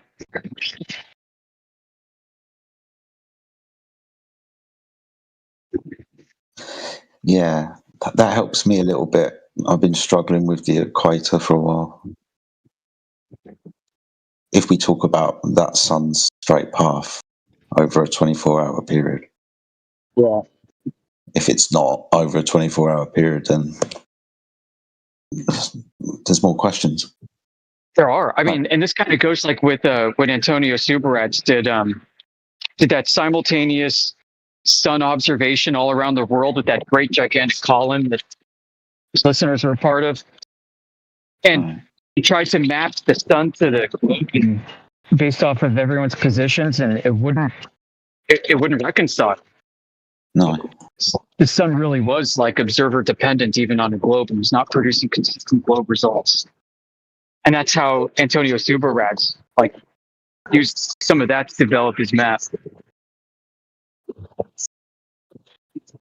So, yeah, crazy.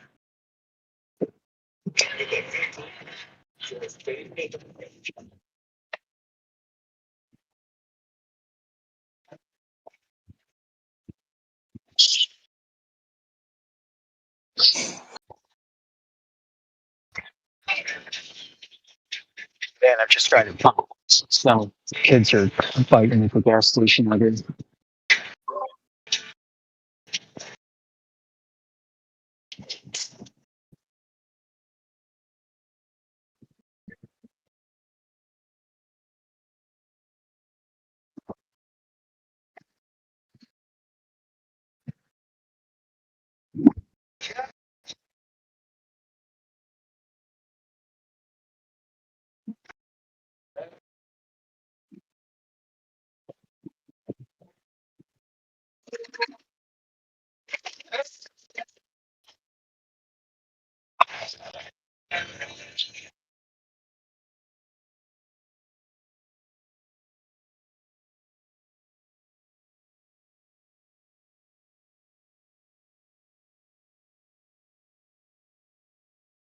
Aaron.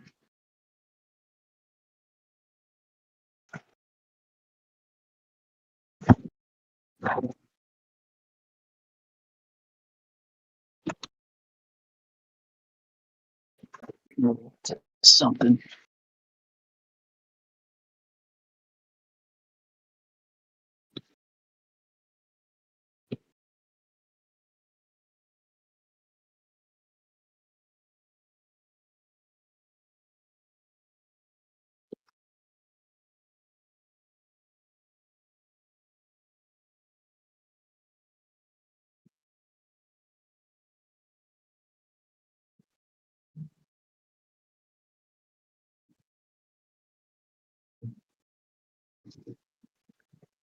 Dude.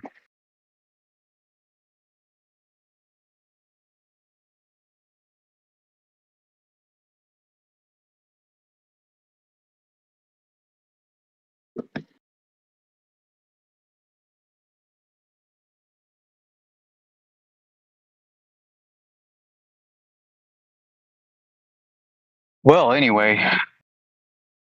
Yeah, sun does weird stuff. Like, it's not, we don't have it all figured out. The moon does even more weird stuff.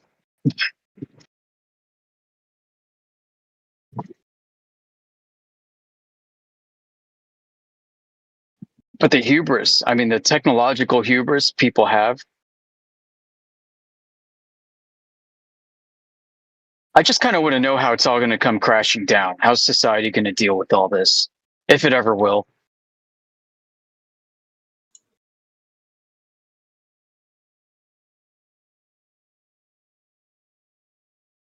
Deal with what?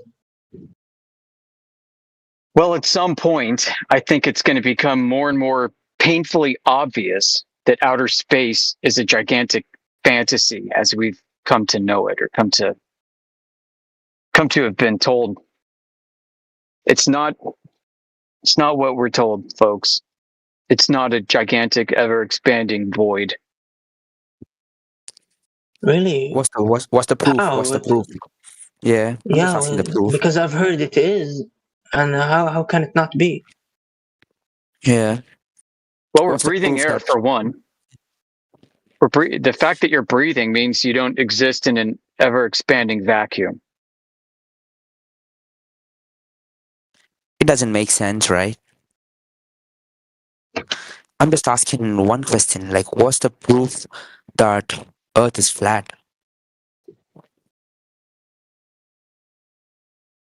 Well, it begins with our observations and then goes to measurements. So first, we don't observe it to be a globe. You don't ever see a globe. I don't ever see a globe. Nobody has ever seen a globe that we know of. Nobody can. Yeah. do How it. Like, can where you can be I so go sure to about see a it? globe? I'm So just it begins asking with an you a question. observation. Because it's big. Yeah. Right, so- how can you so say first that off- nobody has seen the globe? Yeah. Okay, 2 seconds, gentlemen, please. So we are live streaming at the moment. It's probably best that we try not to speak over each other, especially when someone is answering a question being asked. So if we can just go back and forth, that would be great. Thank you. Yeah, can we agree that nobody's seen a globe? That you haven't seen a globe?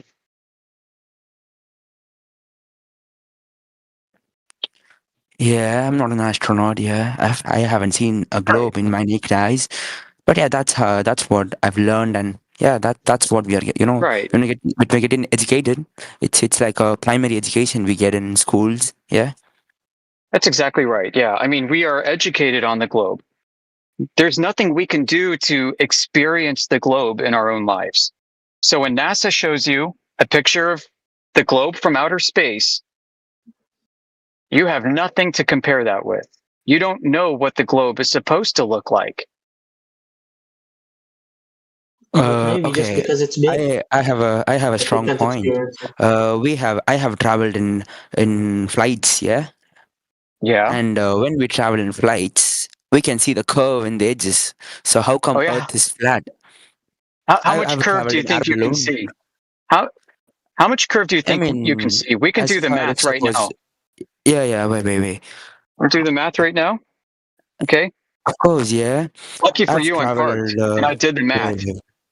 I did the math. Okay. The math to determine how much of the globe you should be able to see.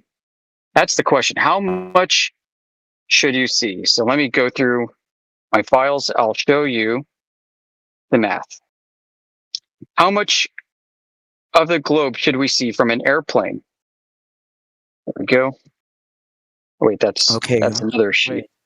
I've traveled from let's- India to UK. I mean, from Dubai Uh-huh. to UK. So what's the total kilometer? So There we go. wait. Let me just see. Wait, stand by. I'm posting this in the side chat. There we go. All right. So here are the calculations. So I apologize in advance for using imperial measurements. I'm from America. So I stated the radius, the average radius of the Earth in miles, 3,959. That's in yellow. Okay. Now this sheet's interactive. I just gave you a screenshot. But I created a table of pre-calculated values below the math that you see there. So if you are on a domestic flight, suppose that you are 6 miles up at 31,000 feet. You move to the next column, the horizon distance would be 218 miles away from you. The angle, the downward angle, should be 3.5 degrees. And you should see 0.07% of the globe. Now tell me, do you think you can see curvature when you're seeing 0.07% of the globe? No. You kind of make sense, but yeah, I have another question. You shouldn't. Right. Yeah, yeah. So, I'll just right. So you can't see curvature from a plane. wait, brother. It's impossible. Yeah, when we are seeing a ship moving in an ocean, after a certain distance, the ship is getting smaller, or the ship is just disappearing, right? If the Earth isn't flat, how come the ship, the ship or something gets disappeared? And if the surface is curved, that's when we see something getting disappeared, right? If it's flat, how come something? Why would you think that makes Earth a globe? You only think Earth is a globe because somebody told you that's what happens if Earth is a globe. But you don't always see the ship do what you think it does. Sometimes you see the ship disappear into the thickness of humidity and haze. Sometimes you see a mirage of the boat. You might see an inferior mirage, which is a mirror image of the boat below. You might see a superior mirage of the boat flipped on top. You might see something even more complicated. You might see an inferior and superior mirage at the same time, and you'll see like 3 different images of the boat. Sometimes you'll see a reflected horizon across the water. Other times, you're not sure if you see a reflected horizon off the water, but you are. The horizon changes with the weather. On different days, you'll see different effects. Nobody's ever seen a ship go over the curvature of a globe. I get Because it. if that happens, it has to happen at a certain distance, a very specific distance. Nobody's ever been able to see that. So What's worse is we see way beyond it. So how do you see this thing? I'm just thinking like you, like how come we have a day and a night? How do we have these time zones and stuff? If suppose the Earth isn't a globe, how come we have time zones? Yeah. First off, understand what time zones are. Time zones are created by government entities. I get it. If suppose these time zones are created by the government entities, how come we have day and night? We have day in India or Pakistan, and we have a night in US at the same time. So how is it possible? The sun comes and goes in the sky. You watch the sun move, right? I get it. If Rises suppose in the Earth is east. flat, yeah, it rises in the east, and yeah, And sets in the west. yeah. So And how come Earth is we have not a different time planet. zone? Earth is not a planet in outer space. Earth is not a disk. Some flat earthers on the internet will show you a disk and say that's flat Earth, and I think that's the stupidest thing. Well, then what does it look like? I don't know if it's an object. I wouldn't say Earth is an object that has definition like this. I don't think there's outer space underneath flat Earth. I mean, outer space is irrelevant to what the shape of the Earth is. We wouldn't can be know able what to it looks tell like. you. They know before outer space. I'm really curious, like, Okay, what does 5 the people Earth look talking like? at once. Like, according We to this, wouldn't be able to tell you what the Earth looked like from, say, God's point of view, because none of us have that point of view. The Earth might not have a true geometric form like a sphere, an ideal, right? It might not be a sphere, it might not be a cube, it might be as simple as saying Earth shaped, but I wouldn't be able to tell you what that was. I could measure the surface for you and surface, but the overall dimensions of the Earth are beyond our understanding at this time. I mean, you keep bringing up space and the sky, but there were world maps well before space exploration was a thing, well before airplanes were a thing. So they did measure it. They were able to measure it. So what's the barrier And here? lots of maps come in lots of different forms, and the earliest where no curve is measured. Right? Maps can take any shape you desire based on the coordinate system that you choose. No, but there must be a true shape. I mean, I can map something however I want, but it has a true shape. Okay. I mean, No, the that's Earth fine. isn't formless. Okay, now that's fine, and we appreciate that. But we're talking about the shape of the Earth, and we cannot make a claim to the shape of the Earth because we haven't experienced the entire of reality to map it out for you. So are you trying to say all the images we have seen in NASA and ISRO and many astrological companies are claiming wrong images? Is that what you're trying to say? Well, I'll say this. If you're saying that whoever provides the image of the Earth being a sphere, then that image is not validated to be true through direct measurement of the surface of the Earth. I mean, that's what I'm asking. Like, what's the proof of it? Yeah. Yeah. So those pictures show the Earth to be a sphere, don't they? Those pictures doesn't make a sense, yeah? The logical observer, yeah? It doesn't make sense. So are you trying to say Earth is like Earth is cube shaped? Is that no? Is that what you're trying to say? No, not trying to say that Earth is a shape. We're describing the surface.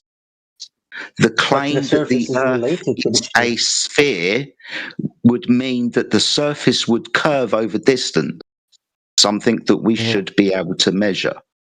We don't measure that. What we measure is the water to be horizontal. What the overall shape of the Earth is, I don't know. I mean, here's the thing. So many natural phenomena are consistent with the globe Earth theory, but none of them are consistent with the flat Earth. Not night and day, not the eclipses, nothing is consistent. We don't know how anything works in your model. Which one of those would you like to speak about first? Night and day? Night and day. Yes, okay. please. Well, okay, so we understand that the definition of daytime is when we see the sun, right? Yeah. And nighttime is when we don't see the sun. What we do observe is the sun move from one horizon in the east to the other horizon in the west throughout the day. So the reasons why we have day and night, time zones, and even seasons is due to the sun's motion above the earth. That's what we observe. That's indeed what we measure. You didn't explain anything. How do you have night and day? If the Earth was flat All right, let's and do the sun this was simply. above us, You've got it one would light light the entire source. Earth. Dude, I'll explain it to you simply. You've got one light source and a very, very, very large floor. Does your one light source illuminate the entire floor? Or do you need other lights? It's visible from every point of the floor. Really? Are you sure? Yes, absolutely. Because I can walk down a very long corridor or tunnel and lose sight of the other end of the corridor or tunnel because the angular size is too small, even though the door or the daylight at the end of the tunnel is directly in front of me. The light won't reach me. Hey, Jedi, I'm going to post something in the chat to support your point, and it touches on what we were discussing a few minutes ago. The air is not 100% transparent. It follows Laplace's extinction theorem. I can show you a source here if you look in the side chat. The sun does not light up the entire surface because it's 23,000 times brighter at noon than when on the horizon. This is not predicted by the globe, by the way. You can't get the globe from that. Yes, you can. No, you can't. They say that the air is causing the extinction of the sun, resulting in its apparent brightness being reduced by 23,000 times from when it's directly overhead to when it's on the horizon. Here's a question for you. How come the same air doesn't do that to the moon or the stars? Because we have a Oh, center that's of a big gravity, problem, yeah? guys. Yeah, guys, because we have center of gravity and everything is pulled inwards, everything. We have atmosphere, I right? don't think you listened to a thing I said. Non sequitur and red herring. We have ozone layers. We have layers of things above the surface. So yeah, all these layers traps the air inside the earth. Layers of what trap the air inside the Earth? Oh wait. Stratosphere, atmosphere, many spheres. Yeah. That's the atmosphere. Atmos Yeah. comes from the Greek. That means air. Yeah. Sphere's a shape, isn't it? Right, you're saying that the layers of the atmosphere. I know English isn't your first language. Maybe try and think about what you're trying to say. Because at the moment you're saying the air's doing something to the air. Yeah, English isn't my first language. No, that's okay. I appreciate that. Yeah, so why do you guys think like all the the NASA is kind of lying? Okay, because NASA show us a picture of the Earth that's a sphere. Now, spheres have curving surfaces. When we go and measure the surface of the Earth, we do not measure it to be curving over the distances NASA would tell us it should be. So they say the Earth's a sphere. When we try to validate the surface of the Earth being curved, we don't measure that curvature. We measure it to be horizontal. So I don't know what motivation they have, but when we try to validate the image, we can't. I mean, what you're claiming, you're claiming that refraction and the perspective are what cause ships to disappear eventually, but refraction might be what causes the ship's disappearance to be inconsistent with the model. Not that the model isn't true. I mean, you're jumping to conclusions, aren't you? No, the model's got a curved surface. Yeah, but maybe refraction causes it to be inconsistent. Hold on. The curved surface isn't measured within the model. Your model's got a curved surface in it, dude. We don't measure that. Yes, I'm just saying that maybe the refraction that you keep mentioning is what causes the observation to be inconsistent, because refraction ruins your observation. No, refraction ruins your observations, dude. Yeah, what happens if we use a solar filter? Okay, let's say we're viewing the sun through a solar filter and study the solar diameter as it changes its zenith angle. So as the sun goes from up high down to the horizon, the sun's solar diameter varies, and it doesn't vary with what is expected on a globe. I produced the data here from a study that you can see. You can look at the dot plot chart. Solar diameter shows deviations in arc seconds, and that deviation is not a consistent path. The rate of change changes consistently and doesn't follow what you would expect to see if Earth is a globe that's rotating. It's a very inconsistent decline. So just as the sun's apparent brightness changes 23,000 times, which can be predicted on a globe, and is not consistent with the moon or the stars or the planets, so is the solar diameter's rate of change as it descends onto the horizon.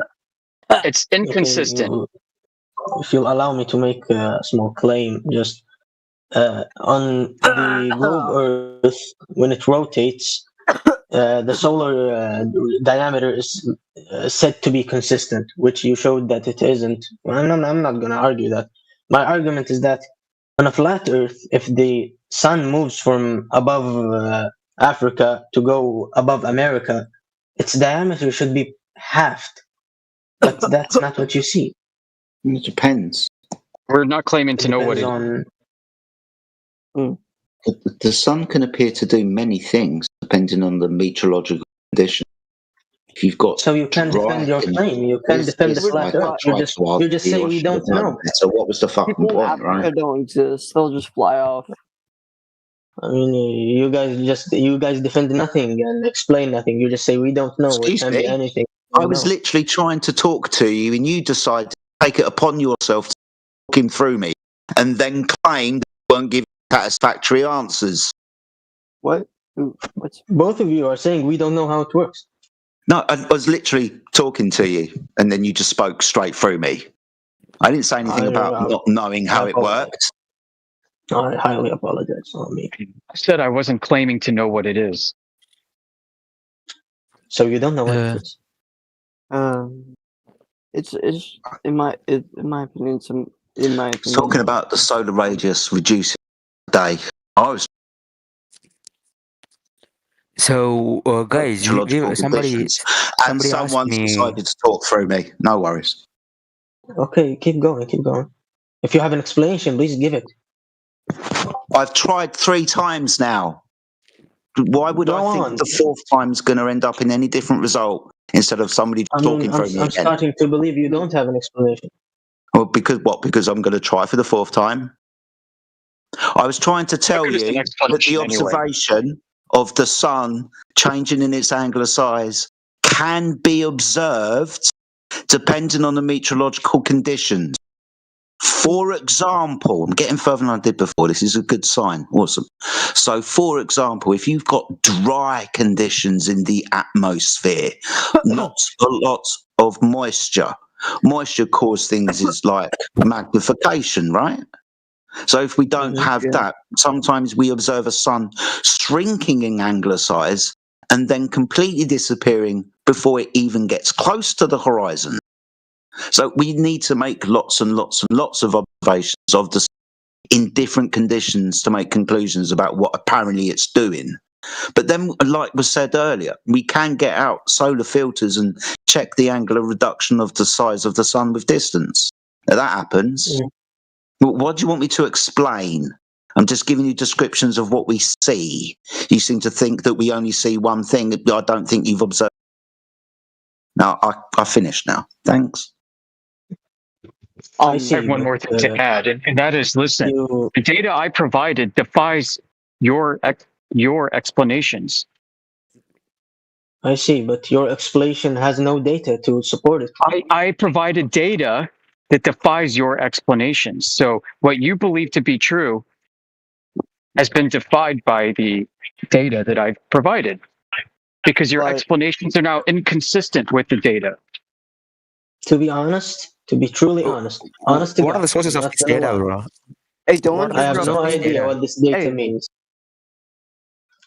Let him speak. Let him speak. What are the sources of this data?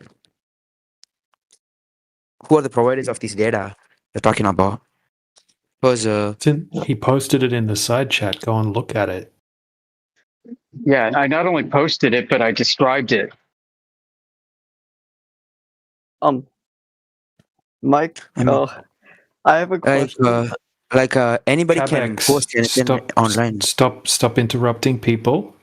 Right? If you want to go and check what he posted, look over it. If you have a problem with it, come back, wait your turn to speak, and then speak. Stop interrupting people, please. Who? Cabex. Who's Cabex? Oh, that guy. Look at the channel list of names, dude, if you're wondering who someone is that I mentioned. I'm sorry, I can't. I don't really look at the channel stuff. Well, what am I going to say? Who's Cabex? I don't freaking know. Some dude named Cabex. Yeah. Also, Also, by the way, that's kind of funny. I find that funny that you said don't interrupt people, but you literally were interrupting FaZe a few seconds ago. Yeah, I mean, a minute ago. shut up. That's the first thing I've said, dumbass goober boy. I mean, you're interrupting him right now. Yeah, I'm a Are we moderator, going to get all right? meta So on I'm this? trying. Yeah, I'm trying to get the conversation underway, right? So every time someone talks, some idiot talks over them, and I'm getting sick of it because this is recorded, right? So you can sulk about it all you like. That's great. I mean, Negan, I just gotta say one thing. I wasn't interrupting anybody because, I talked when everybody was quiet. Probably And call attention to anything- India, who knows more about the data than I do. I have to get going. Yeah. Thanks, Yoder. Cheers, dude. What's yeah, up, India? I mean, let's talk about anything, but the actual data that was posted in the side chat will just make baseless claims that some other anti-flat Earth retard said and just parrot it like a fool. So, I posted photos taken by a known anti-flat Earther named Wolfie6020. Known. Big time, probably one of the biggest anti-flat Earthers there is on the internet. And even he recorded a change in the angular size of the sun. You're just parroting dumb shit. And if you want another one, I have another video taken by astronomers in Chile, which also show a 13% reduction in the angular size of the sun. So, My point earlier is you can't get a globe from that. that too. Doesn't I mean, you guys necessitate are a so globe. like. I must appreciate your commitment, like all this data and stuff. Oh, And muting sorry. the We'll opposition just to post prove yourself imaginations right. then. I'll show freaking cartoons and cartoons of the globe instead. What? Look, let me ask you. You guys do this all the time. Is science empirical, based upon empirical observation and experiment? Is that the foundation of Science? Yeah, science as a human endeavor. Is it based upon empirical observation and experiments? Sure. Yeah. So your explanations don't matter. The only thing that matters is the data. It's all that matters. Newton said, if it can't be decided by experiment, it's not worthy of debate. So here's the data. We have it. It doesn't matter what your explanation is. The data contradicts the explanation. I mean, the data can't really contradict my explanation if you yourself don't understand the data. Exactly. I mean, you don't have data to support what do you mean your don't understand the data? Are you saying I can't measure the angular size of something? The angular size doesn't support your observation, neither does it support the mine. angular size changes. You said it stays the same Can we stop size. interrupting people? Thank you, pretty please. You said, look, you said it stays the same size. I showed a photograph of it not staying the same size. What don't I understand? I mean, reading the data, the deviation is negligibly small. Okay. It can be Does it happen? atmospheric distortions. 13%. What?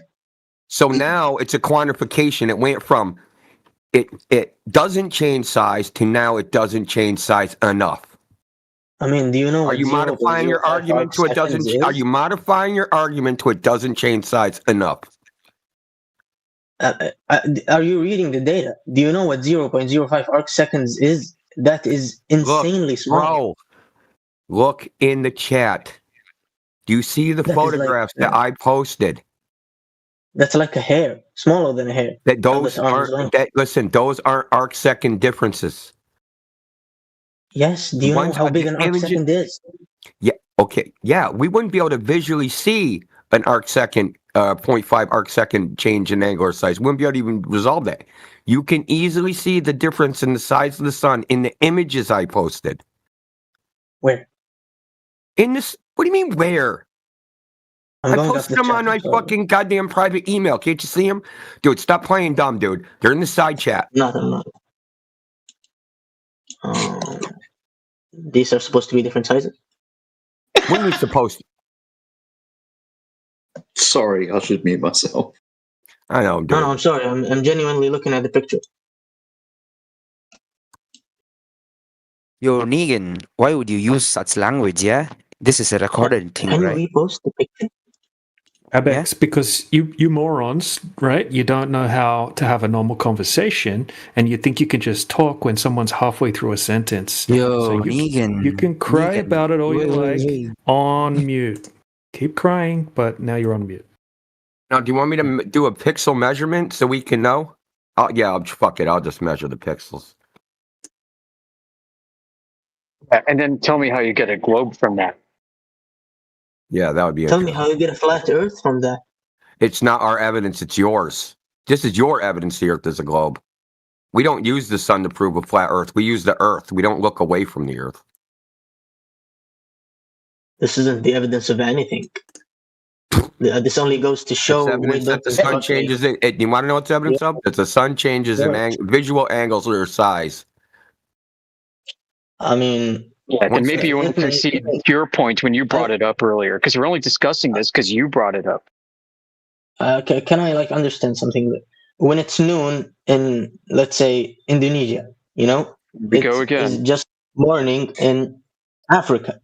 But when it's noon in Africa, the sun is setting in Indonesia. Okay, the sun on your flat Earth has somehow moved that distance. It is no longer illuminating Indonesia. It is illuminating Africa, and it should look smaller from Indonesia if it moved all of that distance. So it doesn't look that much smaller. Now it's that much. Prince You are Laplace's modifying extinction your argument. theorem and the Beer-Lambert law that we No. discussed Did two you times realize already. how small the Earth has to, how small the sun has to look? If it's Does that it or close, does it not look smaller? Does it or doesn't it look smaller? In this picture you posted that I don't know what your parameters were, yes, it does look smaller. Okay, so it does look smaller then. Okay. You said the sun does change in angle doesn't. size. Now we're quibbling about how much it should or should not. Yeah, exactly. I mean, this doesn't even support your claim. Dude, What you is my said the claim? sun doesn't change in angular size. We give. Then you say that this doesn't support our claim when it was your claim. Yeah, Doesn't I do know. this when it Yeah, does. yes, I know. Yes, of course.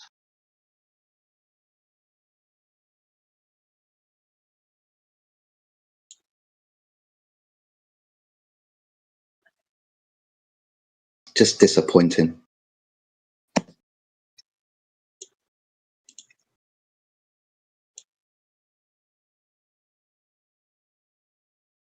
Let me ask you this: Can the air magnify things in the distance?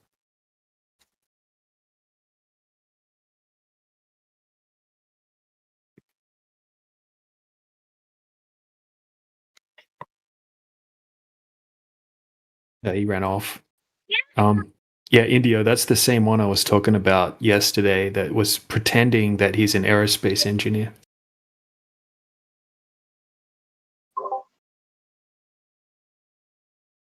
Who, for Fisher Price? Doesn't sound old enough. For Fisher Price, that's funny.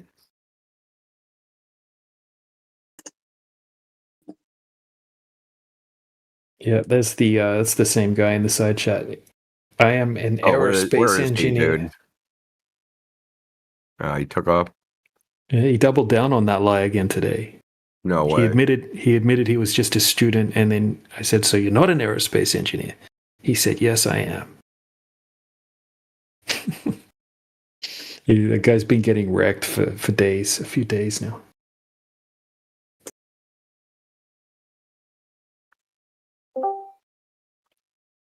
Here's the question: Would be happy if you believed him and then believed his the rest of this? Because if you believed him, then he'd just start making claims of stuff he knows that he wouldn't actually know, and just be telling you a heap of lies.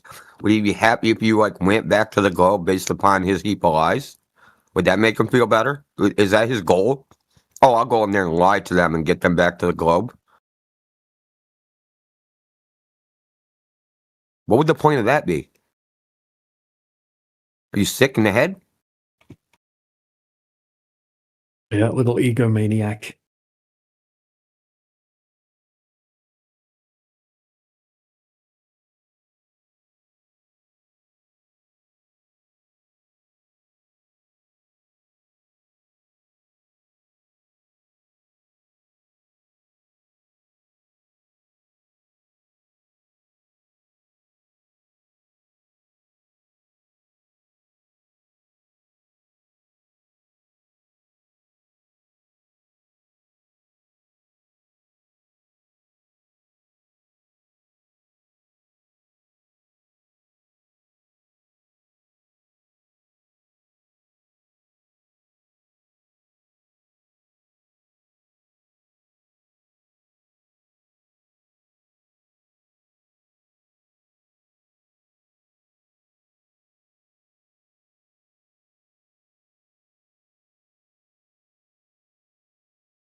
So Negan, say you got somebody that has never. They were in the Amazon rainforest and they never talked to anybody in the outside world. And somehow they got lost and ended up in civilization. And you decided, I'm going to convince this guy the Earth is a globe. He's been stuck in the jungle, has no idea. He's been just chucking spears for the last, 50 generations. I'm going to enlighten this guy, and I am going to tell him, buddy, the Earth is not flat. The Earth is a globe. That's an ancient jungle belief. Here's the evidence that the Earth is a globe. What would you say to them? Just tell him I'm an aerospace engineer.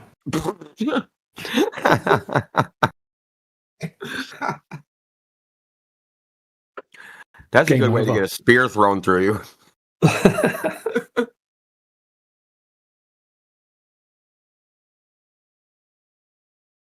And run back into the jungle as fast as you can. Yeah, I'd have to make up some stories about boats over the horizon. Tell him if he was near the ocean, he'd be able to see the curvature of the Earth. You'd have to bullshit in one way or another. Yeah. Certainly. There's Yeah, these tell him things the called story. aeroplanes.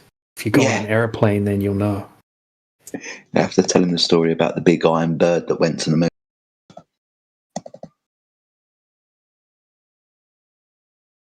Iron bird.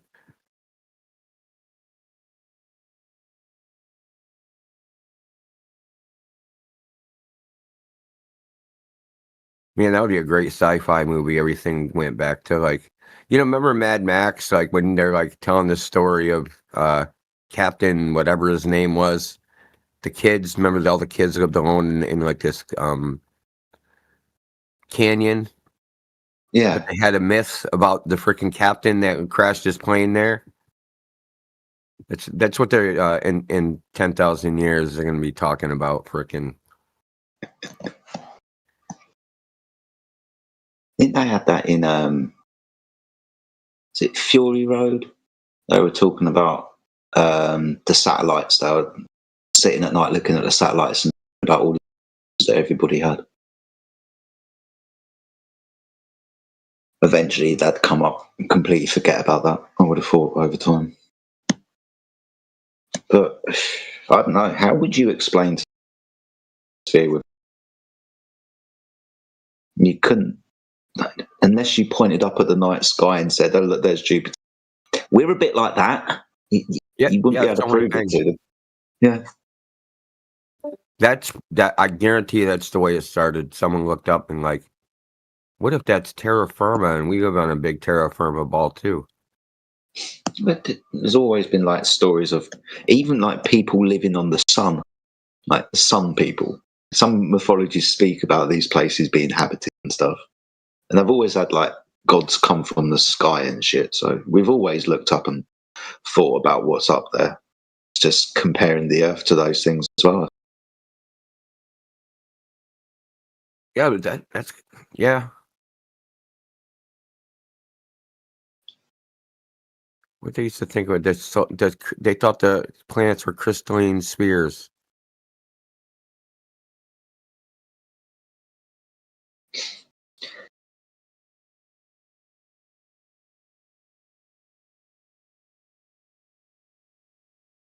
They thought a lot of stuff, mate, back in the day. They thought the sun was the chariot of a god at some point. The sky also was another god. The sky was being held up by another god. It's crazy. That's what they say. It's just hard to believe that people are just running around and calling shit gods. I think their conception of. I think that's just got to be a misconception of the way people in the past thought. Yeah, these days I might agree with you more. That might be the case. We might not. Dante that was like that, right? So he was explaining to someone that Aristotle made these arguments about what was the first science, and it was the the first science was the investigation of nature, but not the nature the way we think of it, right? Mother Nature and all that. They meant its nature, as in like what its intrinsic quality is, or whatever you would call it. Okay. What's the true Well, nature its of nature. things? I'm sorry, I get you. Yeah, its nature. Right, gotcha. That's weird. So, like, Yeah, well, because they're trying to break stuff down, right, into its basic thing to understand it, right? Yeah. And like they broke it down to first we have to be able to understand it's the most intrinsic base qualities, its nature, right? It's fundamental nature of what it is. Yeah.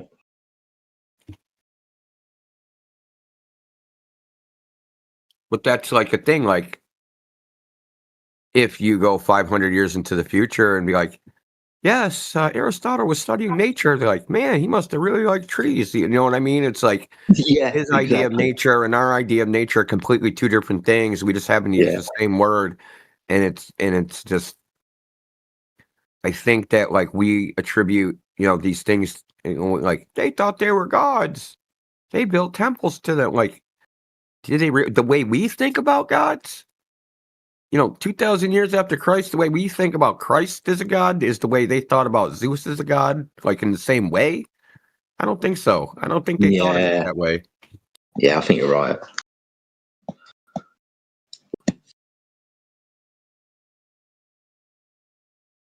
You could probably teleport one of those guys from the past, and we told them like how we thought they thought. They'd be like, "You guys are a bunch of fucking idiots." Yeah, right. We wrote it down. Can't you read? Of course, we project our own modern view on everything. So then we're like,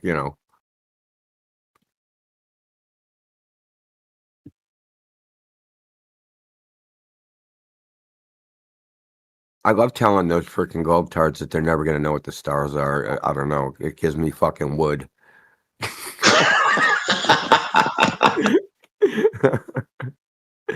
Because, man, they're so sure. And to tell them they're not going to know, and nobody's ever going to know, ever. Yeah, they definitely don't like that one. Until they get there, which in their own worldview they can never do, right? Because it's so far away. So it's like they're in an inductive prison, right?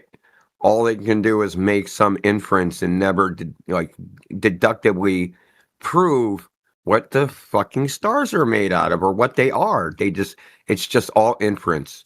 Well, we're gonna look at this spectrum, and we look at a star, we see the same spectrum. They must be the same thing.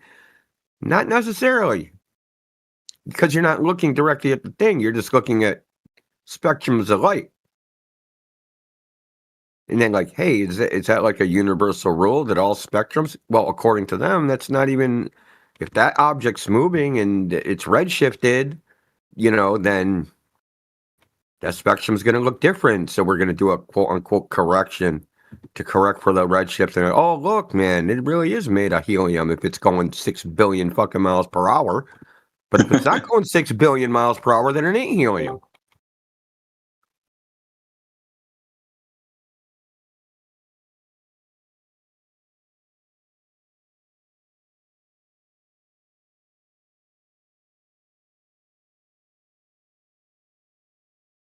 Did you see the video of Professor Dave saying that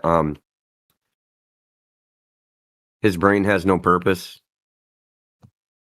I didn't watch the video, but I saw it. Yeah, it's funny. I saw the thumbnail of it. I couldn't bring myself to watch it. Shout out Jim Bob. He's a stealth flat earther. He don't talk about it on this stuff. He just deals with. But he does talk about science. He says a lot of stuff we say. I swear to God, I think he's gotten it from us, but I digress. Because he does the exact same thing about the scientific method. What is it? Experiment, cause and effect relationships, all that stuff. He makes the exact same arguments, but it's in the context of like evolution or cosmology or all that. He doesn't get directly into the flat Earth thing, but I have it on people have told me that know him personally that he's a flat earther. Oh, okay. Yeah, I've definitely heard him talk about flat Earth in the past.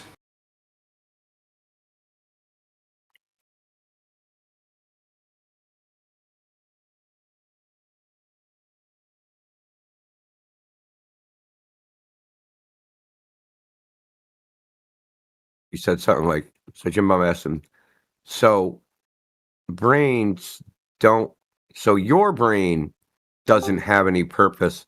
So why should I listen to a bunch of meaningless noises? And he said, because I'm right. You know, and like, it's funny because Jim Bob could have said, well, you being right also has no purpose. What are you talking about? Yeah.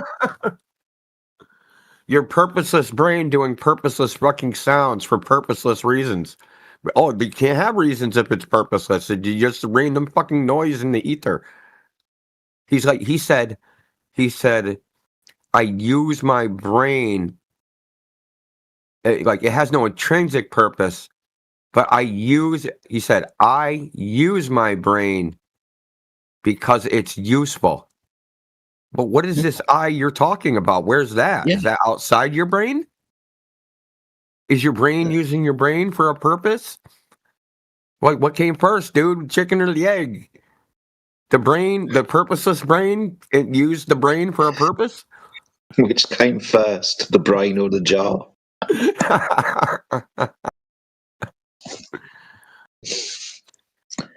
Fucking hell. Some people say some stupid shit, man, but that's crazy. It's amazing that the people follow him. It's just, my God.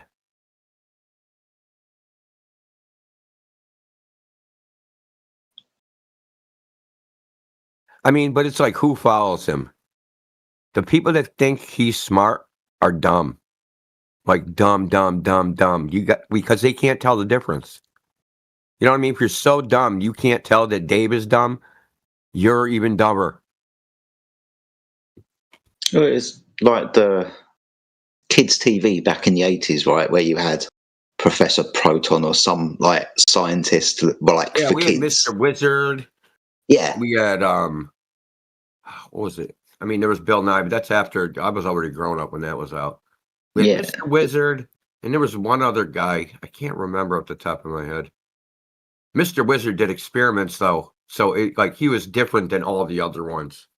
Yeah. But you understand, right? This is basically what this YouTube guy is. He's just educating the kids. Thing is, some people are just so used to that type of education when they turn on the TV that they just keep doing it. That's their high standard, right?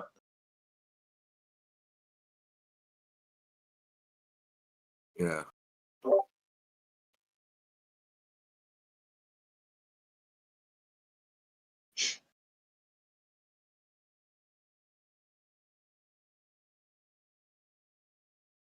Yeah, I saw that. I saw that Twitter post, Clipcord. Actually, I think I bookmarked it so I could respond to it. I think I did respond to it.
It's so funny. So Clipcord, I responded with this, right? I did this earlier. I forgot I actually posted it. I thought I just bookmarked it.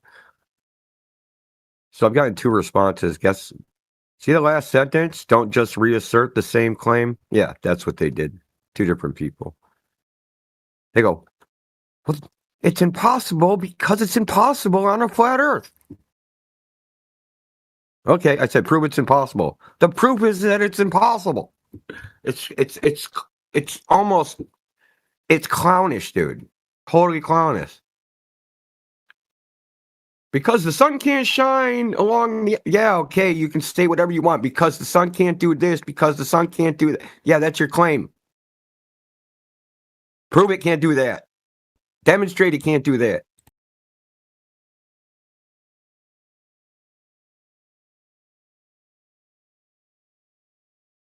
I believe the proper response would be to experiment show how it's impossible, not another claim. Show a scaled down version model of the system and how it would be impossible.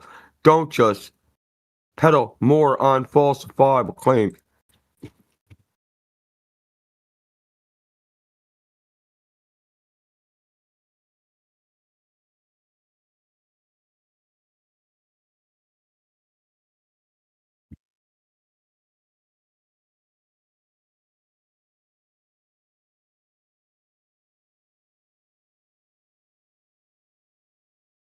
I think the other answer I got yesterday.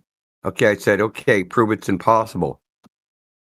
Don't you understand how light works? That was the proof that it was impossible. Asking me if I understood how light works.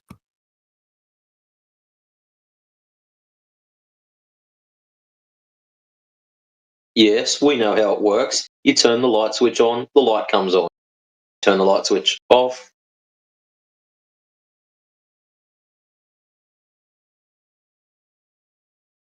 Come on, India, you know what they're like. Yeah. Yeah, I know. It's just funny, man. It's this particular the TFE dude is just funny watching these dummies not being able to form a coherent argument. I haven't seen yet a coherent. I guess Duffy's argument was the most coherent, but it wasn't justified. He said because it proves a globe because the Earth has to be symmetrical. Well, which it's not true, but at least it was coherent. Just even getting them to form a coherent actual argument of there can be no 24-hour sun on a flat Earth because XYZ. They just say it's because it's impossible. They just say that. They just state their conclusion as if it's the evidence for the conclusion. At least Duffy said it, the Earth must be symmetrical. But then when I ask him, I'm like, what's your evidence it has to be symmetrical? He never answered.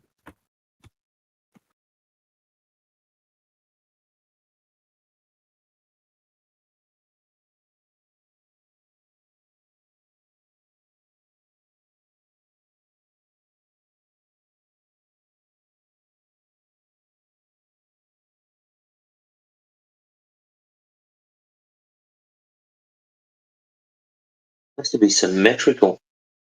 It's just thinking time zones aren't symmetrical, so why would they be trying to push that?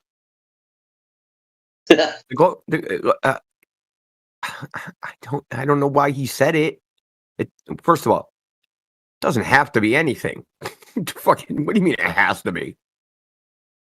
Was that the law of Duffy? No, because he don't understand the coordinate system is symmetrical, so he thinks it has to be symmetrical physically because it's in the coordinate system. Well, we made a coordinate system so that within it, no matter what, when you're assigning coordinates, you're making it symmetrical by assigning coordinates, though it might not be symmetrical in the physical world because you don't have measured points between locations. You have calculations which assume it's symmetrical. Say I say, okay, right now I'm at 50 degrees longitude or latitude. I walk 69 miles. Okay, I'll just say I'm at 49 degrees. But am I? Is the sun 49 degrees above the horizon? Like,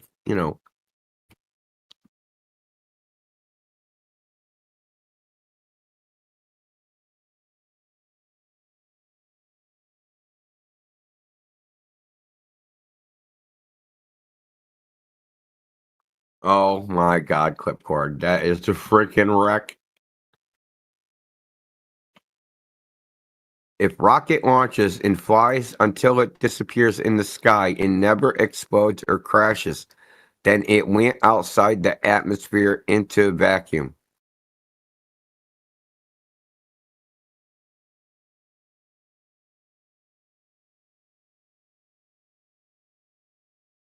So all rockets that don't explode or crash go into the vacuum. Okay.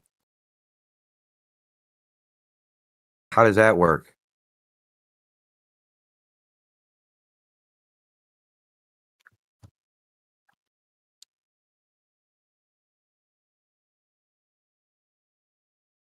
If you Hello there. We want to talk about the flat Earth. Yeah, that's right, Dave. Speak up. What do you know Okay. about it, buddy? I know about the Earth is like the triangle, and I know that because Oh my God, they're so boring, dude. too boring. Okay. Yeah, I mean, come on, man. How many times do you think we've heard Earth is a triangle in 10 years? What about the triangle? 20,000 times? No, I'm not using an exaggerated number. I'm using an actual number. Do you think it's 20,000 times? Yes, and I know Okay, that. so why would you do it again as if somehow how you're clever or funny or witty? It's boring. What's your name? I want to know your name because you look like dumb. I look like dumb? Yes, you look like dumb. How's look the like flat dumb. Earth? Yes, you saw them, man. Look like dickhead. I want to tell you something. The Earth is like dickhead, you know. It's not like flat or. Is that why you got your triangle. mouth on it? What? What? Yeah, you said Earth looks like dickhead. Is that why you got your mouth on it? Yes. That's gay. He's thinking about dicks. That's how that's why he's saying it now. He's I don't have thinking about time, it. man. Get out, motherfucker. When you see NASA launch a rocket, do you think about deep throating it?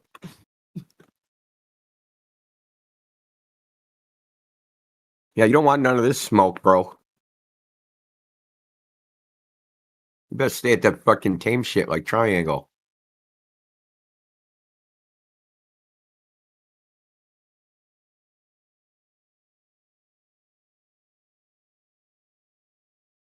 Yeah, whoever had that rocket syllogism, they must have never seen the 20-second sunset behind a cloud video, where there's no other explanation. The sun must have gone into outer space because it didn't crash, and I can't remember the other. It didn't blow up, and it was in the sky. And then I couldn't see it anymore when it went behind a cloud, so it must have floated away in outer space.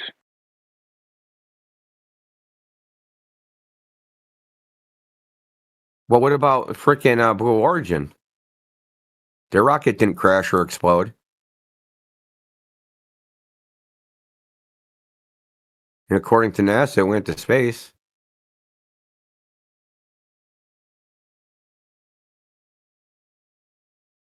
Just dumb. Shallow space, the first frontier.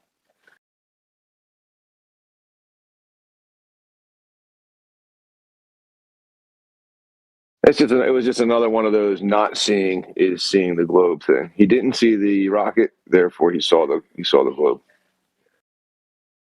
He proved orbits by not seeing an orbit.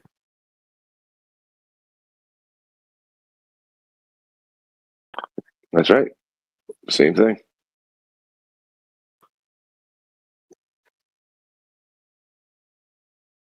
I love when you say to them that there's no such thing as outer space. And you're like, what? It's like, yeah, there's no outer space. Well, look up in the sky and look at it. Okay, what does it look like? What color is it? What do you mean they don't know what to do? Like, they just fucking go and they're like, because space is supposed to be a vacuum. It doesn't have any color, right? It doesn't have any qualities to it. But they're going to assign qualities to something that is supposed to be void of any qualities.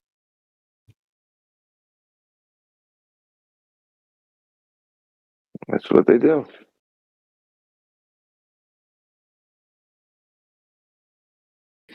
It's a shame because epitome of the they know it must be reification. something. Yeah, it's the epitome of the reification fallacy. When you're going to make a concept the absence of matter, the absence of anything as a thing itself.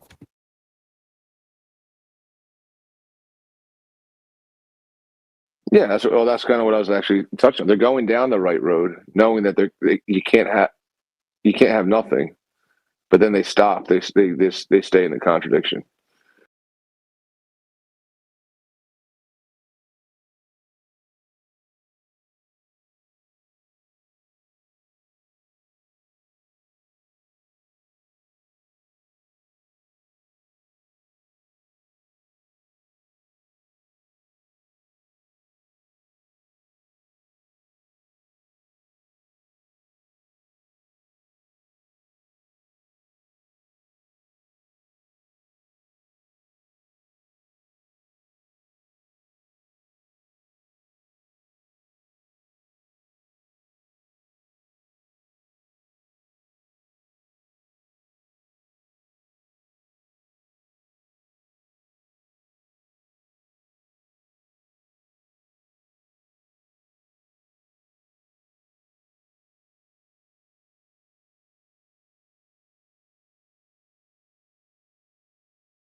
Yeah, over offensive. He said, if I lose my pen, it must have gone into outer space. It went into a vacuum. Yeah.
Talk to me.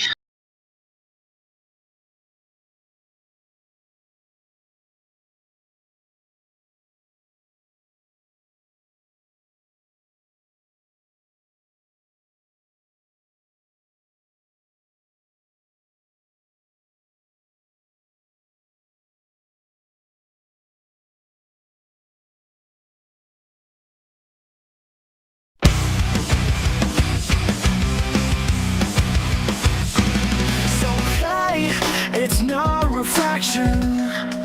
But what about all that wibbly wobbly light? Look, I'm not here to fight.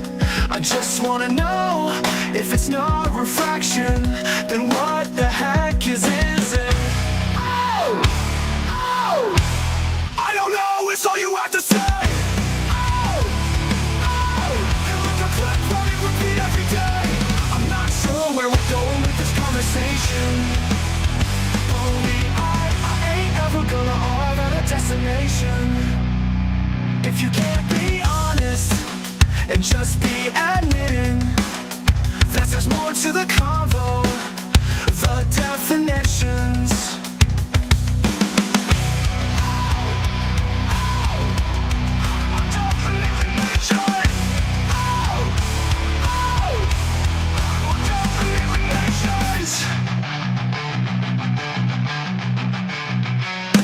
It's okay, it's not refraction.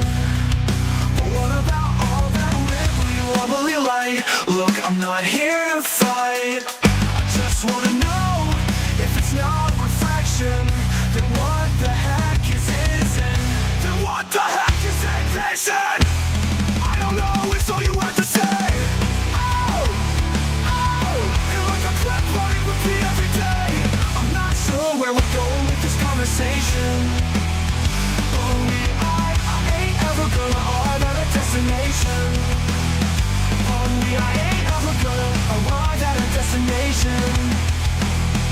If you can't be honest and just be admitting that there's more to the convo, the definitions.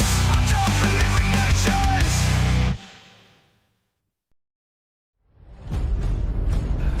You're watching 24/7 Flat Earth Discord live.